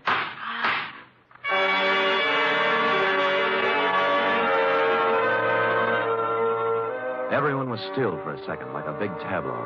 Fosky, white-haired and dignified on the platform, looking down at Dominic, and the rest of them all on their feet now, boring holes through them with their eyes. He was the first to move, turning slowly, walking out through the crowd toward the door, looking tentatively from face to face, knowing now he hadn't been acquitted at all, as one by one they turned their backs on him. I felt terribly sorry for Dominic, until he walked past me and I got a look at his face, at his eyes. In my racket, I see that look more often than the next guy. I never saw it any clearer than I did now. It was fear and hatred and guilt. So I left you talking to Fosky, Bartolomeo, and walked back down to the wharf to the Museo. Rosalia. I told you Bartolomeo is not here. I've seen Bartolomeo. I want to talk to you. Sit down. I don't want to... Sit down. Oh. That's a good girl. It was quite a place, the Museo. A catch-all for everything nautical you'd run across in 60-odd years of living on the sea or next to it. From a 10-foot shark pickled in formaldehyde to a life-size figure of Captain Kidd, complete with drawn sword, lace cuffs, and treasure chest at his feet next to the door. I turned back to Rosalia, sitting on a rum keg under a flickering hurricane lamp, the only light in the room. What do you want of me? Bartolomeo wants the truth about what happened on the San Felipe. They're deciding that at the meeting. They already did. They did? You mean Dominic... How did they decide? Dismiss the charges. No evidence, no witnesses. It was the only thing Fosky could do. You feel better? It doesn't bring back my Louie. No, it doesn't. Dominic's going free now from both the law and his people. No vengeance for Louie. Why were you crying when I came by tonight? Haven't I the right to cry with my Louie? Drop it. Huh? Why didn't you go to the meeting? Afraid to give yourself away? I didn't feel like it, that's all. You're a Sicilian, Rosalia. Vengeance is pretty important to you. If you'd loved Louie, you'd have been in there screaming for Dominic's scalp. You shut your mouth. But no, you sat home crying. Not for Louie, but for Dominic, right? How long had it been going on? Did you know Dominic was going to kill him when they put out in the San Felipe? Why would Dominic kill him? Well, that's a stupid question. He's in love with you. In love with me. In love with me. Drop it. Drop it, Rosalia. In love with me? Oh, I wish it were so. Huh? He killed for me. Is that what they say? It's all very flattering, very. I love Dominic. I've always loved Dominic since I was a little girl. I threw myself at Dominic, and I begged him to marry me. That's not easy for a girl to do, Mr. Spade. I begged him, and I promised to work for him, to be his slave. You know what he did? He laughed and he spit upon me. And you stand there and you tell me that he murdered for the love of me. You wouldn't walk across the street. All right. Take it easy now. Come on, take it easy. So I do the silly woman thing. I promise myself to Louie. To crazy Louie, to a madman. Crazy? You don't believe that, huh? Louie the Great, il campione. A champion of the crab fisherman who dares to fish right on the breaker line. Catches more crab than anyone else. Louie the Fearless. Do you know why he's fearless? He's too crazy to be afraid. What do you mean? He mutters. He talks to himself of great riches, of thousands of dollars, of him and me. Louie the crab fisherman and me, living in the finest house in North Beach. When was this? Last week. He went up in Bartolomeo's attic one night, and he came down with a big hunk of his raw wax from the waxworks. A tresor, he called it. A stupid lump of wax. And he held it up before me, so. And he says with a mad gleam in his eye, "From this, Rosalia, from this I will carve for us the biggest, finest house you can dream of. Here, look." What's Captain Kidd got to do with it? He puts it in the treasure chest. See? You will keep this a secret, Rosalia, he says, if you love me. And he laughs again like a madman. Me love Louis Maggiore? I hated him.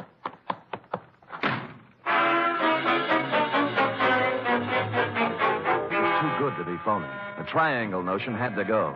You could hardly blame Rosalia for thinking he was crazy, and the treasure chest was a hunk of tallow, not a very fresh hunk at that. And Louis's routine with it must have hit her like the graveyard scene from Hamlet. Therefore, having no theory, nor evidence, nor witnesses, I also had no motive. As always in situations like this, I did the sensible thing. I went home and went to bed. Or I thought I went to bed. Hello? Spade? Yeah. I got a tip for you. No? Find yourself a nice, dirty divorce case somewhere and stay out of North Beach. Well, this almost sounds like a threat. Call it advice. There's $100 in the mail for you. You'll get it this morning. Plus a bribe? A gift. Can I keep it if I don't play? If you don't play, you won't need it. I suppose it's useless to ask who this is. Louie Maggiore. Say that again? Louie Maggiore. Shall I spell it? You might explain it. You talk to Rosalia. Figure it out for yourself. Sure. So she never loved you, and you knew it. So you go over the side when the Comer hits, swim ashore, then discover they think you're dead and decide to leave it that way rather than go through with a wedding. You got it. I got more. So life without Rosalia in North Beach is impossible. You can't face the shame and loose talk that goes with a busted wedding. So you're going over the hill and find a new life for yourself. Wait a minute, Spade. Oh, there's more. So you're tossing over a car, a bank account, a boat worth $7,000. Walking out on your old man, to say nothing of 3 years apprenticeship and 6 years of hard work to get where you are. I understand perfectly. And you're being a little insulting. I make a lot of my dough with my big flat feet, but I do make some of it with my head. Now try again. You don't believe I'm Louie Maggiore? That is the general idea. And it might surprise you to know that 5 minutes ago I was ready to chuck the whole antipasto. Now I'm back in with both feet. What's with the music box? Nothing. Tell me, would you know Louie if you saw him? I've seen his picture. Fine. I guess I'll have to prove it to you. If I satisfy you I'm Louie Maggiore, will you stay home? Scout's honor. Now, where do we prove it? You know Castellani's grotto? Halfway out in the wharf, yeah. There's a ramp running around behind it. I'll see you there in a half hour. I know just what you're going to say, Bartolomeo, but I didn't go alone. Roscoe was right there with me, with his safety off. It was the kind of spog San Francisco puts on once a year for the tourists. Just to nail down its position as runner-up to London. I had to feel my way along the row of dark chowder houses to Castellani's. Except for the foghorn and the lapping of the water below, there wasn't a sound. The only cheerful thing in the picture was Roscoe, who was now out of my pocket at the ready. I eased up to the corner of Castellani's. There was an alley between it and the next building, leading around on the ramp over the water. Spade? I could see the glow of his cigarette first. Then I made him out in a slouch hat and overcoat. He was standing at the rail. Spade? Right here. Well, you satisfied now? I'll let you know. I moved out from the side of the building and walked toward him. He must have known about Roscoe because he didn't move, just let me come right up next to him. I was stupid, sure, but it wouldn't have worked for him except for the fog. 2 feet away, I saw what I thought was Louie was a booby trap. The hat and overcoat were slung over a piling with a burning cigarette on the rail next to one of the sleeves. I rolled to one side just in time. The knife slashed through the padding on my left shoulder, and he was on me. Roscoe went in the drink, and I took on the arm with a knife with my 2 hands and 32 teeth. Unhappily, overlooking a spare foot he knew what to do with. I went through the railing like in a silent version of the sea wolf, arriving thus in the limpid and soothing waters of San Francisco Bay. At the moment, I was not sorry.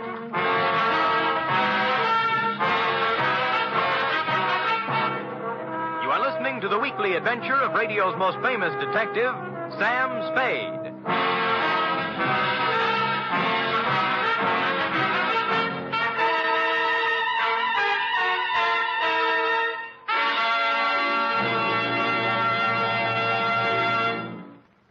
Three chimes mean good times on NBC.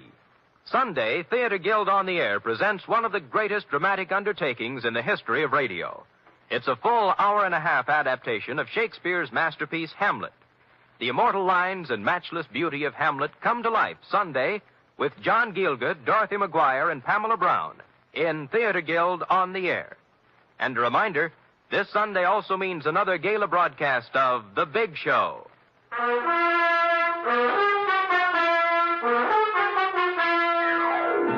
And now back to the Crab Louie Caper, tonight's adventure with Sam Spade.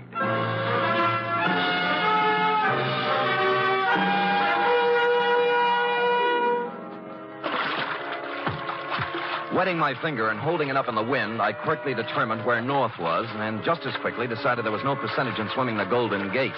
A bright blur on my starboard bow called to mind the old saying, where there's a light, there's life, so I headed there. 3 strokes this side of exhaustion, I pulled up at what proved to be a landing with a Jacob's ladder, at the top of which I found the rear entrance to Foske's, or more accurately, Foske's private office. The door was open. Huh? Oh. I'm Sam Spade. I've been swimming, if you're wondering.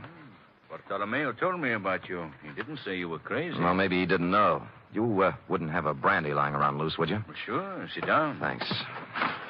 I think I saw Louie tonight. Louie? Impossible. Where? Behind Castellani's. Yeah. Bless you, Fosky.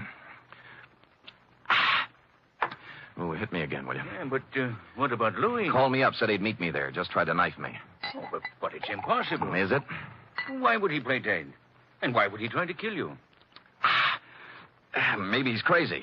Well, how do you mean? You've heard of the dear old lady who had the trunk full of pancakes, haven't you? Hmm? Louis saves old tallow. Captain Kidd's treasure chest at the Museo is full of it. Who told you this? Rosalia showed it to me. May I? Help yourself. Thanks. Might be a good idea to call another meeting and tell the people. Make it easier for Dominic. Funny. Of the whole meeting here, I alone doubted his guilt. Good thing they made you the judge, or he might be 6 feet under by now. Got a cigarette? In the box there, next to the phone. Thanks. Yeah, I went right along with him, too. Shows how wrong you can be when... When what? When you go by emotions and not by evidence. This is, quite a cigarette box. Yes. It stops when you put it down. Hmm? Well. I suppose now you'll drop your assignment? Sure. I'm a detective, not a psychiatrist. You've got a lunatic running around, that's your problem. Good night, Fosky, and thanks for the brandy.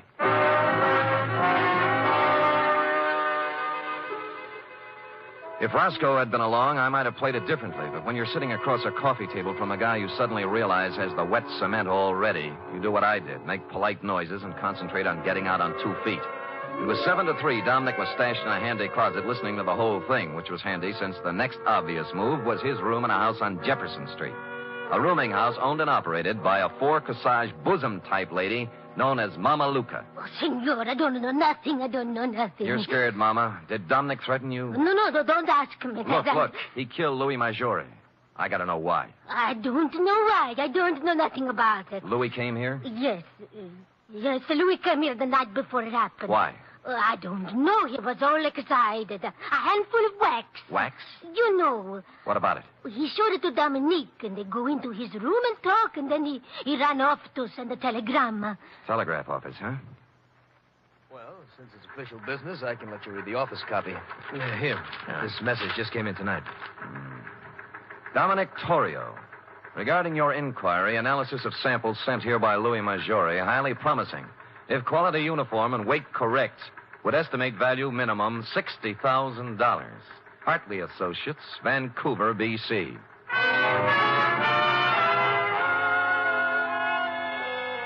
A lump of smelly stuff that looked like old tallow, picked out of the ocean and worth $60,000, was a strong enough clue for even stupid Sam to pick up.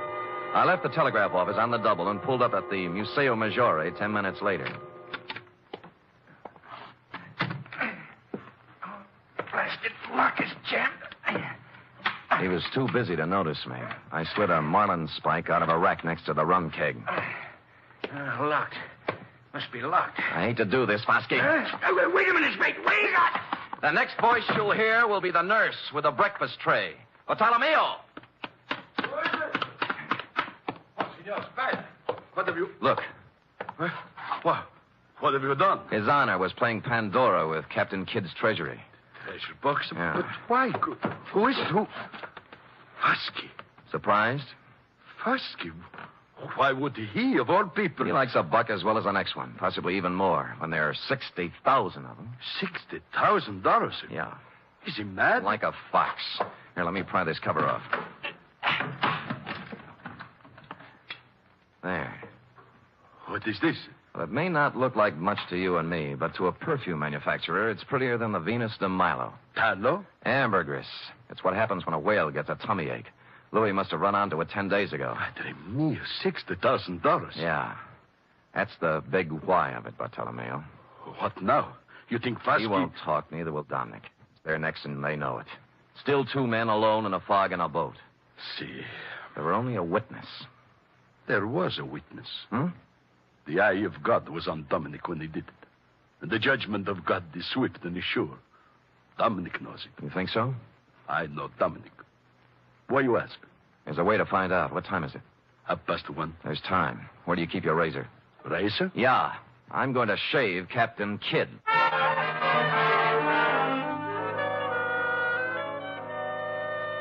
Which I did, finishing around 2 a.m. And during the next 3 hours, I got wet, cold, and seasick in the order named, but made it back to the Museo in time for a couple of stiff horns of grappa before you and I hustled down to the wharf where Dominic was picking up bait for his crab nets. Dominic? Huh? Oh, Bartolomeo. And the Senor Spade. I remember Mr. Spade. Yeah, last night in back at Castellani's. I don't know what you're talking about. Sure, Dominic. It's all a horrible mistake. Lay off me, will you? Heard what Foskey said, didn't you? They dropped the charges. I'm innocent. They cleared me. That's just why we're here. We want to make it up to you, my boy. What's in your mind? You did Louie a great favor, Dominic. When his 32 crab pots got too much for him to handle, you went along to help him. Today, we're going along to help you. Now, when do we cast off?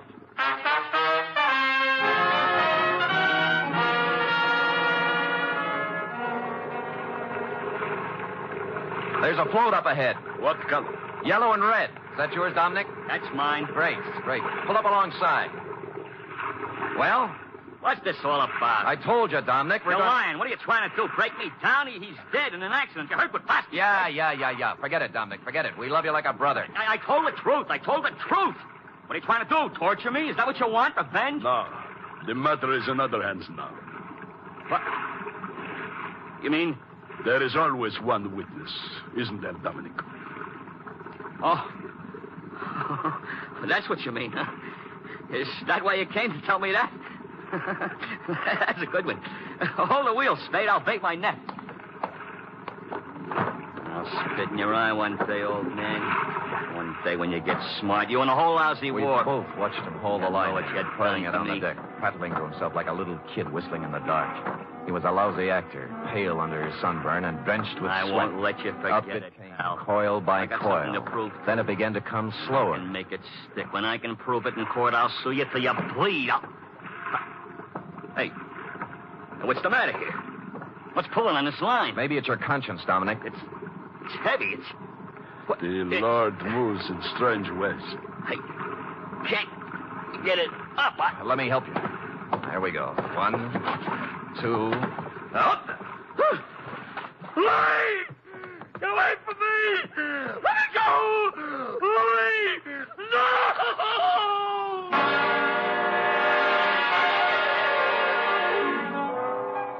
I hauled Louie up onto the deck, and a grisly sight he was, too, with a knife still sticking in his back.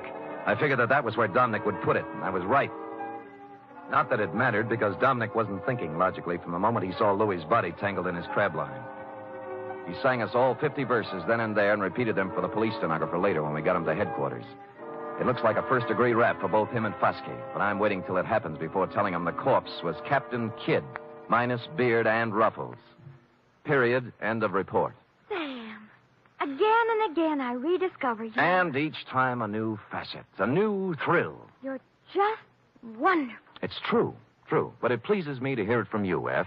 And so I propose to reward you in a fitting manner. First, back salary? Tut, a carburetor for your voiturette.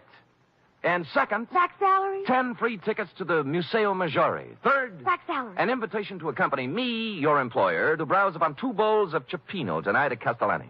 And fourth, I give up. Back salary. Sam! Count it, girl, count it, and bless you. The voiturette, complete with carburetor, will call at your door in precisely 1 hour. Until then... Good night, Sam. Good night, sweetheart.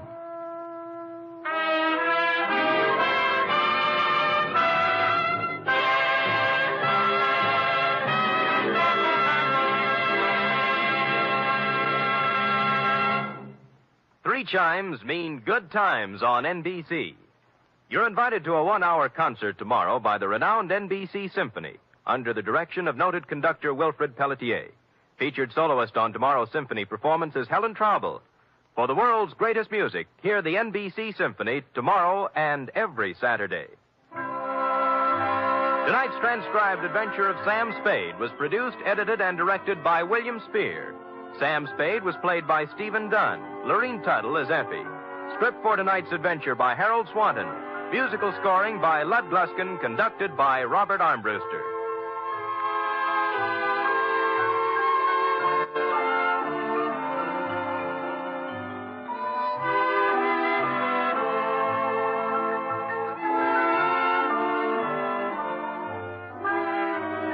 Join us again next week, same time, for another adventure with Sam Spade. Through the years, the Red Cross has helped the victims of disaster and helped protect the health of our nation. Today, with the country rising to meet the challenge of possible aggression, the Red Cross has been asked by the government to undertake additional tremendous tasks. A goal of $85 million must be reached during the 1951 Red Cross campaign. This year, when you support the Red Cross, you'll be helping to mobilize for the defense of our nation. Join the magnificent Montague. Then it's Duffy's Tavern on NBC. The hair-raising adventures of Sam Spade, Detective. Brought to you by the makers of Wild Root Cream Oil for the hair.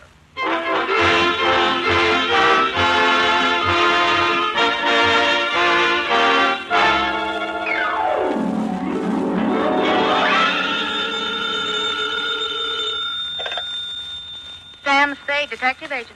Hello, sweetheart. Sam, are you all right? Oh, I thought this time I'm for okay, sure. sweetheart. Be right down to dictate my report. Stinker. Getting me all upset. I told you I'm all right, baby. But I gotta admit, it's been another hair raiser for Sam Spade.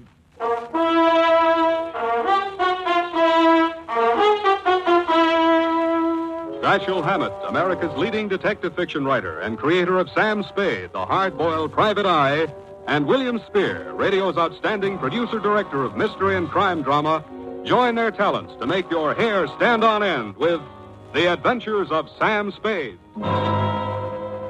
Presented each week by Wild Root Cream Oil, the non-alcoholic hair tonic that will put your hair back in place again, grooming it neatly, naturally, the way you want it. Wild Root Cream Oil, the non-alcoholic hair tonic that contains lanolin. Everyday life is full of mysteries, and one of the men is how to make a hit with a girl. So give a listen while I give you a clue in the form of a recent survey. 97 out of 100 girls said they turn thumbs down on a man whose hair is either unkempt or too slicked down. So don't look that way. Spruce up with Wild Root Cream Oil. It grooms your hair neatly and naturally. And as our survey shows, that's exactly how girls like to see it.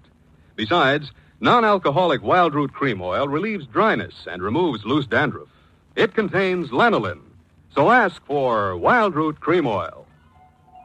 And now, Wild Root brings to the air for the first time the greatest private detective of them all in The Adventures of Sam Spade.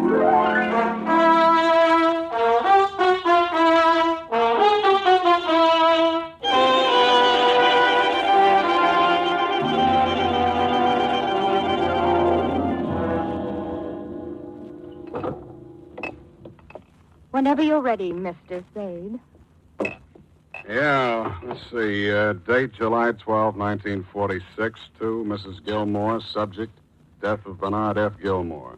On June 15th, after lunch, Going too fast for you, Effie? You never go too fast for me, Sam. Stick to your book, sweetheart. Where was I? After a modest lunch on June 15th... Yeah, I was sitting in my office brooding. It had been a pretty slim month in the private eye business. The city of San Francisco had been hit by a vicious wave of honesty. But that morning, the Chronicle had a nice, juicy story on the killing of Bernard F. Gilmore. You remember him, the co-owner of the St. Kitts steamship lines. I read it carefully.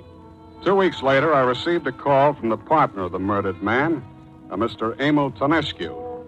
He lived in Atherton on Old Oak Road, a very modest lean-to occupying only 10 acres. He was sitting by the swimming pool, wearing nothing but swim shorts and a highball, 40-ish, Latin type with a lot of white teeth. Tight above his left ankle was a gold bracelet about 2 inches wide. It was quite thick and had no clasp. It had been welded on, and in the center there was a small diamond. Mr. Spade, come here. Come here, sit down. Thanks. Drink? Thanks. Don't drown it. Nice pool you got here. This where you launch your ships? Mr. Spade, 2 weeks ago, my business partner was killed. 2 weeks, and the police have done nothing. I want you to find the man who shot Bernard Gilmore. Hit you pretty hard, huh? Well, I am not a sentimental man, but Gilmore and I, we started our business with one tramp steamer. Then we immigrated to this country. cannot forget our years as partner, and now. Yeah, let's see. An unidentified Gunzel held him up and shot him around midnight as he was leaving the St. Kitts steamship office on the Embarcadero. Correct. His secretary, Miss Lena Best, was an eyewitness to the killing. She arrived at the scene in time to hear the shot, see Gilmore topple backwards off the pier into the water. Yes. The killer dropped the haul when the night watchman threw a slug after him. $600, a 10-carat rock, solid gold ticker, right? Yes. The police found it on the pier. Did he owe any money? Well, he had a rather large gambling debt at the Calypso Club. You say he immigrated with you to this country. I take it that Gilmore wasn't his real name. No. He changed a few years ago, after he started going with her. Who's her? His secretary. The one that was on the way to meet him when he was killed? Yes. Uh-huh. Who gets the insurance? The secretary, Lena Best. He wanted to marry her. She kept him dangling. He was getting tired of it. She knew that it could not go on. Who gets Gilmore's share of the St. Kitts Steamship Company? I do. Uh-huh. Anything else? Oh, one thing more, Mr. Spade. It might help you. Gilmore always carried a good luck piece in his wallet, a rare coin. It was the only thing the killer did not leave behind. Yes? Well, it has some sentimental value for me now. I presented him with the coin when we formed our partnership. Look here, Mr. Spade. Here's a picture of it in this little book. Tonescu handed me a thin book printed on very glossy paper. The title was Coins of the Realms, Volume 11. It was open to the photo of a coin slightly larger than a silver dollar, but thicker. It was inscribed in Spanish and dated 1720. On its face was a picture of a sailing ship. Under the photo of the coin was written in ink, for Emil, a picture of the tie that binds us. Affectionately, Bernard Gilmore. Well, what kind of money is it? The collectors call it a Guiana sovereign. There is only one like it in this city. The one Bernard carried the night he was murdered. I see. That's a very attractive bracelet on your left leg. Oh, this. Yes, thank you. It was given me by Mr. Gilmore when I gave him this sovereign. Tell me, Mr. Tonescu, do you want to find the Gunzel who killed your partner, or do you want to find the Guiana sovereign? Mr. Spade, if you find one, you will find the other.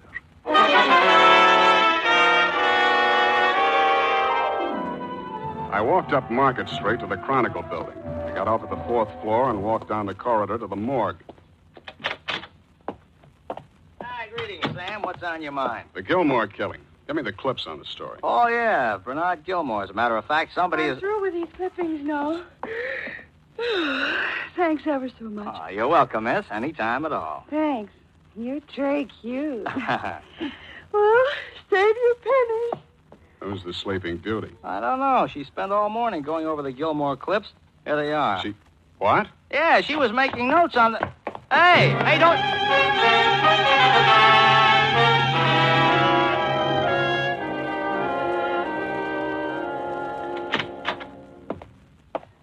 Well, Hotshot, where have you been? You look as if you'd lost something. You didn't run across a tall, thin, sleepy, slinky dame about 35 years old hiding in the ladies' room by any chance, did you, Effie? No. Shall I go and look? Never mind. She was at an elevator in the Chronicle building when I lost her. Maybe you should hire a private eye. Shut up. Take an ad for insertion in all the evening papers. 2 entries under personals and for sale. Rare coin, Guiana sovereign, colonial mint, dated 1720. How do you spell sovereign? Look it up. Bids from collectors welcomed. Only bona fide offers will be considered. How do you spell Guiana? Capital G, look it up. Put our address and phone number on it. No name. Phone it in right away. I want to make this evening's late editions. I sent Effie home and waited. The 5:30 final carried the ad. At 7, the phone still hadn't rung. I began to wonder if the service hadn't been shut off. At 7:30, come in. The door opened, and in walked a redhead who was anything but sleepy. Anything. Are you the party that advertised a rare coin for sale in this evening's bulletin? Come right in. Sit down. I want that coin, Mr. Spade. I have every right to it. Yeah? You're Gilmore's secretary, Lena Best, aren't you? Yes, and...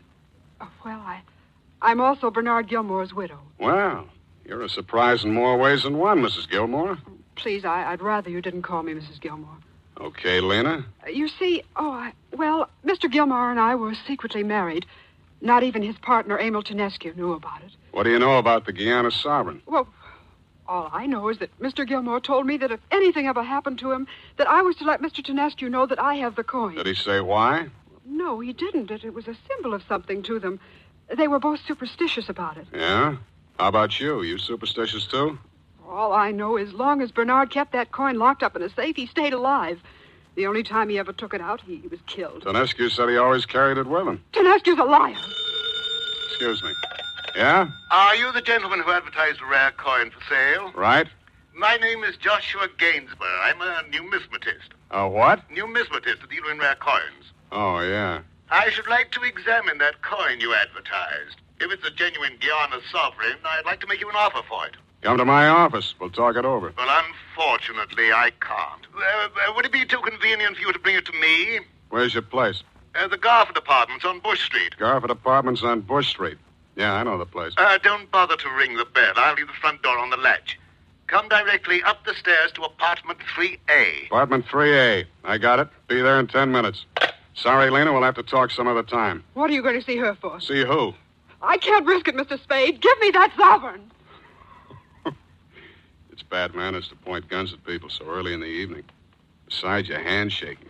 Here, let me help you. You're laughing at me. You've been laughing at me all the time. Look, sweetheart, I'm sorry. It's just that I haven't got time to be a big brother to every dame that comes in here now. Go on home and wash your face. If I find the coin and I don't find out something about you first that I don't want to find out, I'll see that it's delivered to you. The Garford Apartments was one of those buildings the San Francisco earthquake was foolish enough to spare. A mop and pail stood in the entry, and the bell panel was slightly on the bias. I looked at the mail slot for apartment 3A. The name on it was not Joshua Gainsborough. I started climbing, and I saw a man leaning over the banister upstairs. He was dressed in a white linen suit. He had a great egg-shaped bald head, and underneath it were two piggish eyes, one button nose, and two rosebud lips. I took it easy going up. He was leaning on a heavy cane, and he kept beckoning at me with it, trying to push me up faster. Are you the gentleman with the sovereign, sir? Yeah? Well, come along, sir. Come along. Don't rush me, Mr. Gainsborough. I go to pieces. To pieces, indeed. In here, sir. Come right along. Thank you for coming, sir. You see, I've dislocated my shoulder and can't get about. Now, sir, the sovereign, if you please. I looked around. The room was small and stuffy, and there was a pair of pants on every chair. On the mantelpiece, there was a collection of knickknacks, glass dogs, a decanter full of rum, a speckled piggy bank, and a picture of a girl. It was a picture of the Sleeping Beauty who had the Gilmore clips at the Chronicle. Well, sir, do you have the coin with you? You haven't made me an offer. Isn't it customary, sir, for the buyer to examine before purchasing? Caveat emptor? I'm not asking you to buy. I'm asking you for an offer. Then you shall have it, sir. I offer you immunity from the police in exchange for the coin and my daughter. Your daughter. You mean that dame in the picture? Oh, don't play the innocent one with me, sir. I have no time for charades, Mr. Spade.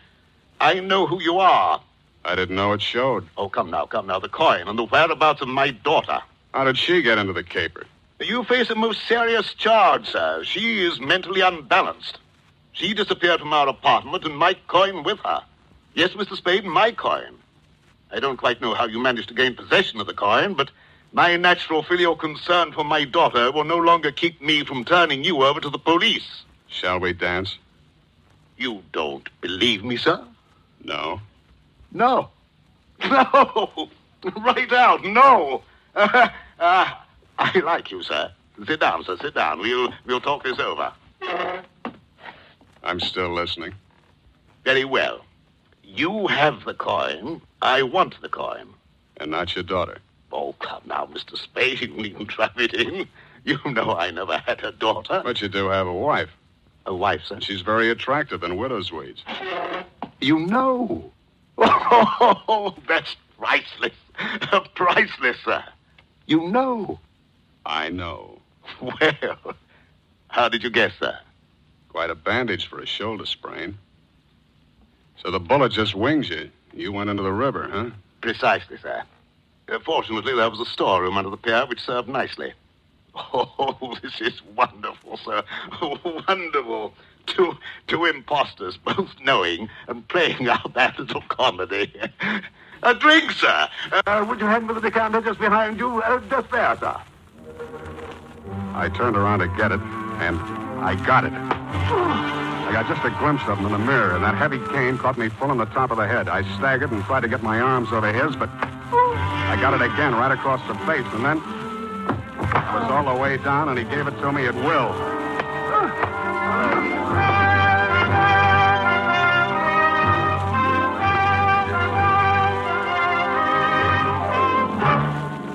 The makers of Wild Root Cream Oil are presenting the first in a new series of programs bringing to the air for the first time the adventures of Dashiell Hammett's famous private detective, Sam Spade.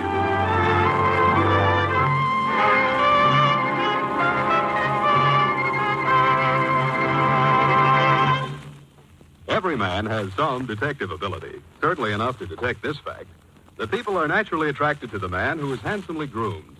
Most men realize this, and that's why they're so particular about what they put on their hair.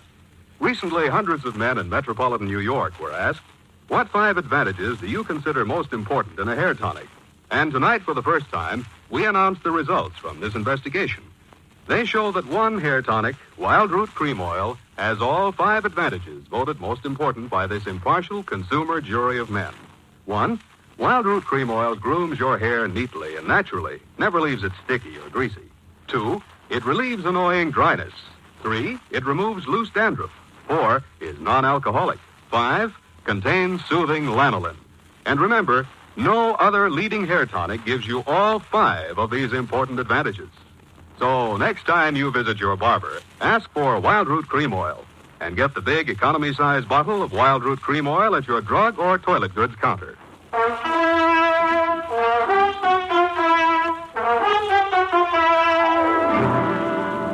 And now back to the Guiana Sovereign, tonight's adventure with Sam Spade.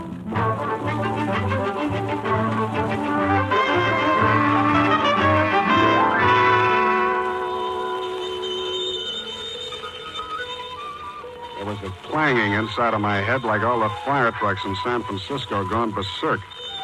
I opened my eyes. I was still lying on the floor where I'd been when Mr. Gainsborough let me have it.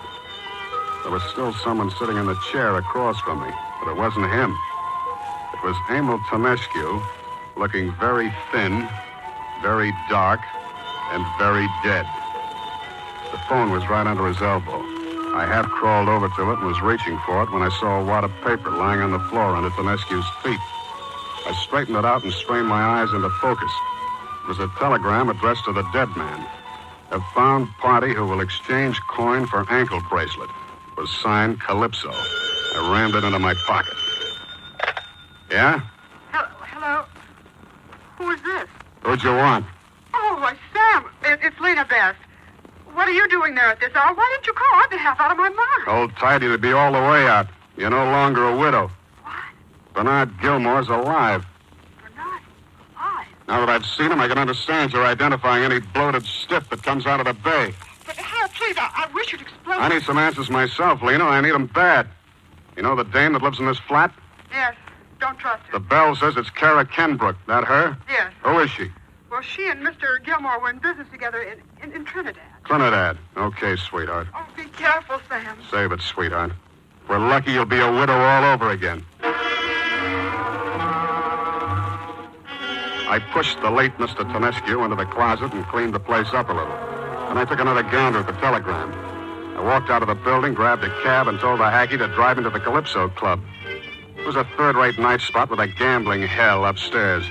I spotted her at the bar and walked over. She was still wearing slacks, and she was the same sleeping beauty I'd seen in the Chronicle office and in the picture in the apartment on Bush Street. Hello, Clara. Who are you? Tonescu sent me. Buy me a drink? Sure, what'll it be? Rum and Coke. Rum and Coke and a shot. Hey, you, bartender. Now, you bring the change in pennies. Huh? Oh, yeah. Well, come on, Carr. You said you'd trade it for the bracelet. What do you know about the bracelet? Dinescu showed me the wire. You know, you and I could make a good thing out of this. Why sell it to him, Carr? I want to get out of this town tonight. Okay, we can still do business. I'm staying. Now you're bluffing. You don't even know what the sovereign is. A guy like Dinescu ought to be willing to pay for a long time. It wouldn't be good for the steamship business if it got out that he'd been a con on Devil's Island. How'd you find that out? Using my brains. First time I saw him, I knew he was covering up a scar from a stretch on a chain gang. Cute gag, that ankle bracelet. Oh, you're pretty cute yourself. Smart, too. But I haven't got the sovereign with me. Where is it? In my apartment. I'm scared to go back there. Maybe Gilmore found it. Here's your change. Thanks. Look at me. Huh? The pennies. My hobby. Save them for my piggy bank. You'd be surprised how they mount up. Say, am I keeping you up, sweetheart? Oh, no. All right, drink your drink and let's get back to your apartment. I told you I'm scared to go there. All right. Tell me where you stash it and I'll go Oh, no, you don't know. I'm smarter than you think I am. Well, make up your mind. Okay. I'll take a chance. Let's go. Okay. Now you got me doing it, too.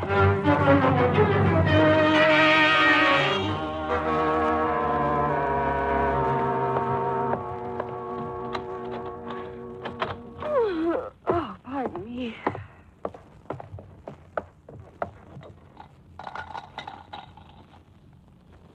You got any more pennies for my piggy bank? You really play for the big dough, don't you, sweetheart?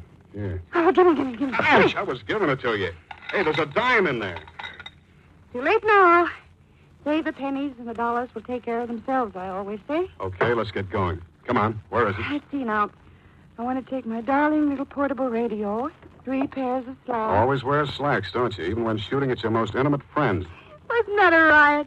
The paper said that it was a man that shot him. Yeah, I guess I couldn't tell from the back.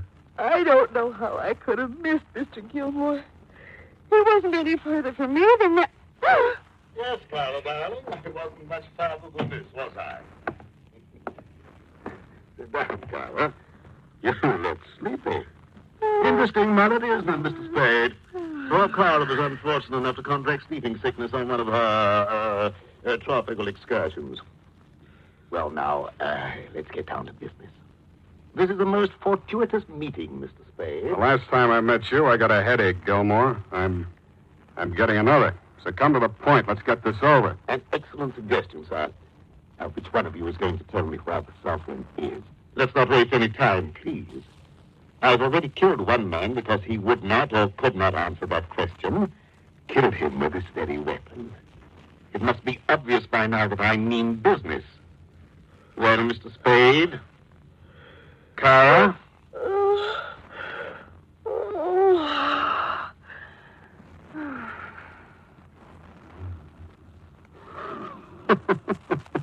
What is it, Mr. Spade? Look at her. Dead to the world. She's pretending. Clara. Clara! Well, bless me, she is asleep. That's most unfortunate. She's been known to sleep for days, weeks, when she drops off like that. The excitement, you know. Well, Baldy, that went your last chance. I don't know where it is, and she can't tell you. Mm-hmm. What do you want it for, anyhow? Dinescu got tired of being blackmailed by you because you had the sovereign. Got Carr to put the bang on you, swipe it, and push you into the bay. You came back alive, worse luck, and even the score with him. What do you want with the sovereign now? If Dinescu's dead, you can't shake him down anymore. Well, that coin has caused me entirely too much trouble of late. It's likely to hound me all my days. The matter can't be closed until it's out of circulation once and for all. I'm leaving the country tonight, and I simply can't risk it, Mr. Spade. I simply can't. That's your problem. Not entirely. Somebody's going to tell me where it is. Somebody's going to tell me in the next minute or two. Speak up, Mr. Spade. Speak up. You fat clown. You ought to know better. I only talk to people I like. Do you know where the sovereign is? I don't believe you do know.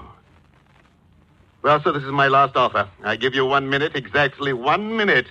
And after that, I'm afraid you'll never be able to talk to anyone again. I wiped the blood off my mouth and looked around the room. I was still groggy, and I wasn't sure at first that it was really happening, but it was. Behind Mr. Gilmore, the door to the hallway was opening inch by inch. It was Lena Best, and she seemed to know what she was doing. She left the shoes outside. She edged along the wall toward the mantelpiece. Gilmore was looking at his watch, counting off the seconds. I was trying not to look at her over his shoulder. When she was directly behind him, she stopped with a hopeless gesture that told me she had nothing to help me with. Then her eyes fell on, guess what? Carr's darling little piggy bank. She picked it up with both hands and held it poised over his ugly, bald head. Well, Mr. Spade, I'm sorry to have to do this, but I... And with that, she let him have it. His hand went up in an automatic defensive gesture, and I jumped into the breach. I hooked my left over and sank it into that great, pulpy mass of chins. He dropped the gun and started backing away from me. I followed him with both fists and kept it up until I was tired. Oh, Sam! Thanks, sweetheart, thanks. What kept you? Are you all right? Look what you did to Kara's darling piggy bank. Here, help me pick this up. You'll cut your feet.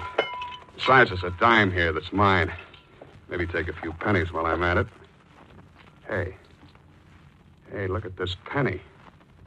Baby, did you ever see a penny as big as this? What is it, Sam? This is it, sweetheart. The Guiana sovereign. Carol was right. Save your pennies and the dollars take care of themselves.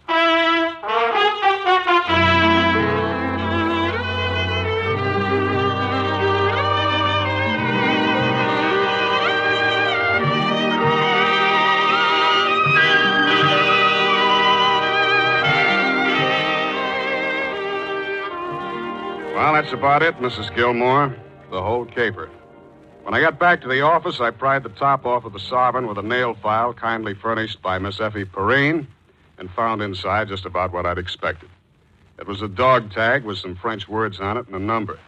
The kind you wear on your ankle when you're a prisoner on Devil's Island. Had another name on it, but it was Tonescu's, all right, and it was the blackmail weapon that had put Gilmore in the dough and had made him half owner of a big steamship company.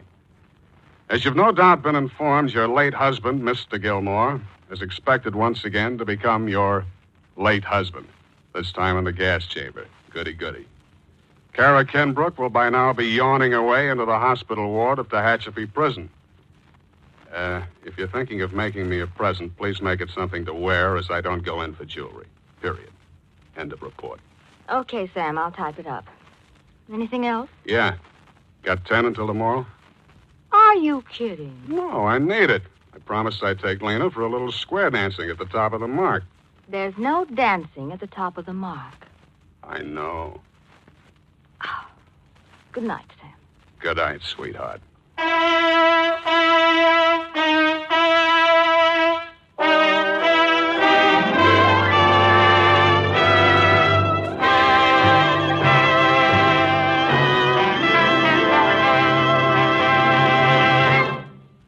Wild Root Cream Oil presents The Adventures of Sam Spade, Dashiell Hammett's famous private detective, produced and directed by William Spear. Summer sports are a lot of fun, but after a weekend of swimming, boating, or maybe tennis, how does your hair look? Chances are it's baked out by the sun and washed out by water, in no condition to make the right impression when you go back to the job Monday morning. Unless, of course, you spruced up beforehand with Wild Root Cream Oil. In that case, your hair is protected before you go out. And with just a touch of Wild Root Cream Oil afterwards, you're looking your handsome best, ready to make a smooth, successful impression wherever you go. You see, Wild Root Cream Oil is non-alcoholic and contains lanolin, the soothing oil that's like the natural oil of your skin. And it not only grooms your hair and removes loose dandruff, but actually relieves annoying dryness. 4 out of 5 in a nationwide test preferred it to all other hair tonics they'd tried. So take Wild Root's famous FN test. Check your scalp. Signs of dryness or loose dandruff tell you need Wild Root Cream Oil right away.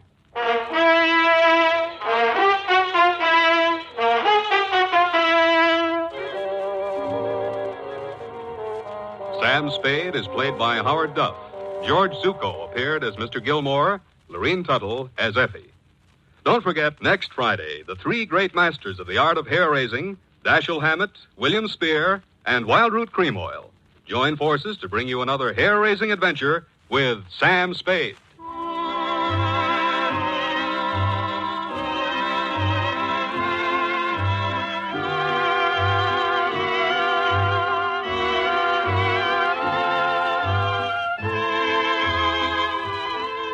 Smart girls use Wild Root Cream Oil, too, for quick, good grooming and to relieve dryness between permanents. Mothers say it's grand for training children's hair. This is Dick Joy speaking. This is ABC, the American Broadcasting Company.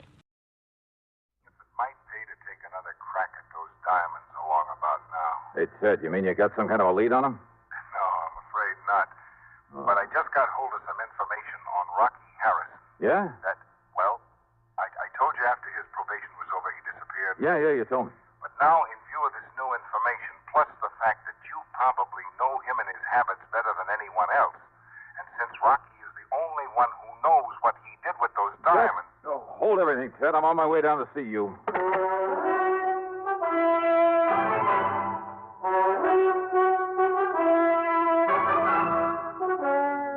CBS Radio brings you Bob Bailey in the exciting adventures of the man with the action-packed expense account, America's fabulous freelance insurance investigator. Yours truly, Johnny Dollar.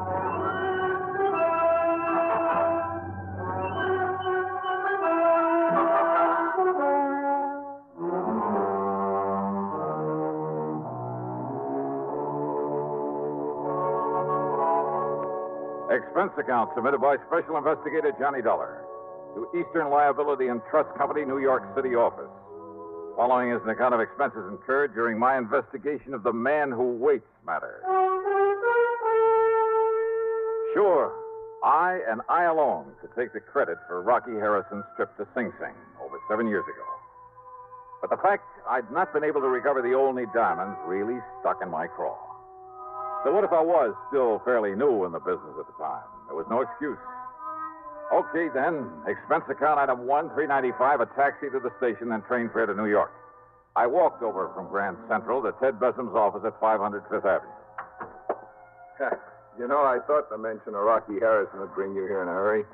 Sit down, Johnny. Yeah, sure, thanks. Use a little drink? No, thanks. Cigarette? Now, just tell me what you know about Rocky and why you think I might be able to get on the track of those jewels again. Well, during his trial, Rocky played it smart. He knew you'd pinned a robbery on him, so in order to draw a light sentence, he admitted everything. Except what he did with those diamonds. Well, apparently he and his lawyer managed to convince the jury. Oh, that cock and bull story about his having had them stolen from him, that's a lot of hogwash. You know it, and I know it. Rocky was far too smart for anything like that, and too dangerous. And if that servant there in the Olney household who caught him blasting that wall safe, if that servant fell down the staircase accidentally, I'll eat my shirt. Rocky killed him, Ted. I'm sure of it. Same as he tried to kill me. The fact remains he wasn't held for murder. The jury believed his tale about losing the diamonds, and he got away with a short term. All right, now let's... During his 2 years probation, he behaved like an angel. Got himself a job, worked hard, lived modestly, saved his money, and he was a big disappointment to the police, who hoped he might lead them to the stone. But, of course, he didn't. Right. And I'm afraid by now even the cops believe his story about what happened to him. Yeah, well, I don't. Anyhow, probation over. He dropped out of sight. Yeah, so you said over the phone. The cops apparently figured he'd moved somewhere else and breathed a sigh of relief. But you figured otherwise, Ted? I guess I think the same way you do, Johnny. Probably because of my work in narcotics before I got into the insurance business. Yeah. Well... And sometimes we'd hunt for years all over the country for some character, only to find he was right underfoot all the time. Couldn't see him for falling over him, as the saying goes. Yeah, I know what you mean. Well, anyhow, I figured that instead of making himself conspicuous in some small town, the best place for a man like that to get lost, the best place in the world, would be the biggest place in the world. Right here in New York. I can't argue with you. So when I got wind that Rocky disappeared, well, you know as well as I do, Johnny, that most of these cases aren't solved by any Sherlock Holmes kind of scientific deduction. No, hardly. Sir, they're solved on information. One good stool pigeon is worth all the clues in the world, right? Well... So when I found out he'd disappeared, I got in touch with one of my paid informants from the old days. An old character by the name of Soder. Soder. Don't think I ever heard of him. Whiskey Soder, they call him. I told him I'd pay him well if he'd locate Rocky Harrison for me. You've heard from Soder? He called me this morning. Told me that he's seen Rocky here in town, just as I thought he would. Where? Well, he wouldn't say over the phone, so I told him I'd send you down to see him. Here, Johnny, I'll scribble his address down for you. Yeah, do that. Cheap rooming house down near the Brooklyn Bridge. There you are. Good. Okay, Tom, I'll go see him. Just a minute, Johnny. Yeah? Soder made one thing clear. I don't know just how or why. I guess the why is obvious enough. Yeah? But apparently, Rocky has somehow changed his appearance so much that even his own mother wouldn't know him. But Soder recognized him. Yeah. And one other thing, Johnny. Yeah, what's that? I'm sure you know Rocky well enough to be careful. Sure. Yeah. Watch your step. All right, so what if there was a little risk involved? Here was my chance to make up for having done only half a job some 7 years ago. Also, I figured I knew enough about Rocky to be well prepared for almost anything he might try. The main thing was to find out what he'd done with the Olney diamonds, and of course get my hands on them. Expense account item 2, $1.70 for a cab to Whiskey Soda's address. It was the kind of place I'm sure the City Planning Commission will be glad to tear down.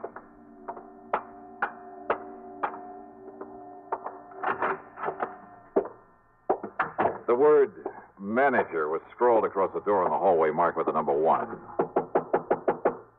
And as for the manager... Yeah, what do you want? My rooms are all filled up. Well, now, what's a gent like you doing around here? I'm looking for a man named Soder. Ha! That whiskey-smelling old... You'll find him down the hall in number... Hey, he's getting real popular today. Well, now, what do you mean by that? You're the second gent's been here to see him. Oh? Who was the first? Well, I didn't get a good look at him, but I heard him go on back towards Which the... is Soder's room? What's the number? Number 7 down the hall. Okay, thanks. Didn't see the man leave, though. Maybe he's still in there with... Now, who left that window open there at the end of the hall? All right, number 7. Maybe I better close it. Hey, you sure that Soder didn't leave? Sure, I'm sure. Well, then come on. Let me have your key. Come on. Key to his room? Now, just a minute. Okay, don't bother. Well, just a minute, you. Who do you think you are, busting down this butt? Oh. Yeah. He's dead. Yeah. Somebody shot him. Right through the side of the head.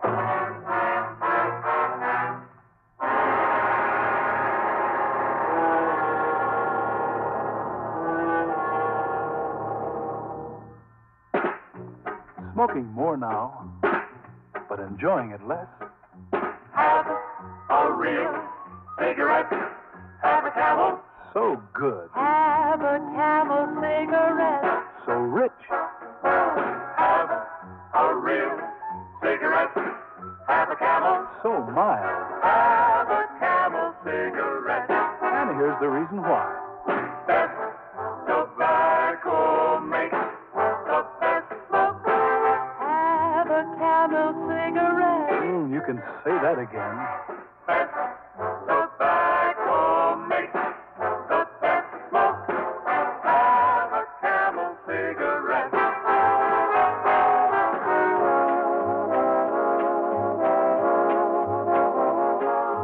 If you're smoking more these days, but enjoying it less, then change to Camels, the best tasting cigarette of all. Have a Camel. Start to really enjoy smoking again. Now, Act 2 of yours truly, Johnny Dollar, on The Man Who Waits Matter.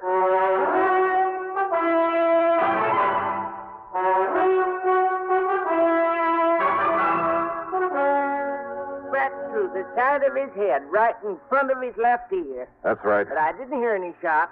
I've been up front in my room all afternoon.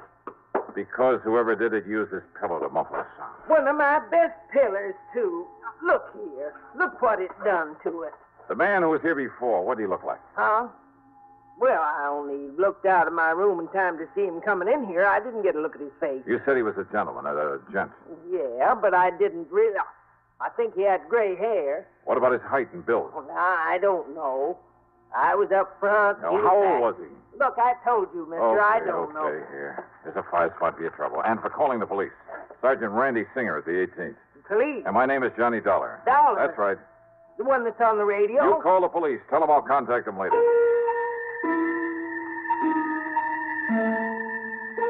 Rocky Harrison had changed his appearance once before, 7 years ago. He'd never known how I'd got on his trail. The only one who did was Randy Singer at the 18th Precinct. But I'd found him by using the same corny trick that he had used. Maybe that trick might work again, if he'd return to his old haunts. All right, then, item 3, a bucket of quarters at the nearest drugstore for some goop to plaster down my hair. Item 4, $1 for some black hair dye.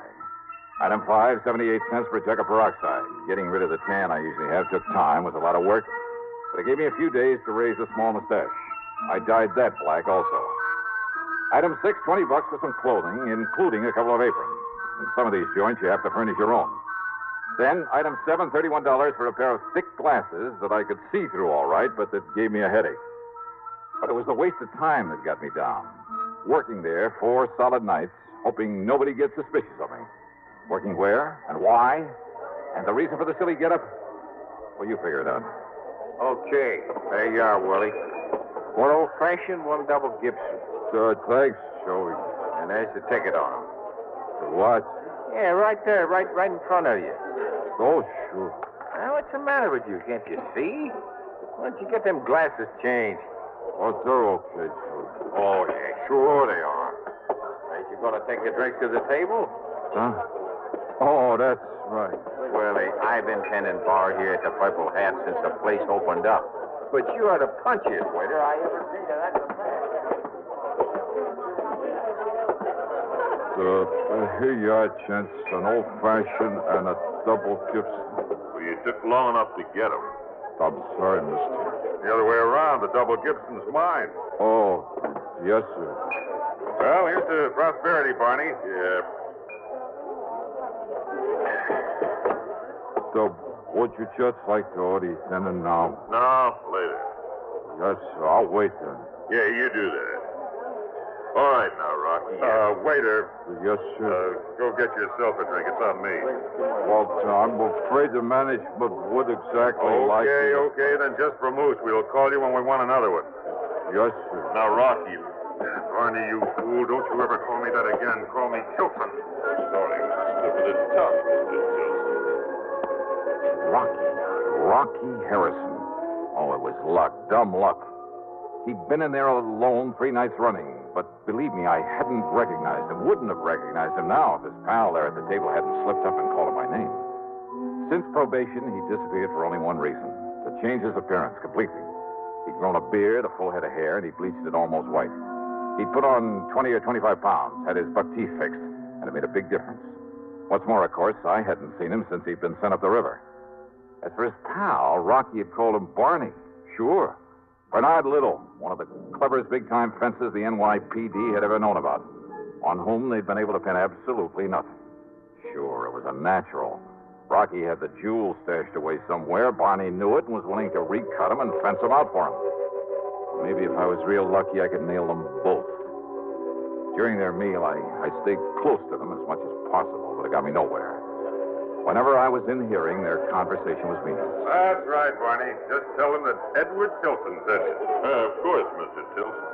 Be glad to use your name. I'm certain they'll do all right by you. Yeah, what's more, they were both trying to make it oh so plain that Rocky's name was Edward Tilton.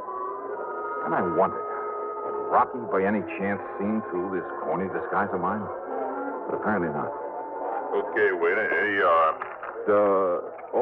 Thank you, sir. I'll have you changed in a minute. It's all right, boy. You can keep the change. Thanks very much, sir. Well, shall we get up? Shall we leave, Mr. Tilton? I'm all ready. I'd like to look up the owner and compliment him on his chef. Why not? Good dinner, wasn't it, Tilton? Excellent. Now, if we can find the owner's office. If they could find the owner's office, they made a beeline for it. And that told me something else. The owner, Pete Monister, had been away when I was hired. Now he was back in town. Andy probably knew more about Rocky, more about the jewels, than he'd ever admitted to the police. I wished I'd planted a bug in Monaster's office. I'd like to have heard what went on in there. But I hadn't, so I couldn't. Instead, I cleared off the table, and since my hitch for the night was over, I went back into the locker room, changed into my street clothes. As I was about to leave... Don't bother, buddy. Your name's Willie, ain't it? Just a Willie Pagano. My name's Pete Monaster. I own this joint. I've been away a couple of weeks. Oh, how are you, sir, Mr. Here's Monaster? your paying a few bucks severance. You beat up fight? That's right. I done something wrong, Mr.? No, it's just that we got enough waivers without you. Shouldn't have hired anybody while I was gone anyway. Just go on out by the back way. Well, sure, sir, but if I thought I'd done something no, wrong, no I complaints. could... We just don't need you. That door will tie you open until you get another job.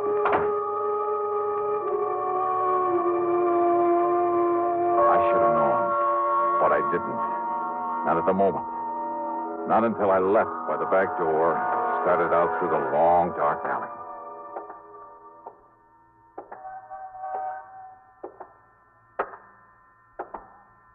Just a minute. Huh?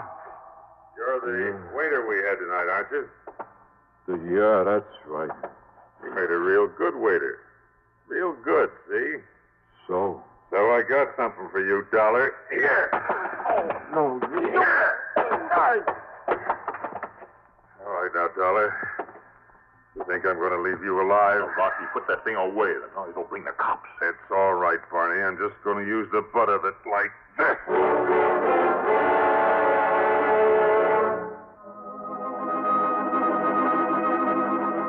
I vaguely remember something crashing down on my head. And if you think people don't see stars, you're wrong. Half conscious, I braced myself for another blow, but it never came. Instead of crazy mixture of sounds, noises, a lot of footsteps, a barrage of gunfire, sirens, a lot of cars breaking to a stop. Only it was all like in a dream.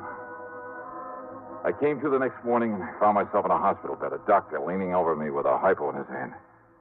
Then, sometime later... Well, looks like the doctor was right, doesn't it? Huh? Randy. Yeah, a slug of something to make you sleep for a while really worked. You're going to be okay, except maybe for a big head. Randy Singer. Lieutenant Singer to you, Buster. Son of a gun, Johnny. When are you going to learn to let me know when you're working around this town, huh? Was it you came along? That's right, like the U.S. Marines. Well, how did you know they were going to waylay me there in that alley? I didn't. I hadn't the least idea. Didn't even know it was you they were jumping. You and that crazy getup, that black hair and the mustache and those thick glasses. Then I don't understand, Randy. Johnny, I've had a bunch of the boys on Rocky Harrison for over a week. You have? Sure, ever since that Stooley whiskey soda told me about him being in town. It was you told me where to look for him. I? When? 7 years ago. The first time you found him in the purple hat. So we've been tailing him for days. Well, if I'd have known that... You think you're the only one that thought he might sometime lead us to those jewels? You found him, Randy? No, and now, thanks to you, it looks like we may as well give up. What do you mean, thanks to me? You just stay in bed. When the boys saw what was happening there in the alley, they moved in. Yeah? When Rocky and Barney started throwing lead, well, the boys kind of thought they'd better answer back. So Rocky and Barney are dead. So now, how are we going to find out where those diamonds are stashed away, huh? Do you know where Rocky was living? Sure, we've been all through his place and Barney Little's place. Nothing. Since we don't know of anybody else who might have been in with him... Oh. You don't, huh? What do you mean, Johnny? Well, Randy, I've suddenly got a crazy idea that maybe I can bluff my way into finding those jewels. You what? Come on, help me get into my clothes.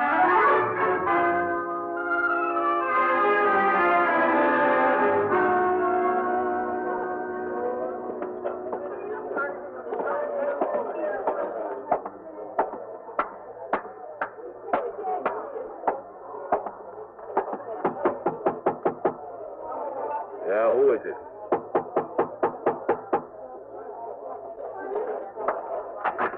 Yeah, who are you? Johnny Dollar, Pete, as if you didn't know. Just a minute. Dollar, did you say? That's right. Well, there's something a little familiar about you. Oh, come off it, Pete. Now, wait a... Oh, Oh, that stupid waiter I fired last night. Rocky Harrison told you who I was. If you're wondering how I know that, just look at that bug fastened to the underside of your desk. A bug? A microphone? Why, I don't believe it. Hold it, Pete.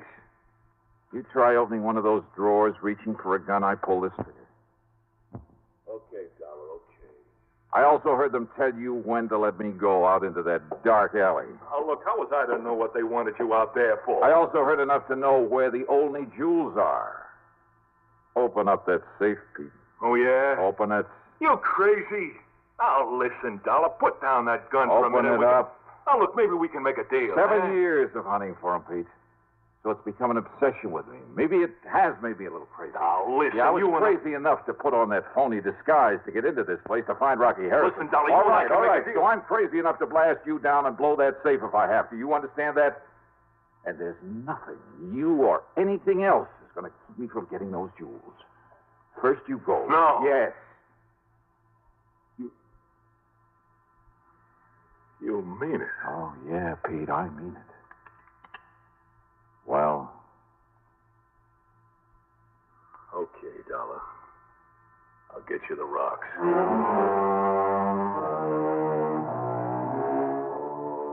The fee on this one for recovery of the diamonds? Well, maybe the department frowns on such things, but half of the check goes to Lieutenant Randy Singer, NYPD. Good man, good friend. Expense account total, including the ride back to Hartford, well, it just about balances with what I made on my job as a waiter. Yours truly, Johnny Dollar.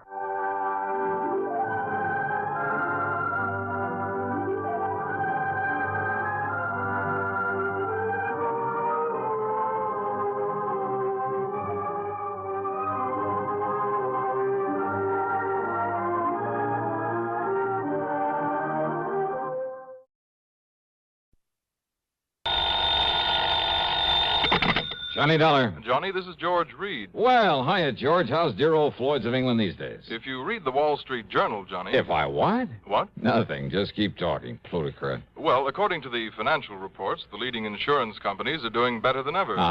And I'm proud to say that Floyd's of England is among the leaders. Does that answer your question? So, as head of the North American office, the company has given you a big fat raise? No. And you'd like to celebrate by taking me out to dinner tonight? No such luck. Just name the time and place, and I'll... What'd you say? Listen, Johnny, you'll get far more than a free meal out of this. And you are available. Completely? All right. I have a problem, a rather unusual one. Have you ever handed me one that wasn't? Of course I... Well... Never. So what's it all about? Well, I fully realize you're somewhat averse to acting as a bodyguard. George. But I assure you, this situation is somewhat unusual. You said that. Therefore... And it doesn't change my feeling about these bodyguard assignments. At least come over here and talk about it, will you? Oh, sure, if you're willing to pay my taxi fare for nothing. For nothing, eh? That's right. We'll see. Oh, yeah, we'll see.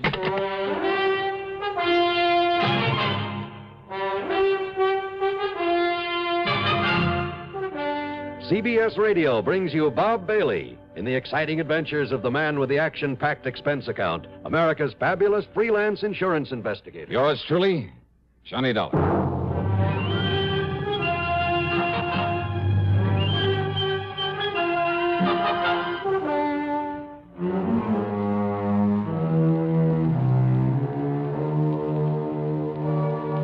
Expense account submitted by Special Investigator Johnny Dollar. To Floyd's of England, North American office, Hartford, Connecticut. Following is an account of expenses incurred during my investigation of the empty threat matter.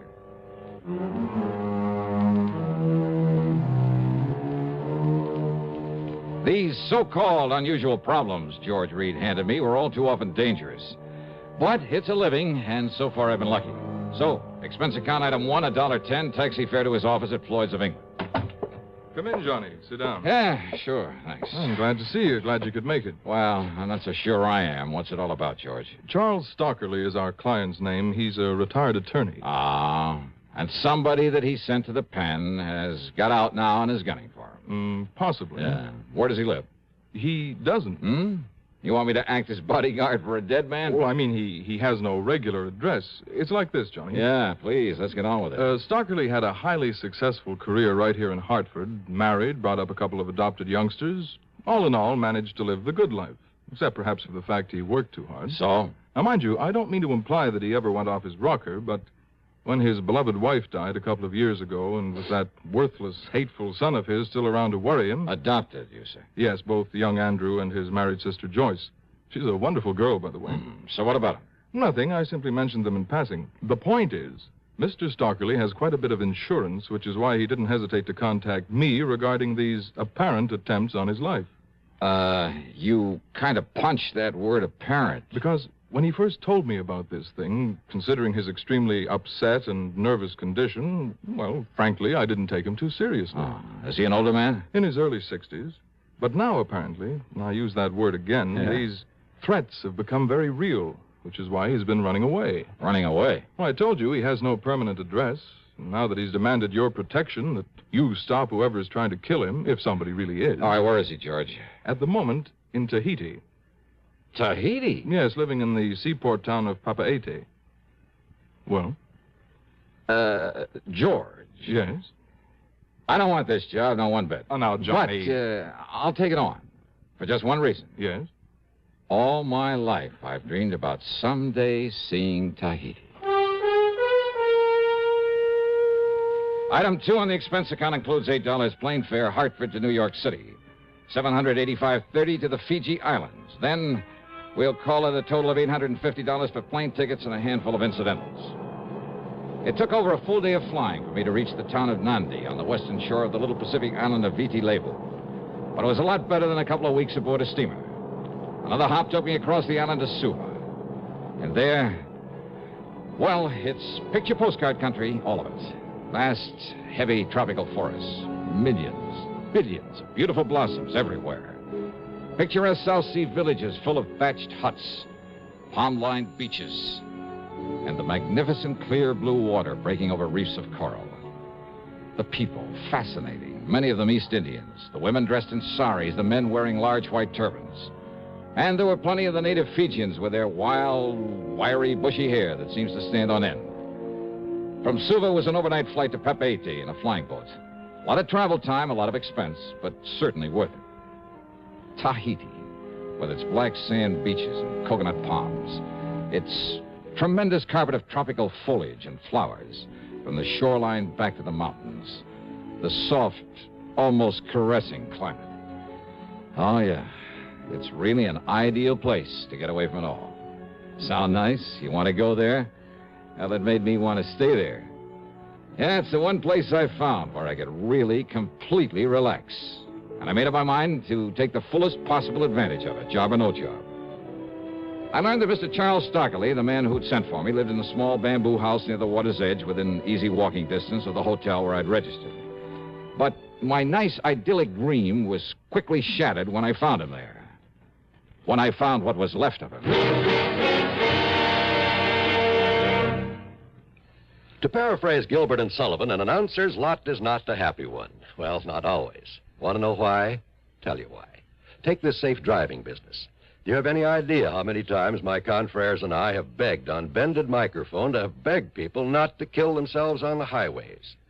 Now, once and for all, let's get together on this. Let's understand one another.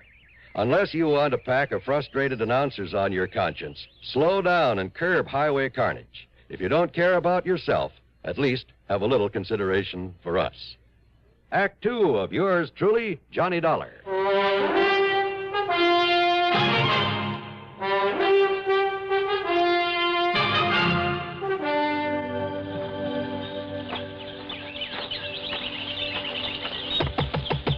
Mr. Stockerly?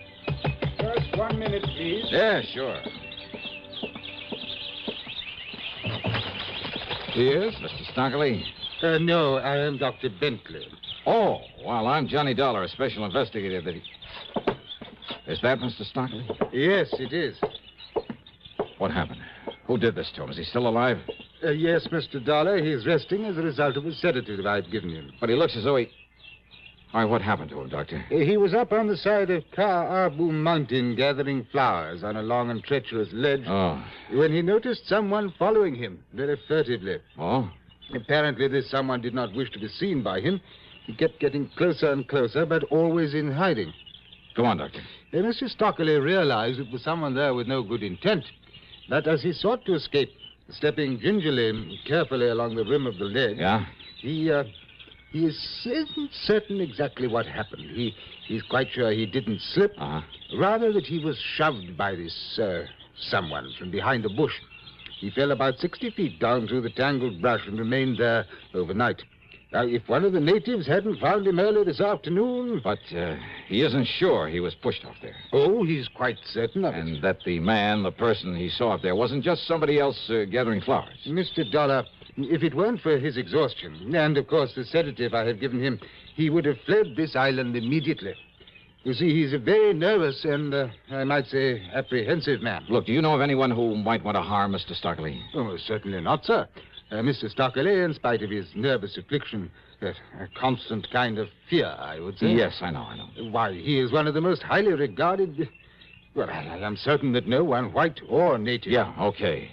Now, how long do you think he'll sleep? Oh, until sometime late tomorrow morning. All right, then I'd better plan on bunking down right here. Tell me, Mr. Dollar. Yeah? Do you think that he is possibly in danger from someone? Maybe. Maybe not. We'll see. When I told the doctor my job, he was completely cooperative. Helped me improvise a bed near Mr. Stockley's, and he had some food brought in for me. That and his fee for the care of Stockley came to $9. I didn't get much sleep that night. Every completely harmless sound around that little shack got me up with a start. Had I known what the morning was to bring, I might have asked the doctor for a sedative for myself. Promptly, at 5:30 a.m., Stockley woke up. He was so worried, nervous, and excited, I thought he'd gone completely off his nut. It's no use, Dollar. We got to get out of here, yes, sir. We must get away before he finds me again and kills me. So he left on the morning plane.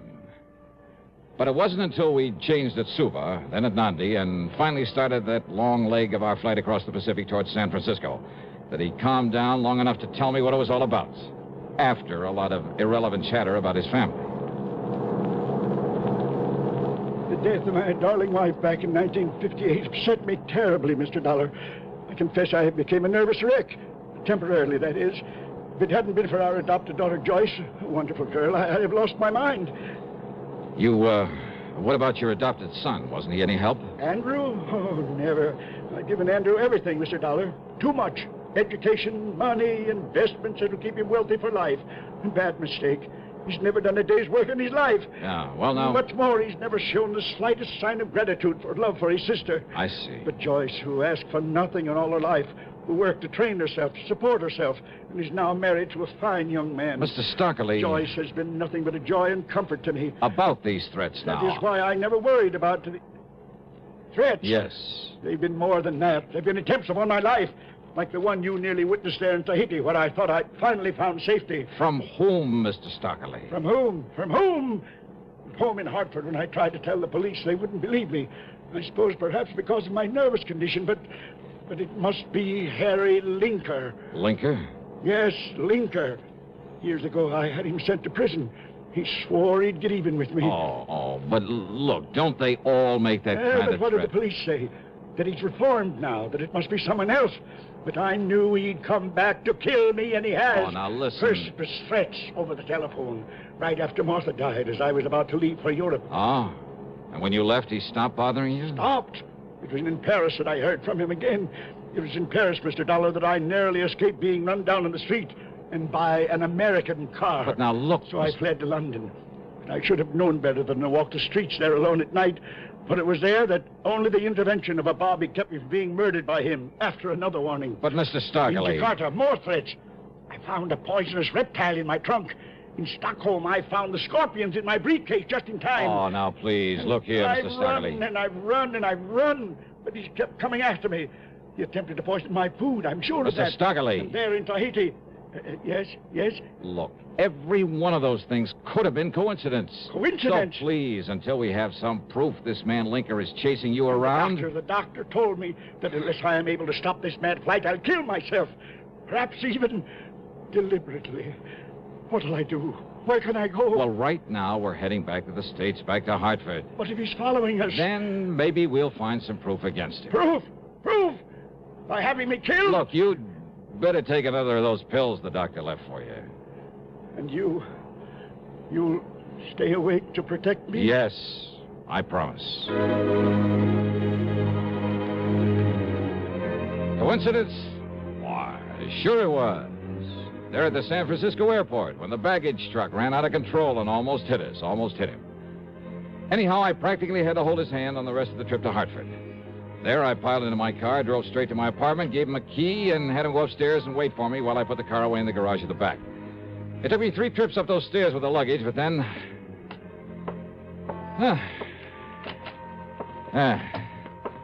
There we are, all set. Aren't you going to lock the door, Mr. Dollar? Oh, please, now, don't worry. I've sprung the catch. Hey, did you pull down all those shades? Of course I did. Oh, look, as I told you on the phone, until we get some proof that this... here now. There, this place looks a little more cheerful. Holy... There, do you see? Now, Stockley. What's the matter with you? Get away from that window. He thinks you're me. Oh, no, please, listen. That must have been some kid with a little 22. Oops. Now, do you believe me, Mr. Dollar? Yeah, you got a point.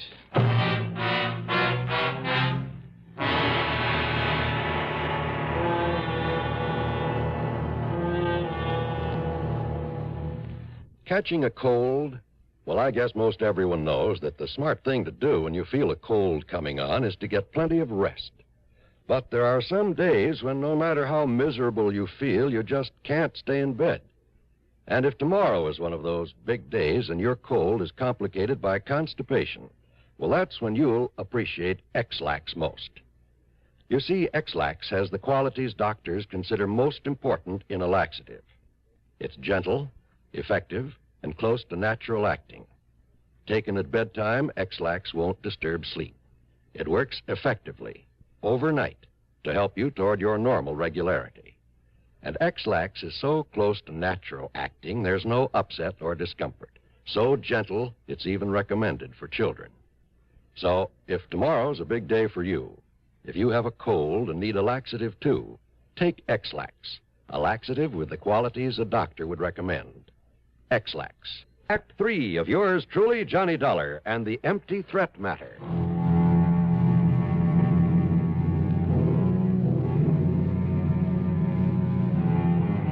I carefully dug one of the 38 slugs out of the wall, wrapped it in a handkerchief, then put in a fast call to Bill Peters, who was not only a good doctor, but, well, I told him to pack a gun into his medical kit. He arrived in short order and did what he could to quiet Mr. Stockley's nerves and agreed to stick around. He'll sleep a little while now, Johnny. Good. But listen. Yeah, Bill? Did you hear him? You know, he's not kidding. This old coot's gonna take the leap unless we can... Suicide? Wouldn't put it one bit beyond him. Believe me. This whole business has him in pretty bad shape. Oh, that just doesn't make sense, Bill.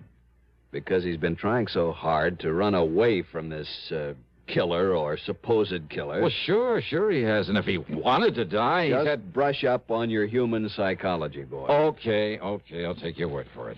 Now, if you'll stick around, I'll get this bullet over to headquarters. I'll be here.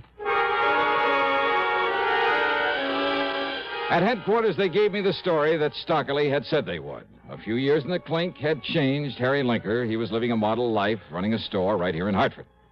I called on Linker at his hardware store, and I must say he convinced me that he was behaving himself. He was even quite concerned about Mr. Stockley, offered to help us if he could. I called on Stockley's adopted daughter. Then I told her the whole situation. Oh, this is a terrible thing, Mr. Dollar. I know. If only Daddy'd told me so I could have done something to help him. Well, as soon as we clear this thing up. I'll go to him right away. No, just wait, please. He needs me. Well, you can probably help your father more than anyone else in the world, but not right away.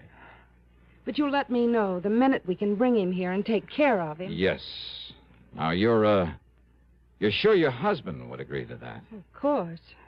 Yes, of course he would. Oh, good. That's all I wanted to know. You don't think my husband could be behind this? Why, Ed feels as much affection for Daddy as I do. You'd better answer that phone, hadn't you? Oh, yes. Excuse me. Hello? Why, yes, he's right here. Mr. Dollar. Oh, thanks. Johnny Dollar. Been calling all over for you. This is Bill Peters, Johnny. Yeah, Doc. Listen, there was a phone call right after you left. Oh? Stockerly was awake, and I made the mistake of letting him take it. Yeah? He listened for a second, got as white as a sheet, and then started yelling, no, you'll never get me. Go on, Bill. Then he slammed down the receiver and made a dive for the window. Bill! It's all right. I caught him in time. Oh. I gave him a stiff hypo, and, well, that's it. Johnny? Suicide. What's the matter with me?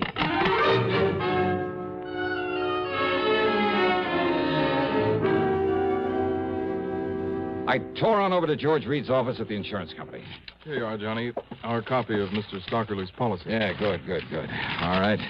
Now, let me see if As you'll note, his adopted daughter, Joyce, is the sole beneficiary. Yeah, I see. But Andrew, the adopted son, is specifically omitted. Irrevocably. So if you think he might have anything to gain by Mr. Stockerly's death, you're wrong. Look. Here it is. The suicide clause. Well, of course. All right. So maybe Andrew couldn't get any of Stockerly's money. But if that old man killed himself, neither could Joyce. And believe me, Andrew would love that. Oh? So, these attempts on the old man's life, were they? Were they really? What? Or were they just part of a long, drawn-out, careful campaign to drive him off his rocker, make him kill himself? But if that's Can true... anybody prove that Andrew actually tried to kill him? No. In spite of all sorts of opportunity, and with plenty of money to follow him all over the world, to plague him, to worry him, to...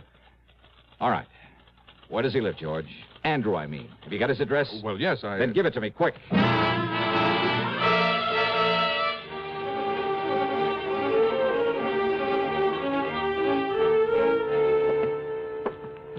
Travel stickers, huh? On all his luggage. From all the places Mr. Stockerly has been. Yes, I suppose I should have taken them off my luggage. Mm-hmm. They are going to hang you, Andrew. Do you think for 1 minute that you or the police can ever prove I actually tried to kill my foster father? Because I didn't. Maybe they won't need to. Now, just a minute. Maybe this is one time I'd better take the law into my own hands. No, Dallas, stand back. Oh, yeah, I see. But you'd better let me have that gun, Andy, so the police can compare it with the slug I dug out of the wall. What? This is the gun you used to throw a couple of shots through the window of my apartment. That was your apartment where he went? That's right. But it was you who drove him over there in the car. That's right. But you left him there, and I thought... Just long enough to put my car away. And I'm the one who almost got nicked by those shots of yours. And I don't like that, Andy. Stand back, I say. You better give me that gun. No. Because if you try to use it now, you will be in trouble. Listen, Dolly. Yeah. Randy. Andy, jump!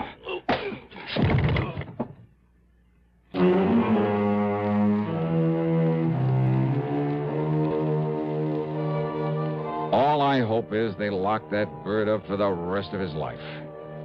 And that somehow Joyce and her husband can bring the poor old man back to normal. Expense account total, hold your hat. It's $2,561 even. Yours truly, Johnny Dollar.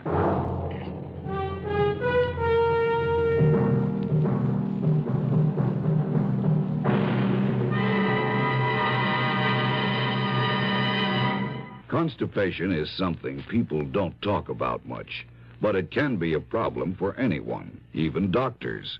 And when constipation occurs, it's interesting to see just what doctors consider important about a laxative they might use or recommend. Well, a majority of the doctors we heard from had this to say. A laxative should be effective, gentle, close to natural acting.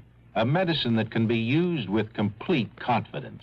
Now, X-Lax has been popular with many doctors and millions of people over the years because pleasant-tasting chocolated X-Lax is effective. Overnight, it helps you toward your normal regularity.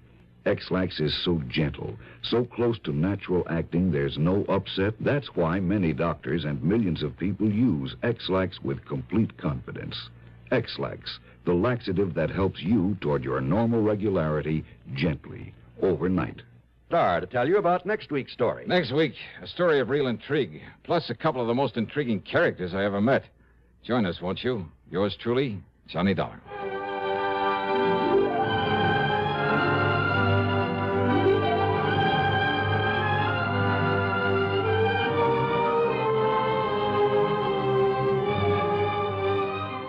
Yours truly, Johnny Dollar, starring Bob Bailey, originates in Hollywood and is written, produced, and directed by Jack Johnstone.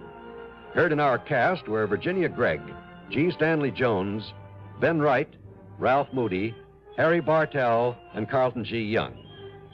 Be sure to join us next week, same time and station, for another exciting story of yours truly, Johnny Dollar. This is John Wall speaking. This is the CBS Radio Network. You're tuned to Radio 590 WROW in Albany, New York.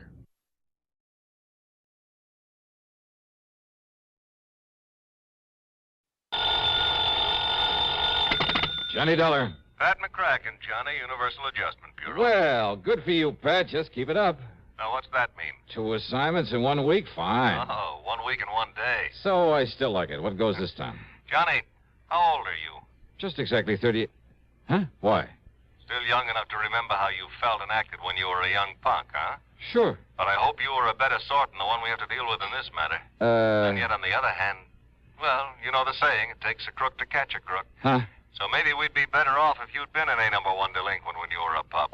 Do you mind telling me what you're yammering about? But I suppose you were a good boy. Well, I was no mama's boy, if that's what you mean. Oh, I mean no real trouble with the law. No stretch in a reform school, no hoodlum gang, no good contacts, experience, that sort of thing. Pat. No, I guess not. It's kind of too bad, though. You mean if I had a nice black record, I'd be just right for this whatever you have in mind? And yet, on the other hand, Oh, Johnny... come on, Pat. Start making sense, will you? Well? Yes. All right. All right.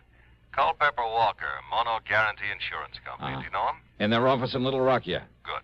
Fly on out and see him, will you, Johnny? Because of some trouble with some kid? That's right. Okay. Just a kid, Johnny. But if what Walker says about him is true, if you expect to get anywhere with this boy... Yeah? You'd better take along a pair of brass knuckles, a length of chain, maybe a switchblade knife. Oh, that kind, huh? That kind. A real bad one.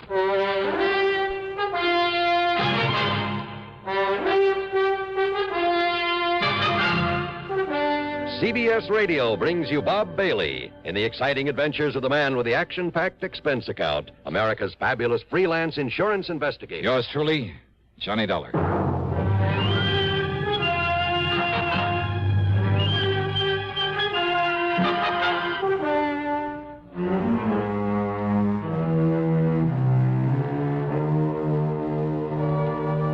Expense account submitted by Special Investigator Johnny Dollar to the Mono Guarantee Insurance Company, Little Rock office.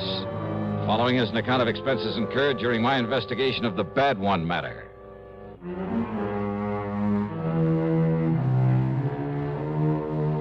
Expense account item 1, $2 for a cab to Bradley Field. Item 2, 8110 airfare to New York to Little Rock, Arkansas. The plane had left New York at 6 p.m. At 8:50 Central Time, we set down at Little Rock Municipal Airport.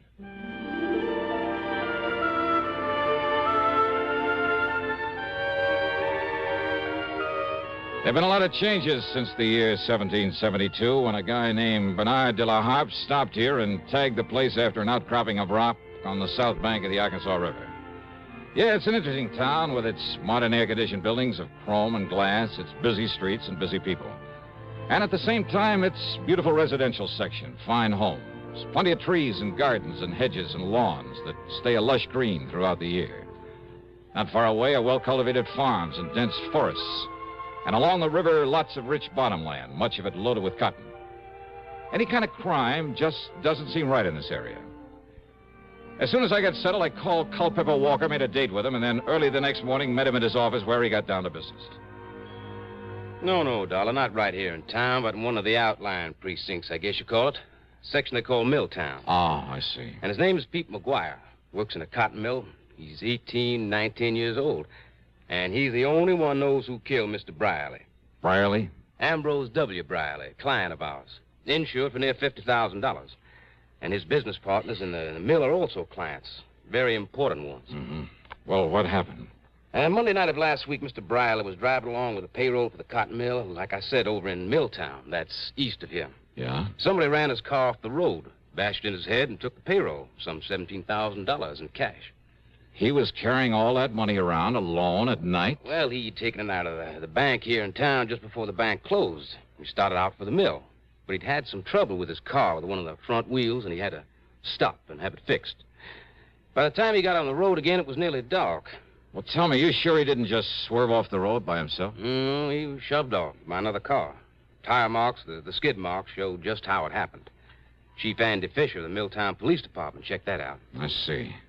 Well, could the police identify the killer's car by those tire marks? No, sir.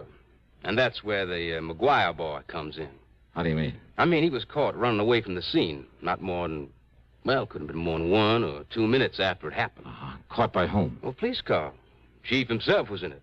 Just checking the beat out there. He chased the kid down and brought him in for questioning. Well? Nothing.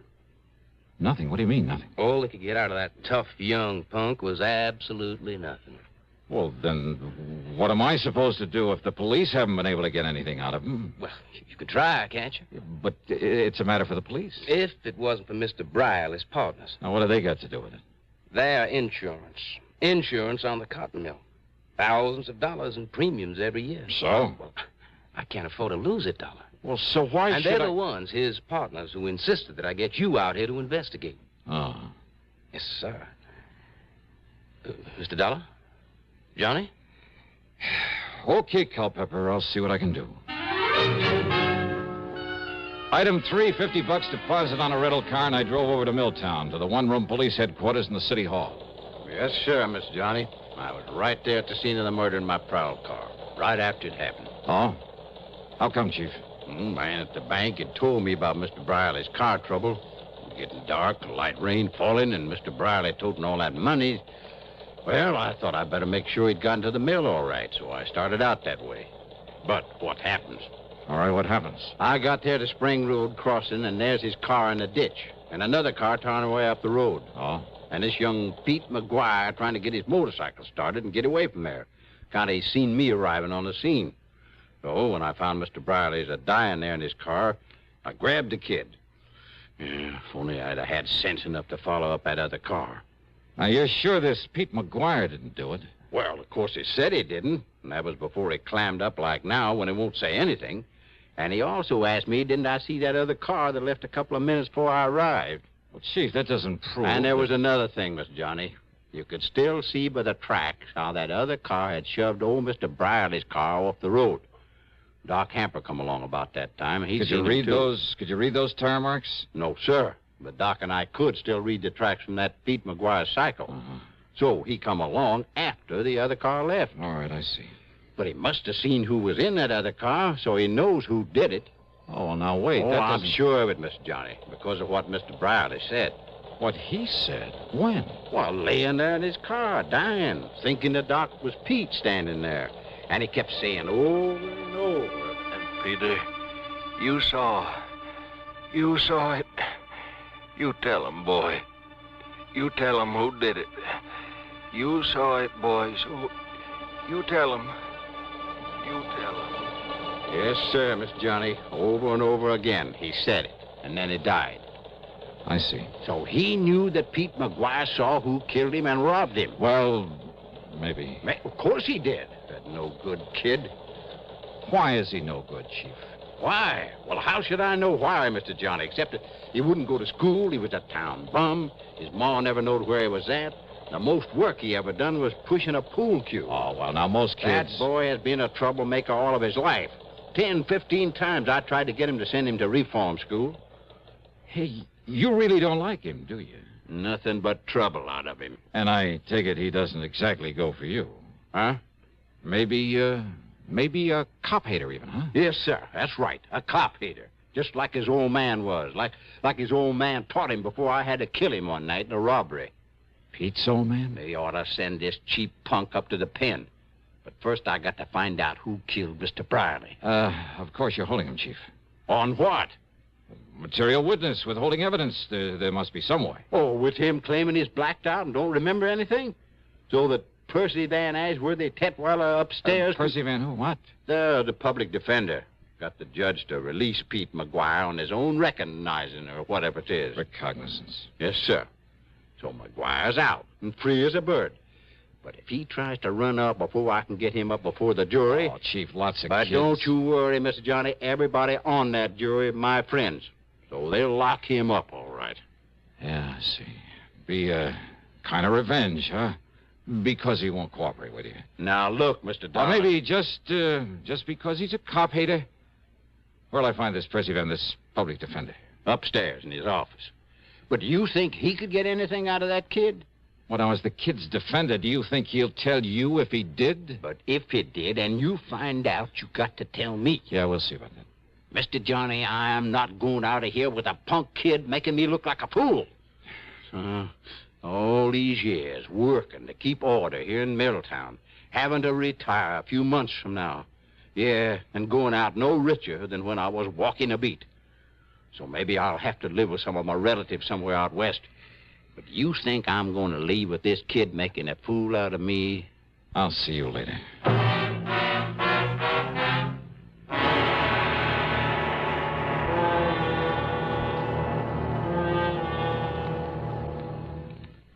To paraphrase Gilbert and Sullivan, an announcer's lot is not a happy one. Well, not always. Want to know why?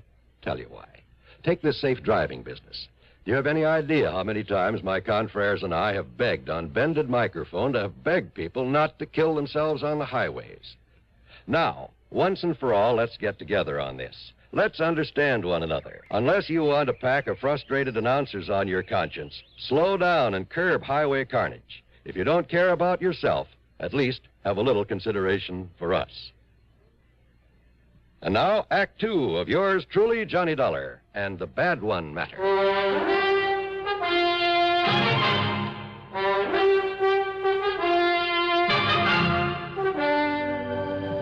Percy Van Ashworthy Tetweiler was hardly what his name might have implied.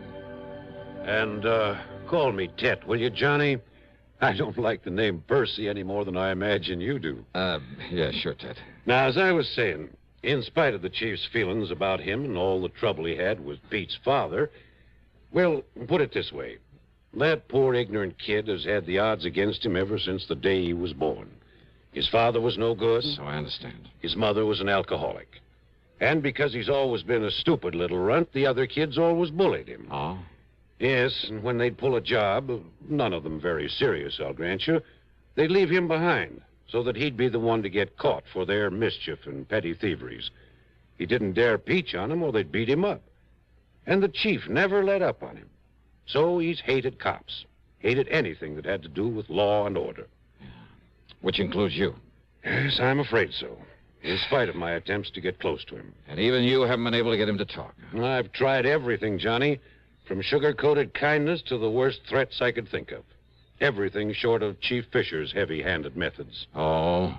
You mean the good old third degree, the rubber hose tactics and things like that? Well, of course, the chief denies it. Oh, sure he does. And don't forget, I'm the one who got the judge to let him out on his own recognizance. Why? In the hope he'd open up to me. But to Pete, I'm still the law, just as much as Chief Fisher and Judge Thurber. Well, weren't you taking a big chance on his running away? But he hasn't. Yeah, I wonder why. Won't do any good to ask him. Believe me, won't do any good to ask him anything. Oh. Look out there, out the window. Here he comes now. Pete McGuire? Yes. Okay, give me a try. What? Yeah, look, don't tell him who I am, what I'm here for. Johnny, if I thought you could do any good... Believe me, I can... But don't you see, unless he talks, the jury, all of them friends of Chief Fisher, and if he tries to run... Now, listen, I'm no friend of yours, see? Maybe I'm a troublemaker, a con artist. What? Yeah, you want me out of town. You've threatened to have me locked up if I... Hey, wait, here he comes. But, Johnny, I'm afraid I don't... Yeah, okay, you just try and do it, see? I got a right to make a living, and unless you got some formal charge against me... All right now, Mr. Tetweiler. Pete, come in. Now, listen, Tetweiler... You, sit down, Dollar. Sit down. Yeah, make me. If I have to, No, Pete. Pete, do you want to talk now? Yes, sir. Good. Yes, sir, I sure do. Well, if that's all you got to say to me... No, Dollar. Stay, I'm not through with you. That's what you think. Well, Pete? Public defender, huh? That's right. And that's why You're I've tried to... all trying to trick me is all. What? So you got me out of the clink, huh? That's right. So's now you think I don't know I'm being followed all the time? By that chief of police or one of his men all the time wherever I go? And I think I know why, sir. But the chief promised me, Pete. Yeah, the chief promised you. You believe that dirty cop?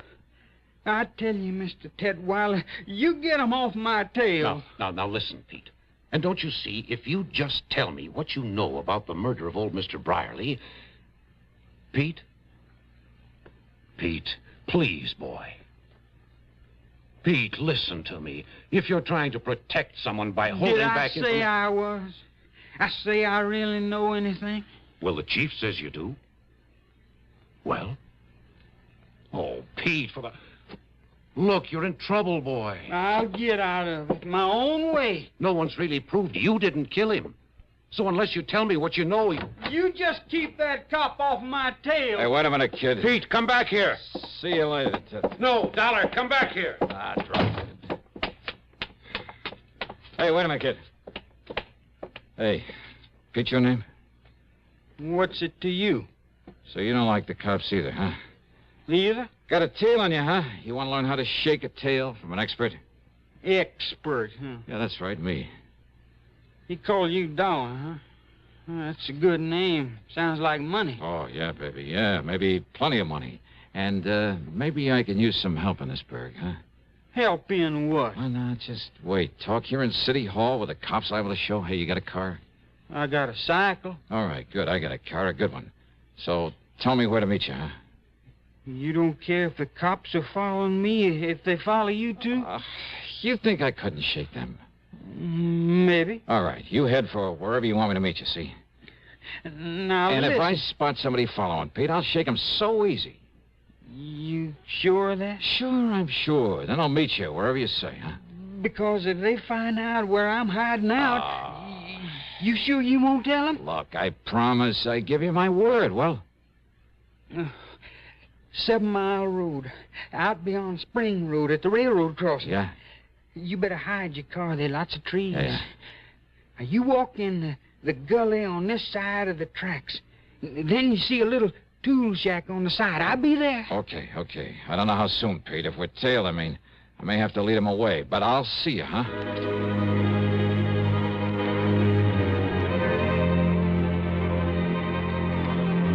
We were tailed, all right. And I could see by whom. And I wondered. To keep him from following Pete, I had to let the boy go on ahead. It was nearly an hour later then by the time I got to the tool shack. And I thought I'd lost the man who was tailing me. There was no padlock and a heavy hasp on the door of the tool shack. So y'all come on in, Mr. Johnny. Johnny? That's right, Johnny Dollar, the big eye. I see. So they brung you here to try to make me talk, huh? The insurance company, Pete, not the law, not the police. No? No. I know all about you, Mr. Johnny. I long admire you for a long time. I hear that you was coming here. Oh, I hear lots of things, Mr. Johnny. And I hear you coming here. I figure maybe you can... Help you, Pete?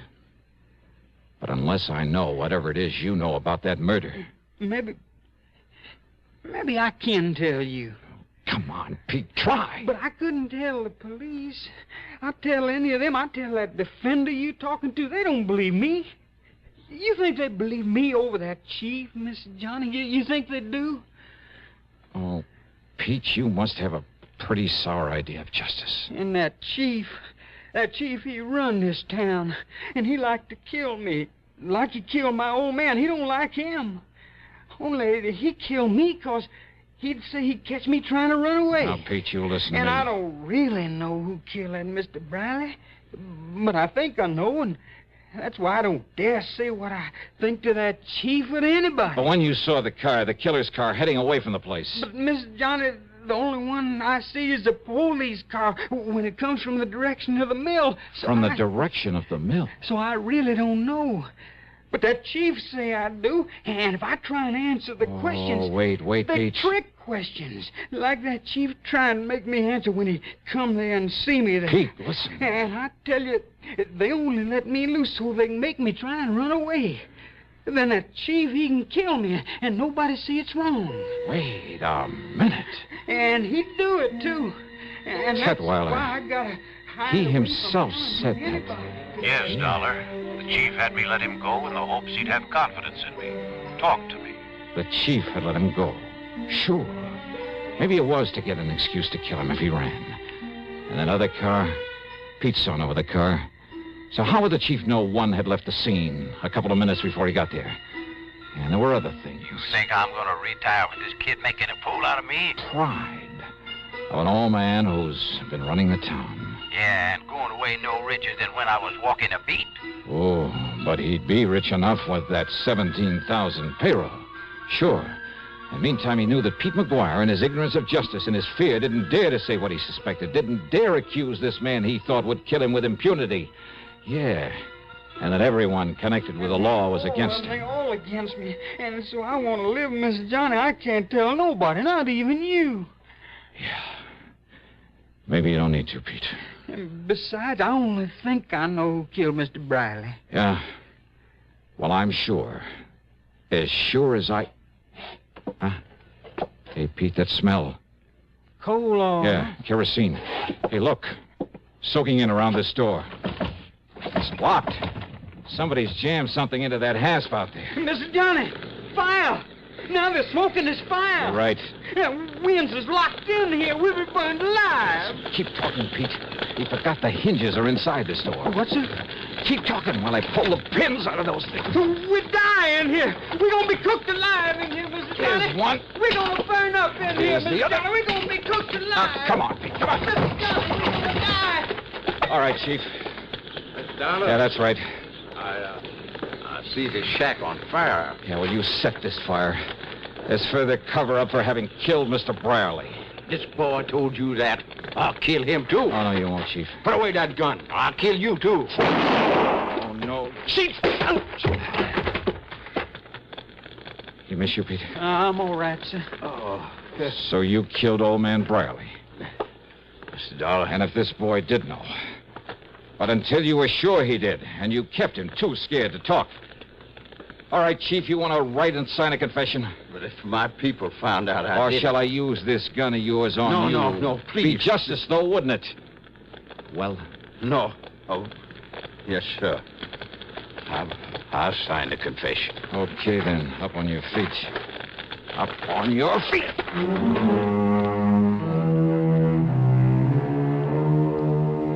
Yeah, pretty smart. Using that poor, ignorant kid as a means to keep any suspicion away from himself. But believe me, not smart enough. Expense account total, including hotel expenses, the rental car, and the trip back to Hartford, $231.20. Yours truly, Johnny Dollar.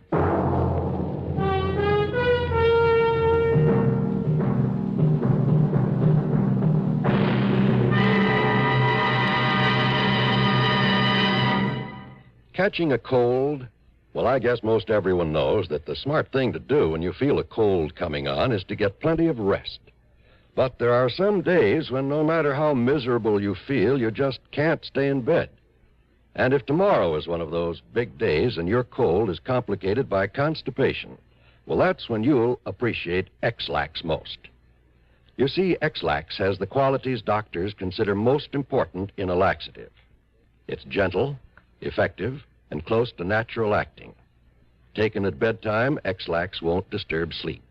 It works effectively, overnight, to help you toward your normal regularity. And X-Lax is so close to natural acting, there's no upset or discomfort. So gentle, it's even recommended for children. So, if tomorrow's a big day for you, if you have a cold and need a laxative too, take X-Lax, a laxative with the qualities a doctor would recommend. X-Lax. Now, here is our star to tell you about next week's story. Next week, the double deal matter. And I give you one guess about who comes out at the short end of it. Join us, won't you? Yours truly, Johnny Dollar.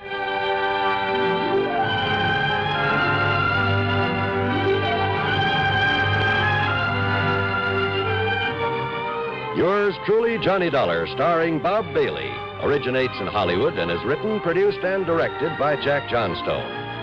Heard in our cast were Larry Dobkin, James McCallion, Forrest Lewis, Russell Thorson, and Sam Edwards. Be sure to join us next week, same time and station, for another exciting story of yours truly, Johnny Dollar.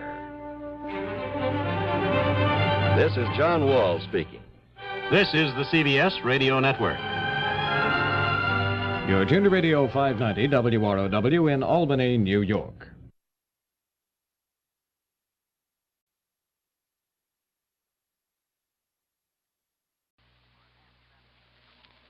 From Hollywood, it's time now for... Johnny Dollar. Fred Larkin, Johnny. New Jersey Fire and Casualty. Hope I didn't get you out of bed. Well, you sure did, Freddie, but how are things in Trenton? In Trenton, fine. In the little town of Vineland, I'm not so sure. Vineland? About halfway between Philadelphia and Atlantic City? That's the place. What goes down there? Fire. Arson? That's what I hope you can find out. Well, any reason for suspicion? Yes. The man who holds the policy on $83,000 worth of bedding. Bedding? Mattresses, box springs that went up in smoke 2 days ago. Okay, Fred, I'll grab the first train.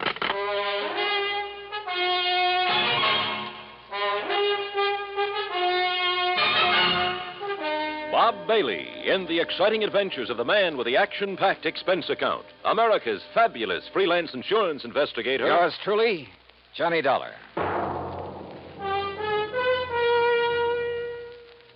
And now, Act One of yours truly, Johnny Dollar.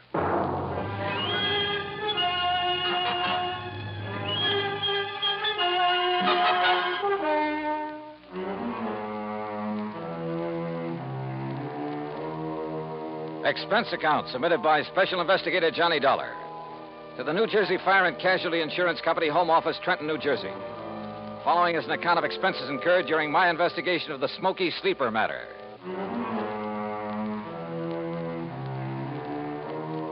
Expense account item 1, 1075, fare and incidentals, Hartford to Trenton. Item 2, 80 cents, taxi to Fred Larkin's office on West State Street. He lost no time in getting right to the point. That's right. $83,000 total loss. Well, who's filed the claim, Fred? Name is Ben Murray, sole owner and manager of Ben Murr Furniture Sales in Philadelphia. Sort of a small chain scattered around all over the city. I thought you said the loss was in Vineland. It was. That's where he had a big warehouse. Well, if his stores are in Philly... He claims it's cheaper than maintaining a big warehouse in the city. Also, apparently, it's close to a couple of sources of supply. He's been a good account, Johnny. We've made a lot of money on his policies. Well, it sounds like you've issued him quite a few. Well, we have. You see, in addition to the usual coverage on his stores, we've issued him a lot of short-termers on warehouse contents from time to time. I don't quite see what you mean. His whole business is based on special sales. Free inventory, going out of business, distressed merchandise, fire and water damage sales, summer, winter, spring, and fall sales. Anything you can think of. No kidding. Periodically, he loads up his Vineland warehouse with stuff he's accumulated for the next big sale, and we insure it. This time it was $83,000 worth of box springs and mattresses. Wow, that's a lot of bedding for just one sale. Don't worry. He'd have got rid of it. His salesmen are the sharpest bunch you ever saw. Too sharp, if you ask me. Almost like a bunch of con men. You know what switching means in the retail trade? Isn't that when they advertise a well-known item at a very low price? That's it. Then when you try to buy it, they just happen to have sold the last one. That's it. But by that time, they've got you in the store where they can use the high-pressure pitch to sell you some inferior item at an even higher price, and on a no-return basis. Yeah, by the time the customer gets wise, it's too late. Exactly. I suspect they're not above using the label switch, too. You know, have some local manufacturer make up a cheap item, then put a nationally recognized label on it, or a pretty good copy. My, what nice clients you have, Freddie. Well, what can we do, Johnny? As long as we don't catch them red-handed in something that directly affects us. Well, you don't need to write any more policies. The company says different, at least until such a time as they try to pull something on us, or we find proof of such doings. I see. Oh, where'll I find this Ben Murray? Either at his main office in Philadelphia or down in Vineland, looking over what's left in the shell of that warehouse. On what exactly does Murray base the amount of his claim? Face value of the policy, which in turn was based on the cost of the goods to him. Huh? You mean you used the figures he gave you? Hardly. We got the figures from the actual bills sent him by the manufacturer. Well, I wondered. I don't blame you. No, Johnny, that $83,000 is exactly what the mattresses and box springs cost him. It was a special order from one manufacturer, made up especially for one big sale. Can your secretary check on Murray's whereabouts for me? Sure. All right, then let me use your phone. I may be able to save us all a lot of time, labor, and soap.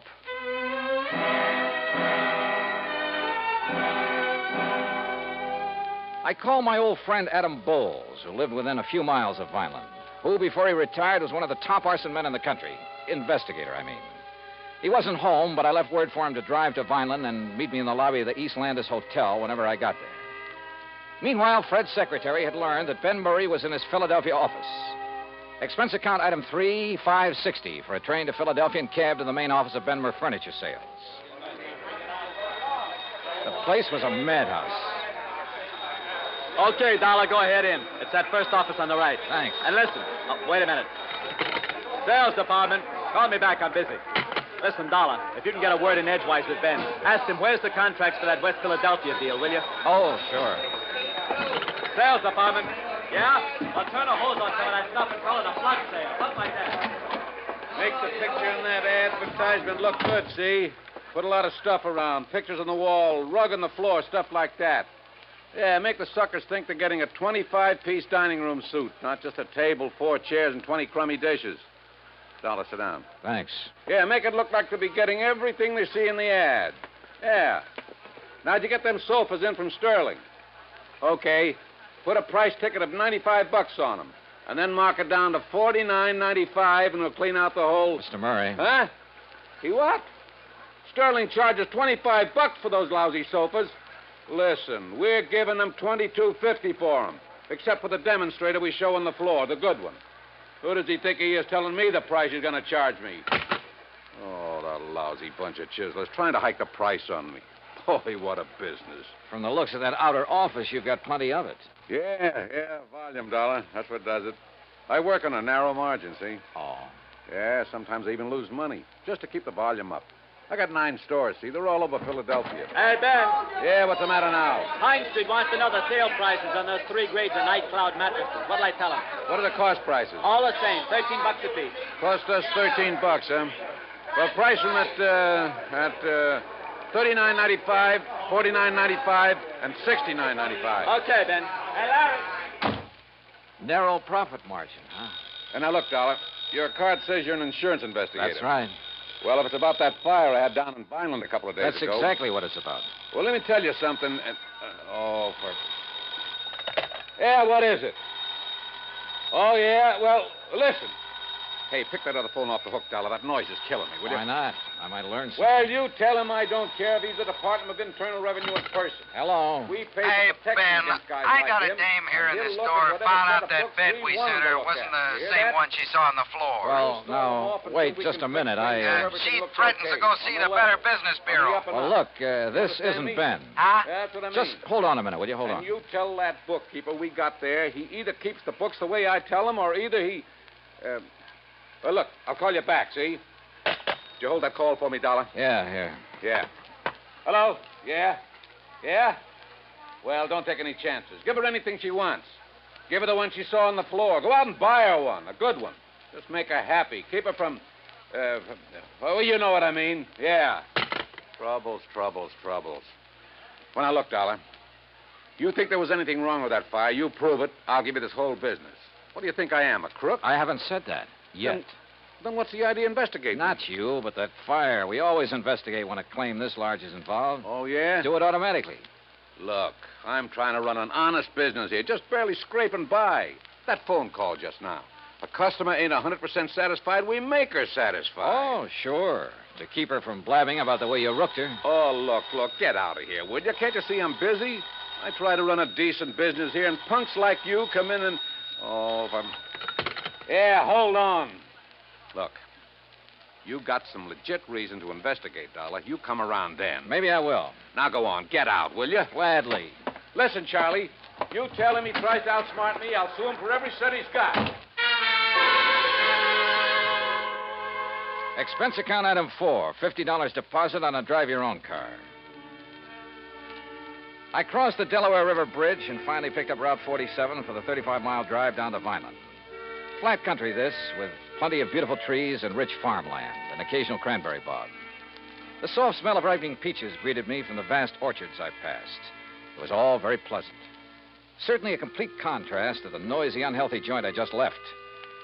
And I could see only too plainly why Fred Larkin suspected arson in the warehouse fire. Sure. If a character like Ben Murray didn't resort to arson, he'd feel he was missing a good bet.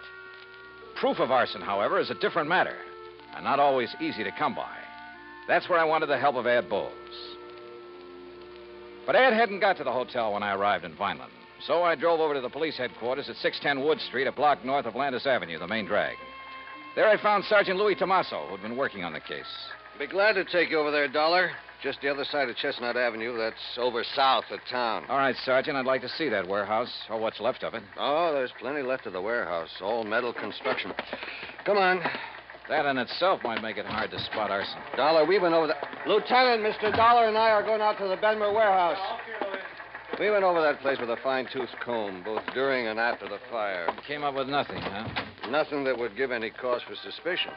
Sergeant, do you know a man by the name of Adam Bowles? I certainly do. He's been giving me a lot of help with this. You know, just to sort of keep his hand in. And he's found nothing?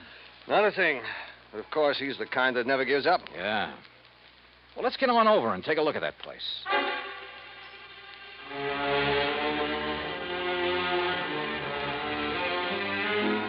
It was obvious that the whole contents of that warehouse was damaged beyond repair. And apparently the big steel building had been packed to the roof.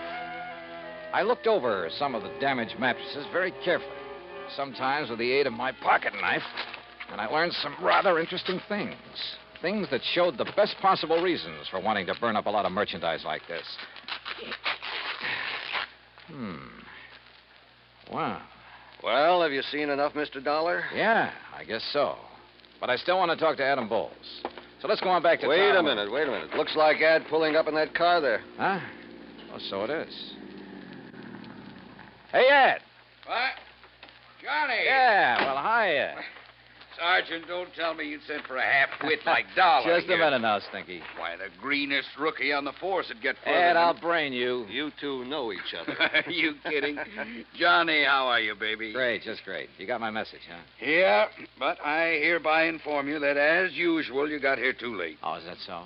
When I found out you were coming, I decided I'd better get to work, if only to show you up. So I did, and I found out who started the fire. Well, I've got a pretty good suspicion myself. Who did it, Ed? Poor old Jerry Cumber. Who? Jerry? The old town ne'er-do-well? Yep, that poor, foolish old wino. Wow. How'd it happen? Oh, he was just wandering around that night, as he often does, with a bottle to keep him company. Found the back door of the warehouse open, thought he'd take a little nap, or rather sleep it off. He certainly had his choice of nice soft beds. Yeah, so he went to sleep with a lighted cigarette in his fingers. And there you have it. And the funny thing, Sergeant. Yeah? The only charge you can really hold the old bum on is being drunk and disorderly. And, of course, trespass. What? Well, you look it up. You'll see I'm right. As for you, Johnny, you can just go on back to your company and tell them to pay the claim. Oh, that's so? Yes, sir. Case is closed. At least for you. That's where you're wrong. Huh?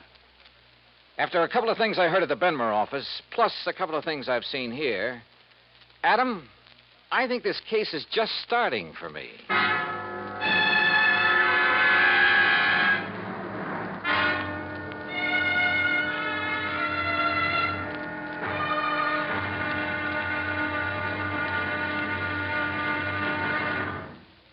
Act 2 of yours truly, Johnny Dollar, in a moment.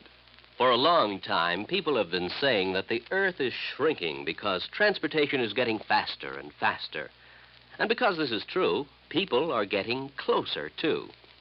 Today, our neighbors are not only the ones who live next door to us, they're all over the world. It is axiomatic that one should help his neighbor. But Americans have gone a step further. In addition to individuals helping individuals, now many American cities help many other cities through the Sister City program. Now, perhaps you've heard how it works. If not, here's an example or two. In the fall of 1959, a large area of Nagoya, Japan, was struck by a devastating typhoon. Her sister city, Los Angeles, California, sent tons of relief materials to Nagoya by way of an Air Force plane headed for the area. The Marines and the Navy rendered vital emergency aid during the disaster.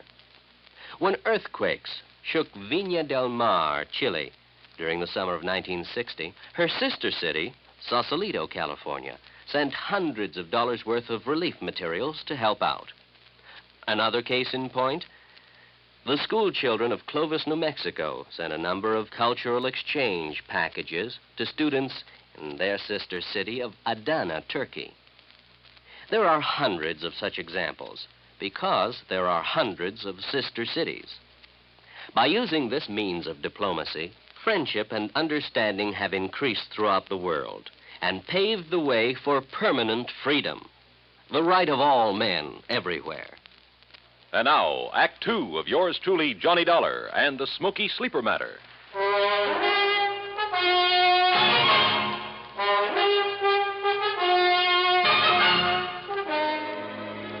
From the looks of things, the case was practically over. The fire at the warehouse full of box springs and innerspring mattresses had been accidental. And it looked, I underline that word looked, as though Ben Murray's claim for reparation to the tune of $83,000 was entirely justified. Ad Bowles, the finest expert on arson I knew, had produced the man who started the fire as proof. So, on the surface, there was nothing for the company to do but pay Ben Murray's claim. But I smell a rat, a big one.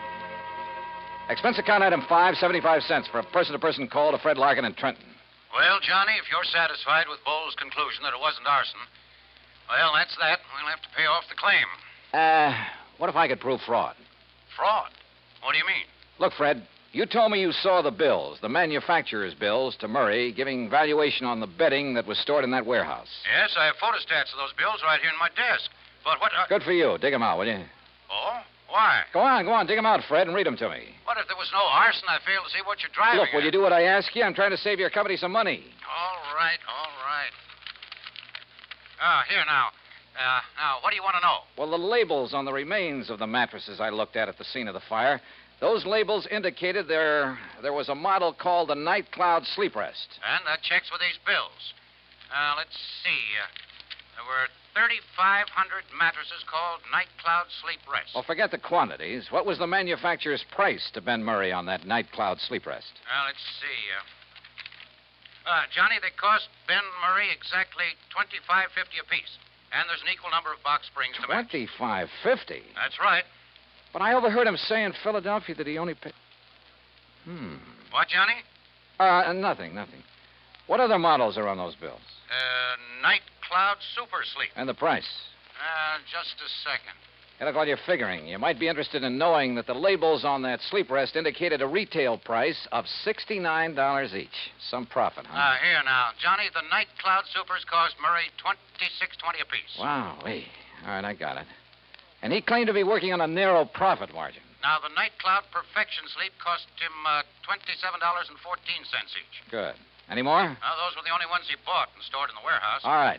Now, give me the name and address of the manufacturer. Easy. Golden Bedding Corporation, Woodbine, New Jersey. Good. Now, one more thing. Can you think of the name of another big chain of furniture stores, like Ben Murray's, only in New York or Chicago or some other big city? Well, of course, there's Glauder Brothers in New York. Glauder Brothers. Only they're such a disreputable outfit that when they try to talk insurance with us... Freddie, that's all the better. Thanks a lot. Now, wait, Johnny. You still haven't told me... Oh, I will, Freddie. Don't you worry. I will.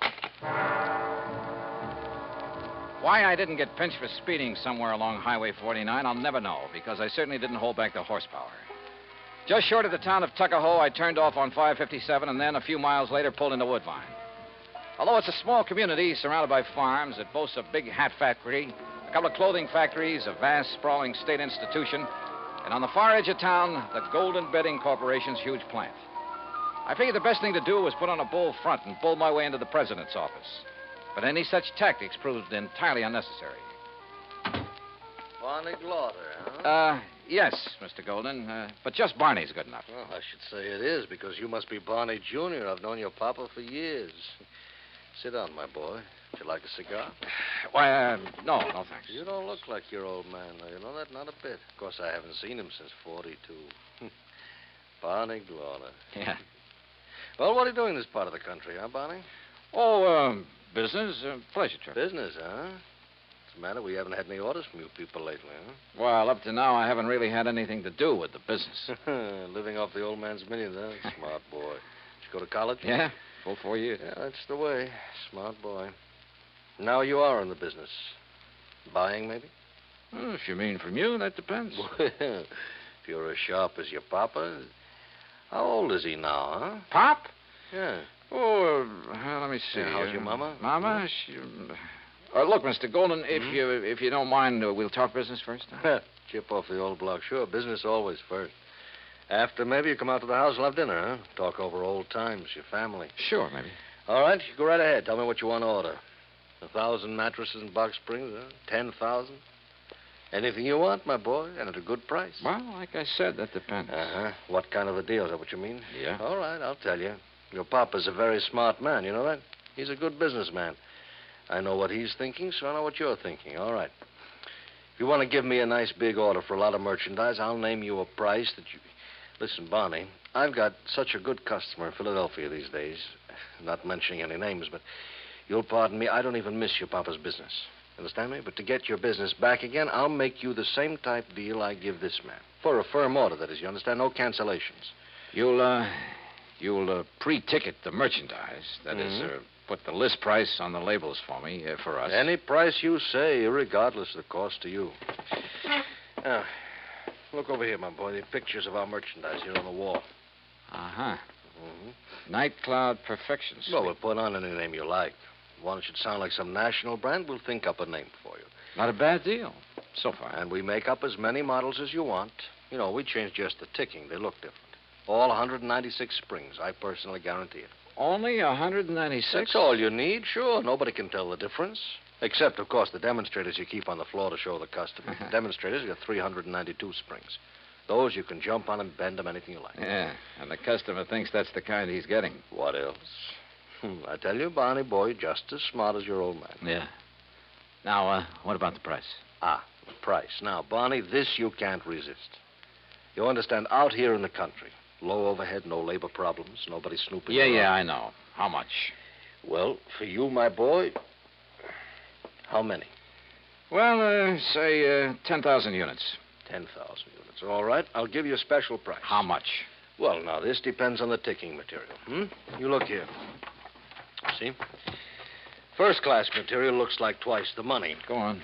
Plain blue and white ticking, that costs you, and remember, Barney, this is very special because of your papa and getting back his business, so at 10,000 units, then this ticking, $14.93, and you never saw such a buy. That okay? Strikes me as a little high. A little high? I'm not making a thing on it. Look at here. This, the fancy ticking, this is real class. $15.06 a unit. Now, you can't beat that. Now, wait a minute. Of course, Barney, my boy, if you want to order a few more... No. I think maybe I can do better up in New England. In New England, who? Tell me who. Well... All right. Now, look. I told you, I've got a big customer in Philadelphia. Well, all right, never mind. We'll do it the same way for you we do for him, all right? On the books. How do you mean? Well, I mean $14.93, huh? Only what would you think if the bill I send you says $29.96, Double? Mm-hmm. You'd make it look like I paid twice as much? So? Yeah. For tax purposes, I'd only be showing about half the profit I was actually making. Smart boy, Barney. Or suppose I insured the stuff for the amount your bills showed, and something happened to it. Well, that's right, sure. However you want. Excuse me. Hello. Oh, hello, Ben. I was just thinking of you. I hear you had a lucky fire up there. What? Oh, no, not now. Listen, Ben, I've got a customer. I've got an important customer here, the son of a very dear old... What? Yes, he is. Yes. A blue shirt and a bow tie. Oh, no. Ben, I'll call you back. Mr. Dollar? That's right. Johnny Dollar. In person, Mr. From the Golden. insurance...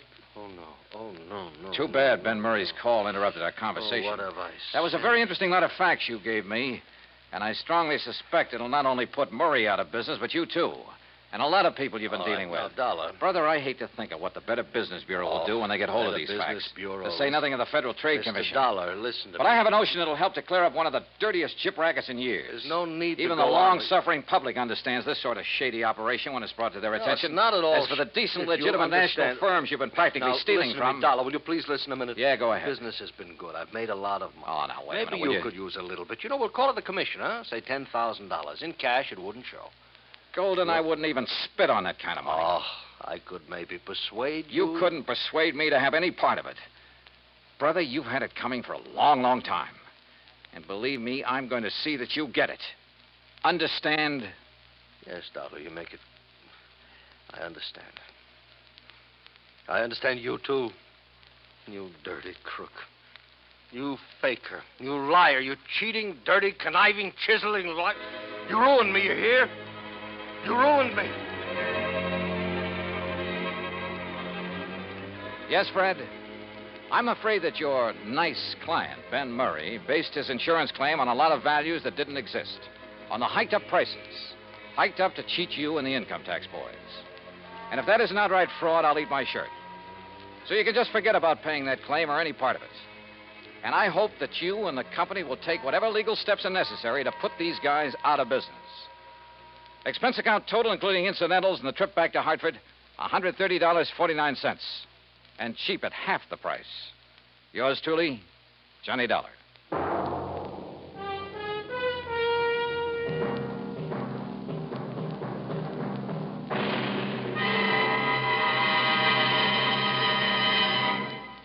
Our star will return in just a moment.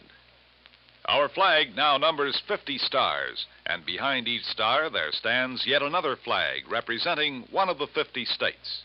Kansas' state flag is dark blue, and in the center is the state seal, surmounted by a large sunflower, the official state flower. The seal reflects the history of Kansas, the train of ox wagons going west, for most of the great roads passed through Kansas. An Indian is depicted chasing a herd of buffalo, recalling the words of the official state song, "Oh, give me a home where the buffalo roam." For this truly was the home of the buffalo and Indian.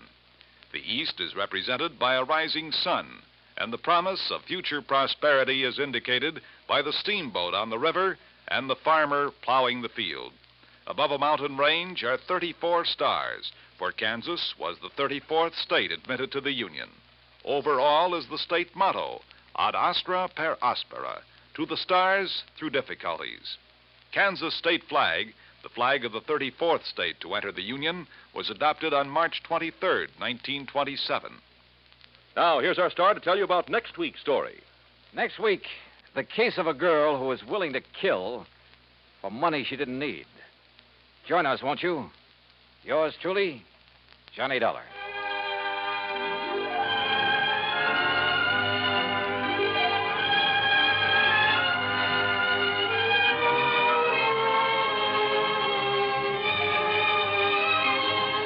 Yours truly, Johnny Dollar, starring Bob Bailey, originates in Hollywood.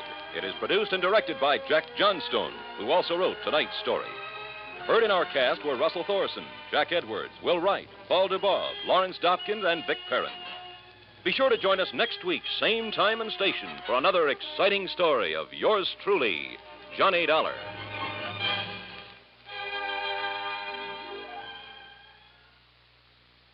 The Adventures of Sam Spade, Detective.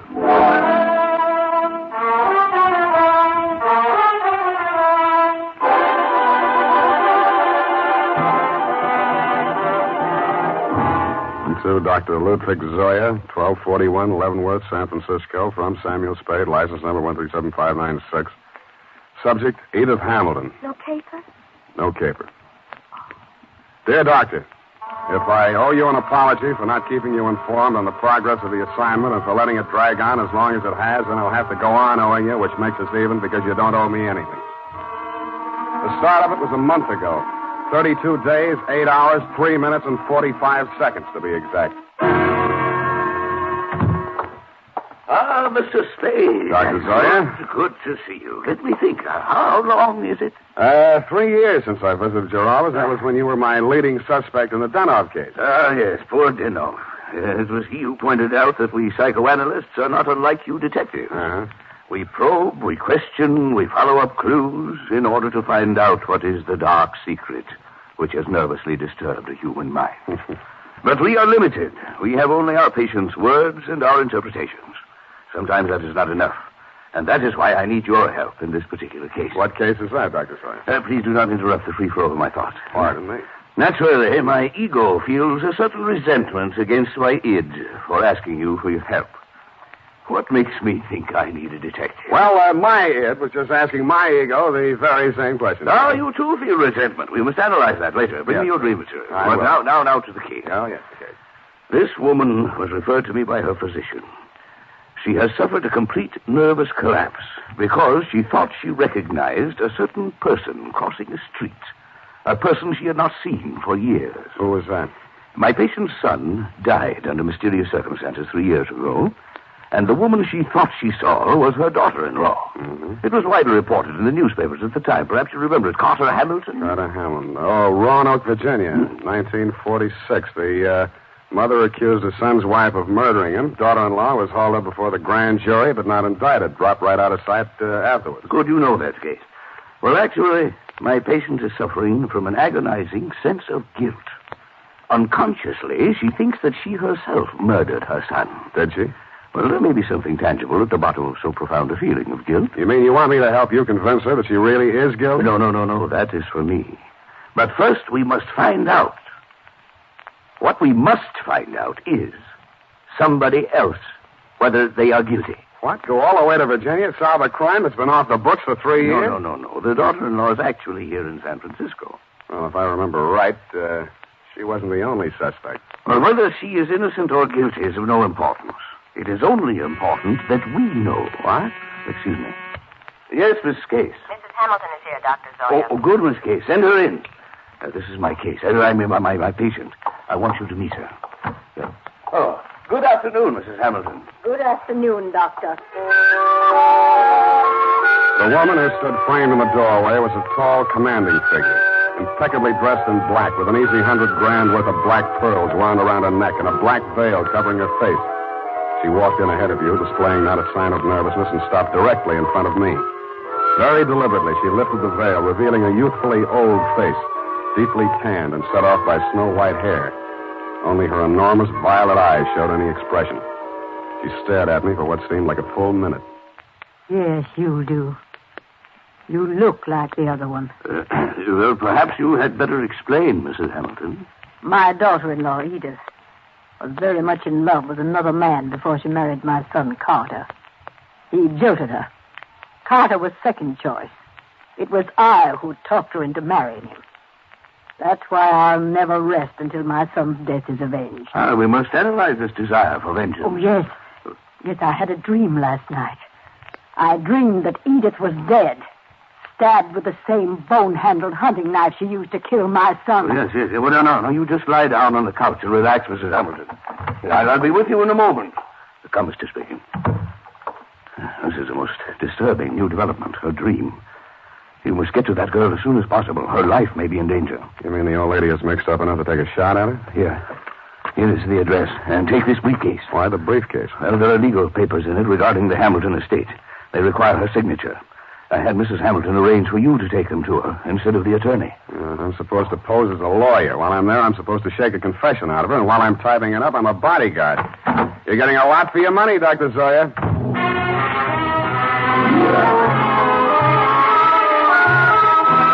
I spent the next hour or so in a newspaper morgue briefing myself on the old Hamilton case. The victim, Carter Hamilton, was the 28-year-old tail end of an old Virginia family whose blood was as rich as it was blue. The accounts of the killing were sketchy. At the old plantation, Carter Hamilton had been found one morning by his mother, dead in bed of a stab wound. The knife was never turned up. Somebody had wiped everything in the room clean of fingerprints, which sounded like robbery until it was established that nothing was missing. The state was counting heavily on Mrs. Hamilton Sr.'s testimony in their case against the daughter-in-law, at an odd angle I'd forgotten. The old lady had clammed up in front of the grand jury, and the case was dropped for lack of evidence. Then there was a picture. She was the kind of a girl who looks her best in a riding outfit with her freckles showing, and then surprises you by looking even better in full makeup with her shoulders showing. Candid is the word that best describes her features. Large, widely spaced eyes, a generous mouth, and an expression of unaffected sincerity. It was with a certain reluctant eagerness that I kicked myself up Stockton Street to Pine, across Pine to Bush, and up 3 flights of stairs.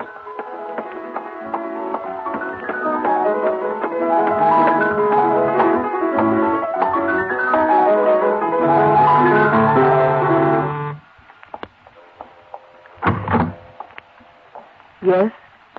Mrs. Edith Hamilton? Yes. You must be from the attorneys. They wired me you were coming. Come in. Thank you. Not that I'm in hiding, but I'm curious as to how they got my address. Would you like a drink? Well, not right now. Can I fix you one? In about 20 minutes, maybe. I'm still wondering how they located you? I think the elder Mrs. Hamilton saw you on the streets. Oh, is she here in San Francisco? Yes. Is that so surprising? No, it's a large city. What is surprising is her staying on after learning that I was in town. She's not very well. In fact, I think she's had some kind of a nervous breakdown. I'm sorry to hear that. I'm very fond of her, you know, in spite of everything. No, I didn't know. Maybe I should explain. I'm a private detective local. I was hired here in San Francisco to bring these papers to you. Oh, you found me. I seem to be a little slow introducing myself. I'm sorry. Sam Spade. Well, if it had to be a detective, I'm glad it's you. But I can't help wondering why they didn't send a lawyer. Lawyers cost $50 an hour. I only cost 10. Oh. In the private eye stories, it's always $25 a day and expenses. I wish those writers would get abreast of the times. I'm sure they'll catch up. But if you're being paid by the hour, perhaps I can keep you here a little longer. I'm glad you said that. You remind me of someone. Pleasantly, I hope. Yes. Oh, yes. And sadly, too. Your husband? If you don't know about that, I hope you'll never find out. I'll leave that up to you. His hair was like yours. He was thinner. And his eyes were blue. Maybe we shouldn't wait till 5 o'clock for that drink. It was a funny kind of a drink. I'd never been hit by one before, black velvet. After 2 of them, I even began to hate myself a little less. And after the third, I decided there was some mystical connection between the drink and the color of her eyes. Black velvet.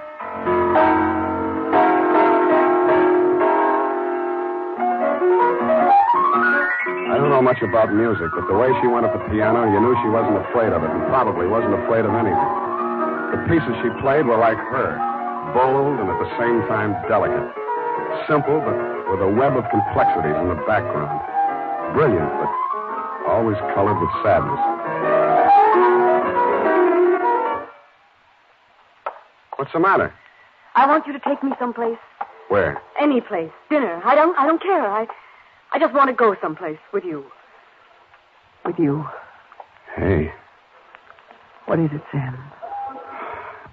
I thought we were going out.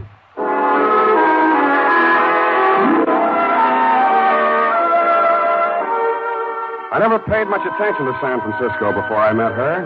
It's quite a place. There's a little park up on Russian Hill where you can stand and look out over the houses of the marina to the Golden Gate. There's an island in San Francisco even worse than Alcatraz. It's in the middle of the lake at Flashacre Zoo, and instead of gorillas, the population is nothing but monkeys. There are only 2 laundries in Chinatown. And out at Golden Gate Park, they have a band concert every Sunday afternoon. Maybe it was just the bright weather, but everything looked clean and shiny, as if somebody had taken a scrubbing brush to all the buildings. We even fed seagulls. At first, she never went any further into her past than the day before yesterday.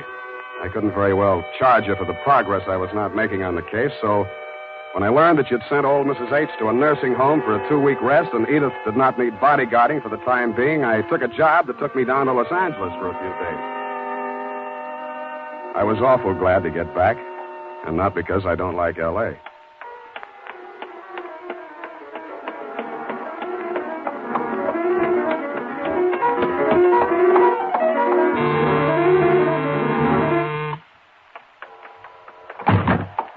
Sam. Oh, darling, you were gone so long. Hey, the posies. Oh, give them to me. Well, I like that. This is the last time I make a fool out of myself buying flowers. I'll love them later. Hey, you're trembling. What happened while I was gone? What happened to me happened before you went away. You know that. Sam, while you were gone, I had a lot of time and I did a lot of thinking. And I came to a very important decision. There was something I knew I had to tell you. And I wasn't so sure I could get through it. Oh, look, Angel, it sounds serious. I don't think this is the time. Oh, but it is. Yes, it is. Here, take it before I change my mind. What is it? I wrote it all down. Sit here, facing away from the piano. And don't say anything until you've read it through. Oh, okay.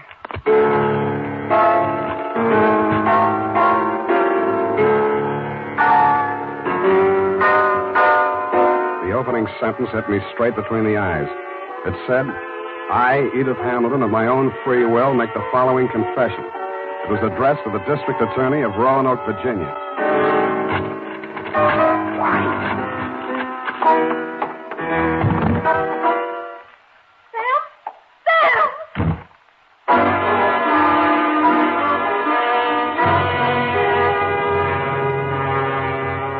And that, Dr. Zoya, was when I headed back to your office.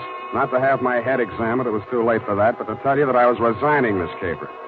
On the way, I placed 2 ads in the classified sections of 3 papers. One under office space for rent and one under situations wanted. Ex-private detective desires position as night watchman, prison guard, asylum attendant, or any more pleasant line of work. And I really meant it. The United States Armed Forces Radio Service is presenting the weekly adventure of Dashiell Hammett's famous private detective, Sam Spade.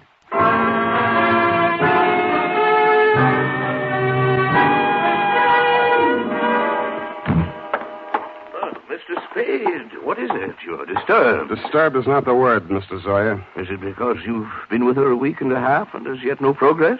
Let us analyze the situation. The whole setup has been rotten from the beginning. You send me to that girl under false pretenses. You tell me to worm my way into her confidence. Now, one moment. Did I tell you this? How else did you expect me to get a confession out of her? Should have got the play when that old lady said I looked like a man Edith was once in love with. You thought she'd fall for me, didn't you? You thought I'd take advantage of it, didn't you? Well, you could hire somebody else to make love to her. I'm a detective, not a gigolo. So she did make a confession to you. Why do you say that? When a patient comes to a psychoanalyst for help, a situation develops which we call transference. Now, this means that the doctor represents to the patient someone in whom he can confide, to whom he can unburden himself, such as a parent or a loved one. Well, then let's don't go on with it. No. Well, at the moment, that is, what you feel toward me at the moment is what we call negative transference. You wish to continue to make love to her, but you feel guilty about it, so you blame me. Well, what then? What are you driving at? In this love affair of yours, we have a similar situation. But what she feels for you only resembles love. It is transference. You resemble a former lover. Yeah. And that is why it only took a week and a half for her to reveal everything. Oh, sometimes I think I am too ethical. Or too old. Come now, why don't you tell me? You'll feel better. There's nothing to tell. She had it written down. I didn't read past the word confession. Well, what did you do with it? I destroyed it. I see.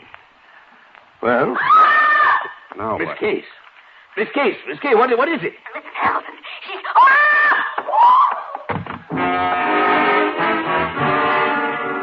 It was Mrs. Hamilton, all right. But she didn't look much like the dignified old lady I had met in your office 10 days before. Her high-piled white hair was hanging in 2 ratty pigtails. She was wearing a nurse's cape over a flannel hospital nightgown, and in her hand was a .32 caliber gun. Mrs. Hamilton, why did you leave the nursing home? You lied to me, Dr. Zoya. That place is nothing but an asylum. Well, you know that isn't true. Come, give me the gun. You're tired. You must rest. Yes. Now I can rest. I've killed her. What? Miss Case, she's fainted. Get some water. Let me see that gun. I'm going to Edith's place. Get an ambulance over there and don't stop to analyze anything.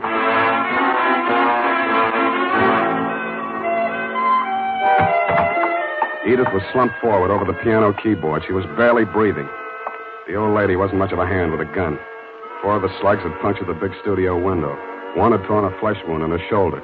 The other had penetrated the right side, just below the rib cage, and there was not much bleeding at the wound of exit. Her face was pale and the skin cold to the touch. I gambled on a hunch she was suffering mainly from shock, moved her over to a couch, threw a blanket over her, and poured hot coffee into her. After a bit, her color started coming back. Then she opened her eyes. Oh, I thought you went away.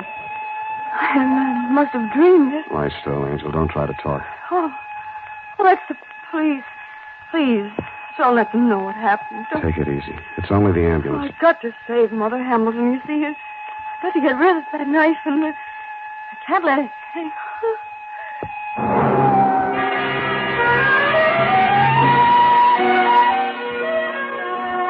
I rode in the ambulance with her. She was still unconscious when they carried her into surgery. They told me she was out of danger.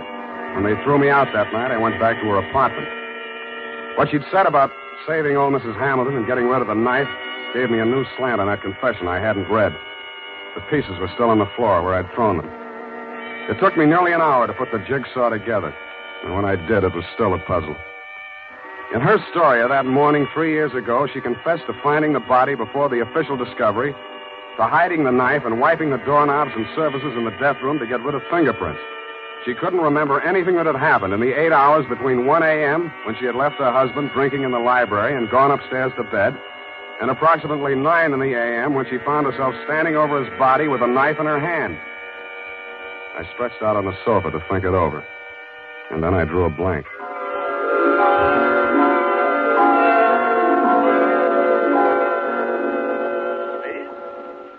Spade, wake up. What? How did you get in here? Well, I've been reading that so-called confession. Very interesting. We must analyze it. You analyze it. I'm going to call the hospital. I've just come from there. How is she? Physically, nothing serious. Mentally, she's not so good. She keeps asking for you. Yeah? She thinks you can help her. Yeah, it's definitely there, the delusion that she's in love with you. What makes you so sure it's a delusion? Don't answer that. When can I see her? Well, it's best that you wait until she comes home. That will be next Tuesday. Look, you're supposed to be a first-class head doctor. Can't you cure this amnesia of Edith? I thought I explained to you last night when we were discussing transference. Please, Dr. Zoya, please. I know you mean well, but don't. I beg of you. Well, it's not important. When she gets to know you better, she will realize that her love for you is irrational. And then she will remember everything.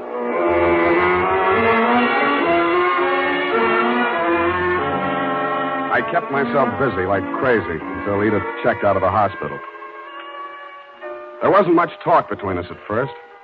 Even her music was reticent, little rambling improvisations that sounded like children's songs or lullabies with something just a little acid mixed with their simplicity. Then as the days went by and her strength and confidence started to return, her music became serene and graceful. It became like her as she sat there at the piano in front of the big window with its afternoon sun streaming down on the San Francisco hilltops, while at the same time the April fog bank started its nightly prowl in through the Golden Gate. And that was like her, too, and like her music. Brilliant, but with a touch of melancholy. And then one day it was all warmth and brilliance, and she was smiling.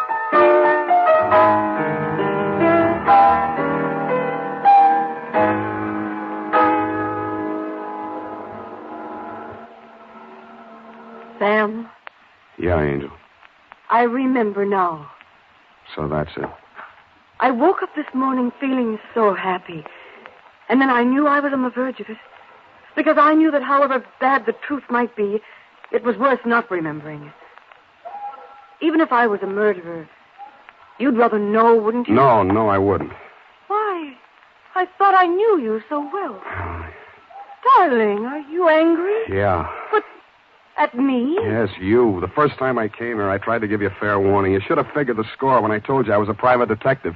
You'd even read the stories where in the end the detective doesn't have any choice but to turn in the beautiful dame, no matter what his personal feelings are. Maybe you didn't think they were true to life, or maybe you thought I was an exception to the rule because you are. Well, I'm not. Truth is, I was hired to get a confession out of you any way I could, and I think in the back of your mind you've known it all along. You want to have your confession and eat it, too. You probably learned as a child that it's smarter to tell all and be patted on the back than to be found out and get spanked. How can you be so smug and so self-satisfied and so... Whatever made me think I was in love with you? Just because you looked a little like someone who I... Zoya was right. Only you thought you were kidding yourself, too. Zoya called it transference. I call it baloney. Goodbye. You come back here. You can't just leave like...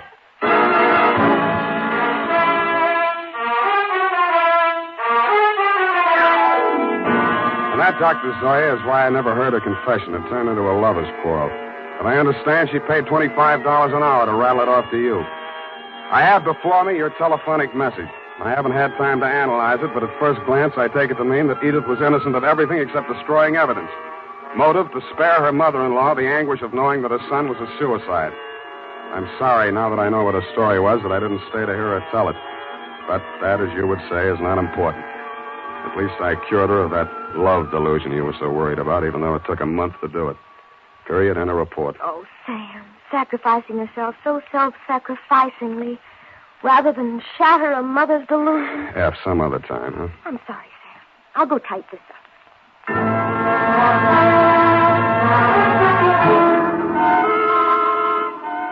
Well, here it is, Sam. Sam, where did he go? Sam Spade Detective Agency. It's me, sweetheart. Sam, where did you go? I'm downstairs in the bar. Sam, there's so much noise on the line, I can't... I'm drowning my sorrows. Well, you don't need to shout. Oh, hold the line a minute. Yes? May I help you? Oh, no, I'm sorry. I was hoping I might find Mr. Spade in. Hello? Would you like to leave a message? Oh, tell him Edith Hamilton called. Oh. Ooh! F, are you still on the phone? Ooh. Oh, pardon me. Yes, dear? What happened? Are you taking a bath? Nothing at all. One moment, please. Miss Hamilton, I have him on the line. He's downstairs in the bar. And if you'll hurry, you can just catch him, I'm sure. Oh, downstairs. Well, I will hurry. Thank you. You're welcome. Sam, are you still on the line? What's the matter with you? Nothing. Just go ahead and drown your sorrows. But don't get loaded. Good night, Sam. Well, good night, sweetheart. I'm going to take piano lessons.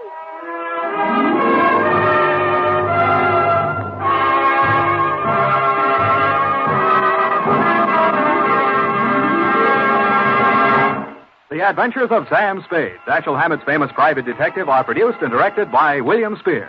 Sam Spade is played by Howard Dove. Lorene Tuttle is Effie.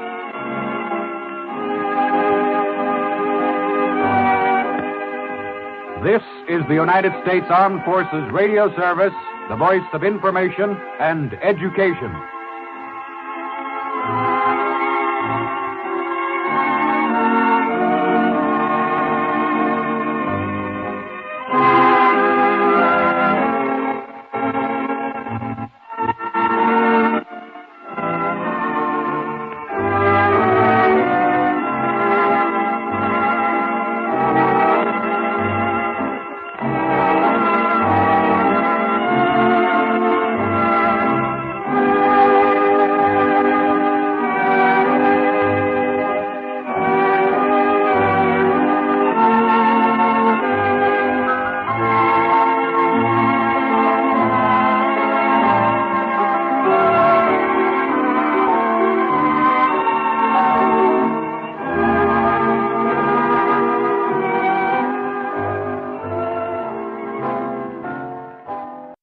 Adventures of Sam Spade, Detective. Brought to you by Wild Root Cream Oil Hair Tonic, the non-alcoholic hair tonic that contains lanolin. Wild Root Cream Oil. Again and again, the choice of men who put good grooming first. Sam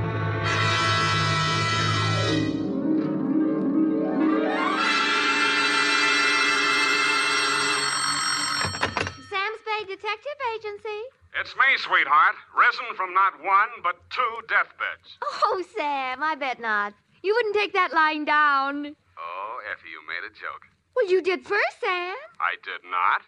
Oh, you mean you actually Now, don't pin me down. Anyway, I was present at 2 dying declarations. Would you believe, Effie, that a man could say something that wasn't true at a time like that? Oh, no. You mean a man would be lying on his deathbed? Oh, Effie, you made a joke. Oh, Sam, now stop it. I don't know It's what you all mean. right, Effie. I forgive you. You can atone by telling me how wonderful you think I am. I think you're... That you may do when I arrive in a trice to dictate my report on the deathbed caper.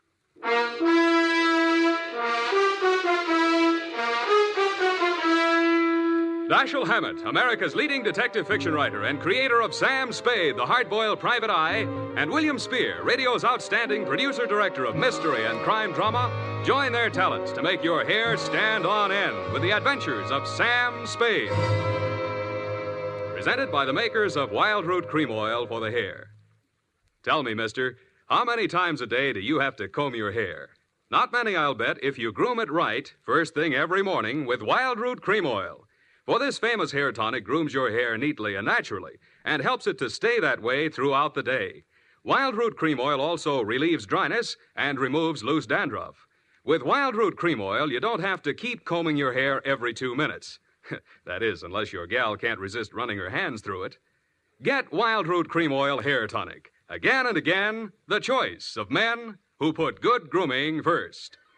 And now, with Howard Duff starring as Spade, Wild Root brings to the air the greatest private detective of them all in the adventures of Sam Spade.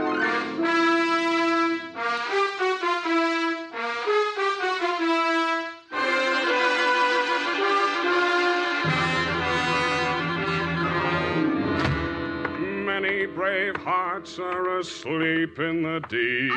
Oh, Sam, you're a sailor. Captain Sam, there's the brig for you. You got your logbook handy, gal? Oh, yes, Captain. So beware. You make it, that's awful deep.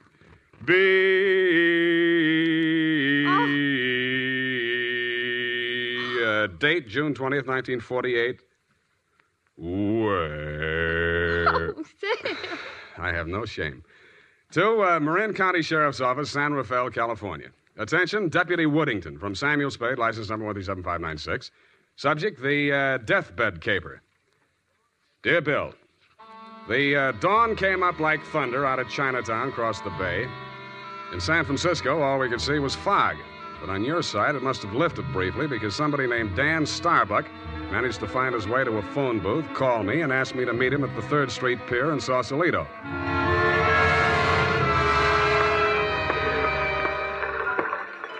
I didn't see him when I first got there. I didn't even see the pier. It was too foggy. But in the glow of the neon lights in front of the Viking Saloon, I saw a man who seemed to be waiting for somebody. He was a big guy with a good face, but plenty of worry on it. Mr. Spade? Yeah, Mr. Starbuck? Dan Starbuck. Come on down to the end of the pier. I'll explain as we go along. We gotta hurry. You act hot. You wanted for something? Well, not yet. What's the caper?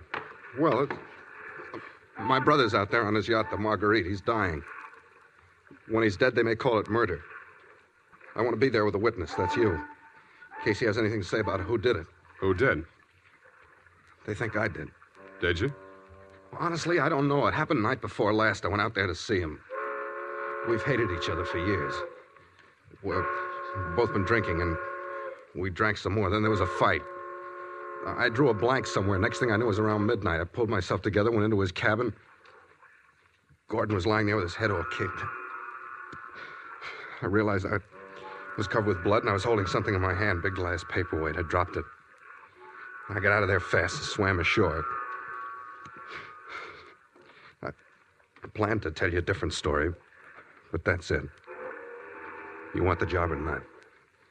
You think you'll make a deathbed statement that'll clear you, and you want me for a witness? Yeah, that's it. You got a lot of guts. I'm hired. Good. Halverson? You down there? Halverson! Who's Halverson? He's a boatman. He'll row us out. Halverson! Hey, Nils! Donnie? Yeah. Is that you, Casino? Sure. Can I do you some favor? I want to go out to the Marguerite. I can't find Halverson anywhere. Well, I guess I can take you. Are you sure that Yeah, I'm sure. Sam Spade, Del Casino. He's the bosun of the Marguerite. Glad to meet you. Sam. Any friend of Danny's. Hey, listen, Danny, you sure you want to go out there? Any reason why you shouldn't? Well, it's up to him. In his place, I would be on a freighter for China, way out there where the fog is more thicker. No, it's all right, Casino. I know what I'm doing. Well, your friend, you excuse me, your name? Spade. Pardon me, I better ask. The police don't want you for nothing? Not yet, but don't make book on it. Push us clear, Danny. All right.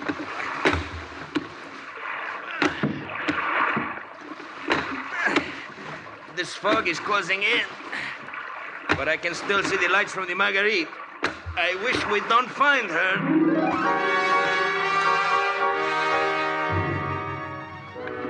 But we did.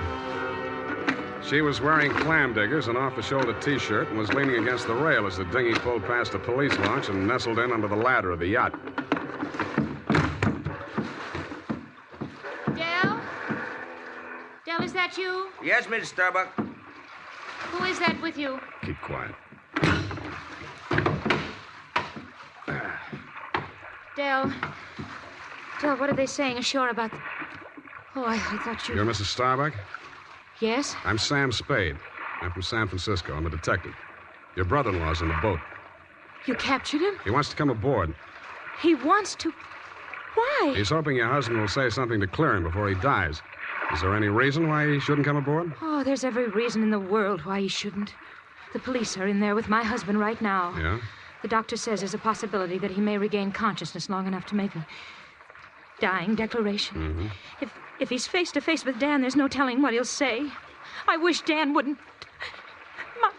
My husband is dying. Dan? Yeah. What'd she say? I don't know, but I think you better come aboard.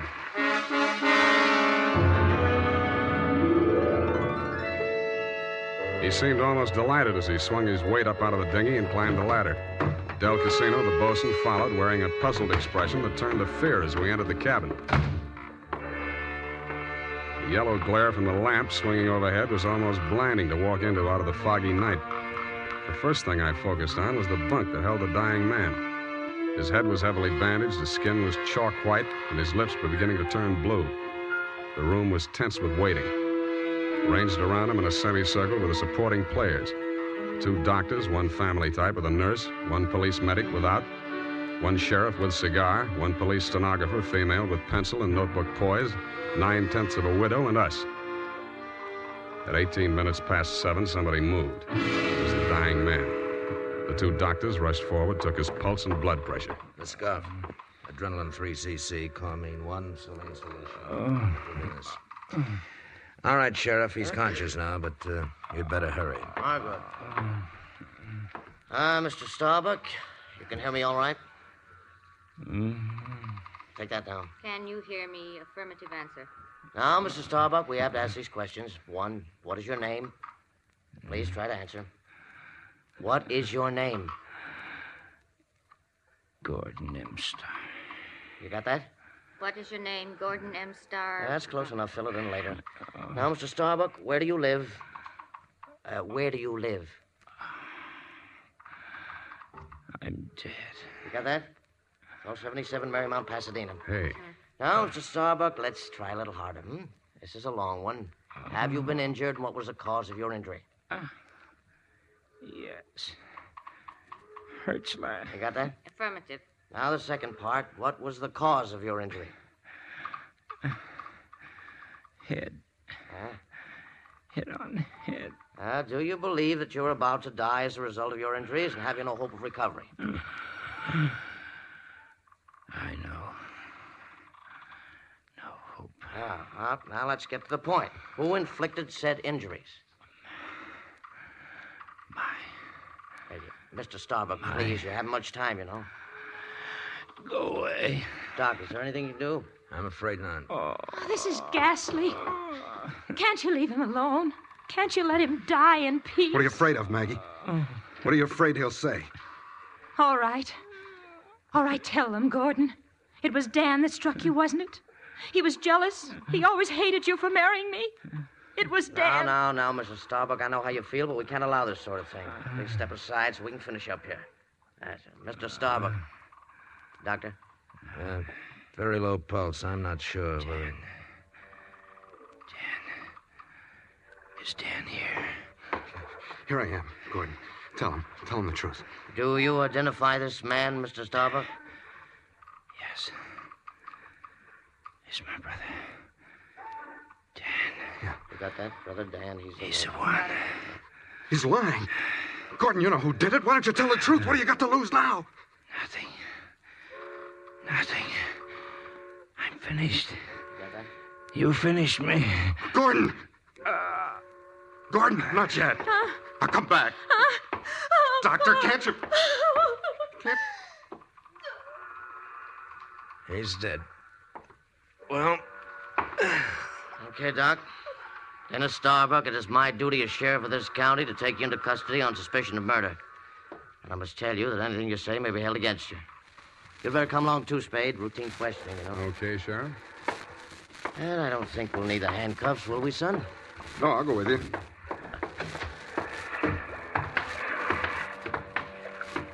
Yes, indeed, son. It's always smart to come along quietly. Yeah. But this is as far as I'm going. Hey, Dan, come back here. Use your head.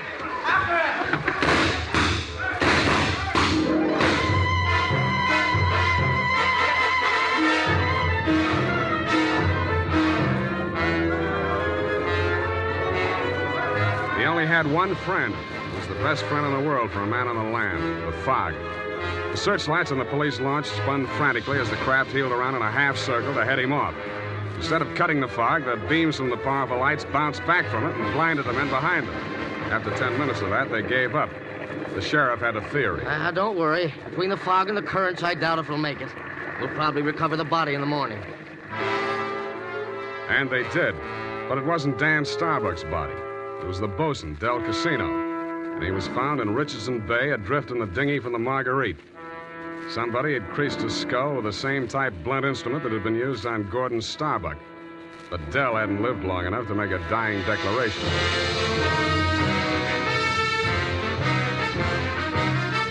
The makers of Wild Root Cream Oil are presenting the weekly Sunday adventure of Dashiell Hammett's famous private detective, Sam Spade.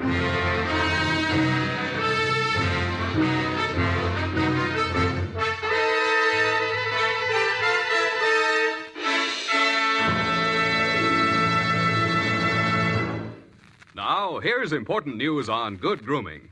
If you want the well-groomed look that helps you get ahead, socially and on the job, listen.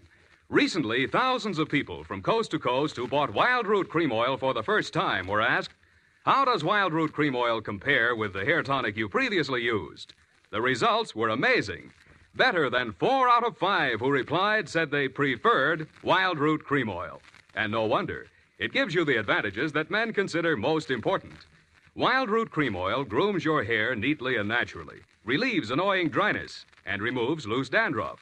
What's more, non-alcoholic Wild Root Cream Oil is the only leading hair tonic that contains soothing lanolin that's like the oil of your skin. So ask for Wild Root Cream Oil Hair Tonic. Again and again, the choice of men who put good grooming first.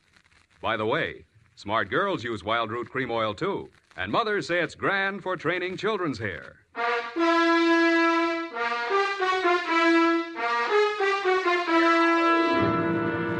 And now, back to Caper with 2 Deathbeds. Tonight's adventure with Sam Spade.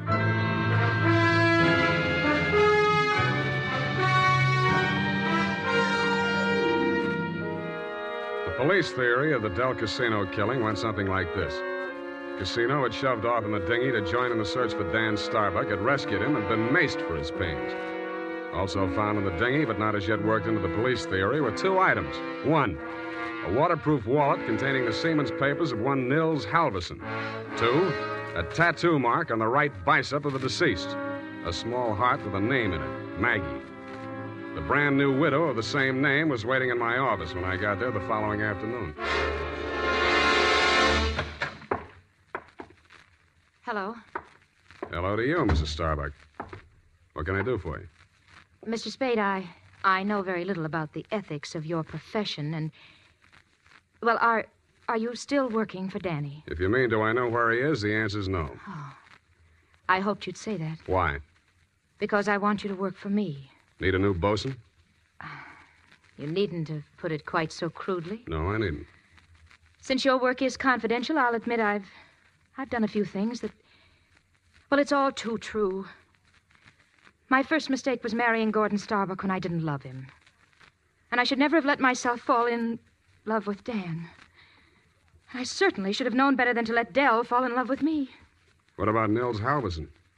And me? Well, hardly. No. Nils Halverson was employed by my husband for various odd jobs whenever we put in at Sausalito. Mostly he'd row the guests out to the ship. He rowed Danny out the night my husband was killed. At least I think he did. I didn't actually see him. Where's Halverson now? I don't know. He goes off on drunks for days at a time, but I have a feeling that someone has paid him to disappear. He might have overheard something. Hold on a minute. You're going too fast. Are you, working up to a confession? Oh, no. It's just that I'm afraid a great injustice may have been done to Danny. After all, Mr. Spade, a man who's dying, I don't see how he could be altogether in his right mind. Do you? The law says he is if he knows his name and address. A deathbed accusation is the strongest evidence a lawyer can shove at a jury. You can't cross-examine a dead man, and most people have the quaint idea that a man on his deathbed is a lot more truthful than he was when he was hale and hearty. Then you think Gordon may have been lying? Could be, or wool gathering, or picking up some of the lines you were feeding him. Oh, I was just afraid he might die before he... You see, I thought I might shock him into saying yes or no.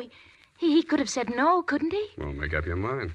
Oh, all I know is it's on my conscience now. If we could find old Halverson and force him to tell what he knows. He's a very strange man. He's devoted to me. If the police find him before I do, he might refuse to talk out of a mistaken loyalty. To you? Well, I meant if he thought I had anything to do with the... Well, he's very strange. I told you that. What makes you so sure he's alive? Why wouldn't he be? If I'd been the killer and he'd rode me to and from the scene of my crime, I'd see him secured in Davy Jones' locker. Fish feed, lobster bait, asleep in the deep. Will you work for me? I'll let you know.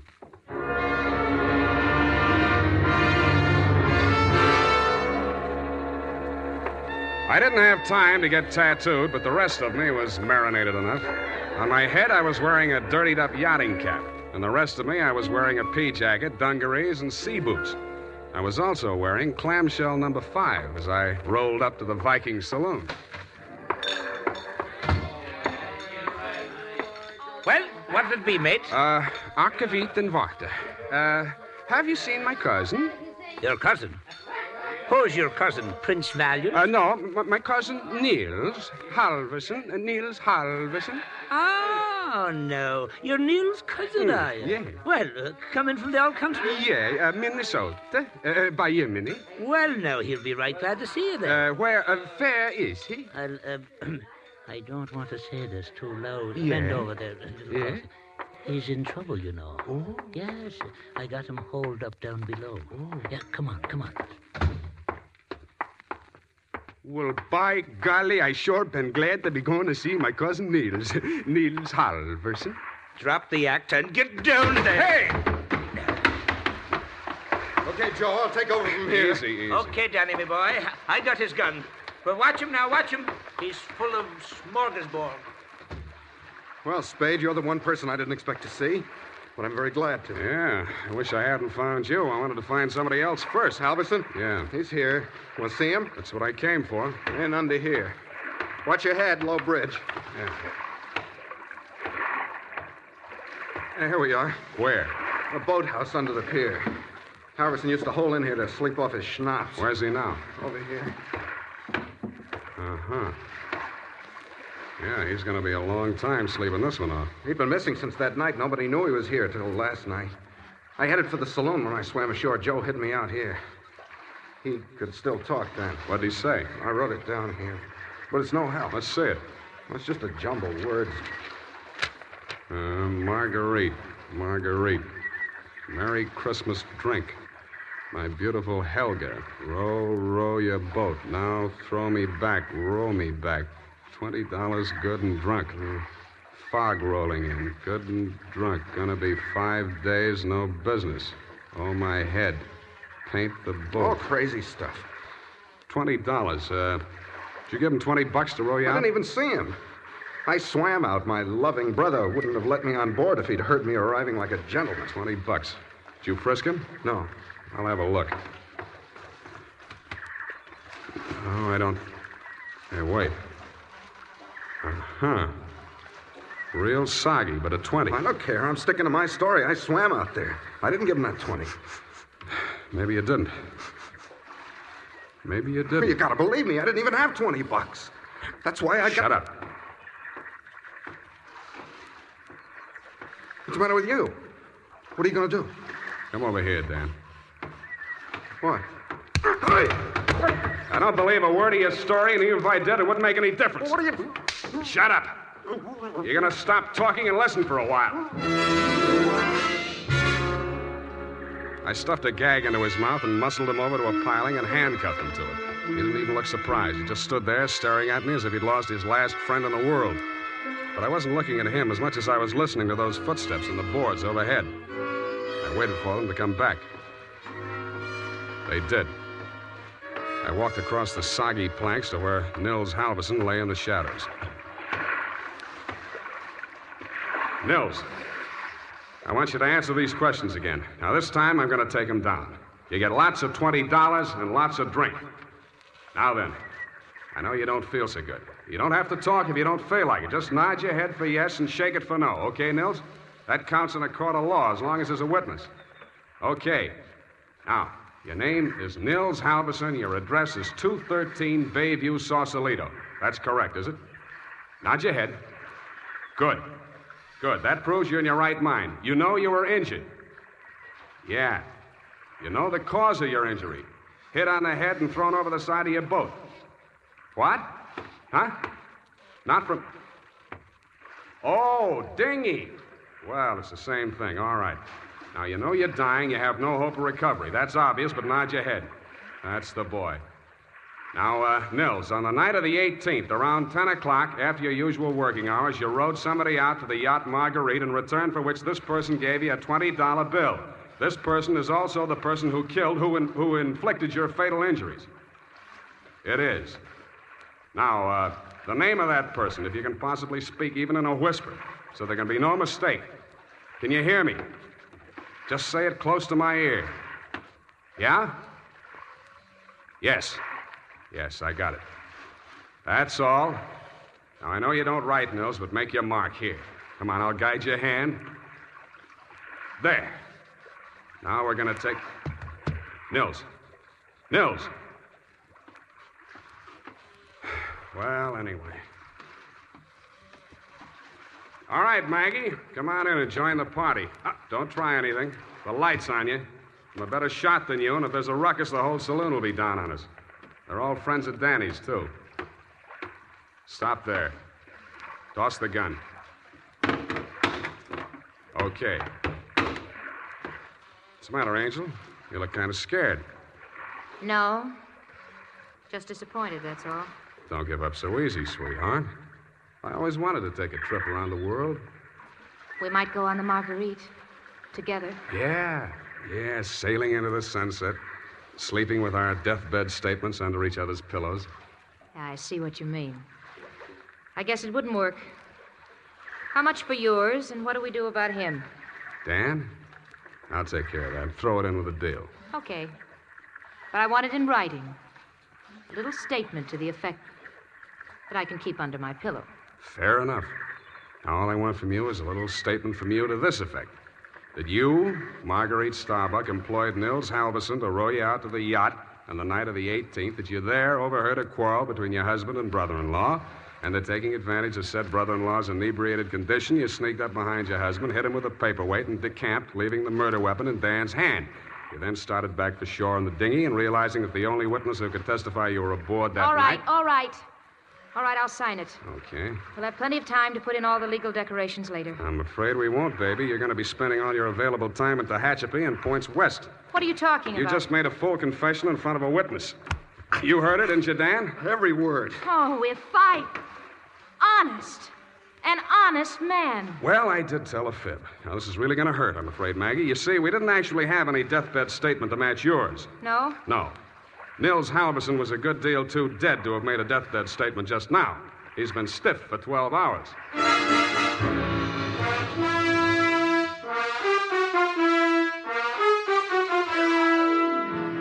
Period, and a report. Well, Sam, I'll type this right up because then I'm leaving. Wait a minute, Effie. I had to do it that way. Don't you understand? Of course, Sam, I quite understand. But you object, huh? A cruel, ruthless, murdering, though beautiful woman, foiled by a clever ruse, a great acting performance by the greatest private detective of them all. Is that all? You're still leaving? Yes, Sam, my bags are packed. Well, pardon me for having feet.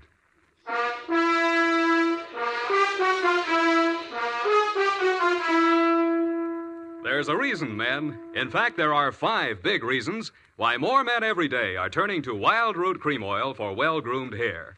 Wild Root Cream Oil grooms your hair neatly and naturally. Wild Root Cream Oil relieves dryness and removes loose dandruff. Wild Root Cream Oil is non-alcoholic and contains soothing lanolin. 5 big reasons why you, too, should join the millions with handsome, well-groomed hair. Why you should step up to your drug or toilet goods counter and ask for Wild Root Cream Oil.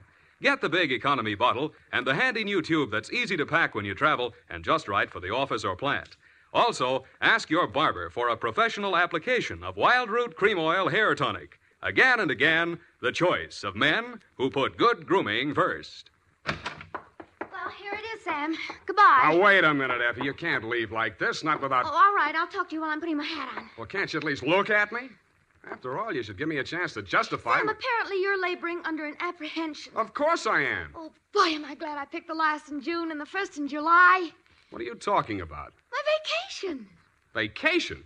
You just had a vacation a few months back. 12, Sam. That's a year. Well, if you want to take advantage of a legal technicality... No, Sam, don't say goodbye, Mad. Well, it's customary, I suppose. It's lucky that some of us keep our nose to the grindstone, our ear to the ground, an eye to the future. Huh? Television's just around the corner, you know. Oh, Sam. Come here, sweetheart. You look lovely in it. Come here. Have a wonderful time. Oh, Sam. Oh, Sam. Come here. Now, go on. You missed your train. Where are you going? The Los Sierras. Well, just so you don't go to Kanab, Utah. All right, Sam. You know best. Good night. Good night, Sierra Sue. Now, who can we get for that part next week?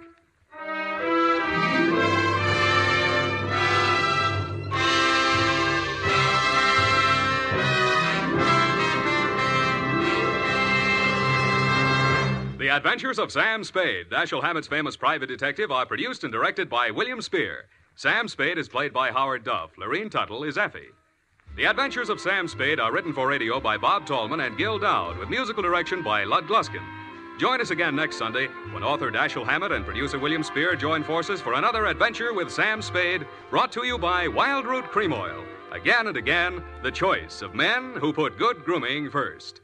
This is Dick Joy reminding you to... Get Wild Root Cream Oil, Charlie. It keeps your hair in trim. You see, it's non-alcoholic, Charlie. It's made with soothing lanolin. You better get Wild Root Cream Oil, Charlie. Start using it today. You'll find that you will have a tough time, Charlie. Keeping all the gals away. Hiya, Baldy. Get Wild Root right away.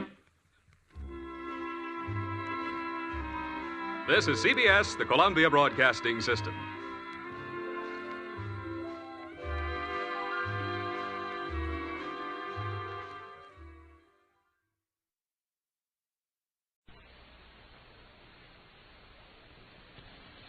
The hair-raising adventures of Sam Spade, Detective, brought to you by the makers of Wild Root Cream Oil for the hair.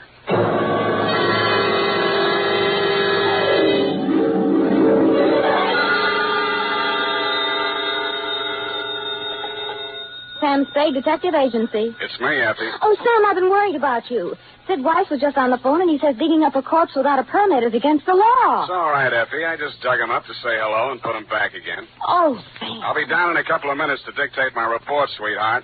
If I get lost on the way, you'll find me in City Hospital, the psycho ward, third straitjacket from the left.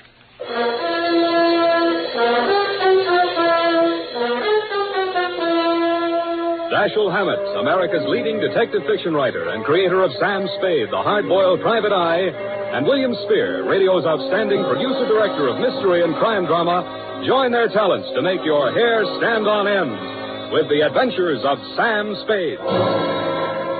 Presented each week by Wild Root Cream Oil, the non-alcoholic hair tonic that will put your hair back in place again, grooming it neatly, naturally, the way you want it. Fellows, if a girl can spend half an hour under a hot dryer in a beauty parlor to look her best for you, certainly you can spend half a minute sprucing up with Wild Root Cream Oil hair tonic to look your best for her. That's all it takes, and Wild Root Cream Oil grooms your hair neatly and naturally, the way girls like to see it. Besides, it relieves dryness and removes loose dandruff. There's not a drop of alcohol in Wild Root Cream Oil. It contains lanolin. So get the big economy-size bottle at your drug or toilet goods counter. And now, Wild Root brings to the air the greatest private detective of them all in The Adventures of Sam Spade.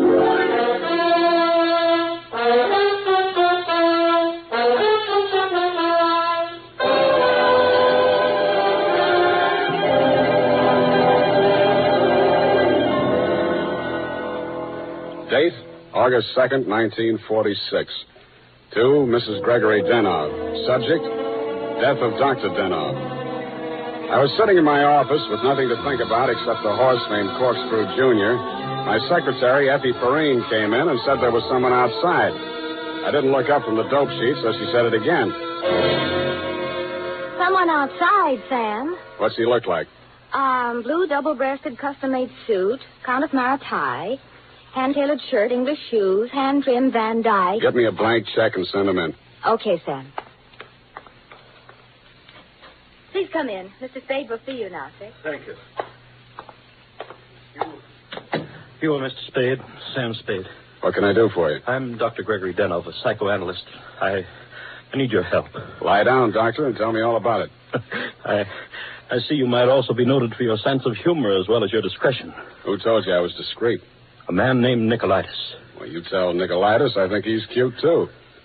What else does he say about me? That I can trust you with $10,000. Oh. Is this Mr. Nicolaitis one of your patients? No, he isn't. As a matter of fact, he's gotten possession of some private records of mine. Well, it's rather involved. Nicolaitis is shaking you down, and he picked me as the middleman, is that it? This is not an ordinary case of blackmail. Blackmail is blackmail, even if you do it in Technicolor. Well, as you may know, a psychoanalyst keeps a faithful transcript, a detailed record of everything a patient says during consultation, no matter how intimate or shocking. Yeah? This man, Nicolaitis, has managed to gain possession of a copy of one of these case histories. The patient is a very celebrated person, and should this material be divulged, it may have very serious consequences for both my patient and for me. Doctor, your best bet's the San Francisco Police Department. No, that's out of the question. Then I'm afraid I can't help you. Why not? Nicolaitis said I'm a private detective. When I take on a client, I take on his troubles. My job is to protect him, not to stand by and see him milked. If you want to hire me on that basis, I'll listen. Oh, I'm so tired. I must trust somebody. What can you do for me, Mr. Spade? Write me out a check for $1,000. Got a pen? Yeah. All right. You see, Nicolaitis figures that if I'm getting a cut, I'll have to keep my mouth shut. I'll spend it all the same. Here you are. Thanks. Now, what was the last thing Nicolaitis told you? That he would pick up the $10,000 here and deliver to you this file in question. Can you reach him? Yes. Call him. Tell him you've seen me. Tell him I won't do that kind of business in my office. Tell him to come to your house. I'll be there. What if he refuses? He won't. Tell him I have the whole 10,000. What time? How about in an hour? No, I'm sorry. We'll have to make it around 3 or... Oh, goodness, I'm late now. I really... That's a beautiful watch, Mr. Denhoff. Yes. Foreign? Yes. May I see it? My watch?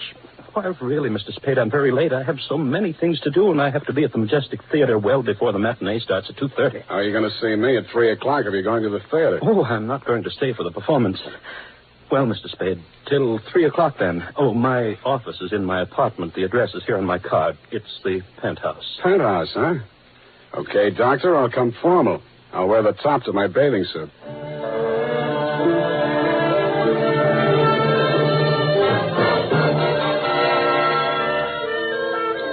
I left my office around 2:30 and started walking up Nob Hill. The Versailles Apartments, where Denhoff's place was, took up the whole 300 block, so I didn't have any trouble finding it. I stopped across the street for a minute to get my breath after the uphill climb, mopped my face, and started across. Just as I got to the middle of the street...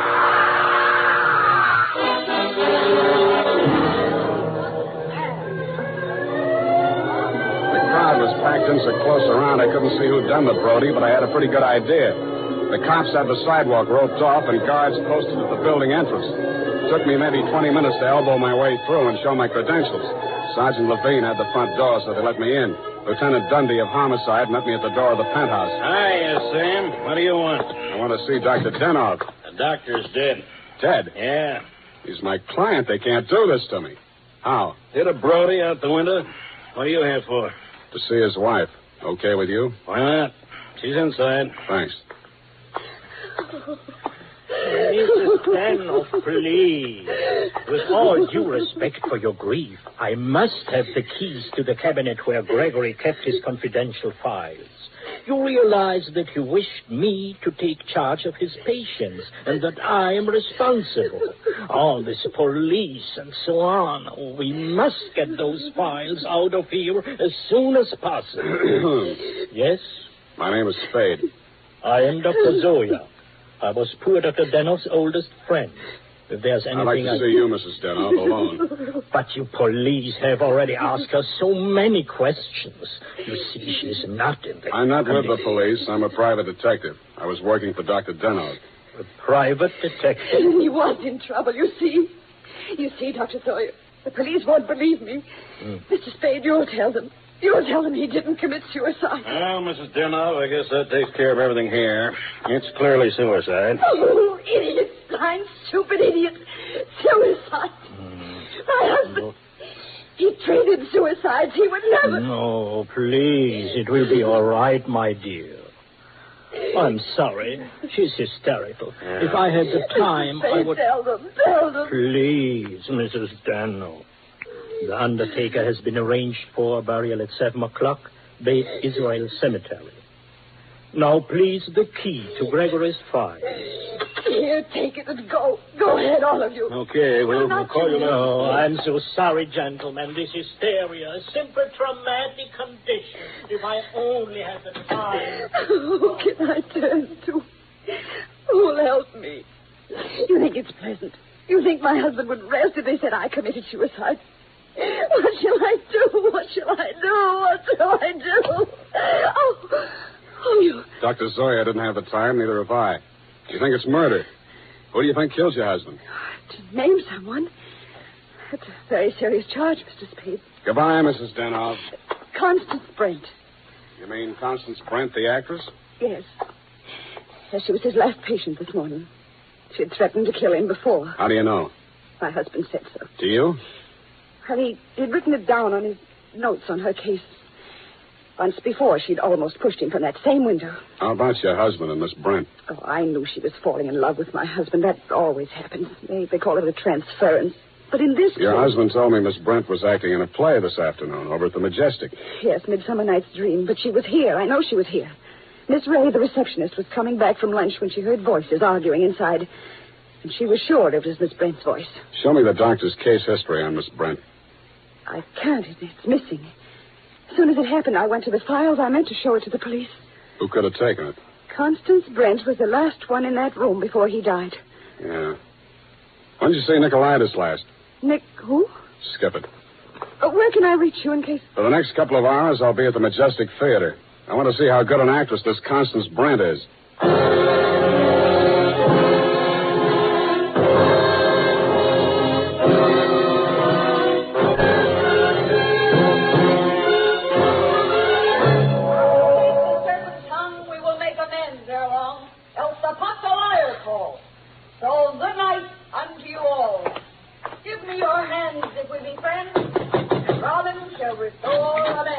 Yes? This Constance Brent's dressing room? What do you want? I want to talk to Miss Brent. Well, you can talk to me. I'm her husband. So you're Mr. Brent? I'm Jonathan Wallace. She's Mrs. Wallace. Now, what do you want with my wife? I've come to tell her that Dr. Denhoff is dead. Are you sure? You tried falling from a 12th floor window sometime. Well, that's the best news I've heard this year. But I'm afraid it will be a shock for Constance. Maybe, maybe not.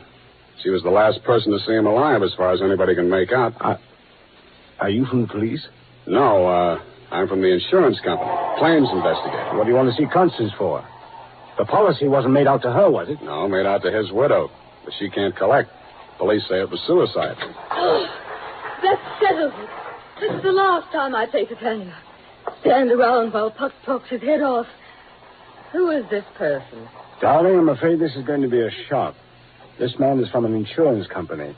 Dr. Denhoff is dead. Oh, what a pity. What happened? The police say he jumped. His wife says he was pushed.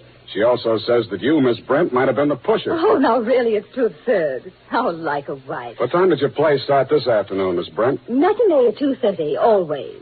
Always. And the late lamented Dr. Denhoff jumped at 3 o'clock. I didn't say he did. Doesn't this news, shock you? But of course. Do you think good psychoanalysts are easy to find? Looks like your next doctor will have to start from scratch. Your case history seems to be missing from Dr. Denhoff's files. Missing? No. What is it?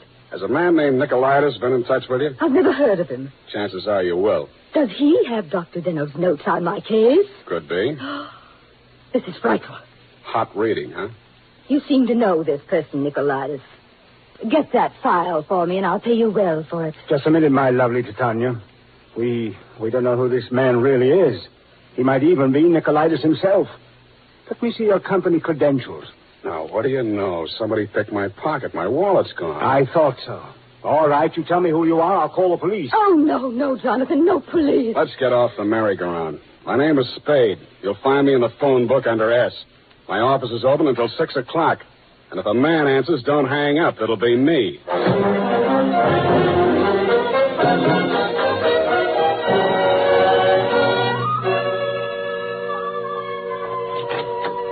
Hello, Effie. You found a Nicolaitis yet? Not one. I even tried spelling it backwards. Nobody ever heard of a man named Nicolaitis. Beginning to think there ain't no such person. Pardon me. Do I hear my name mentioned? I'm Nicolaitis. Sam, I still think you're right. Come all the way in, Mr. Nicolaitis. Sit down. Thank you. If you need me, Sam, just scream. What can I do for you? Oh, I've come for my money. What money? The $10,000. You remember the $10,000? Refresh my memory. Oh, Dr. Denhoff, the gentleman who visited you this morning? Oh, that $10,000. Oh, you see, you remember now. Yeah, it all comes back to me now. You were supposed to deliver something for the money. Since Dr. Denhoff is dead, that is no longer important. You will give me the money, please, and I will not disturb your afternoon any further. Suppose I refuse? Oh, that would grieve me. In my grief, there is no telling what I might do. Dr. Denhoff's dead. There's nothing more you can do to hurt him. Oh, never would I attempt to hurt poor Dr. Denhoff, but in my sorrow, it would be so great if I should be forced to hurt the woman he loved. After all, as Titania says, these are the forgeries of jealousy. Titania, huh? Ah, yes. Midsummer Night's Dream. Act 1, Scene 18. I'm a little rusty on my Shakespeare. Oh, you are indeed, Mr. Spade. Titania doesn't appear until well into Act 2. She doesn't, huh? Yeah, that's right. Yeah. I guess she isn't on for 40 minutes or so. Yes, indeed, Mr. Spade, but I didn't come here to discuss drama. What else have you got to discuss? When Dr. Denhoff died, your market died with him. That is a very unprogressive view, Mr. Spade. There's always a gentleman named Jonathan Waller. Why, you fiend. You don't mean you've sold to both of us. Mr. Spade, how can you have such a low opinion of me? I will prove my integrity. I will give you the material. You give me the money. Hand it over. In the Levant, Mr. Spade, we have a saying. He who goes too close to the bear soon loses his beard. I have left my beard at home. Okay, I'll meet you anywhere you say, anytime you say. Excellent. At 7 in your apartment? Won't that be walking into the bear's cave?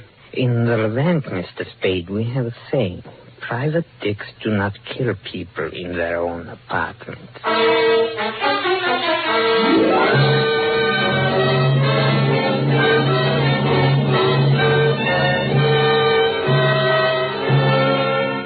It was then 6 p.m.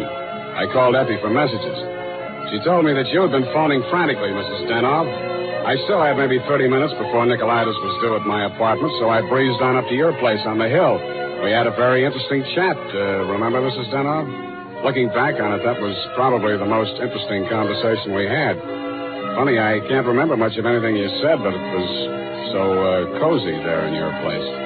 And what with your clock being about 20 minutes slow, it must have been something like 7:30 before I left you. I grabbed a cab and told the hacky to step on it. I hoped Nicolaitis was still waiting at my apartment. He was.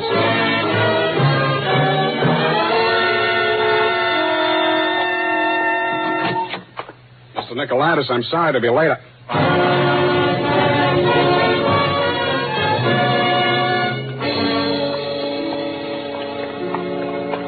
He was lying on my bathroom floor. The little guy was looking just about as natty as when he'd been in my office, except that the beautiful silk scarf he'd been wearing was twisted into a tight noose around his neck. Mr. Nicolaitis was a very dead blackmailer.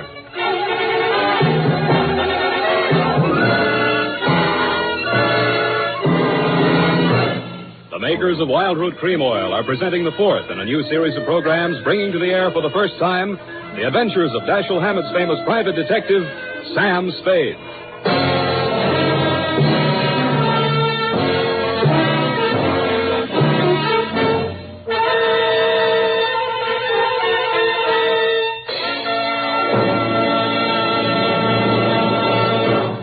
Then, at the racetrack, the man who has something better than a mere hunch is said to have it straight from the horse.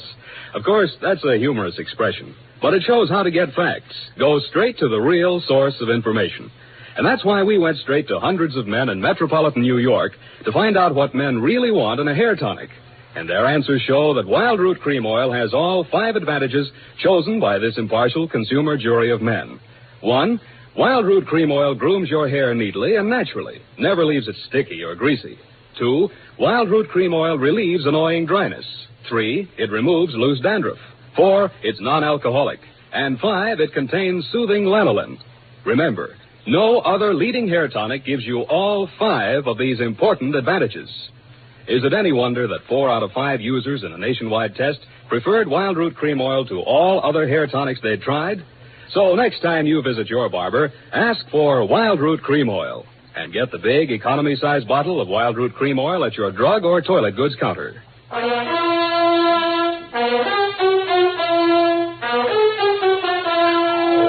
now back to Sam and Psyche. Tonight's adventure with Sam Spade.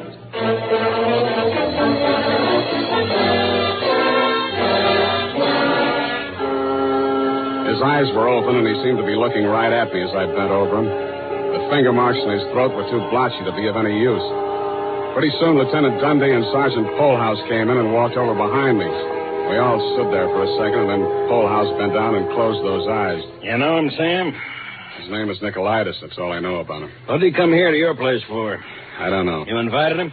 I wouldn't have been surprised to find him here, but not like this. You boys got a smear on him yet? Sure. He's an old customer of mine. Runs a photo lab. Photostats, microfilm. Microfilm. Nobody makes any sense. They're all screwballs, psychos, neurotics. What am I doing in the middle of this anyway? Sam, don't scream at us. We're just doing a job. Oh, I'm sorry, boys. This Dr. Denhoff was my client. Mental expert. That Denhoff probably had a screw loose somewhere and needed a psychoanalyst himself. Say, maybe he was... Yeah. Hey, look, Dundee. I'm going out of here now. Do I call Sid Weiss and we go through all that again, or are you going to let me walk? Why, Sam, you can go. I know where you sleep. I'll wake you when I'm ready for you.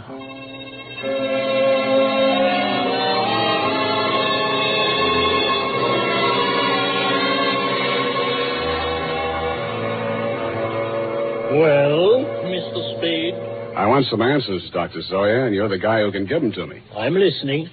Just let the questions flow into your mind and do not try to repress any of them. Speak instantly, whatever... Okay, question number 1, without thinking. Do you think Dr. Denhoff was a suicide? Well, I had not seen Dr. Denhoff for many years. He had been my student in Vienna. I was his analyst, in fact. That's all very interesting, Doctor, but my question... Yes. Did poor Dr. Denhoff commit suicide? I have reviewed all the material, manifest and hypothetical, and I came to the conclusion, no, it was quite impossible. You see, these paranoid and Okay, question number 2. Was Dr. Denhoff in love with Constance Brent? I suppose I can now answer that question. When I arrived in San Francisco, I found him in great distress. He told me he feared he was losing his objectivity towards this patient. In other words, he was in love with her? Yes. You think she might have murdered him? All psychoanalytical subjects develop aggressive feelings toward the doctor. Nearly all of my patients have threatened me at one time or another. You don't say. Tell me, Dr. Zoya, you know anything about Jonathan Wallace, Miss Brent's husband? A violent type, almost psychotic. Yeah? How about you, Dr. Zoya? Could you have done it? That is a most interesting question, Mr. Spade. When I arrived here from Vienna without funds, dependent on the kindness of my former students, I must confess that I felt a certain antagonism. It disturbed me to realize that a man of my standing in the profession should have be dependent on the goodwill of a younger and, I sincerely believe, less gifted man. However, I overcame this, and I didn't kill him. Yeah. Well, Doctor, thanks a lot. Oh, people. Truly a life study. There is no accounting. For instance, Dr. Denhoff. He came to me only this afternoon with the strangest request. Yeah? He gave me the gold watch which I had presented to him many years ago upon his graduation in Vienna. He had a patient waiting, and so had not much time to explain. Where is this watch? Please, I'm coming to that. He asked me to promise that I would have the watch buried with him if something should happen. That has been done. But Dr. Denhoff just died at 3 o'clock. It is a Mosaic law that the deceased be buried before sundown. Uh-huh. Thanks, Doctor. Thanks a lot. I hope I've been of some help. Doctor, you'll never know how much you've helped me.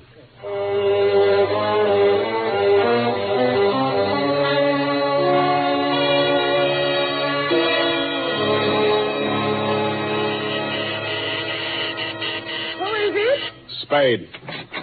Oh, what's happened? I think I got the answers, Mrs. Denhoff. That file on Constance Brent. Your husband knew that you'd been going through it. Mr. Spade. Shut up and listen to me. He took it out of the files, had it microfilmed for his own private records, and destroyed the original. Really? The man who did the microfilming was Nicolaitis. He delivered one print to your husband and kept another for himself. He was murdered in my apartment for the copy he used to shake down your husband. The killer now has that copy, if it hasn't already been destroyed. But we can still put our hands on the first strip of microfilm, which you delivered to your husband. This is astonishing. How? It's in the gold watch, which was buried with him. Oh, the watch that Dr. Zoe... That's right. Denhoff made up his mind that whatever he knew about Constance Brent was going to go to the grave with him. What are you doing tonight? Nothing. And we got a date, sweetheart, you and I. I'll be back toward the wee hours. All paths lead to the grave. Ophelia, Act 6. Gregory's grave? But shouldn't we get a court order and have it done properly? The courts don't open until 10 in the morning, sweetheart, and Lieutenant Dundee's going to start asking me some questions about that stiff in my apartment before then. You see, baby, I can't wait.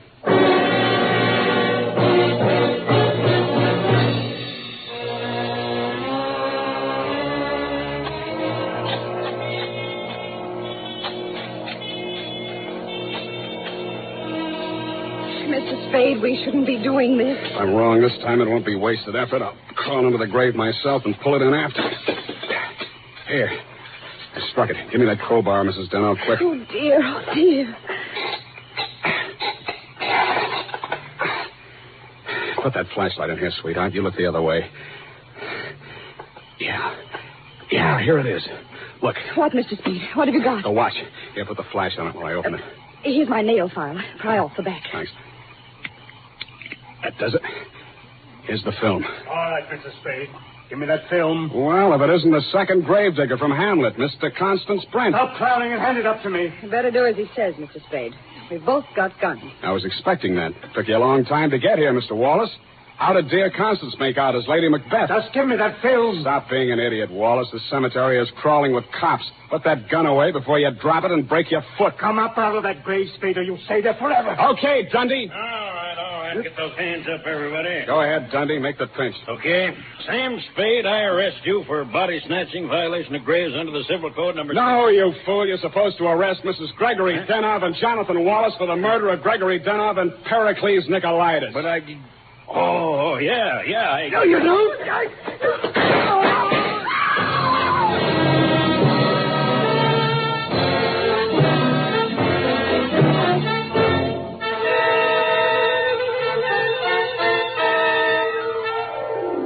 It was smart of you, Mrs. Denhoff, to make me late for my appointment with Nicolaitis. You did that so that Wallace could nail him in my apartment for the microfilm. You thought you could use that film to pin Denhoff's murder on Constance Brent. But after your late husband caught you tampering with his files, he added a few well-chosen words to it so that the film put the finger on you and your boyfriend, Mr. Wallace, in case anything happened to the doctor. So Wallace had to kill Nicolaitis. You weren't smart to push your husband out the window. That looked like suicide. You might have gotten away with it, Mrs. Denhoff, if you'd bashed your husband's head in with a bottle. That reminds me, Effie, pour me a drink. That all?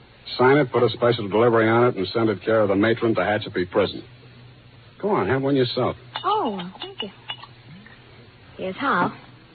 Oh. You'll get used to it. Good night, Sam. Good night, sweetheart.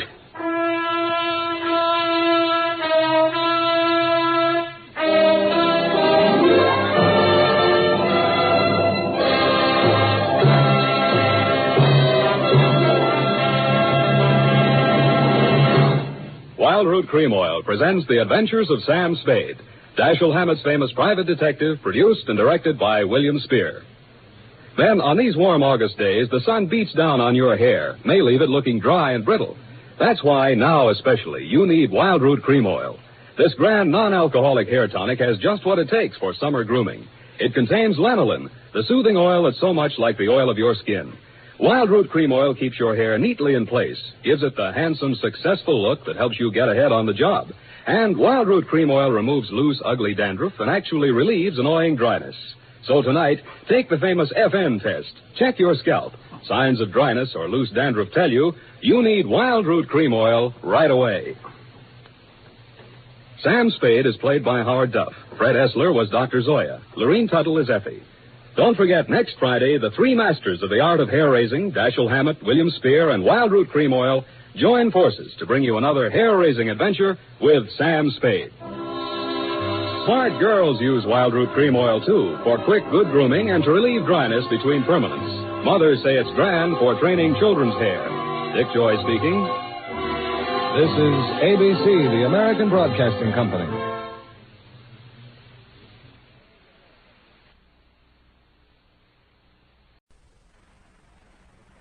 It's time now for Johnny Dollar. Well, hiya, George. I've been wondering when you were going to come up with another wild one for me. That is not the case this time, John. John?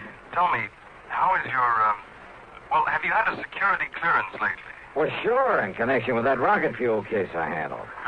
Good. But, now, what's this all about? Well, I can hardly discuss it with you over the phone. Oh, top secret, huh? Top secret, and of tremendous importance. Okay, George. I'll run over and see you.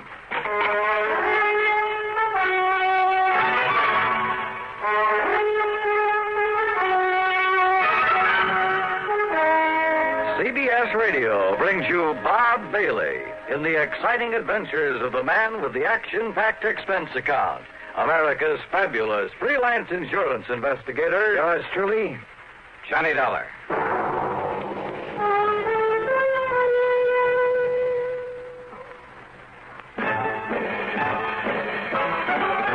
Are you smoking more now, but enjoying it less? Have a real cigarette, have a Camel. Are you missing the smoke? The nation likes that. Have a real cigarette, have a Camel. Are you looking for flavor and mildness? Have a real cigarette, have a Camel. The best tobacco makes the very best smoke. Have a real cigarette, a real cigarette, a real cigarette, have a Camel. If you're smoking more today, but enjoying it less, try Camels. More people smoke Camels than any other cigarette. Any filter, any king, any regular. The Camel blend of costly tobaccos has never been equal for rich flavor and easygoing mildness. The best tobacco makes the best smoke. Have a real cigarette, a real cigarette, a real cigarette, have a Camel.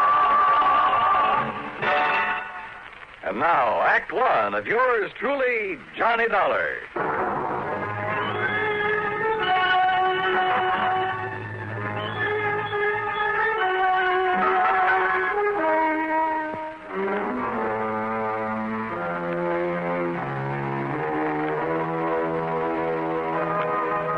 Expense account submitted by Special Investigator Johnny Dollar to Floyd's of England, North American Office, Hartford, Connecticut.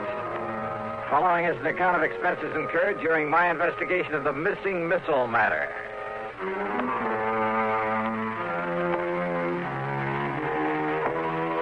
When George Reed starts calling me John, well, it must be pretty important.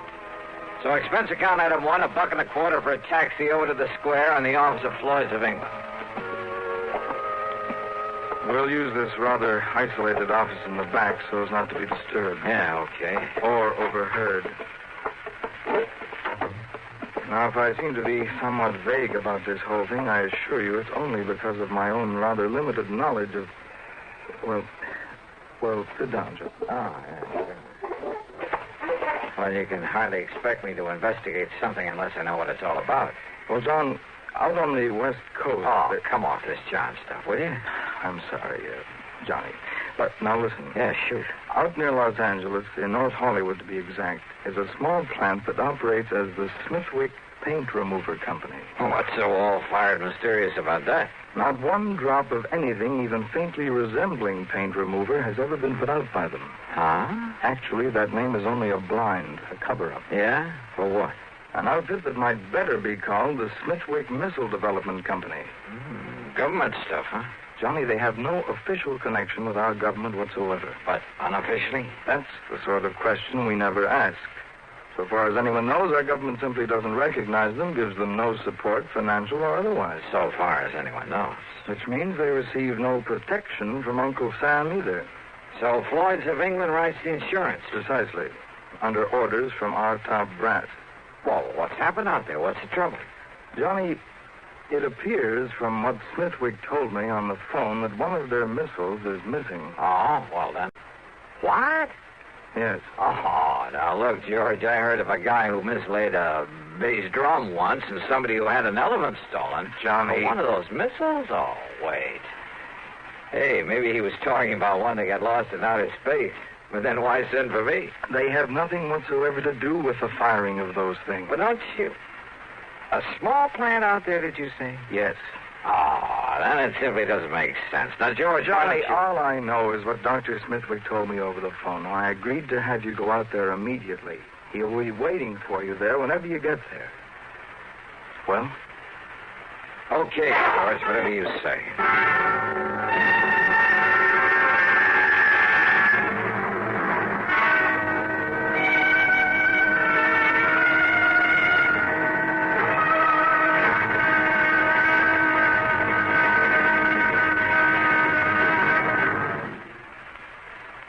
Amigo, you want to know about stereo phonographs? Listen to my last bullfight on ordinary stereo. Olé! But now, Columbia Stereo 1.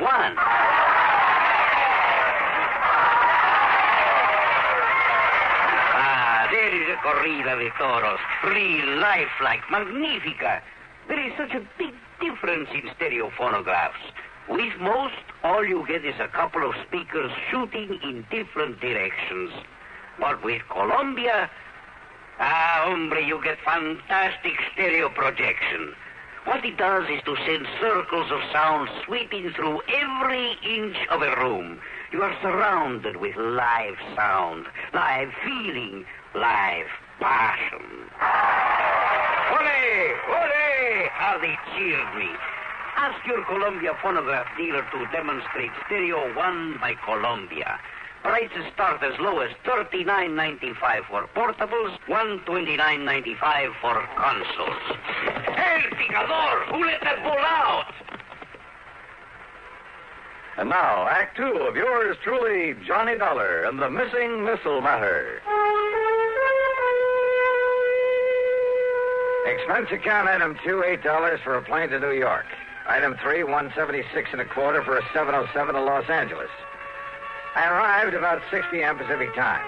Item 4, $50 deposit on a rental car, and I drove to North Hollywood, to the so-called Smithwick Paint Remover Company. As I walked into the reception room at the front, a good-looking blonde hurriedly closed the door in back of her that led to a huge room full of desks and drawing boards, but no people.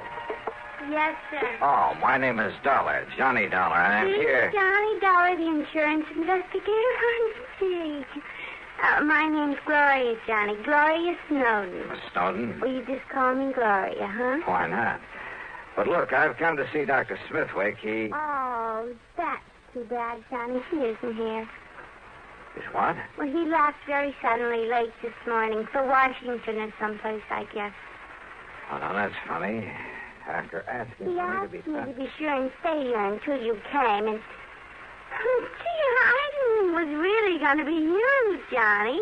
He just said Mr. Dye would be arriving, and But anyhow, when he makes these sudden trips, he's always back here first thing in the morning, and I'm sure he wants to see you. So my. Funny, though. What? What, Johnny? Well, I suppose I'd better get something to eat and find myself a place to sleep. Oh, gee, I'm hungry, too. And it's all your fault, Johnny, because I had to wait around for you. Well, then the least I can do is take you out to dinner, okay? Oh, gee, yeah. And I'm free all evening, too, Johnny. Great. We'll do the town. Now, is there a hotel or a motel around here where I can hang my hat? Oh, gee, I don't... Well, there's the Paradise Motel over on North Sherman Way. It's kind of a smallish place. On North Sherman Way. 1131. Then just let me drop off my luggage, shower and shave, and I'll pick you up. Where do you live, Gloria? Oh, I'll just wait here for you. I have a couple of things I ought to do before I leave. Okay, whatever you say. And you don't mind taking me to dinner, I mean? Are you kidding?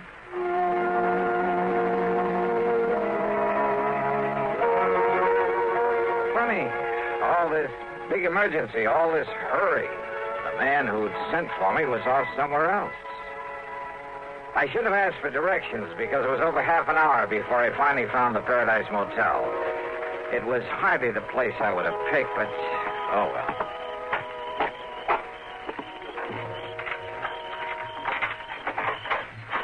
Yeah, here you are, Mr. Dollar, number 7. Okay.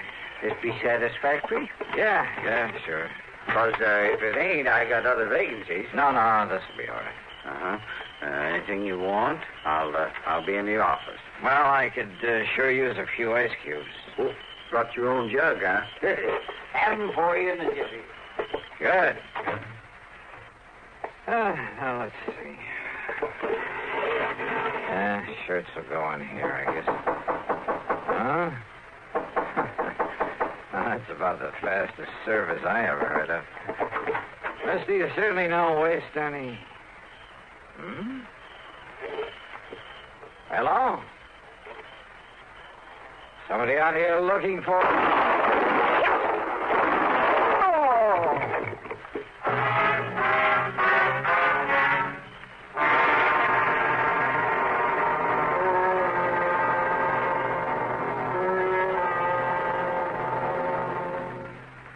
Act 3 of yours truly, Johnny Dollar, in a moment. Welcome, recording star Mel Torme. It's terrible trying to sing with a bad cold. So I always take 4-way cold tablets to relieve cold miseries fast. Good idea. Tests of all the leading cold tablets proved 4-way fastest acting. 4-way starts in minutes to relieve muscular pains, headache, reduce fever, calm upset stomach, also overcomes irregularity. When you catch cold, try my way. Take 4-way cold tablets. A fast way to relieve cold distress and feel better quickly. 4-way, only 29 cents. Now, here's a word about another fine product of Grove Laboratories. To get rid of embarrassing dandruff in 3 minutes, change to Fitch Dandruff Remover Shampoo. 3 minutes with Fitch regularly is guaranteed to keep unsightly dandruff away forever. Apply Fitch before wetting hair, rub in 1 minute. Add water, lather 1 minute. Then rinse 1 minute.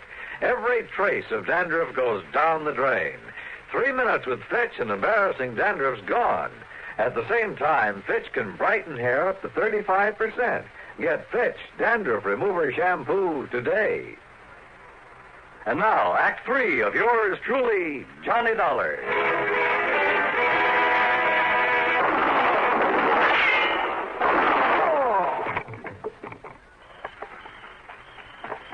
Mr. Dollar, what was that noise I...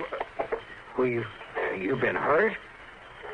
Then that was shots I heard. Mr. Dollar, Whoever fired him was a pretty lousy shot, thank heaven. Oh, then you're okay? You mean he missed you? Oh, how do you know that wasn't just a backfire you heard? Backfire? Yeah, from some passing car. Well, don't you tell me that is any backfire. Wait a minute. He, did you say?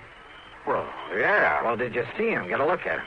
Oh, no. I was in back at the ice machine. So he could have gone into the office to look up my room number. I heard the noise and that car pulling away, and I just come running. Yeah, that car must have been waiting around the other side of this motel.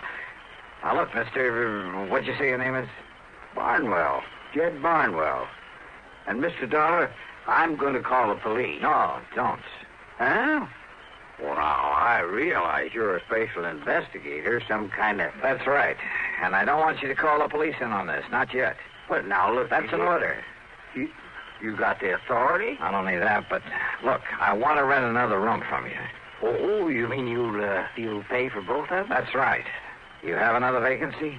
Well, if you want the truth, you're the only guest I got tonight. I can understand that. So you take whichever unit you want, and I'll sign you into it. No, just let my name appear on the register for this one. Then you toddle off to bed and forget about me. Well, and here. Here's a 5-spot for getting me the key to the one next door, number 8. Oh, yes, sir. Yes, sir. Whatever you say, Mr. Dollar. And you still want them ice cubes? Brother, I sure do. I left one handbag and its contents in number 7. Then I sat quietly in the darkness of my own room and waited. But I suddenly remembered my dinner date with Gloria Snowden, so I jumped into my car and drove back to the missile development plant. The place was dark. I drove to a corner drugstore to a phone booth and looked for Gloria's name in the directory. It wasn't. So, back to the motel. In number 7, the room registered to my name. The door was still locked. I went back to number 8 and sat there trying to think this thing out. I doused the light, pulled my gun out of the holster, and sneaked quietly to one side of the door frame. Mr. Dollar? Mr. Dollar, I saw your lights go out. I hate to disturb you at this time of night. Yeah? Who is it? My name's Bob McKinney. McKinney? That's right. Sounds familiar. Well, I used to work for CBS Radio, and, I used to handle that program dramatizing your insurance case. Oh. I want to talk to you. It's important. All right, come in, Bob. Hey, what's in that box? It's a tape recorder, kind of a special one. When old Jed Barnwell, he's a kind of a gabby old guy. Yeah, he sure is. Well, when he told me you were staying here, well, Johnny, I figured I'd better get to you and tell you about... About what, Bob? About some code signals I have here on tape. I picked them up about an hour ago. Morse code signals? Yeah, international codes. It's like this, Johnny. I have my own amateur license, W6VFG, and I fool around with a lot of high-frequency experiments. So? Well, I got a couple of wires crossed on my receiver. It took me to a frequency that isn't even supposed to be on the air anywhere. Yeah? I started hearing what I thought was a high whistle. It was so high it was barely audible, like an oscillator note, a continuous squeal. Only it broke off now and then. Well, now, Bob, in spite of finding a key myself a long time ago, I'm afraid this is a little outside Wait, Johnny. I've also been experimenting with this tape recorder, running the tape and recording at about 5 feet a second instead of 7.5 inches a second. Yeah, well, excuse me, but listen, please. Okay, I'm listening. I recorded that squeak, running the tape real fast, and then I played it back slowly. You know what it was, Johnny? I'll bite. It was ultra-high-speed transmission, code transmission. Oh? And when I played it back as slowly as I could, so I could read it, will you listen to it? I've got a variable speed on this. Can you read international code? Go ahead, Bob. Turn it on. Yeah.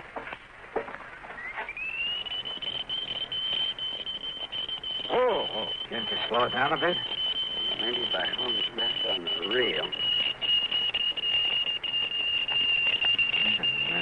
Wait a minute. Listen to that. That's what I mean, Johnny. It's legitimate code, all right, only... Well, have you any idea what language that is? I certainly have. For what? Whatever that message is. Well, it wasn't intended for anybody this side of the Iron Curtain. And did you understand just, well, maybe a couple of words? Yeah. Now, look, have you any way of telling where that signal comes from? Well, it was mighty powerful, like it was real nearby. Ultra-high-speed transmission. And on a frequency that nobody in the world's supposed to be using. Bob, if there was some way to spot that transmitter, if we could only... Kenny McManus. What? If I can rig that direction finder at Kenny's to my receiver when it's rigged to catch a signal... Then do it. Get hold of McManus and his direction finder and trace down the source of that signal. Meantime, leave this tape recorder with me. I'm going to round me up an interpreter. Then you caught those two familiar words in that message. My name. That's right, they were. Johnny Dollar.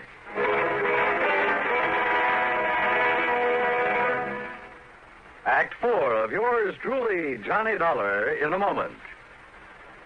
And now here's a message from the watchmakers of Switzerland. Swiss vacation, Swiss vacation. Win a fabulous vacation for two in beautiful Switzerland. Enter the Swiss Vacation Contest. It's easy. Nothing to buy. Pick up a free entry blank at a jewelry store or other store that sells quality watches. Then in 25 words or less, complete this statement. A quality watch is the best value because there are 1,000 prizes. First prize, a 21-day vacation for two in Switzerland. You fly deluxe Swiss Air both ways. Visit many colorful places. All expenses paid for two people, plus $500 extra spending money. Second, third, and fourth prizes. 15-day Swiss vacations for two. Also, 4 mink stoles, 8 Bolex movie cameras and projectors, 12 Hermes typewriters, 160 $100 watches, 812 Gala assortments of Tobler Swiss chocolates. Enter the Swiss Vacation Contest today. Free entry blanks at your jewelry store. And now, Act 4 of yours truly, Johnny Dollar.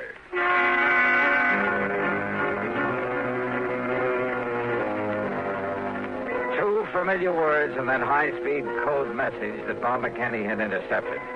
So high-speed it sounded like a continuous squeal until we played back the recording slowly and recognized it for what it really was.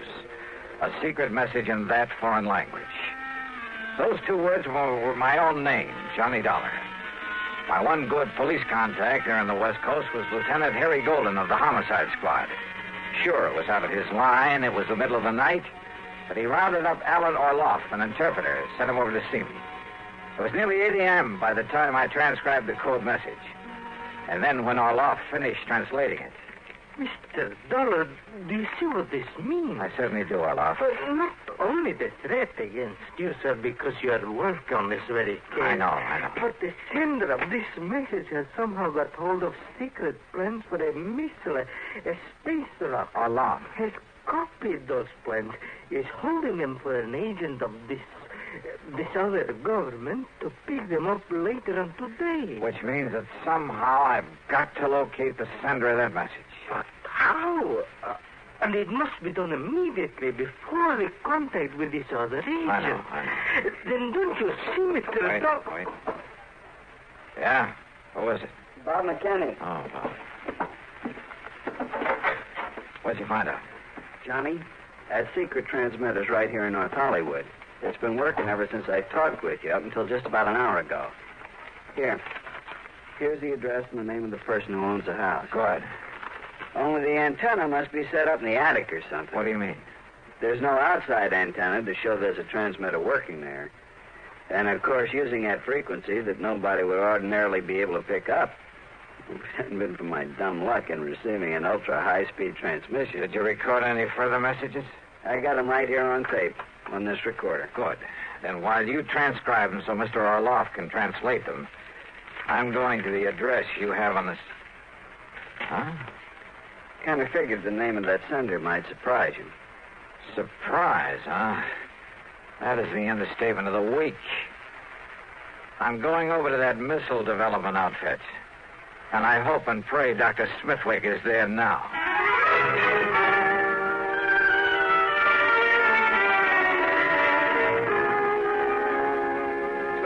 Perhaps I was wrong, Mr. Dollar. After all, I'm a scientist, not a file clerk. But I was certain the plans for that missile were missing from the vault just before I was hurriedly called to Washington. Dr. Smithwick. Contrary to our usual policy, I asked the government to send some men here to investigate. They'll probably arrive here shortly. Doctor. Yet now, on my return, I find the plans intact in their proper place. Oh, those plans were stolen, all right. And for the benefit of one of the big foreign powers. What? But that could only mean that someone here in this organization... Right. You mind if I call in your receptionist? Gloria Snowden. I want her in on what I have to say. You mean to say you tell that stupid little girl about this? You think I need to? Well, Dollar, it's because of her lack of intelligence that it's safe to have her about. Any bets? Gloria. Yes, Johnny? Come in here, please. Oh, gee, sure. Hi, Doctor. Now, Mr. Dollar. Doctor, Gloria was the only one beside yourself who knew I was out here, who could have arranged or carried out the attack on me last night. Attack? More important, she's the last one you'd suspect of being able to gain access to your vault, of taking the plans, having them copied, and preparing to turn them over to a... Well, it sounds corny, but to a foreign agent. Are you serious? Whatever you mean by that. However, having intercepted a radio message sent out from a transmitter hidden away in her home. Well, this, Doctor, is a slowed-down, intelligible tape recording of that message. Well, I don't know what... Well, Gloria, or whatever your real name is. Very well, Dollar. And, of course, neither of you gentlemen can be allowed to leave this office. Gloria, that gun. That's right. Any famous last words, Dollar? You know, Gloria, this tape recording is the only real evidence I have against you. What? So what? So here. Maybe you'd like to have it. Oh, no, you...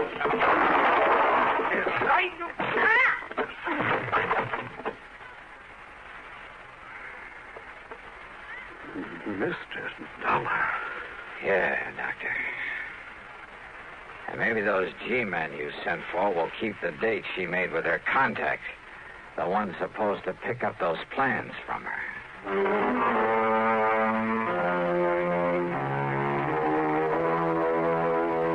The government boys were more than glad to take over. And I hope they can find some way to reward Bob McKinney, who really solved this case. Expense account total, including the trip back to... wait a minute. Forget it. In so good a cause, it was the least I could do. Yours truly, Johnny Dollar.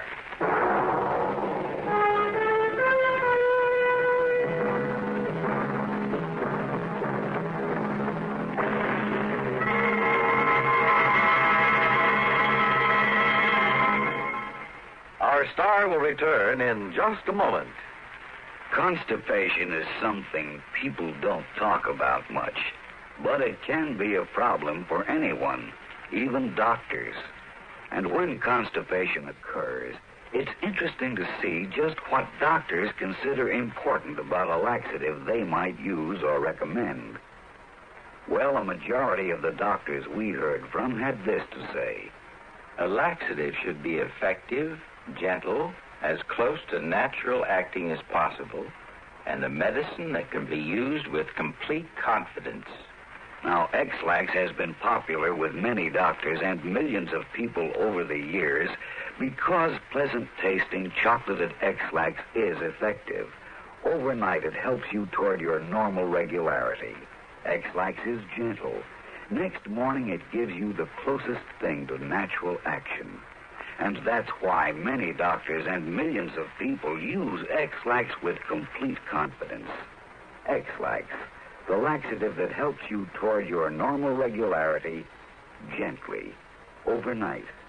Is X-Lax in your medicine cabinet?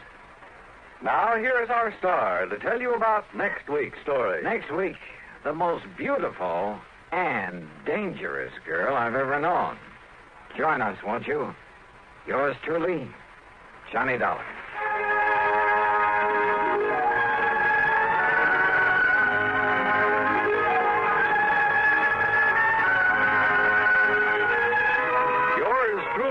Johnny Dollar, starring Bob Bailey, originates in Hollywood and is written, produced, and directed by Jack Johnstone.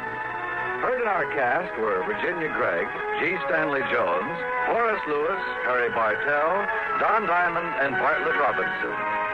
Be sure to join us next week, same time and station, for another exciting story of yours truly, Johnny Dollar. This is Dan Coverly speaking. This is the CBS Radio Network.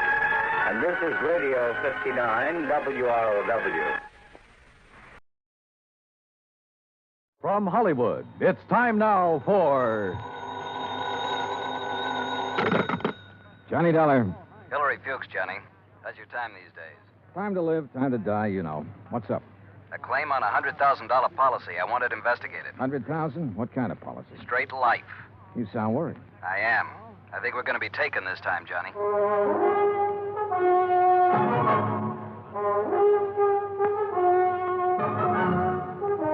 Bob Bailey in the exciting adventures of the man with the action-packed expense account. America's fabulous freelance insurance investigator. Yours truly, Johnny Dollar.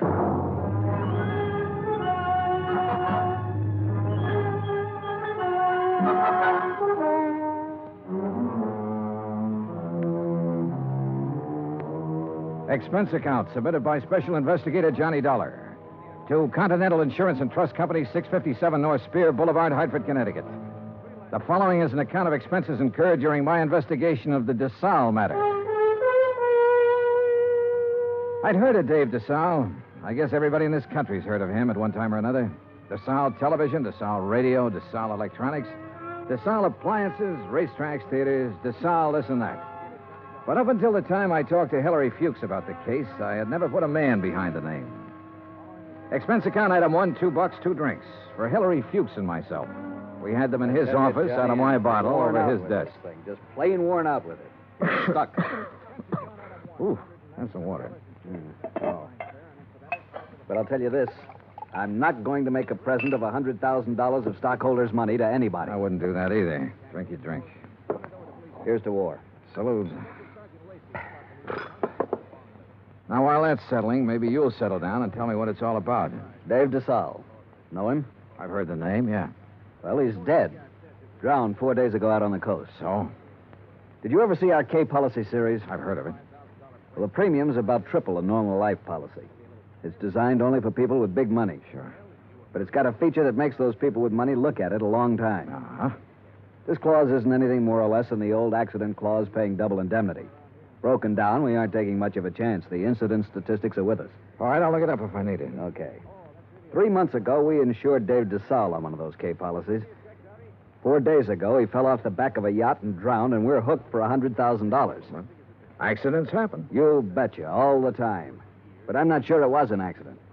At least there's not enough proof in this coroner's report to convince me. You say it happened 4 days ago? Yes. Has a claim been filed yet? Yes, and the beneficiary is the deceased's widow. Inquest? Inquest, burial, everything. Was there an autopsy? No, there was not. Investigation? Yes, it was handled by the local police in San Ladillo. San what? Oh. San Ladillo, a little place about 30 miles south of Los Angeles. 4 days ago. Why didn't you put someone on it then? I did. Bert Kenyon.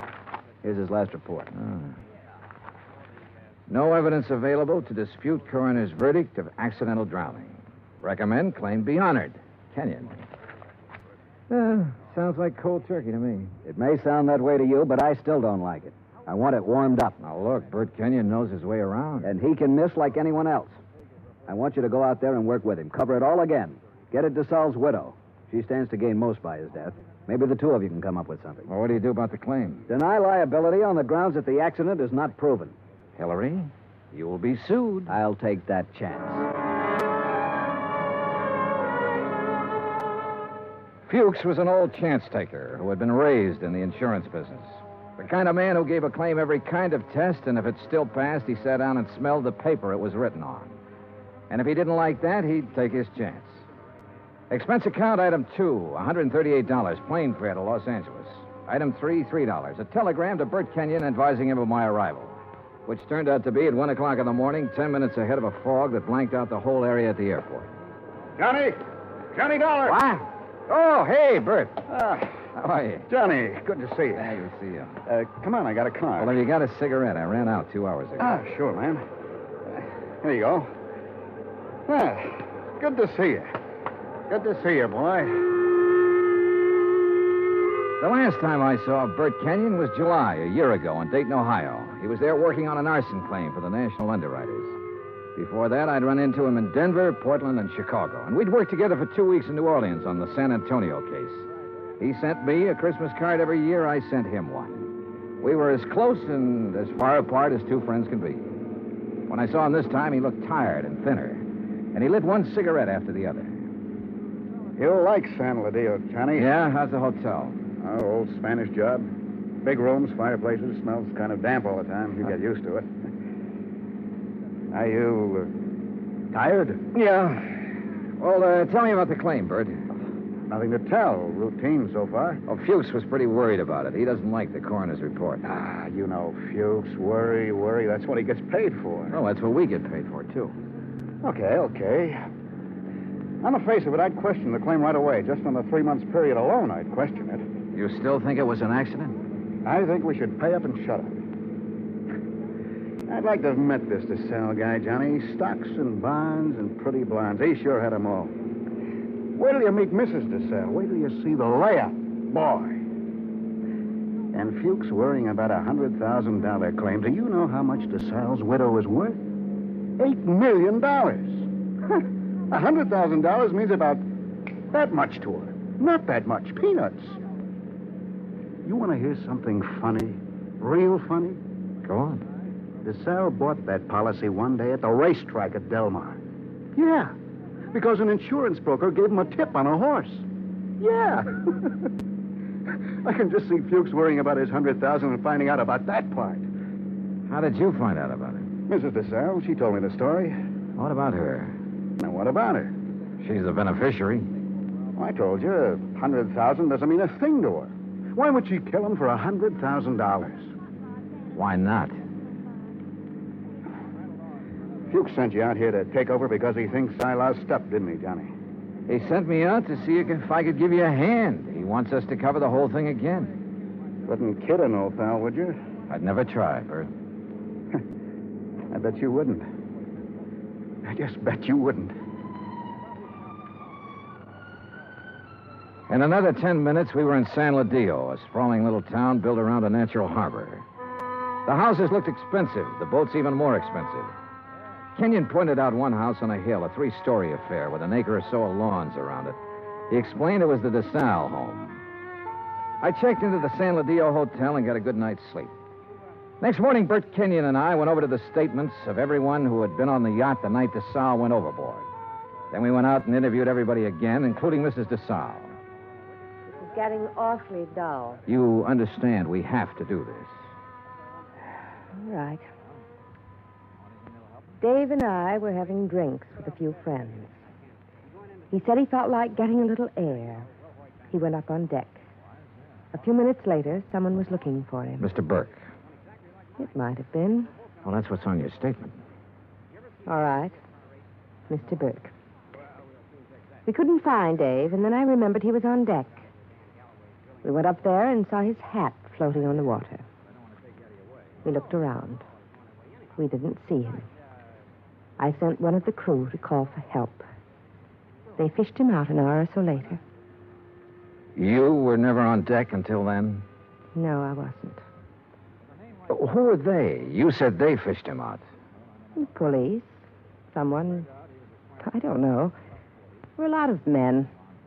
They tried to give him artificial respiration. Well, what did you do? I watched. What else was there to do? Hard thing to watch, Mrs. Desalles. Your husband just drowned? Yes. Yes, it was. Is that all? Yeah. That's all.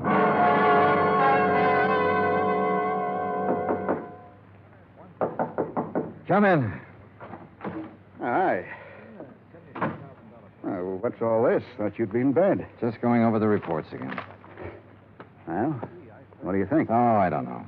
I'm trying to make up my mind, Bert. About Mrs. Desalles, the way she looks, the way she acts. I told you she was something. Yeah, sure. 50 men would sell their souls to be tied up with her one way or another. She had help, Bert. What? She had to have help to kill him. A dozen people swear she was below drinking martinis with him, so someone was up on deck waiting for Desalles. What have you got to go on? Desalles swam the English Channel 20 years ago. He should have been able to swim 20 feet to a gangplank. Drunk or sober, he should have been able to do that. I knew about that swimming business. Expert swimmers drown all the time. We both know that. What else? Well, why didn't somebody hear him yell? Maybe he didn't. Everybody lets out a yell in a situation like that, falling or in the water. There were a dozen people aboard. One of them should have heard him yell. Yeah, I guess you're right. All right, suppose he didn't yell. But suppose this coroner made a mistake about the bruises on the side of his head. Suppose they happened before he went over the side. It'd be hard to prove now, Johnny. Oh, look, she's got a boyfriend somewhere, Bert. She had to have one. The servants can be gone over. Somebody at the house has seen him. He's called her, sent her messages. He's our boy. We can bring him out in the open. We'll get help from Los Angeles. We'll call the legal department and get them busy. Get permission to exhume the body and have an autopsy. We'll Johnny, What? let this one go, huh? What? Drop it. It's just lousy enough to get by, Fuchs. We got a good case, Bert. I know. I've known it all along, Johnny. A sellout? Mrs. Desalles offered me the whole 100,000. The whole 100,000, Johnny, to let it get by. Who helped you do it? I don't know. I wasn't interested anymore when she came up with the offer. Look, what does Desalles mean to you and me? Nothing. He had a whole life, the best it could give him. We can't bring him back. I'll split the 100,000 with you, Johnny. We'd have a little chance for some things, too. Johnny? Bert. No deal? No deal. You're a good dick, Johnny. Stand up. Oh, put that thing away. I've been looking a long time for a mark like this. Now you've lost it up, and I have to beat it. Turn around. Bert. So long, Johnny.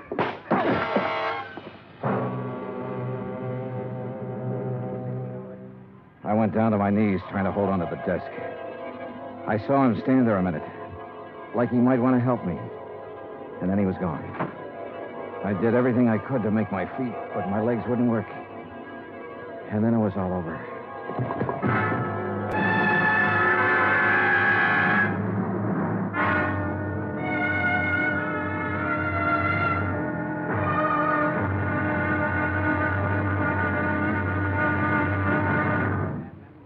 Act two of yours truly, Johnny Dollar, in just a moment.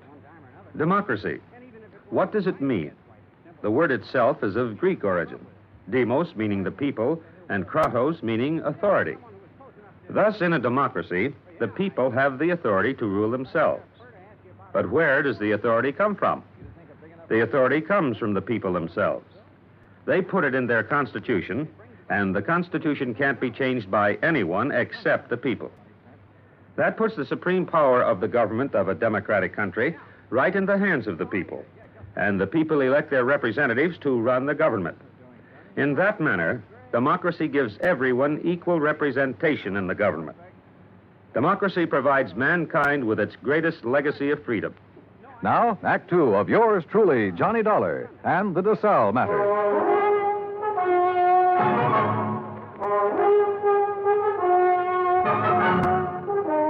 The light on the desk was the first thing I saw. It was still on. The window was still open. The room was the way it had been before. I kept thinking about every man having a price and how Bert Kenyon had settled for $100,000. It seemed like a fair price. It also seemed too bad there was no way for him to collect it. There were two of them, a heavy-set man about 50 years old and a tall, lean-faced man with dark eyes. They looked me over. Your name, Dollar? Yeah. Police. We want to talk to you. My name's Blair. This is Sergeant LaFrida. You sick or something? I bumped my head. How? Never mind. Well, what do you want? We'll ask the questions. What are you doing in San Ladillo? I'm standing around in a hotel room talking to a couple of cops. Just answer up. Don't be funny, fella. I don't feel even a little bit funny. You got a license to carry this gun? Hey, what is this? Have you? Yes.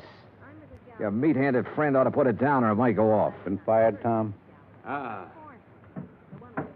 Meat-handed, huh? That's what I said. I'll remember that. Okay. Tell us about it.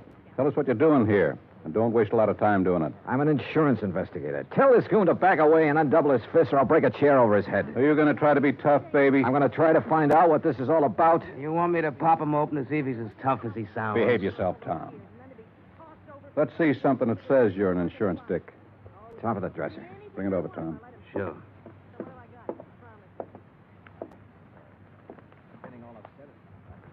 Yeah. Okay. Now tell us what you're doing in town. The Desalles case. Now you tell me You know what Bert Kenyon? I know him. I've been working with him. Well, he's been around town 4 or 5 days. We haven't seen you. I only got here this morning. You could prove all that, could you? Oh, sure. With a plane ticket, with a hotel clerk downstairs, with a bellhop who brought up my luggage, with a dozen people or more I've talked to today. And tonight? What about tonight? Right here. You could prove that, too? Try the clerk downstairs. Ask Kenyon. Where is Kenyon? I don't know. You ought to know. Why don't you sit down, Tom? Okay. Now, when did you see Kenyon last? A couple of hours ago. Now, tell us what you talked about, and don't forget anything. We talked about the Desalles case. Kenyon have something new on it? No. Don't hold out on me, boy. This is police business. Tom here's pretty edgy for a cop, but I'll turn him loose on you if I have to because I haven't got a whole lot of time to waste being sweet. Tom worries me to death. One more minute. Just one more minute is all I'm going to take off this guy. Oh, shut up. I'll ask you again, Dollar. What's new on the Desalles case? What did Kenyon tell you? The way we look at it, you came out here because something new popped up that might take 2 guys to handle it. Look at it any way you want to. Blair, you going to take this stuff? Never mind. Okay. Get your hat and coat, Dollar. We're going to see a fella. Not unless I know why. And I mean that. Dollar, your buddy's been killed. What? Kenyon.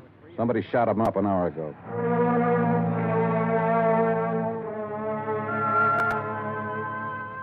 I put on my clothes and we went downstairs and climbed into a battered-looking police car.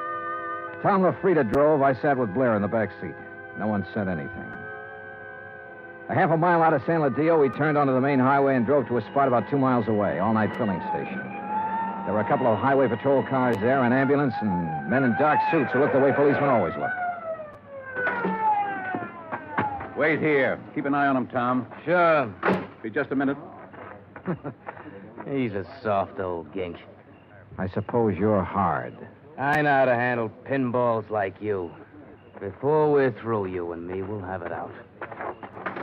Okay, Dollar. Get out. Yeah, sure. Tom, put the spotlight on him. Okay. Good. Now, Posey. Posey, take a good look at this man. You ever seen him before? No. Look good. Take your time, boy. No, man I saw was shorter by this much. He wasn't as husky. Okay. You go in back of your place there and get some sleep, boy. That all? There'll be more by morning. Go along now. Sure. Night. What was all that? Tom, get out. You stick around here with Dick and Wally. Okay. You're the boss. You get in the front, Dollar.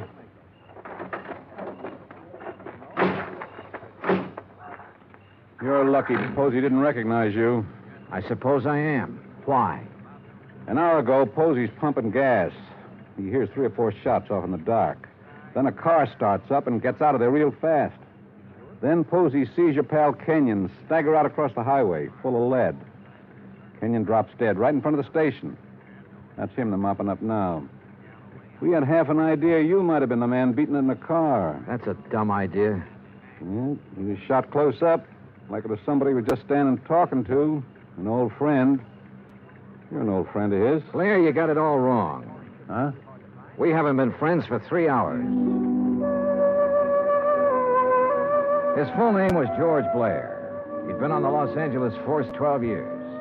Then they retired him at half pay when a holdup man shot off part of his right foot. He'd taken the San Ladillo job because it was the only police force he could find that would take a man who limped more than a little. Expense account, item 4, 20 cents coffee for Lieutenant Blair and myself. I don't know. Maybe we went at you the wrong way in that hotel room. That's my fault. But a man's been murdered, and I get excited about things like that. I don't blame you. No hard feelings. No. As long as I don't have to do business with your boy, Tom. Yeah, I got Tom LaFrida and 3 other boys. None of them worth the press in their pants. I need help, darling. What? This town's popping open tonight. Your buddy got it, and it's tied in with this Desalles thing somewhere. You're sure he didn't have anything new for you? No. You wouldn't want to tell me about that bump in your head, would you? Not right now, no. My boys are so green, they tromped all over the boat the night Desalles drowned. They loused up anything that might have helped me to find out how he went over the side. They banged his head against the dock a few times, bringing him in. I couldn't tell if the bruises were there before or after he was in the water. You don't think Desalles was accidental? I was murdered. She had somebody do it. Well, why didn't any of that come out in the coroner's report? My coroner runs a drugstore when he isn't being a coroner. If you feed him enough scotch, he'll tell you whether somebody's dead or not. He don't know from nothing. You know, the thing that kind of got me was this Kenyon. He went along with that coroner's report. I know that. We both know that. All right, I'll lay it on the line. I need help, Dollar. If I'm going to get anything done, find out who killed Kenyon, and get at this Desalles thing, I need help. All right, I'll help you. I was hoping you'd say that. More coffee? No. Dollar. What? You can start by telling me about that bruise in your head. Kenyon. He sold out, did he? Yeah. To Mrs. Desalles. He covered up for her in the reports he sent in. A man back in Hartford got suspicious and sent me out to make a recheck. Yeah, I guess something like that. No dummies, those claims men. Look, who'd he say was in on it? He didn't say. I don't think he really knew. At least not any more than you and me. No wonder you didn't want to talk up that kind of news. Kind of hurts, doesn't it? Like having a bad cop around. You should know. I know. Well, how do you feel? Mister, I feel lousy. A friend of mine's been shot. What's more, he died a bum. Well, I'm talking about dropping in on people while the smoke's still hanging around. Mrs. Desalles? Yeah. Let's go. It was about 6:45 in the morning when we left the diner. By 7:30, we were winding up the driveway to the Desalles mansion overlooking the ocean. Blair mumbled things about the fog lifting and what a nice day it would be. I smoked cigarettes and looked and watched the contented smile he kept on his face. Well, what do you know? Tommy LaFrida's car. What does that mean? Well, let's find out. Tom was off duty at 6 o'clock, as far as I know. I told you it was going to be a nice day. Yeah, you did it then.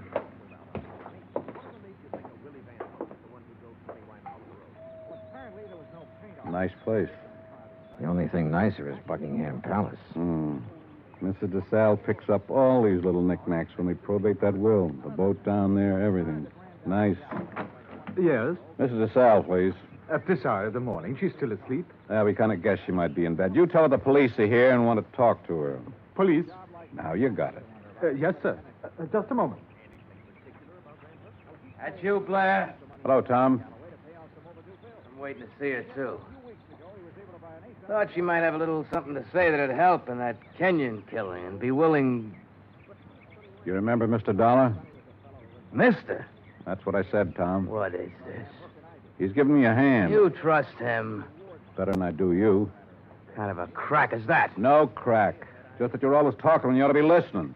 Besides that, you've been drinking again. Go on, get your hat and get out of here. Don't I just gave you an order. Beat it. Okay. He'd like to kill somebody, that bird. I'm not so sure he didn't. You got a gun in that coat? No. Take mine. What? I don't like him being here. It just came to me. He was the first one down at the dock the night Desalles got it. The first one. Her boyfriend? Could be. I can't awaken Mrs. Desalles. You'll have to come later. Well, we'll handle that part. Which room is hers? But you can't come in here Which like this. room? Top of the stairs, the first door. Well, you run along and buy yourself a cup of coffee. Come on, Dollar. You can't go up there at this hour of the morning and break in on her. Mrs. Desalles. No. Hey, get the light switch. Yeah. Come near me, please. Don't come near me, please.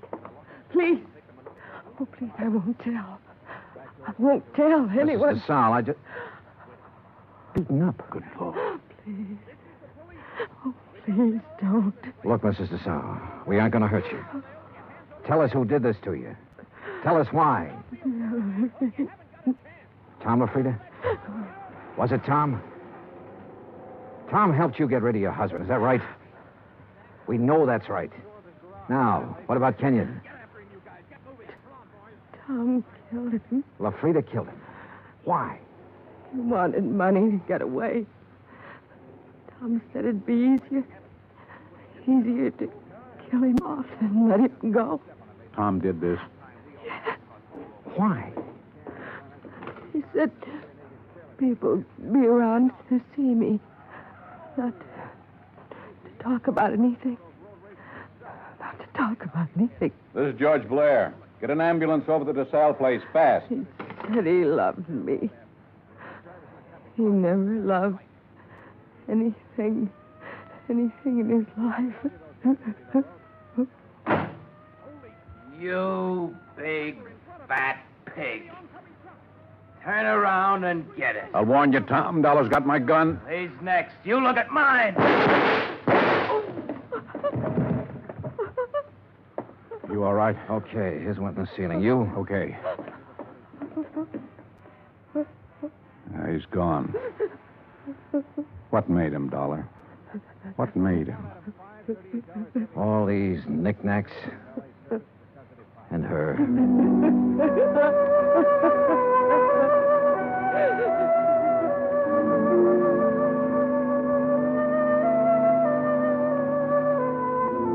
Expense account item 5, $25. One phone call to Hartford. I told Hillary Fuchs the whole story, and he promised to send out the necessary legal aid. Item 6, $10. Flowers for Bert Kenyon. Item 7, $2. One drink. To one good cop with a bad foot. The drink cost $1. The glass cost $1. The drink for the good. The smashed glass for the bad.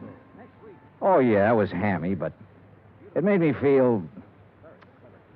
Expense account total, $416. Remarks, none. Yours truly, Johnny Dollar.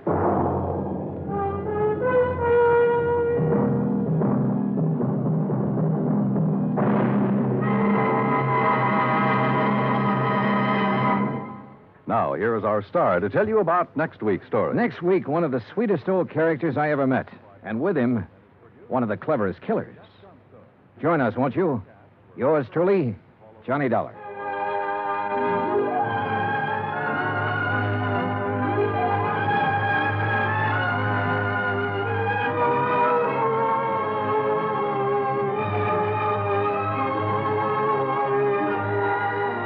Yours truly, Johnny Dollar, starring Bob Bailey, originates in Hollywood. It is written by John Dawson and is produced and directed by Jack Johnstone. Heard in our cast were Virginia Gregg, Harry Bartell, John Stevenson, Will Wright, James McCallion, and Ben Wright. Musical supervision is by Amerigo Marino. Be sure to join us next week, same time and station, for another exciting story of yours truly, Johnny Dollar. Dan Cubberly speaking. Johnny Dollar has come to you through the worldwide facilities of the United States Armed Forces Radio and Television Service.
From Hollywood, it's time now for Johnny Dollar. Paul Kendrick, Johnny, over at Eastern Allied Casualty, remember? Oh, sure, Paul. How are you? Seen any good fights lately? Prize fights, that is?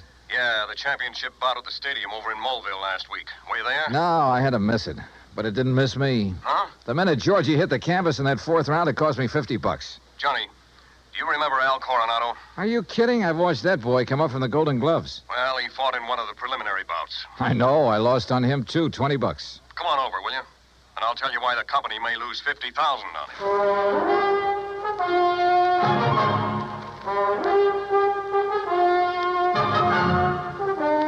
it. Bob Bailey in the exciting adventures of the man with the action-packed expense account. America's fabulous freelance insurance investigator. Yours truly, Johnny Dollar.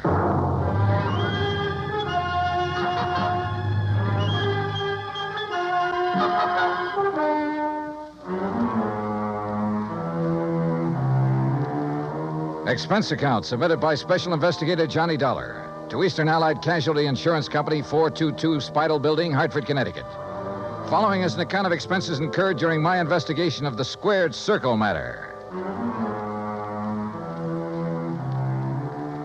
Expense account item 1, $1.10, cab from my apartment to the offices of Eastern Allied. When I got upstairs into his personal cubicle, I found Paul Kendrick pacing the floor. Sit down, Johnny. Have a drink if you want one. No, thanks. Hey, looks like you're the one who could use a drink. What are you worried about? Don't tell me you've been hitting the company till for big money to bet on the fights. Johnny, I'm worried about murder. Listen. I'm all ears. How long since you've seen Al Coronado fight? Oh, 6 months, a year, maybe. But before that, when he was working all the local arenas, you and I were present every time he put on the gloves. So? We knew him when he had reflexes quick enough to... Well, do you remember how he'd show off by picking a fly or mosquito out of the air, grabbing it between his fingers without even hurting it? Yeah, sure. He was no mental giant, not by a long shot, but he had the fastest eyes and hands I ever saw in a man. Right. But something has happened to him, something very wrong, and I think I know what it is. Listen. I'm listening. A few years ago, his manager, Ricky Malone, took out a $50,000 policy on him. Annuity. So what? A lot of managers take out policies on their boys. And then get him killed? Look, Al is fighting again tomorrow night in a small town outside of Joplin. Joplin? Missouri? A little place just across the state line.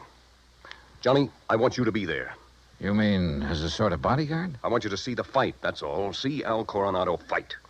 Yeah, but this murder crap. I'm having a copy of the policy made, and you can pick it up at the Joplin post office. General delivery. Now, Paul... I know. I may be all wrong. This may only be a hunch, without a single legitimate reason for suspicion. That's why I took a whole week to think it over before calling you. That's why I want somebody who knows Al as well as you and I do to...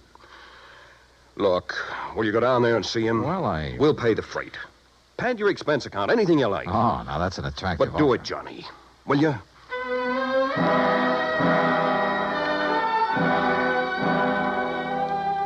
Item 2, another $1.10 back to my apartment to pack. Item 3, $124 even. Plane fare and incidentals to Joplin. By your leave, Paul, the incidentals included a new sports shirt, loud enough to startle the whole state of Arizona, an extra pack of razor blades, and a new toothbrush. Also, item 4, $3, flowers for the stewardess, who managed to find me an extra bottle of champagne. I arrived at Joplin shortly before noon, and after checking into a hotel, found that by some miracle, a copy of Al's policy was waiting for me at the post office. A quick glance at it brings up item 5, $4.25 phone call. What do you mean, holding out on you? I thought you said Ricky Malone took out the policy. He did, and pays all the premiums. But the beneficiary named is Frankie Fortina. Now, who's he? I don't know yet. Well, his address is in New York City. You better look him up, will you? I've been trying to. But the last time Fortina was at the address on the policy, it was a racetrack bookie joint. Oh, so that's why you're worried. That's one reason. Well, if you learn anything about him, let me know, will you? I'm staying at the Beverly Arms. Okay, Johnny. Johnny. Yeah? Call me again, will you? After the fight tonight. Sure.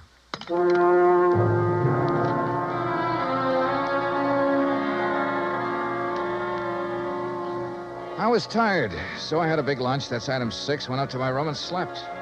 I overslept. It was nearly 9 o'clock when I woke up, so I grabbed a cab. That's item 7, and went out to the arena in the nearby town of Mount Elba. For $5, item 8, I managed to get a seat at ringside in time to catch the end of the last preliminary.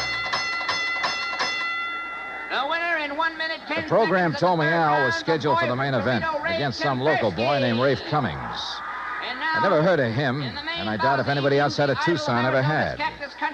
I understood why when he stepped into the ring. This kid looked like the rankest kind of amateur.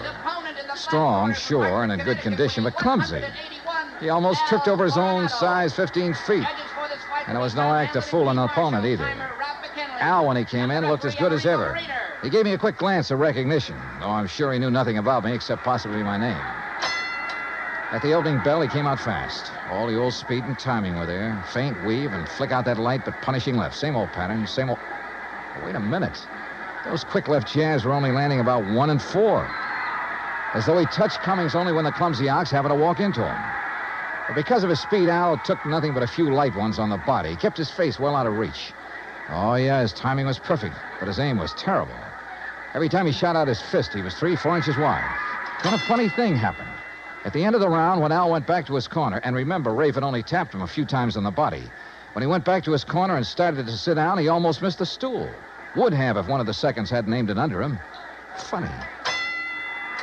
The second round got underway the same as the first. Al was all speed, dodging, weaving, keeping his face out of the way. But again, he wasn't hitting his mark. And then it happened. He missed Cummings wide, then practically ran into his glove, catching it hard in the cheek, and down he went. Why, there wasn't enough steam behind Cummings' glove to hurt him. But Al took the count. He'd been hurt by that tap on the face. Then another thing. The second he was counted out, his handlers practically hauled him out of the ring and back to his dressing room. And believe me, Al looked terrible. His eyes had a strange, almost far-away look, as though that little smack had knocked his brains loose. My seat was on the far side of the ring, but I elbowed my way through the crowd and back to the row of dressing rooms in a hallway built into one end of the building. Al Coronado. I told you on the way up the aisle, Doc. Huh? We don't need you. The boy's all right. Go on, Doc. Beat it. You hear me, Doc? Listen, this is Johnny Dollar. Huh? Old fan of Al's from Hartford. I want to see him. Some other time. No, now, right away. Come on, open up. I said some other time. Don't you understand? We're pulling out of this, Berg, and we ain't got time to stand around and talk. Now, look, buddy. Malone's the name. I'm Al's manager, see? And when I say get out, I mean vamoose. Al, are you okay, boy? This is Johnny Dollar. Oh, no, you don't. Brother, that's what you're wrong. Hey, Al. Al. Good Lord, Al, what's the matter with you? Hello, Johnny. Hey, Al, look at me. No, I mean straight at me. Here. Al. I'm all right, Johnny. You're in bad shape. You should never have fought tonight. Oh, that's all right. Where are your seconds, your trainer? Ricky, he don't let nobody in after fight. Look, Al, can you get up off that table, stand up and walk? Oh, sure, Johnny. Then come on, I'm taking you out of here to no, a doctor. Johnny. Easy, Al. No, look behind Al, you, Rick. Please, he's up, he's good. You bet I am, Dollar.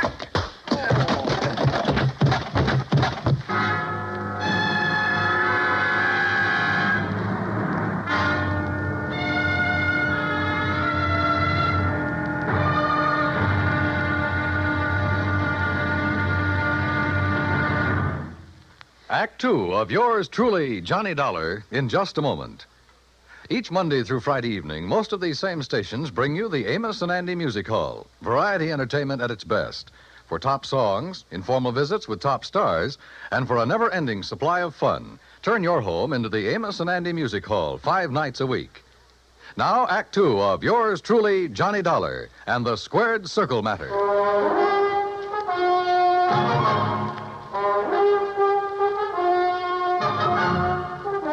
When I came to, the dressing room was dark and quiet.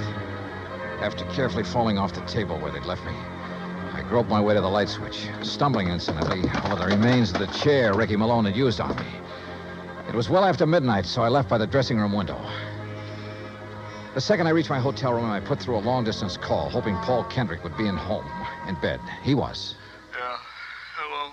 Johnny Dollar. And, Paul, you're right. It'll be murder unless I can stop it. Hey, you awake? Oh, you mean Al Coronado.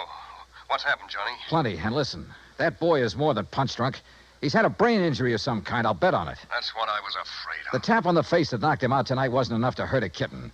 But a good solid blow would probably kill him. That's why he kept protecting his face. But Ricky Malone, eyes, making him keep on? Who else? I just met the gentleman, by the way. Well, what'd he say? Did you question him? Before I could, he cracked me over the head with a chair. Where is he now? Oh, I don't know. What are you going to do? See if the police can track them down. Malone said something about leaving town right away. Well, keep after him. Did you read that policy carefully? You kidding? I haven't had time. It's an annuity. That much I saw. Beginning in 3 or 4 years, it'll pay Al a nice little income for the rest of his life, if he survives. But the beneficiary named. Yes, Frankie Fortina, who gets the full face value of the policy if Al dies. Johnny. Yeah?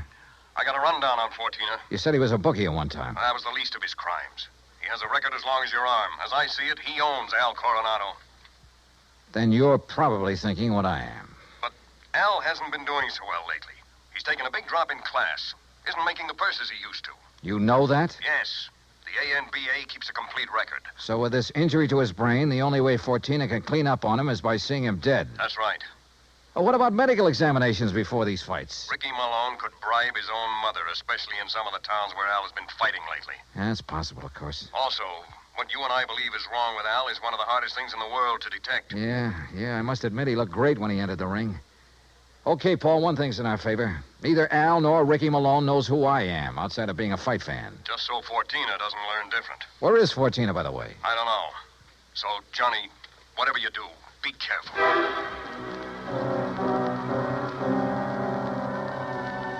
Expense account item 9, $370 for a couple of phone calls, some breakfast, and a taxi to police headquarters. I'll say this for the Joplin police. When they go into action, they really get things done. Within less than 2 hours, Sergeant Danny Ruskin dug up all the information I wanted. Well, that ties in with what Conroy found out at the airport. No, that does it, Herm. Thanks very much. Something? And I think it gives us the whole story, Johnny. Al and his manager, Ricky Malone, checked out of their hotel, the Rayberry, at 1 o'clock this morning. Just the two of them? Right. There was no third party by the name of Fortina or anything else, just the two of them. They caught the 140 plane for Oklahoma City. Oh? And there they bought tickets routing them to Monterey, Mexico. Mexico? How soon can I get a plane? Going down there, huh? I told you, I gotta save that guy's life. All right, look, in Monterey, look up Sergeant Romelia Garcia, Main Homicide Division. You mention my name, he'll give you anything you want. Good. Now, what about that plane?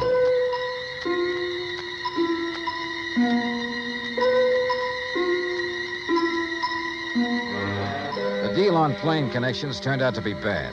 The best time I could make was by way of El Paso. That's item 10, $127, including incidentals. I finally pulled into Monterey shortly after 8 p.m. I parked my bag at the airport, taxied into town, item 11, and went straight to main headquarters of the Policia. Sergeant Romelio Garcia was off duty. He'd gone to the fights. Item 12, $4 American for a fast taxi ride to the Plaza del Fisticuffs, or whatever they call it. There, for item 13, $5, I had the sergeant paged over the PA system.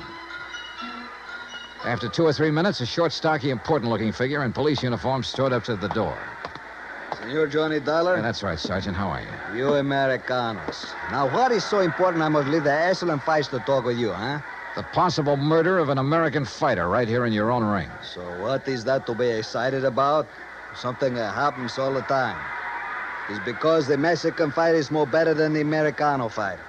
So if that is all it is bothering Incidentally, you... Sergeant Danny Ruskin of the Joplin Police. Sergeant Danny?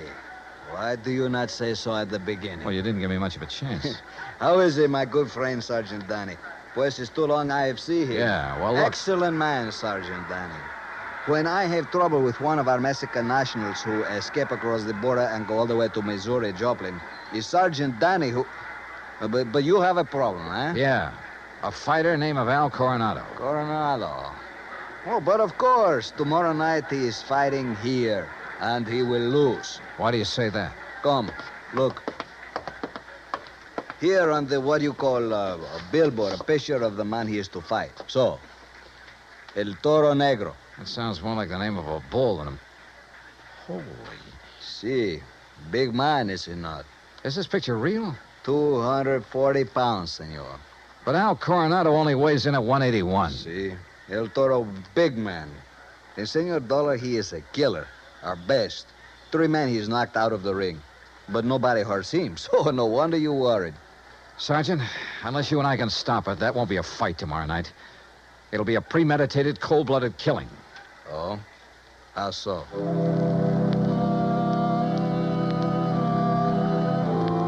I showed Garcia my credentials, then told him what I knew and what I suspected. But until we have proof of this, senor, to start what you call an international situation. You are not now in your own country, you know. Still, he agreed to cooperate. First thing, of course, was to locate Al and his manager. In this city of nearly 200,000, that could be pretty rough. But he said he'd try. He drove me by the airport to pick up my bag, then to a hotel. And there, as the bellhop unlocked the door of my room, I got a real break. The next door down the hall opened. Hey, kid, how'd you like to bring me up a glass of warm milk, huh? Al Coronado. Huh? Oh, hi. Here, boy. Just put in my bags inside and leave the door open. Gracias, senor. Hey, Al, are you alone? Oh, sure. Hey, you're Johnny, ain't you? Yeah, that's right, Johnny, and I want to talk to you. I used to see your rig side all the time up in Hartford, huh? You saw me in Joplin, too. Only you don't remember. Where's Ricky Malone, your manager? Oh, he said he had to go meet somebody. He's always going out. Look, Al, I'm an insurance investigator. Oh? Well, I got some insurance. Yeah. One more fight and somebody's going to collect it. No, Johnny, that's my retiring money. The only one who'll retire on it is Frankie Fortina. Hey, Frankie, he's my owner. You know him? Hey, who takes all the aspirin around here? Me. I get a lot of headaches all the time. But maybe that's why I ain't been hitting so good lately. Yeah. Here, catch this bottle. Hey, now... now look what you did. No, Al. You look what you did. You missed that bottle by 3 inches. For the same reason you haven't been hitting well. Why you have these headaches. All right, I'll give it to you straight. You've had a brain injury, Al. One good wallop on that head will kill you. And that's just what Ricky and Fortina want. No. Ricky always says to keep my head protected, so you must be wrong. Am I? Well, Ricky's good to me. Why, you numbskull, he's trying to get you killed. Johnny, you're all wrong. You know the man you're up against tomorrow night? Well, I know his name. Well, he's the one scheduled to finish you off. Johnny, I don't believe that. Al, listen, you gotta believe it. Now, where's the Here. Who you gonna call? Hello, this is an emergency. Get me Sergeant Romilio Garcia at Central Police Headquarters. Cops? That's right, Al, and a doctor. No, Ricky says to stay away from doctors. All they do can do is stop you from ever fighting again. And that would make you worth just $50,000 less to Frankie Sergeant Johnny Dollar. I found Al. Hotel room right next to mine, room 915. Bring a doctor, a brain specialist if you can, even if you have to drag him out of bed. Oh, look, we'll fight the international situation when we come to it. You get a doctor up here, you hear me? You hang up or I'll blow your head off. Well, Mr. Fortina, I believe. Frisk him, Ricky. Sure, boss. He's clean. Huh? I hate to shoot an unarmed man, Dollar, but if you make one phony move... So you know who I am, huh? Well, Ricky here may be stupid in some ways, but he had sense enough to call me from Joplin after you broke in on him there. Finding out what you're up to wasn't difficult. Finding out what you're up to wasn't very tough either, Fortina. But it's all over. Not for me, Dollar. That's where you're wrong. That phone call I made was to the police. I know, to Central Headquarters. That's over 3 miles from here. By the time your sergeant finds a doctor and gets here, you will be dead. And I will be gone. Have you forgotten that you have a border to cross, You Fortina? think I'm stupid? Frankie Fortina has never been here. Has never been even in Mexico. Because my tourist card reads Charles Edward Smith. And since the next plane leaves for the States in about 20 minutes, Ricky... Yeah, boss? I think Mr. Dollar had better have an accident. Fall out of the window, perhaps. Oh, now, wait a minute, What? boss. I mean, well... Listen to me, Malone. I had 2 reasons for coming down here. To see if you were right about Dollar and to make sure of that fight tomorrow. You've been stalling with Al. You've taken too long. The heat is on up north. I need the dough. I told you, boss, that El Toro will do it tomorrow. fellas, Shut up. And look, if you take care of Dollar, what about me? What? Maybe you can get back to the States, but me, with Dollar laying dead here, and if Al talks... Al won't talk. You won't either. Frankie. Dollar has given us a perfect setup. He came here to Al's room. You found him here.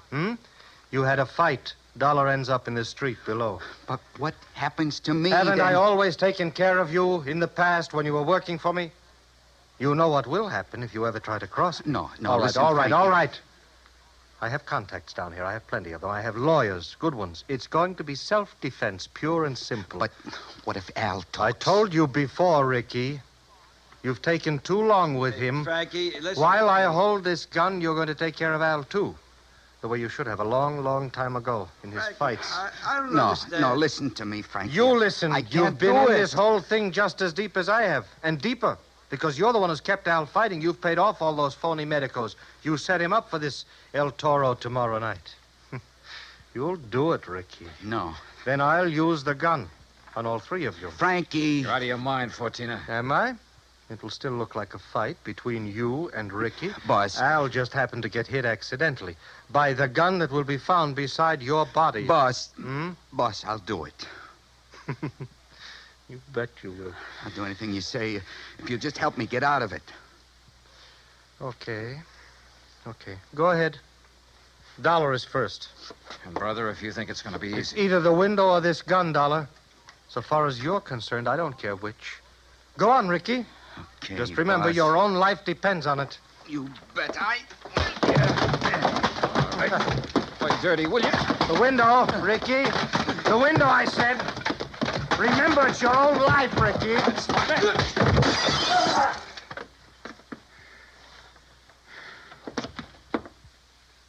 All right, Fortina. So you have got a gun. Al. Yeah, Johnny, I hit him. Well, don't be. Si, Senor Dollar, with one very fine, clean left hook. While Fortina was watching you and the unfortunate Ricky. Yeah. You got here a little late, Garcia. You see, but tell me, Senor, what makes you think this Al Coronado has lost his punch? Expense account item 13, $100. Legal expense, mainly a deposition for a lawyer to take to court. Just how Garcia got me out of having to stay in Monterey for a hearing, I will never know, but he did. As for Al Coronado, I suggest the company make some adjustment in his policy that'll permit paying his annuities immediately. And why not? The company should have investigated more thoroughly before issuing this policy anyway. And if it doesn't show a little heart, but I'm sure it will. Item 14, $224.50, hotel and incidentals and transportation back to Hartford. Expense account total, $491.20. Yours truly, Johnny Dollar.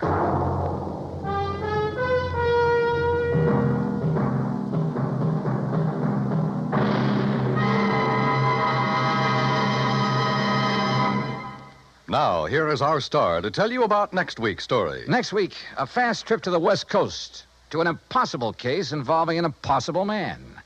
Join us, won't you? Yours truly, Johnny Dollar. Yours truly, Johnny Dollar, starring Bob Bailey, originates in Hollywood. It is produced and directed by Jack Johnstone, who also wrote tonight's story. Heard in our cast were Harry Bartell, Herb Ellis, Victor Perrin, Jack Crucian, Les Tremaine, and Lawrence Dobkin.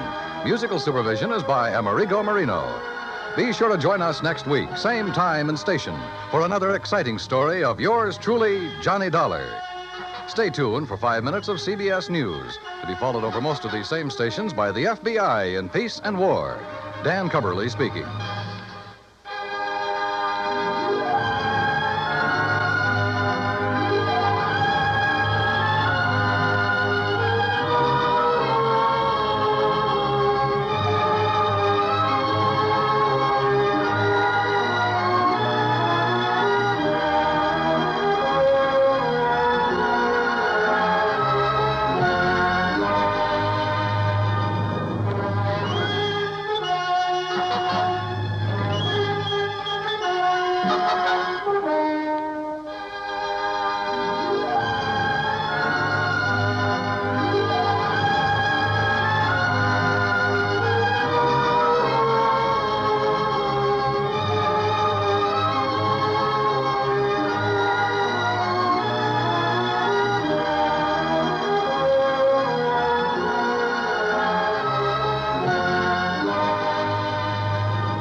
The Adventures of Sam Spade, Detective.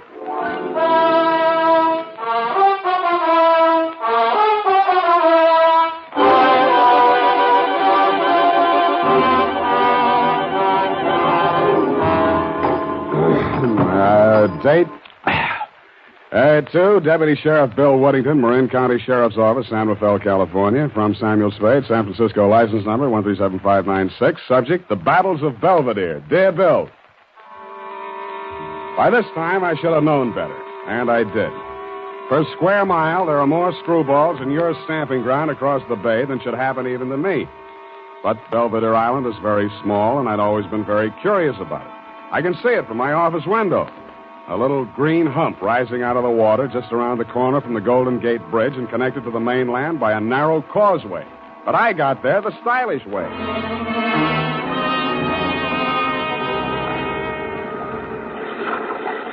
The sign on the dock we made for said Battle Landing. I thought I knew what that meant because my client's name was Jonathan Battle. But I was not quite prepared for the beautiful welcome I got. Golden is the word that best describes her. From the gold sheen of her complexion to the gold sandals on her delicate little feet and the heavy Oriental-type gold jewelry gleaming from her ankles, arms, throat, and earlobes. Her jet-black hair was partially covered with a gold-embroidered sari, and as she came nearer, I saw that her eyes, with their slight Oriental cast, were not green, as they looked from a distance, but blue, with flecks of gold in them. I am Chandra Leslie, Mr. Spade. Welcome to Belvedere Island. Thanks. I think I'll like it here. If you will accompany me, I will take you up to the house. Thank you. I am sorry my foster father could not be here to greet you. But he is an artist, you know. Oh. You're Jonathan Battle's foster daughter? Yes. He was my father's closest friend. When I was left alone in the world, he came out to India after me and brought me here. I see. How do you like San Francisco? I've never crossed over to the city. I wish I could. Well, why can't you? I am only a woman. I must do as I am told. I see. I wasn't told not to go down to the landing to meet you, but perhaps it would be just as well if you did not mention it. Mum's the word. That is his studio down that path. I'd better not go any farther. Hey, wait.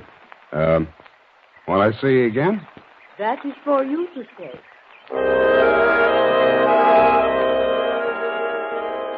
With that, she vanished. I wasn't surprised. She was much too beautiful to be true anyway.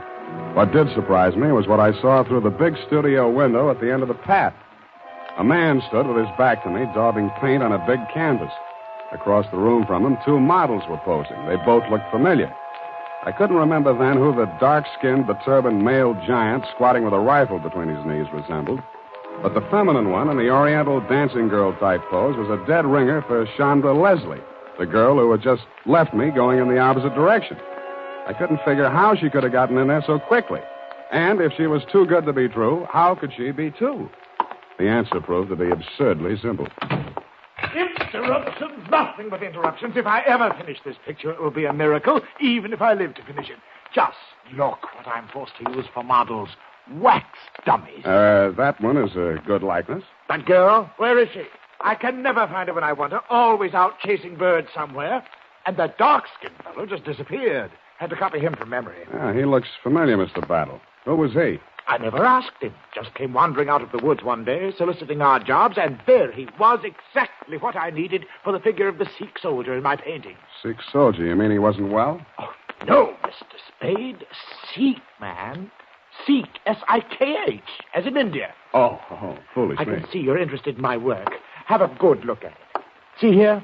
The figure of the dancing girl against the sweep of the desert in the setting sun. The weary soldier tries to submerge the horrors of war, in the contemplation of feminine beauty. But the sun's rays, refracted in that crystal, focus themselves upon the weapon in his hand. And he is reminded that he must revel while he can, for as surely as the sun rises on the morrow, he must answer the call to arms.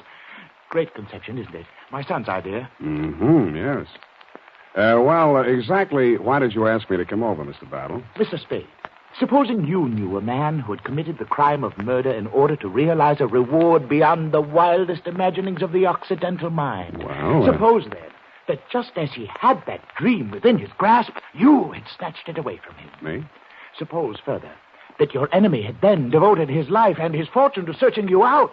And you suddenly learned that he had caught up with you at last and was actually living a stone's throw away from you. What would you think? I think I'd move. Where? To a crowded city where he or his hirelings could be lurking for you around any corner? Well, I think not, Mr. Spade. I think I would stay right here on this island and hire myself a detective. bully for you. And I would send that detective to warn him that his presence is known and his designs anticipated. Who is this sinister character, and where is he ambushed? It's the property adjoining this one on the north. The name on the mailbox is Patterson, but don't you... Oh, good Lord! It's 12:47. It's time. Go. The sun is approaching the proper angle. I've only these few moments, you understand, each day. When the sun's rays fall directly on that crystal from the clerestory window up there, perhaps today I will capture it with brush and canvas.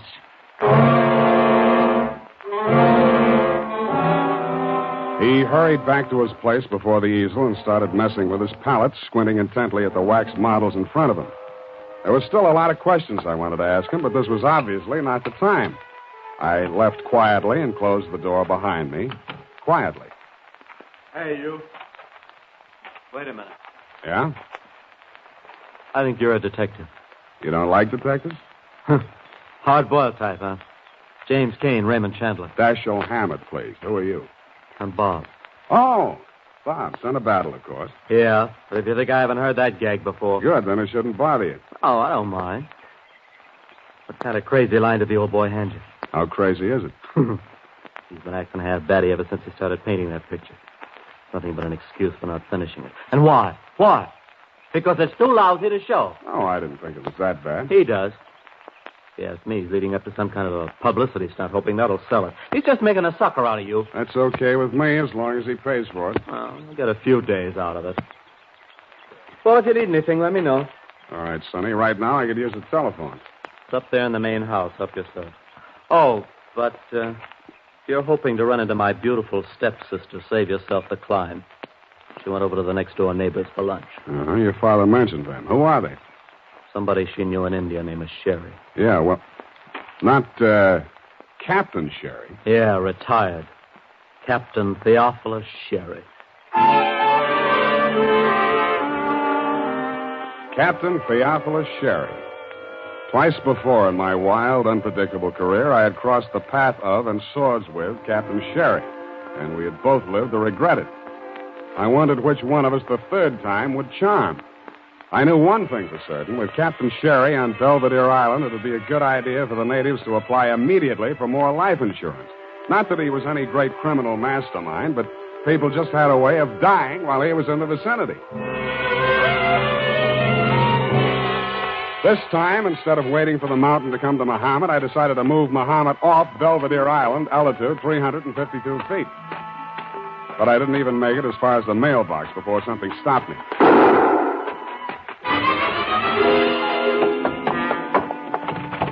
Hey, Battle! Battle! Anyone in there? Battle, can you hear me? Okay, I'm coming in.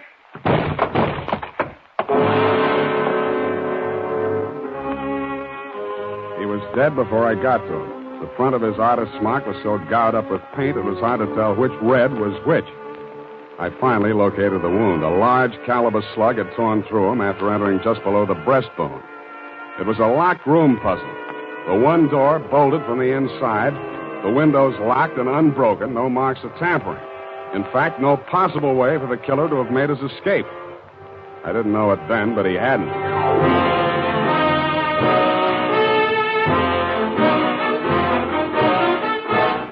The United States Armed Forces Radio Service is presenting the weekly adventure of Dashiell Hammett's famous private detective, Sam Spade.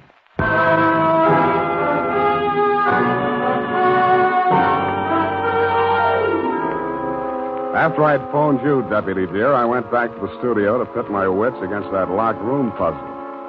I was glad I hadn't brought my stupid toes with me, because when I got there, the mystery was not quite as deep, or so it seemed.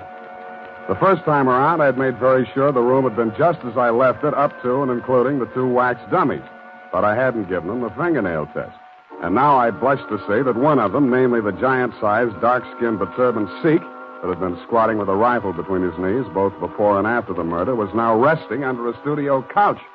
His turban and the rest of his costume had been hastily stuffed behind a cushion. That's when I remembered why that dummy had looked so familiar to me. I thought I knew where to find the original.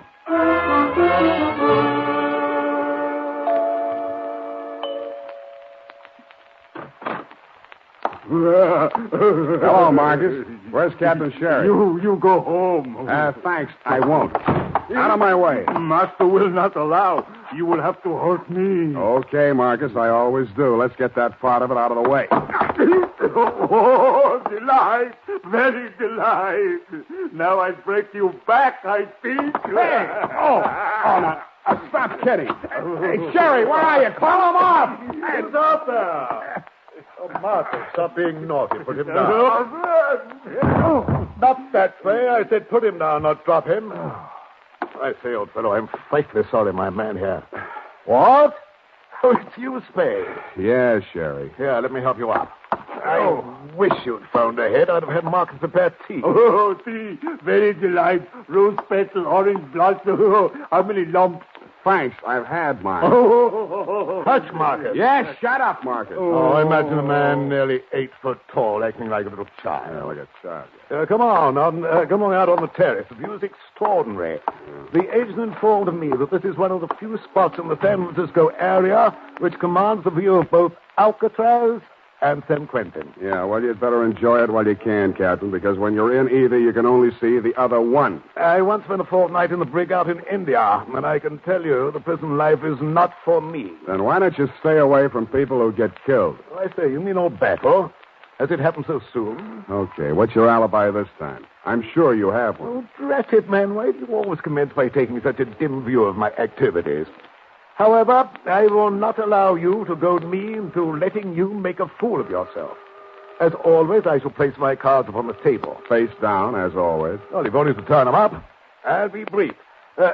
20 years ago... Oh, here we go. Marcus and I were having a go at the east slope of Nanga Parbat in the Himalayas when our pack train encountered an avalanche which swept us bodily across the border into Tibet. I'll bet.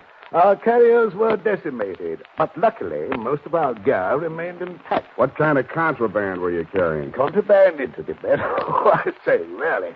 No, matter of fact, we were traveling light in the hopes of bagging a few brace of bar-headed geese. Foul play, eh? Allow me to finish. We arrived in Serra, a valley adjacent to Lhasa, to find the religious community in an uproar. It seemed that in their haste to create a new Tashi Lama, the native astrologers had misread their stars. In short, they had vested in the holy monastic robes an infant girl. She was not 16 years of age, and due to make a public appearance with a thunderbolt of Vajra. Oh, please, these interruptions. Sorry. To make a long story, a young adjutant in my company by name Leslie became smitten with her charms and offered to take her off their hands. Unfortunately, from their point of view, certain irrefutable temporal awards had been conferred upon her at the time of her accession. Among them, a mountain worth several billion pounds. On our journey back to the Punjab... Hey, wait a minute. Did you say this girl owned a mountain? Precisely. A most amazing... Worth several billion pounds? Yes, it's the gold, you know. The presence of gold in the Serra has long baffled geologists for the simple reason that it's an unnatural deposit. Unnatural? Synthetic, that is. For 13 centuries, the devout have made pilgrimage thither to implant in the mountain small gold nuggets in the ignorant belief that they will grow into large lumps. How many centuries did you say? 13. Oh, very well, 12. That's better. Needless to say, the small nuggets never do grow into large lumps. Needless. But until they do, the devout, with the exception of the aforementioned or her nearest relative, are forbidden to carry off any of the gold. And who is the aforementioned? That dear little girl whom Leslie carried off to the Punjab as his bride. They had one daughter, Chandra, the girl who met you at the landing this morning. How did Battle get hold of her? Well, sir, a few years back, as our company was marching along the east face of Nanga Parbat... There was an avalanche. Precisely. And poor Leslie perished miserably. But the ungrateful scamp, in spite of his many promises to me, had left instructions that Chandra should become the ward of that presumptuous paint puddler, Jonathan Battle. He forbade her to see me, and finally left India under cover of night, taking her with him. So you finally tracked them down on Belvedere Island. Exactly. And my plan, if all else failed, was to win her hand in marriage. What if she objected? You little comprehend the Oriental mind. She's a woman. She must do as she's told. All I had to do to turn the trick was to frighten Battle into giving her the necessary fatherly instructions. So you see, his death has come at a most awkward time. By the way, who do you think did old Battle in? I think he was killed by the rifle held by that warrior he was painting, the figure your boy Marcus posed for. Oh, hello. Oh, that's nonsense. Marcus was with me at the time. I don't think Marcus had to be there. I don't think anybody had to be there. Well, that settles that. Marcus, pack the marmalade. We're leaving. Never mind the crumpets. We'll leave them for the poor. Oh, delight, baby, delight.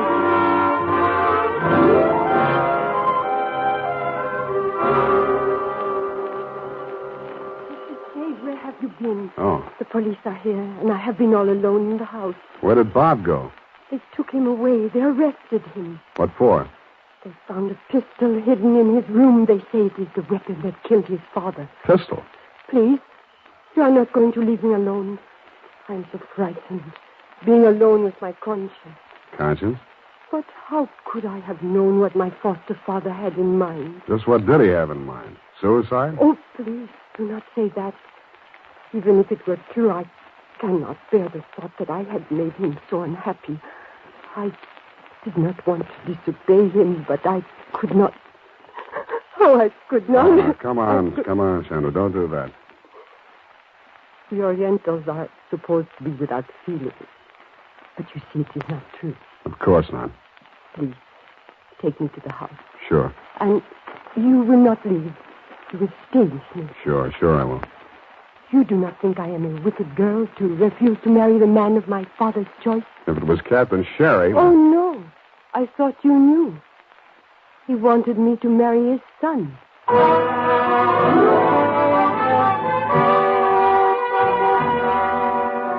I spent the rest of the night keeping her Insomnia company, and a very pretty one, too. I didn't get to you on the phone to ask you about that pistol of Bob Battles that you'd tagged as the murder weapon until just after sunrise. What I learned from you was that the rifle that had posed with the dummy warrior was an old-fashioned Belgian-made Browning with a smooth bore, which could use revolver ammunition. But the fatal slug did match the test slug from Bob's revolver. What I told you was that ballistics can lie, and that you should take another look at the metal clamp and the trigger guard of the rifle. You said you would, had the lab run tests on both guns, and by noon you had freed Bob Battle and released the exhibits into my custody. By 12:45, I had the stage set exactly as it had been set for Jonathan Battle's murder, except that the door was not locked. Chandra was standing at the easel as near as I could figure in the spot where Jonathan Battle had been standing when the slug tore through him, and Bob Battle was standing just close enough to her.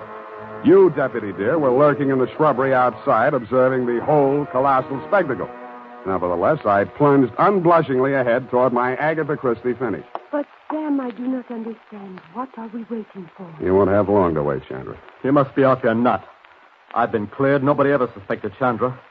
What do you hope to prove? Maybe that I'm wrong. Well, why isn't Sherry here? If I'm right, he will be. Okay, about 15 seconds. 15 seconds? 12 now. And if we're lucky, we'll find out how your foster father was killed. Chandra, he has no right. You don't have to do this. 5 seconds. Whatever happens, it'll mean your license, Spade.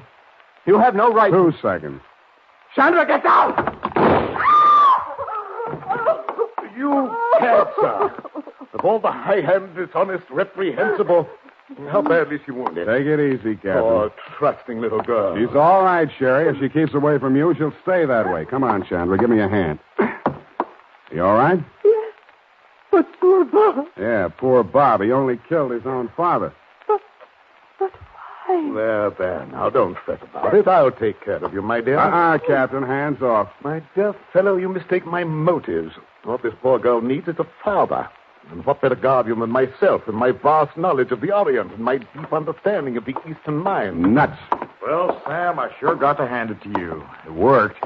I guess this just about cleans up this caper. Thanks, Sam. Thank you, too, Captain. You've been a great help. Oh, thanks, Whittington. Pleasure knowing you. Why, you dumb bunny. Who, me?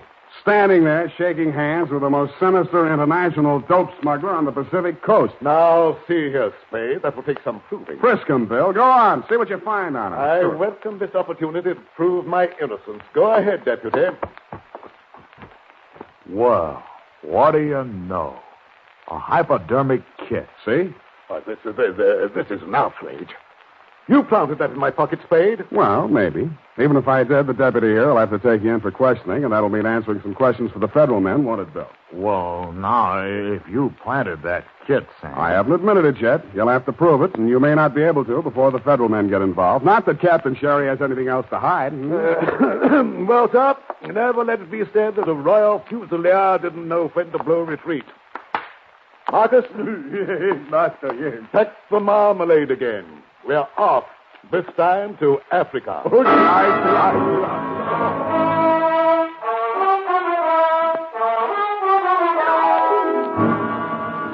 Period. End of report. But, Sam, you let him go. I know exactly what you're going to ask, Effie. It worked like this.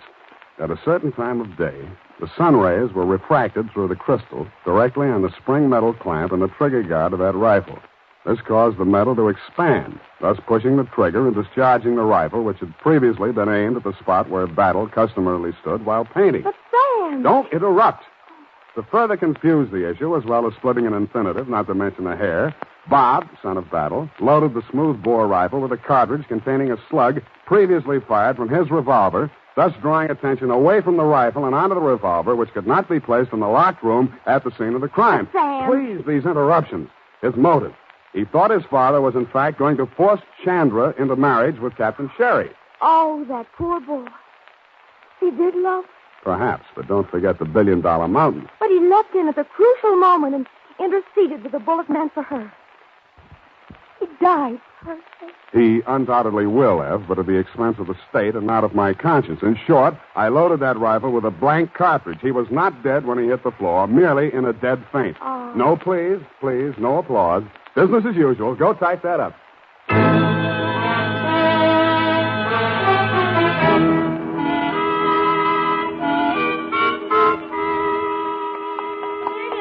have only one question. Whatever's going to become of that poor, bewildered girl? Yeah, poor little thing. Nothing to fall back on but $1 billion gold mountain. I can't help it, Sam. You know, east is east and never the twain. You're wrong. She's starting a twaining course tomorrow as a salesgirl in the jade department at Gump's. Doesn't that make you green? Oh, really, Sam? Your jaded humor. And so, Tibet. Oh, now, Sam, now stop. I mean, really.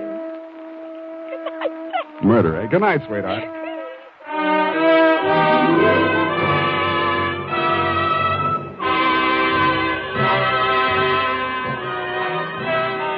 The Adventures of Sam Spade, Private Detective, is a presentation of the United States Armed Forces Radio Service, the voice of information and education.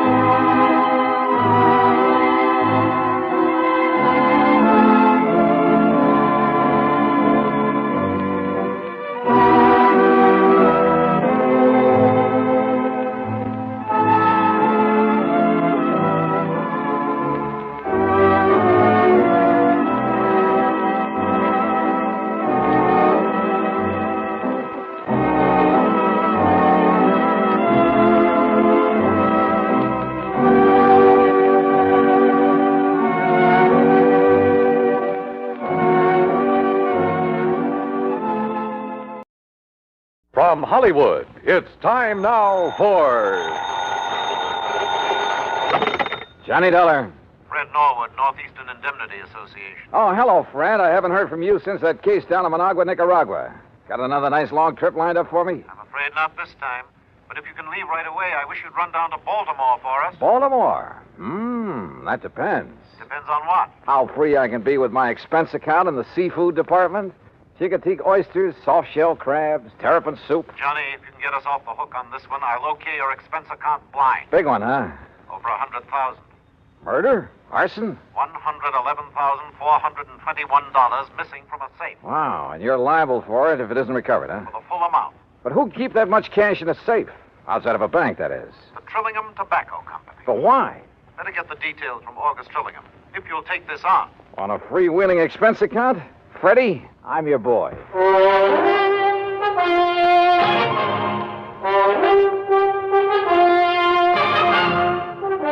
Bob Bailey in the exciting adventures of the man with the action-packed expense account. America's fabulous freelance insurance investigator. Yours truly, Johnny Dollar.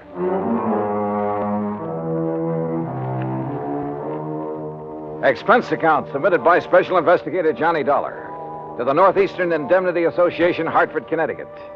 Following is an account of expenses incurred during my investigation of the Wayward money matter. Expense account item 1, 2630, plane fare and incidentals, Hartford to New York to Baltimore, and a cab to the Sheraton Belvedere. After all, I could afford the best. Item 2, a 10-cent phone call to Mr. August Trillingham. He'd be glad to see me. Somewhere that name rang a bell. Item 3, $1.20 for a cab to the Trillingham Tobacco Company on Conway near Charles Street. It was a huge old brick building with what I guess you'd call a vaulted roof. Offices at one end of it, and the rest looked like a kind of warehouse. I'm glad you could get here so quickly, Mr. Dollar. The loss only occurred last night, you know. Well, I left Hartford the minute the insurance company called me. So, somebody blew your safe and walked off with a lot of... Opened the safe, Mr. Dollar, and took over $104,000. You always keep that much cash on hand? Yes, because of the nature of our business. What do you mean? Well, the tobacco was grown by the farmers hereabouts, barn cured for a month or 2 or 3, and then brought here. We graded according to quality and color and tied into hands. Hands? Bunches of 20 or 30 leaves, depending on size. Oh, I see. And then we pack it in hogsheads and ship it to the auction warehouses. We're kind of a middleman between the small farmer and the auction. I said small farmer, Mr. Dollar. Well? People for whom tobacco is only an incidental crop. There are a lot of them. And since we buy from them outright, they want cash. Not checks or payment due the first of the month. Oh, no, cash. Oh, I see.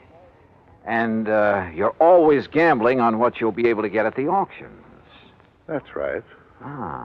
How's business, Mr. Trillingham? Not as good as I'd like, of course, but I'm sure it'll pick up later in the year. Why do you ask? Oh, just wondered. In a matter like this, I want to know all I can. Yes, but you said that as though you meant to imply that perhaps... I meant to imply nothing. Look, you said that safe wasn't cracked. I said it was opened.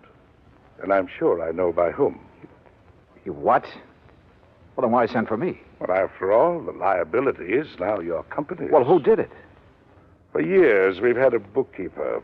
Little pipsqueak of a man named Elmer Cockerly. Well, if he must have been here 15 or 20 years, even before I bought this business.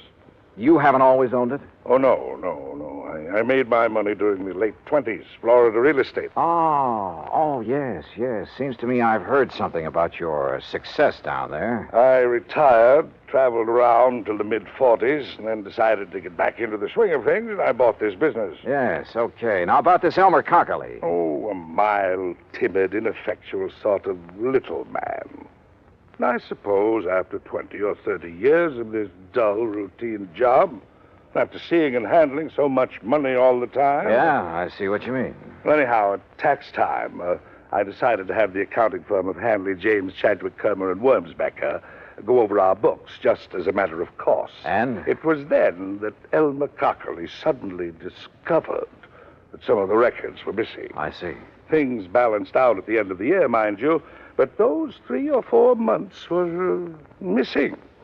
And it was during that period that Elmer had painted his home, bought a new car. Didn't you investigate immediately? Of course. Seems to me it was then that you should have sent for me. Well, since our business is strictly cash, both in and outgoing, there was nothing we could pin on him.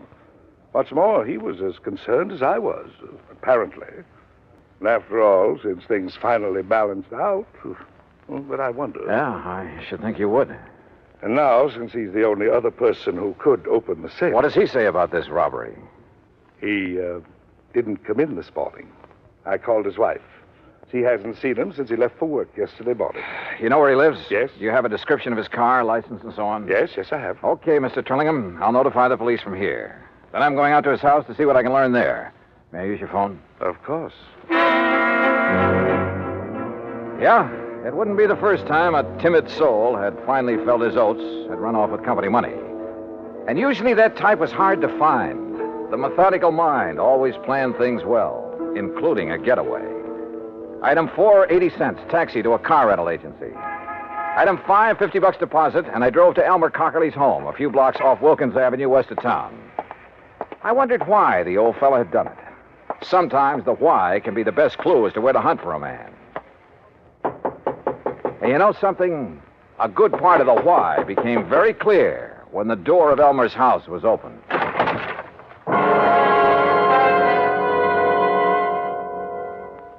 Act 2 of yours truly, Johnny Dollar, in a moment. And now, Act 2 of yours truly, Johnny Dollar, and the Wayward Money Matter.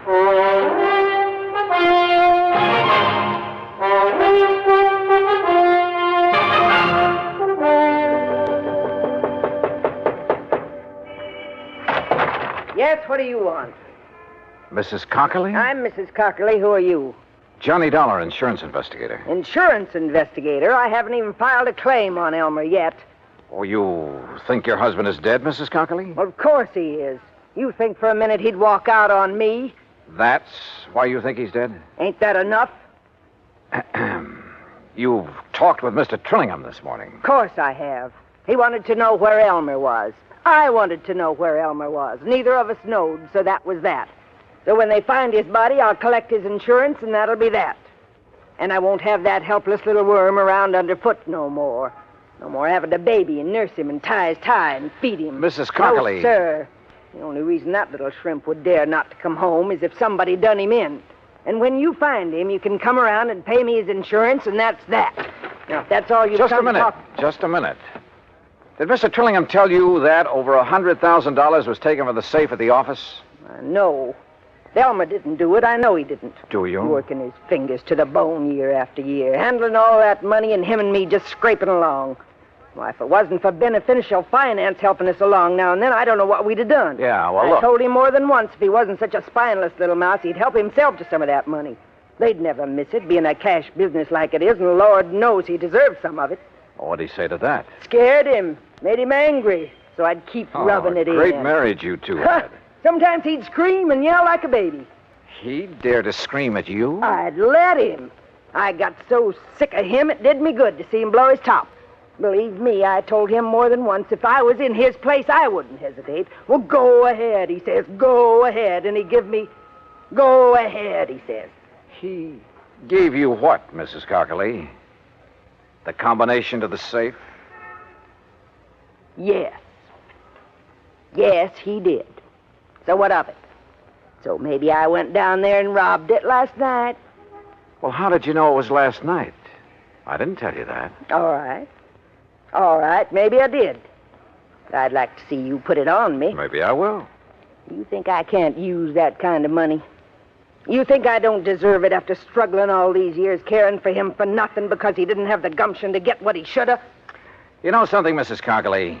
I doubt if you ever gave him a chance to show any gumption. Huh? Do you know Elmer? Did you ever see him? No. And look. Look at his picture here on the hall table. All right. A baby, that's all he is. All right. You've made with a lot of big, noisy talk. Now, just Probably most of it's a lie. I don't believe you'd live 10 minutes with a man if you really felt that way about him. Look, mister. But there must be some reason for it. Some reason for trying to make me suspect you. I told you. Maybe you did do it. Did you? But I'd like to see you prove it. Well, I don't think you did. I'd like to see you prove that. I think all you're trying to do is cover up for him, protect him. And I'll say this, you're taking a mighty offbeat way to do it. Now listen. Where is he? You really think Elmer, little Elmer, could have... No. No, he really didn't have the gumption. All right, who else? He couldn't have, Mr. Dollar. Outside of his books and figures at that office, he could hardly take care of himself. That's why he needed me, to tell him what to do and feed him and take care of him. Well, this is quite a change of pace, Mrs. Cockerly. So maybe I did make him toe the line. So what about it? He liked it.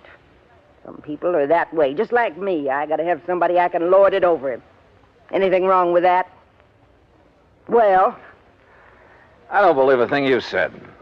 Oh, you don't? Now, where is he? Where is Elmer? I don't know. And if he didn't rob that safe, who did? He couldn't. How should I know? Why don't you ask that August Trillingham, his fancy boss that's kept him and me starving all these years? Did you think of him? Everybody's a suspect at a time like this. Dear August. Including his you. Friend, the boss. Used to go catfishing together up the creek. Great privilege for poor little Elmer to go fishing with the boss who made all the money. That's where I thought he was last night when he didn't come home to supper.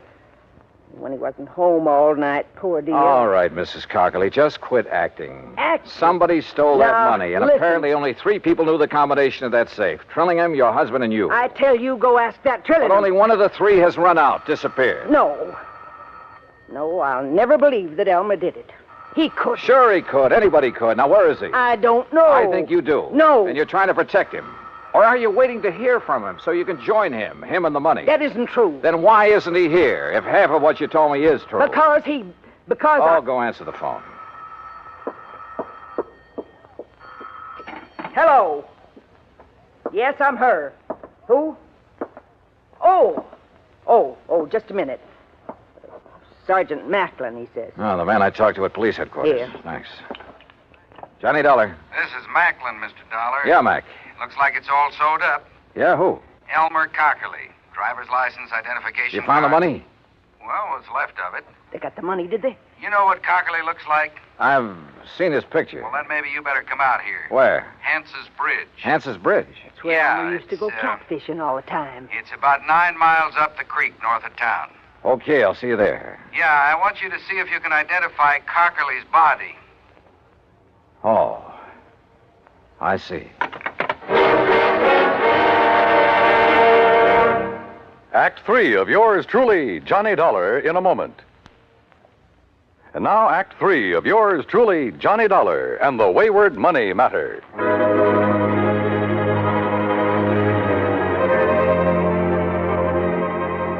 Without telling Mrs. Cockerly what I'd learned over the phone, I took off in my rental car for the creek north of town for Hance's Bridge. Yeah, this was a crazy case if ever there was one. Elmer Cockerly, bookkeeper for the tobacco company, was the only real suspect in the $104,000 robbery. And where there's only one suspect, I always begin to wonder. But who else was there? His wife? Maybe. She'd done everything she could to confuse me. The owner of the company, Trillingham? Yeah, I thought of him too. Until I got the word from the police that they'd found Elmer Cockerly, or what was left of it. They'd found the money, too, or what was left of it. What's left of it is right, Dollar. I'm afraid most of that 100,000 went floating down the creek when Cockerly and his car rolled over into it. Well, we'll see how much of the dough is still inside when we get the car up on the bank. How do you figure it happened, Sergeant? Well, the old boy was making his getaway, is all. Going too fast when he hit the turn onto the bridge and plop-o into the creek. Wouldn't there be skid marks, Mac? Well, he wouldn't have to be going very fast. Now, look. Car's up on the bank now. Come on. Yeah. How do you know it's Elmer Cockerly inside of it? License number. And one of the boys dove in, brought up his wallet. Well, here she is, Sergeant. High and wet. Okay, Les. We'll have a look. Only a few small bills in there. Rest of the dough must be out in Chesapeake Bay by now. All right, boys. Take a look, Dollar. Is that Cockerly in there? Yeah? Yeah, that's Elmer. Do you think he drowned? Yeah, or banged around so hard when the car plunged in that... Look. See the bruises on his face and chest? Yeah. Not pretty. And Mac. Well, that's that. Just one more who tried and didn't get away with it. I wonder when they'll learn that it just... Huh? What's that? A little scrap of paper out of his pocket. Huh? Torn. Only part of it, see? Night. Hance. Cat? And Mac, look here. Yeah, what? This bruise, this mark on the back of his head. Yeah, you really got banged around. Show me one thing in this car that could leave a mark like this. Well, most anything. Door handle, top of the steering post. No, sir. All the other bruises are on his face, his chest. And there's only one thing I know that leaves a mark like this. Better get the coroner out here before you touch anything. See you later. But look, where are you going? I'll see you later. Now, what under the... Yes, I heard it from the police department, Mr. Dollar, and well, in spite of what I told you earlier, it's hard to believe. Yeah, it is. He'd been such a loyal soul all those years. But I suppose all that cash, and it was a bit more than we usually kept in the safe, I suppose it was just too much of a temptation for him. Or for any other man. Huh? Even you, for instance. What? Are you joking? So it's not funny. So, business has been pretty bad lately. I didn't say that, Mr. Dollar. I merely said that... I know what you said, Trillingham. And I remember now what I'd heard about your big success in Florida real estate back in the 20s. Well, I don't see what... You were one of those guys who sold a lot of swamp and jungle, some of it underwater, to suckers from up north. I was young, an opportunist in those You were days. a crook. You're a crook now, and a killer. Mr. And Dollar... what a natural to hang it on. Poor, timid little Elmer Cockerly. Sure, why not? He'd be the natural suspect in anybody's book. Do you realize what you're Let's accusing me go of? fishing. Catfishing. Tonight at Hance's Bridge. Only you shouldn't have put it into a note to him. What note? The one I found on his body. So you met him there. You slugged him, put him behind the wheel of his car, then ran it down the embankment into the creek. You thought the rolling over would account for any bruises he'd get. Listen, But not that mark on the back of his head, the one made by the butt of a .38 Special. I've seen too many of them, Trillingham. Oh, I see. You still have it. That's right. And I'll use it. You didn't get away with murdering Elmer. You'd never get away killing me. I could go a long ways on $100,000. And before I let you stop me... Mr. Dollar, the police told me poor Elmer has... Close that door. You did it. Quiet. I don't know how, but you killed him. Quiet and close that... Oh, I'll do it myself. Oh, Buster! Yeah, he did it, Mrs. Cockerly. And believe me, he'll pay for it.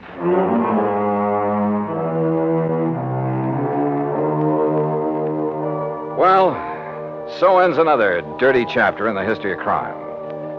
I hope the insurance on Elmer makes up in some small way for Mrs. Cockerly's loss of her... Well, I was going to say husband, but I guess Elmer was kind of a baby to her. To manage, to browbeat, and to love. Expense account total, including transportation back to Hartford, $104.70. Yours truly, Johnny Dollar.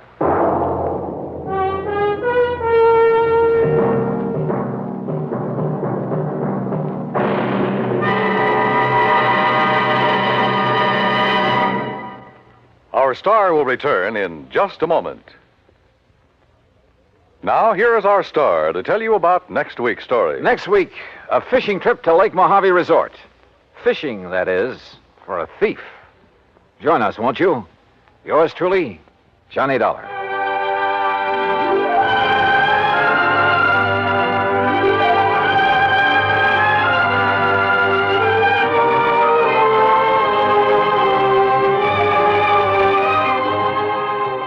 Yours truly, Johnny Dollar, starring Bob Bailey, originates in Hollywood and is produced and directed by Jack Johnstone, who also wrote today's story. Heard in our cast were Virginia Gregg, Edgar Barrier, Alan Reed, Vic Perrin, and Frank Nelson. Be sure to join us next week, same time and station, for another exciting story of yours truly, Johnny Dollar. This is Dan Cubberly speaking.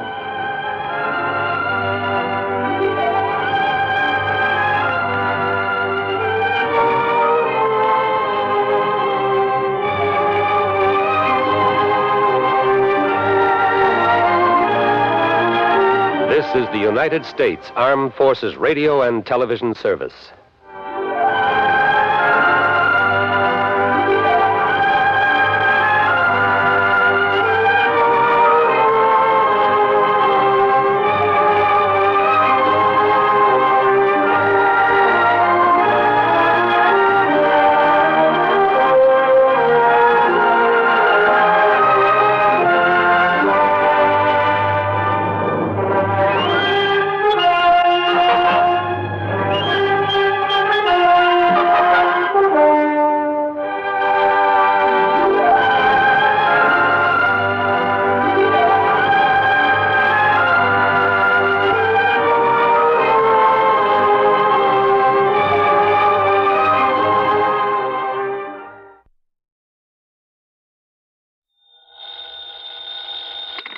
Johnny Dollar. Henry Bascom, Johnny, at Four State Insurance Company. Well, hiya, Hank. It's been a long, long time. Yeah, I know. Johnny, are you free to come down here and look into something for us? Henry, as long as somebody pays my expense account, and of course a nice fat fee, I'll go anywhere. Johnny, for once, you're not going to be able to pad that freewheeling expense account of yours. Any bets? Why not? Because the investigation I want you to make is right here in New York City. Oh, well, there's always the fee to fall back on. How much? Usual percentage of the face value of the policy. Okay, only how big is the policy? Johnny, hold your hat. It's about 200... Well, I mean, it's what? just under... $200? Johnny. Listen, Hank, my cut on a policy as small as that wouldn't buy me a sandwich and a cup of coffee. No, listen. And I suppose you'll question every penny I put on the expense account. Look, you didn't... Why don't you just pay it off and save you and me and the company a lot of time, labor, and soap? What kind of a policy is it? Straight life. Huh? But listen, you didn't let me finish. The face value of this policy is a little under $200,000. 200... Oh. Yeah. Well? Hank, my buddy, my bosom pal, for an assignment like that, for the nice commission it's going to pay me, I'd walk to New York. Only maybe you better grab a plane or a train instead. Right. I'll be there.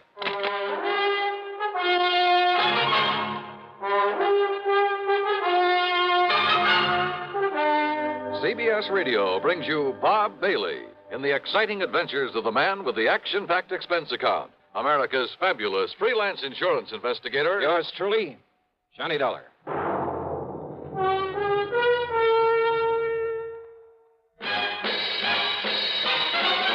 Are you smoking more now, but enjoying it less? Have a real cigarette, have a Camel. The best tobacco makes the very best smoke. Have a real cigarette, have a Camel. Are you looking for flavor and mildness? Have a real cigarette, have a Camel. The best tobacco makes the very best smoke. Have a real cigarette, a real cigarette, a real cigarette, have a Camel. If you're smoking more today, but enjoying it less, try Camels. The Camel blend of costly Turkish and domestic tobaccos has never been equaled for rich flavor, easygoing mildness, real smoking satisfaction every time you light up. The best tobacco makes the best smoke. Have a real cigarette, a real cigarette, a real cigarette, have a Camel. And now, Act One of yours truly, Johnny Dollar.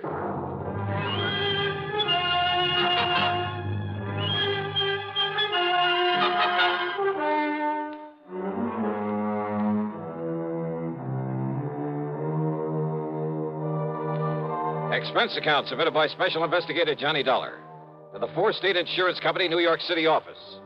The following is an account of expenses incurred during my investigation of the Evaporated clue matter.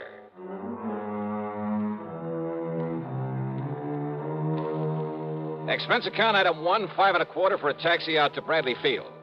Item 2, $13 even for a plane to New York and a limousine to Grand Central Station. Then I walked over to Henry's office at 500 Fifth Avenue at the corner of 42nd Street.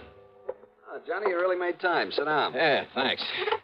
That's because of the tempting offer you made to me over the phone. A policy worth $200,000. $189,000 to be exact. Straight line. Mm-hmm. On whom? Mr. Jonathan R. Kenworthy. Kenworthy? Very, very wealthy. Retired some years ago after selling off the Kenworthy copper mills. Oh, yeah, sure. Been living here in New York for the past 20 years. Big fancy apartment overlooking the East River.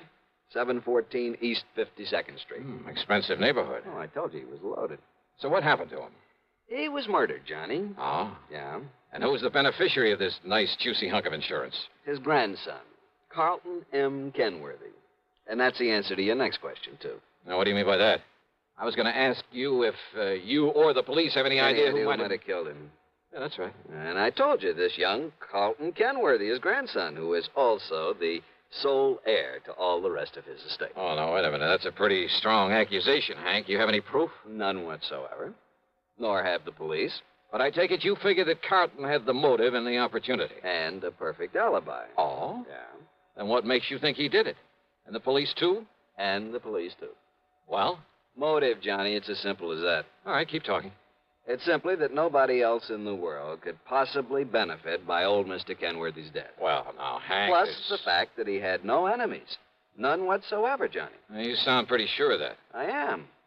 I not only knew him, but I knew a great deal about him. Oh, but after all, a man who's been head of a company as big as Kenworthy Copper Mills, You know, some disgruntled employee with some imaginary grievances. Over 20 years ago? Well... But even if he'd only retired from that business last month, I'd still say no. Kenworthy was one of the best-loved men I've ever heard of. As for his employees, why, they're the ones he left the business to. He never had a strike, any other kind of labor troubles, despite the size of his plant, because he treated every one of his employees like one of his own kids.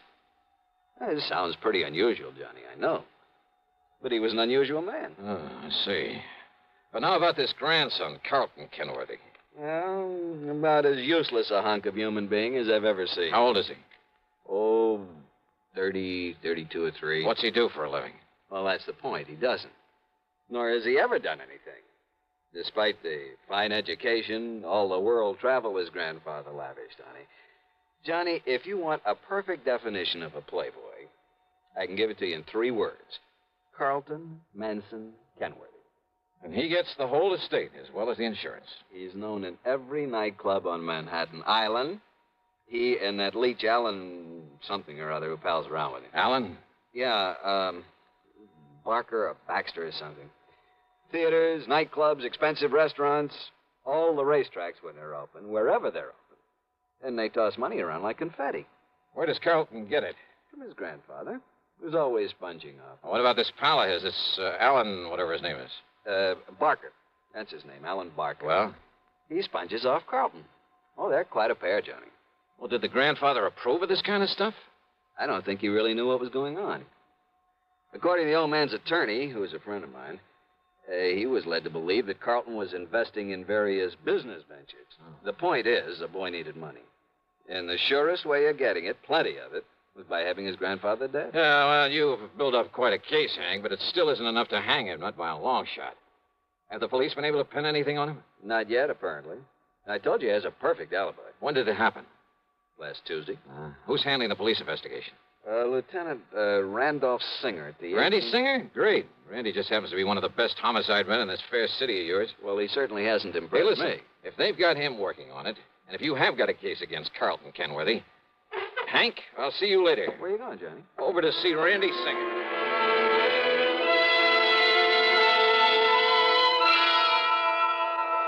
Sure, Johnny, I'm just as sure as your friend Hank at the insurance company. Why, Randy? Well, the way that boy played around. Cost him a fortune. Even more than his grandfather gave him. You're sure of that? What do you mean? Well, the way I get it, Grandpa gave him plenty. Yeah, but Carlton is up to his ears in debt. Every time the boys raid a plush gambling joint, there he is. He and that hanger-on of his, Alan Barker. Like peas in a pod, those two. Then he probably welcomed the raids. Sure. Probably kept him from having to pay off some of his losses. Yeah, he's still in up to his ears. And as long as he's the only one who could possibly benefit from Grandpappy's death, as long as we're sure that nobody else had any reason for killing him, and we are... How and when and where was he killed? Tuesday night in his apartment. He was struck on the back of the head with a heavy wrought iron poker from the fireplace. One good wallop, and he was done for. Hank says that Carlton has an alibi. Yeah, airtight. I checked it every way I can. From here, that is. And where's your case against him? But if you can break that alibi... But, Randy, if you've checked it out... I said from here. But if that company of yours will pay your expenses to Alaska... Alaska? That's right. Oh, look, with such flimsy evidence... Will you do it, Johnny? But now listen, Just Randy... to, let's say, to get me off the hook. But I'm still not convinced that... Johnny... Okay, Randy, sure.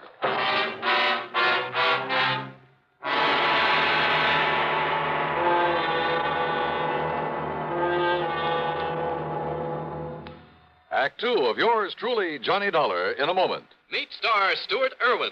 Nothing's worse for an actor than a nasty cold. To feel better quickly, I take wonderful 4-way cold tablets. The fast way to relieve cold distress. Right. Tests of all the leading cold tablets proved 4-way fastest acting. 4-way starts in minutes to relieve muscular pains, headache, reduce fever, calm upset stomach, also overcomes irregularity. Take my advice.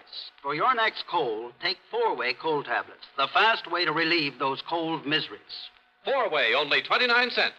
And now here's a word about another fine product of Grove Laboratories. To get rid of embarrassing dandruff in 3 minutes, change to Fitch Dandruff Remover Shampoo. 3 minutes with Fitch regularly is guaranteed to keep unsightly dandruff away forever. Apply Fitch before wetting hair, rub in 1 minute. Add water, lather 1 minute. Then rinse 1 minute. Every trace of dandruff goes down the drain. 3 minutes with Fitch and embarrassing dandruff's gone. At the same time, Fitch can brighten hair up to 35%. Get Fitch Dandruff Remover Shampoo today. And now, Act Two of yours truly, Johnny Dollar, and the Evaporated Clue Matter.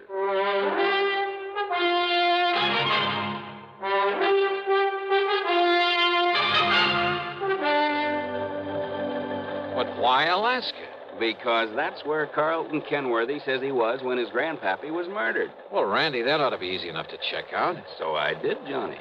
He made the airline reservation. He was aboard the plane. He got the Juneau on Monday afternoon. He got himself a room at the Baronoff Hotel. You checked that with the hotel? By telephone.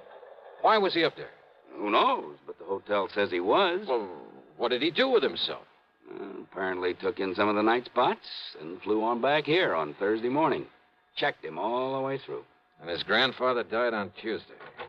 Oh, Parker. Here's the report on that poker, Lieutenant. Oh, good. The prints were pretty badly smudged, but they managed to nail down a couple of them. Oh? Whose?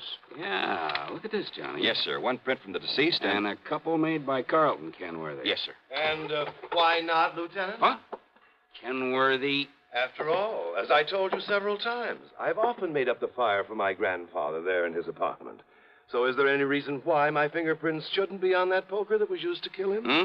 He's got a point there, Randy. Well, listen. Of course I have. The fact remains... And didn't this officer say the prints of both myself and my grandfather were badly smudged? Yes. So, whoever did it wiped off his own prints and part of ours. Quite possible, Randy. The fact remains, The fact Kenworthy... remains that I was in Alaska when my grandfather was murdered.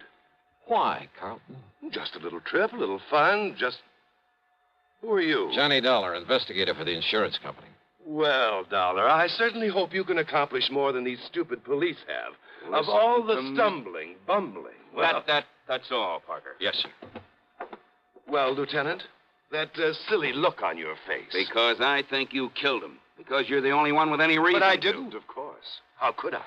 Hey, tell me this, Carlton. I'll tell you anything I can, Mr. Dollar, if you'll get this incompetent flatfoot off my neck. Kenworthy... And, of course, help to solve the murder of my poor, sweet, kind old grandfather. Okay. Did you make that trip to Alaska alone? Yes, that's right. Okay, thanks. That's all? That's all. For now.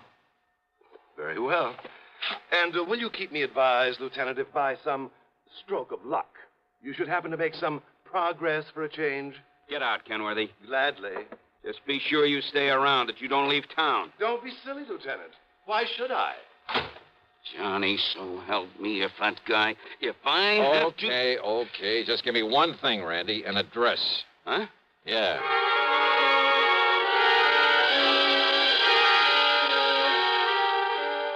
I could see why Randy'd harbor no love for Carlton Kenworthy. His attitude there at headquarters got under my skin, too. Expense account item 3, $1 even for a cab to Alan Barker's apartment. And I saw immediately why Randy had said they were like two peas in a pod, despite the fact Carlton was a good deal huskier. They were so much alike, I wondered if there was some blood relationship. Hardly, Mr. Dollar. We're simply good friends, that's all. Our tastes are alike in liquor and women. We like to do the same things, and... Well, that's why we get along so well together, why we're known as the Inseparables. Alan, did you know that Carlton was going to Alaska? I certainly did. I drove him to his plane on Monday, and on Thursday I met his return flight and drove him back to his flat. Missed him like the very devil, incidentally. You keep a car here in the city? In the garage down in the basement. What did you do while he was away? Felt terribly at loose ends, but then I had my car washed and greased and took a long trip. Oh, when? I left Monday evening. Where'd you go? Oh, I drove several hundred miles. Took little side roads and byways that probably aren't even on the map. Think perhaps you could retrace your route? Good heavens, no. Oh, I did end up somewhere near Albany before starting back Wednesday morning. Uh-huh. Did you stay in Albany? My memory's a bit vague, Mr. Dollar, but I'm quite sure I didn't. Well, where did you stay over? Well, this may sound fantastic to you. Where? But I haven't the least idea. I took a couple of bottles with me. And they, coupled with the fact I was in completely unfamiliar country and that at night one little roadside motel looked as good as any other, well, I just don't know. You know, you make things sound pretty bad for yourself, Alan. I beg your pardon? Considering the way you've been sponging off Carlton Kenworthy, well, offhand, I'd say you had as much reason to want his grandfather out of the way as he did. I beg your And without pardon. a very good explanation of your whereabouts at the time of the murder. Now, look here, Dollar. But you know something? I don't think you have enough guts to have made those lily white hands of yours wield that poker. Horrid thought. And yet, on the other hand... Well, yes, Dollar? As an accessory. Accessory? That's right. I'll see you later, Alan. Now, look here. Just don't leave town.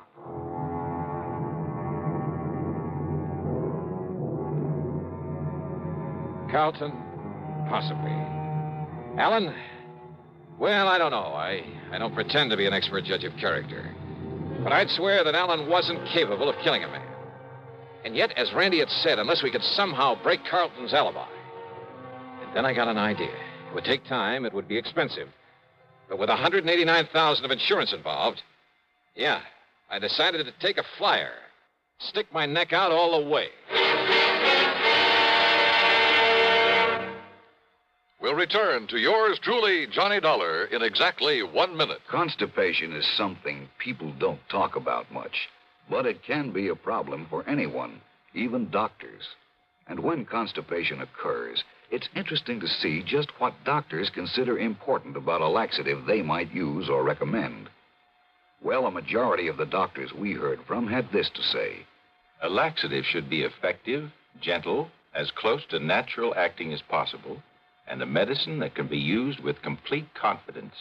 Now, X-Lax has been popular with many doctors and millions of people over the years because pleasant-tasting chocolated X-Lax is effective. Overnight, it helps you toward your normal regularity. X-Lax is gentle. Next morning, it gives you the closest thing to natural action. And that's why many doctors and millions of people use X-Lax with complete confidence. X-Lax, the laxative that helps you toward your normal regularity gently, overnight. Is X-Lax in your medicine cabinet? And now, Act 3 of yours truly, Johnny Dollar. Expense account item 4, $489.54. That's a round-trip plane ticket to Juneau, Alaska, by way of Seattle, Washington. It wasn't until we got there that I suddenly realized I'd been pretty stupid. In spite of the fact that Alan looked very much like him, I should have taken along a picture of Carlton Kenworthy. And certainly I should have taken along a set of his fingerprints for comparison with any I might be able to pick up. Or even a sample of his handwriting. But I didn't, so I'd have to work things out the best I could. Item 5, $10 for miscellaneous taxi fares. Item 6, $10 for a room at the Denhoff Hotel. And yes, I got the same story Randy Singer had about Carlton's having been there, having spent plenty of time at the bar and the bubble room, at nightclubs all over the town. But then it was item 7, $8.50 for some drinks and dinner in the main dining room that finally did the trick. Yeah, that pointed out the one small, seemingly insignificant way in which I could either prove or disprove Kenworthy's alibi. Believe me, seldom has the solution of a murder case hung on such a slender thread.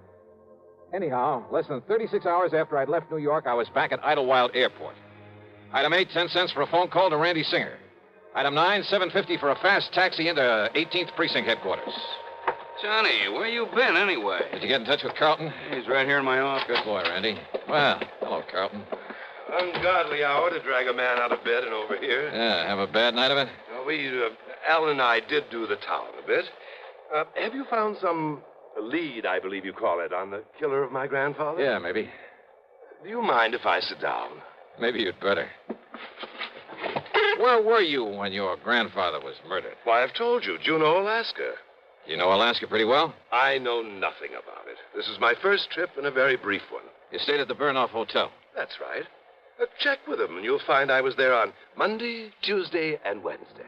Did you eat there at the hotel? My dinners, yes. But I fail to see what that Just answer my questions, would you, please? Why not? Okay, now. Monday night. Cocktails in the bubble room? That's right. But what difference could that possibly... And what did you have for dinner? Now, that's a stupid question. Yeah? But if I can prove you weren't where you say you were when your grandfather was killed... If you can, Dollar, and I know that you can't, but if you could, I would gladly confess to this murder, regale you with gruesome details, tell you anything you like. Wise guy. I asked you what you had for dinner Monday night there at the Denhoff. Oh, I see. You think if I say I had something that wasn't on the menu that Just night... answer my question. Or perhaps you'll check to see if the dinner was put on my bill, so I'd have to sign for it, leave a sample of my handwriting.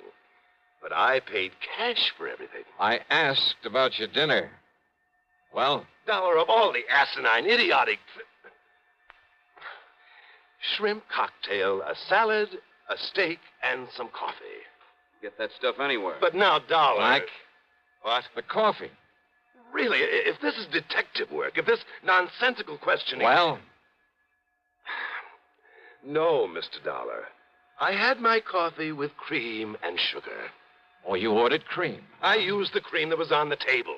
Look here, now, of all the silly, absurd, childish Cream was on the table? Of course it was. Real cream? Yes, and the sugar was real sugar. That's beside the point. But what you hope to gain by all this, stupid...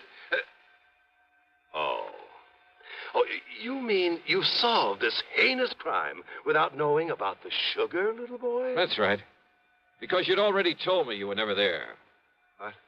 Because Alan went up there instead, didn't he? Using your name to establish an alibi for you. Now, what miraculous deduction leads you to... Because of your certainty about that cream on the table. Of course I'm certain. Doesn't any decent restaurant put cream on the table? No, not up there. What? What's that, Johnny? But he didn't tell me that. I don't know why, Randy. Maybe no big dairy farms yet. Maybe just plain habit. Maybe they like it better. Dollar, how did you find out But about on that? every table, even in the best places, you'll find no cream. But a little can of evaporated milk. Like to check on it? Well, I'll be doggone. It was Alan. Did Alan tell you that? Did Alan give me away because he thought he could get the money if I knew he was my friend only because of the money I could give him, but listen, he's as guilty as I am, Mr. Dollar. Is he? Of course he is, because he helped me kill my grandfather. Well, isn't he? I'll prove it. I'll prove I couldn't have killed him without his help. Do you hear me, Dollar? Do you hear me?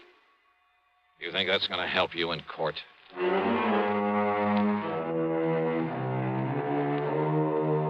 Believe me, if I were to put down all I think about the Allen Barkers and Carlton Kenworthys and all the rest of that rotten... why bother? What's the use? Expense account total, including incidentals, the trip back to Hartford, $574 even. Yours truly, Johnny Dollar.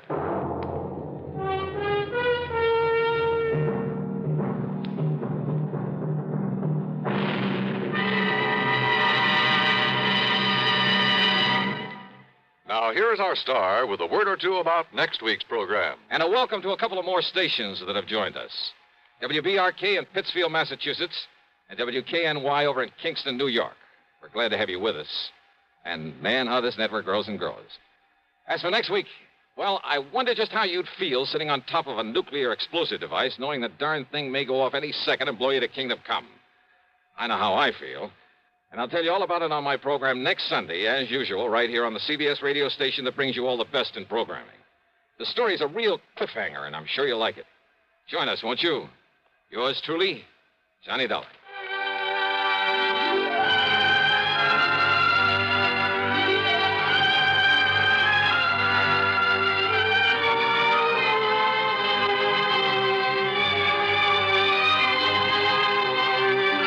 Yours truly, Johnny Dollar, starring Bob Bailey, originates in Hollywood and is written, produced, and directed by Jack Johnstone.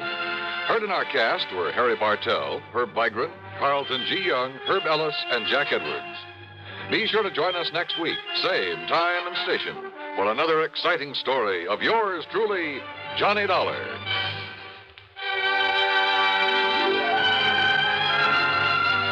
This is Dan Cumberly speaking.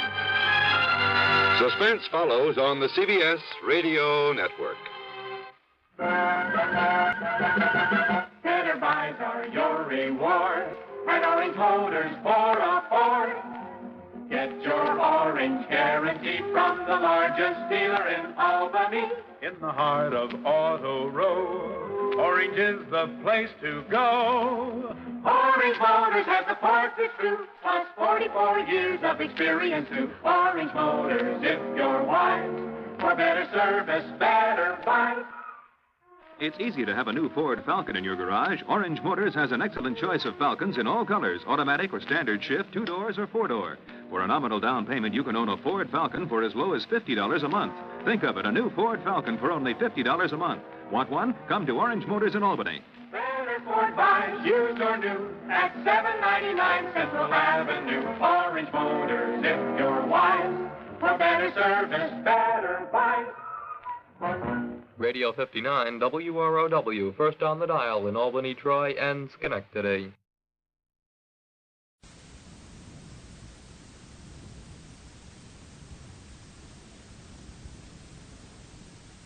The Adventures of Sam Spade, Detective, brought to you by Wild Root Cream Oil Hair Tonic, the non-alcoholic hair tonic that contains lanolin. Wild Root Cream Oil, again and again the choice of men who put good grooming.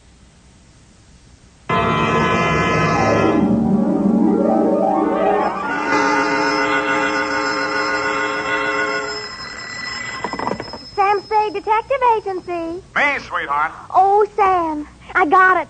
Got what, my pet? A bank book, Sam. Well, you must advertise in the Lost and Found right away, Effie, and find the owner. There might be sickness in the family. Oh, but it's your bank book, Sam. What? Uh-huh, it has your name on it. Samuel Spade, account number 4. It's a forgery. Somebody's trying to pin something on me. Lock it up and don't touch it until I get there. Oh, all right. Did you make a lot of money on this one, too? Got the check right in my pocket, $500. Oh, Sam, we're making more money than a movie star. Well, almost. And all honestly, too. 600 last week and 500 this week. Yeah, how about that? And life gives a 3-page spread to I Spy Molten. But we mustn't let it turn our heads, Effie. No. We gotta stay in there pitching. I'll be right down to pitch my report on the Adam Figg Caper.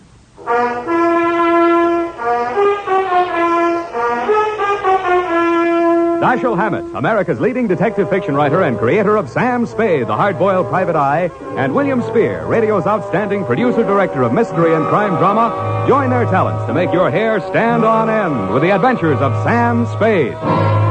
Presented by the makers of Wild Root Cream Oil for the hair. You've heard the saying, you never know until you try. Well, you'll never know how handsome your hair can look until you try Wild Root Cream Oil. See for yourself how neatly and naturally Wild Root Cream Oil grooms your hair. Note how effectively it relieves annoying dryness and removes loose, ugly dandruff. You can get Wild Root Cream Oil Hair Tonic in either the big economy-size bottle or the handy tube. Or you can ask your barber to use it on your hair. But by all means, try it. Don't delay. Get it today. Wild Root Cream Oil. Again and again, the choice of men who put good grooming first. And now, with Howard Duff starring as Spade, Wild Root brings to the air the greatest private detective of them all in The Adventures of Sam Spade.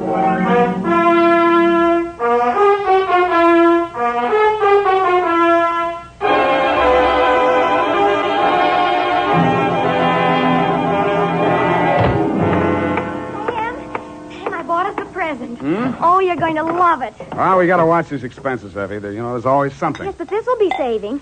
It saves confusion, it saves fretting. Mm-hmm. Now, this gadget here, what is it? It's a Minirobot.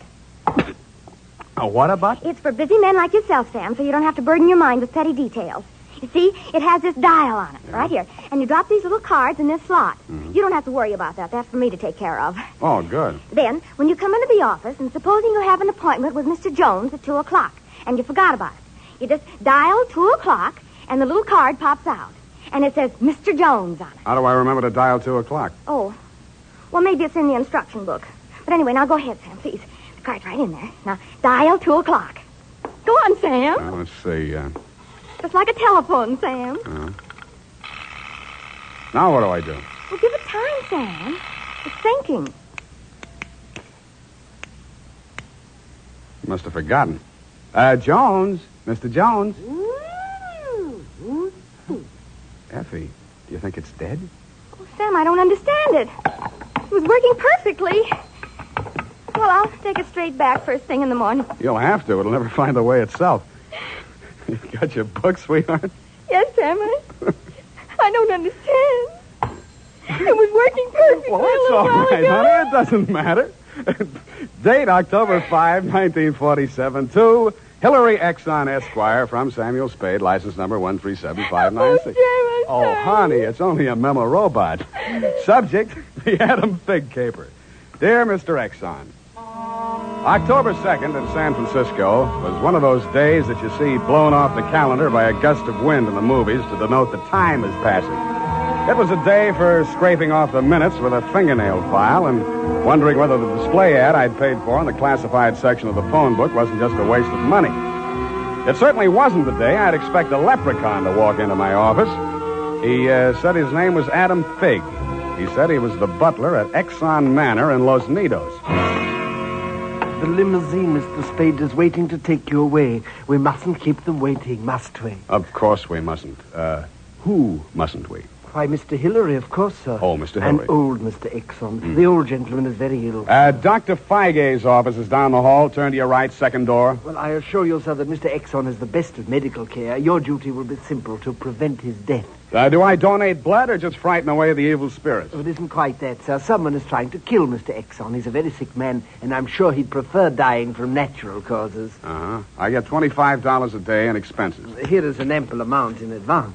But you should know, sir, that the old man is a nasty, cantankerous, villainous, crooked, intimidating... $500? Please, Figg, you're talking about the man I love.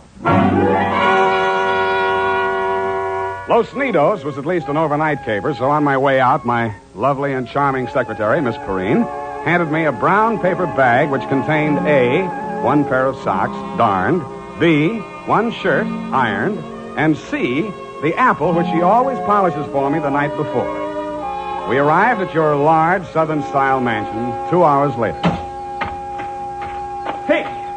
Oh, Figg, where the devil have you been? To the city, sir. I can't find the keys to the liquor closet. Where are all the maids? What happened to that cook we hired yesterday? Who is this man, and why is he wearing that necktie? This is Mr. Spade, sir, the detective. I'm Hillary Exxon. Come in, please. Go on upstairs, Figg. See what that girl is doing to my father. I don't believe she's a nurse at all. Very good, sir. In here, Mr. Spade.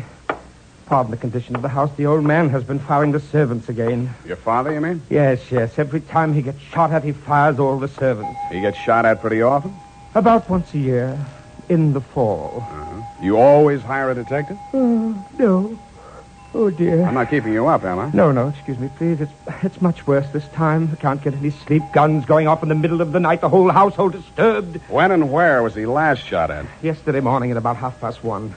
I dug the bullet out of the woodwork myself, a .38 caliber, embedded in the door frame that leads to Miss Cawood's room. That's his nurse. Was she with him at the time? No, Dad sleeps like a baby, full of sedatives. She sees to that. Shot come from outside? Yes, but we found nobody on the grounds. No traces of anybody. I don't know whether Dad knows who shot at him or not. He's such a closed-mouthed old devil. You don't care very much for your father, do you? To be frank, Mr. Spade, if hating weren't such an effort, I would despise him. He is without a doubt... Well, listen. Get out of here! There, that's just a sample. Well, come on, let's see what's eating him now. All right, now get out! Talk to me like that. I tell you I won't stand for it. Well, you don't have to stand for it. Take that silly painted face out of my sight. Don't you dare! Get out! I'm quitting, Mr. Exxon. I can't stand it another minute. Yelling, screaming, throwing things at You must have done something to set him off. But I didn't, I tell you, I didn't. This is Mr. Spade, Miss Cawood. A detective? Will it make you happier to know that I'm a private detective, Miss Cawood? Well, Mr. Spade, I only hope you can prevent a murder.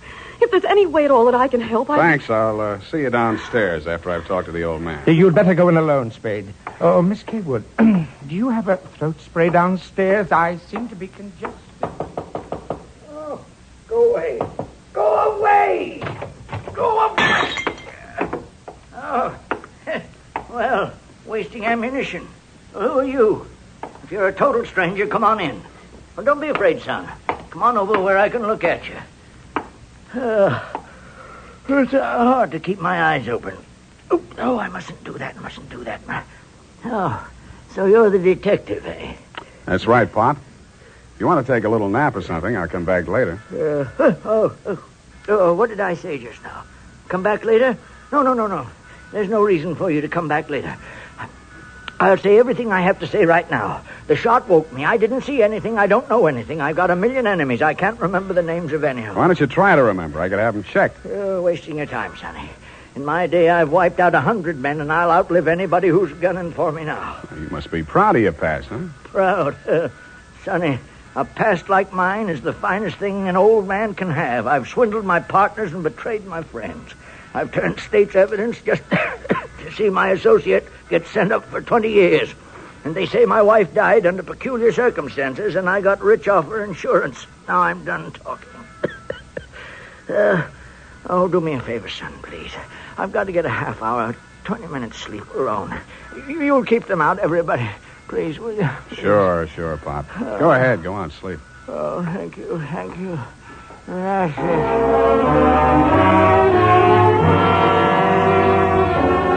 He closed his eyes, rolled over, and fell into a heavy sleep. I stood there a moment, looking down at the frail, wasted old body. Then I cased the room. In digging the bullet out of the door, Hillary had done a good job of ruining any chance there might have been of proving the direction it had come from. I strolled out on the balcony. It was a pretty night. I lit a cigarette and took it in.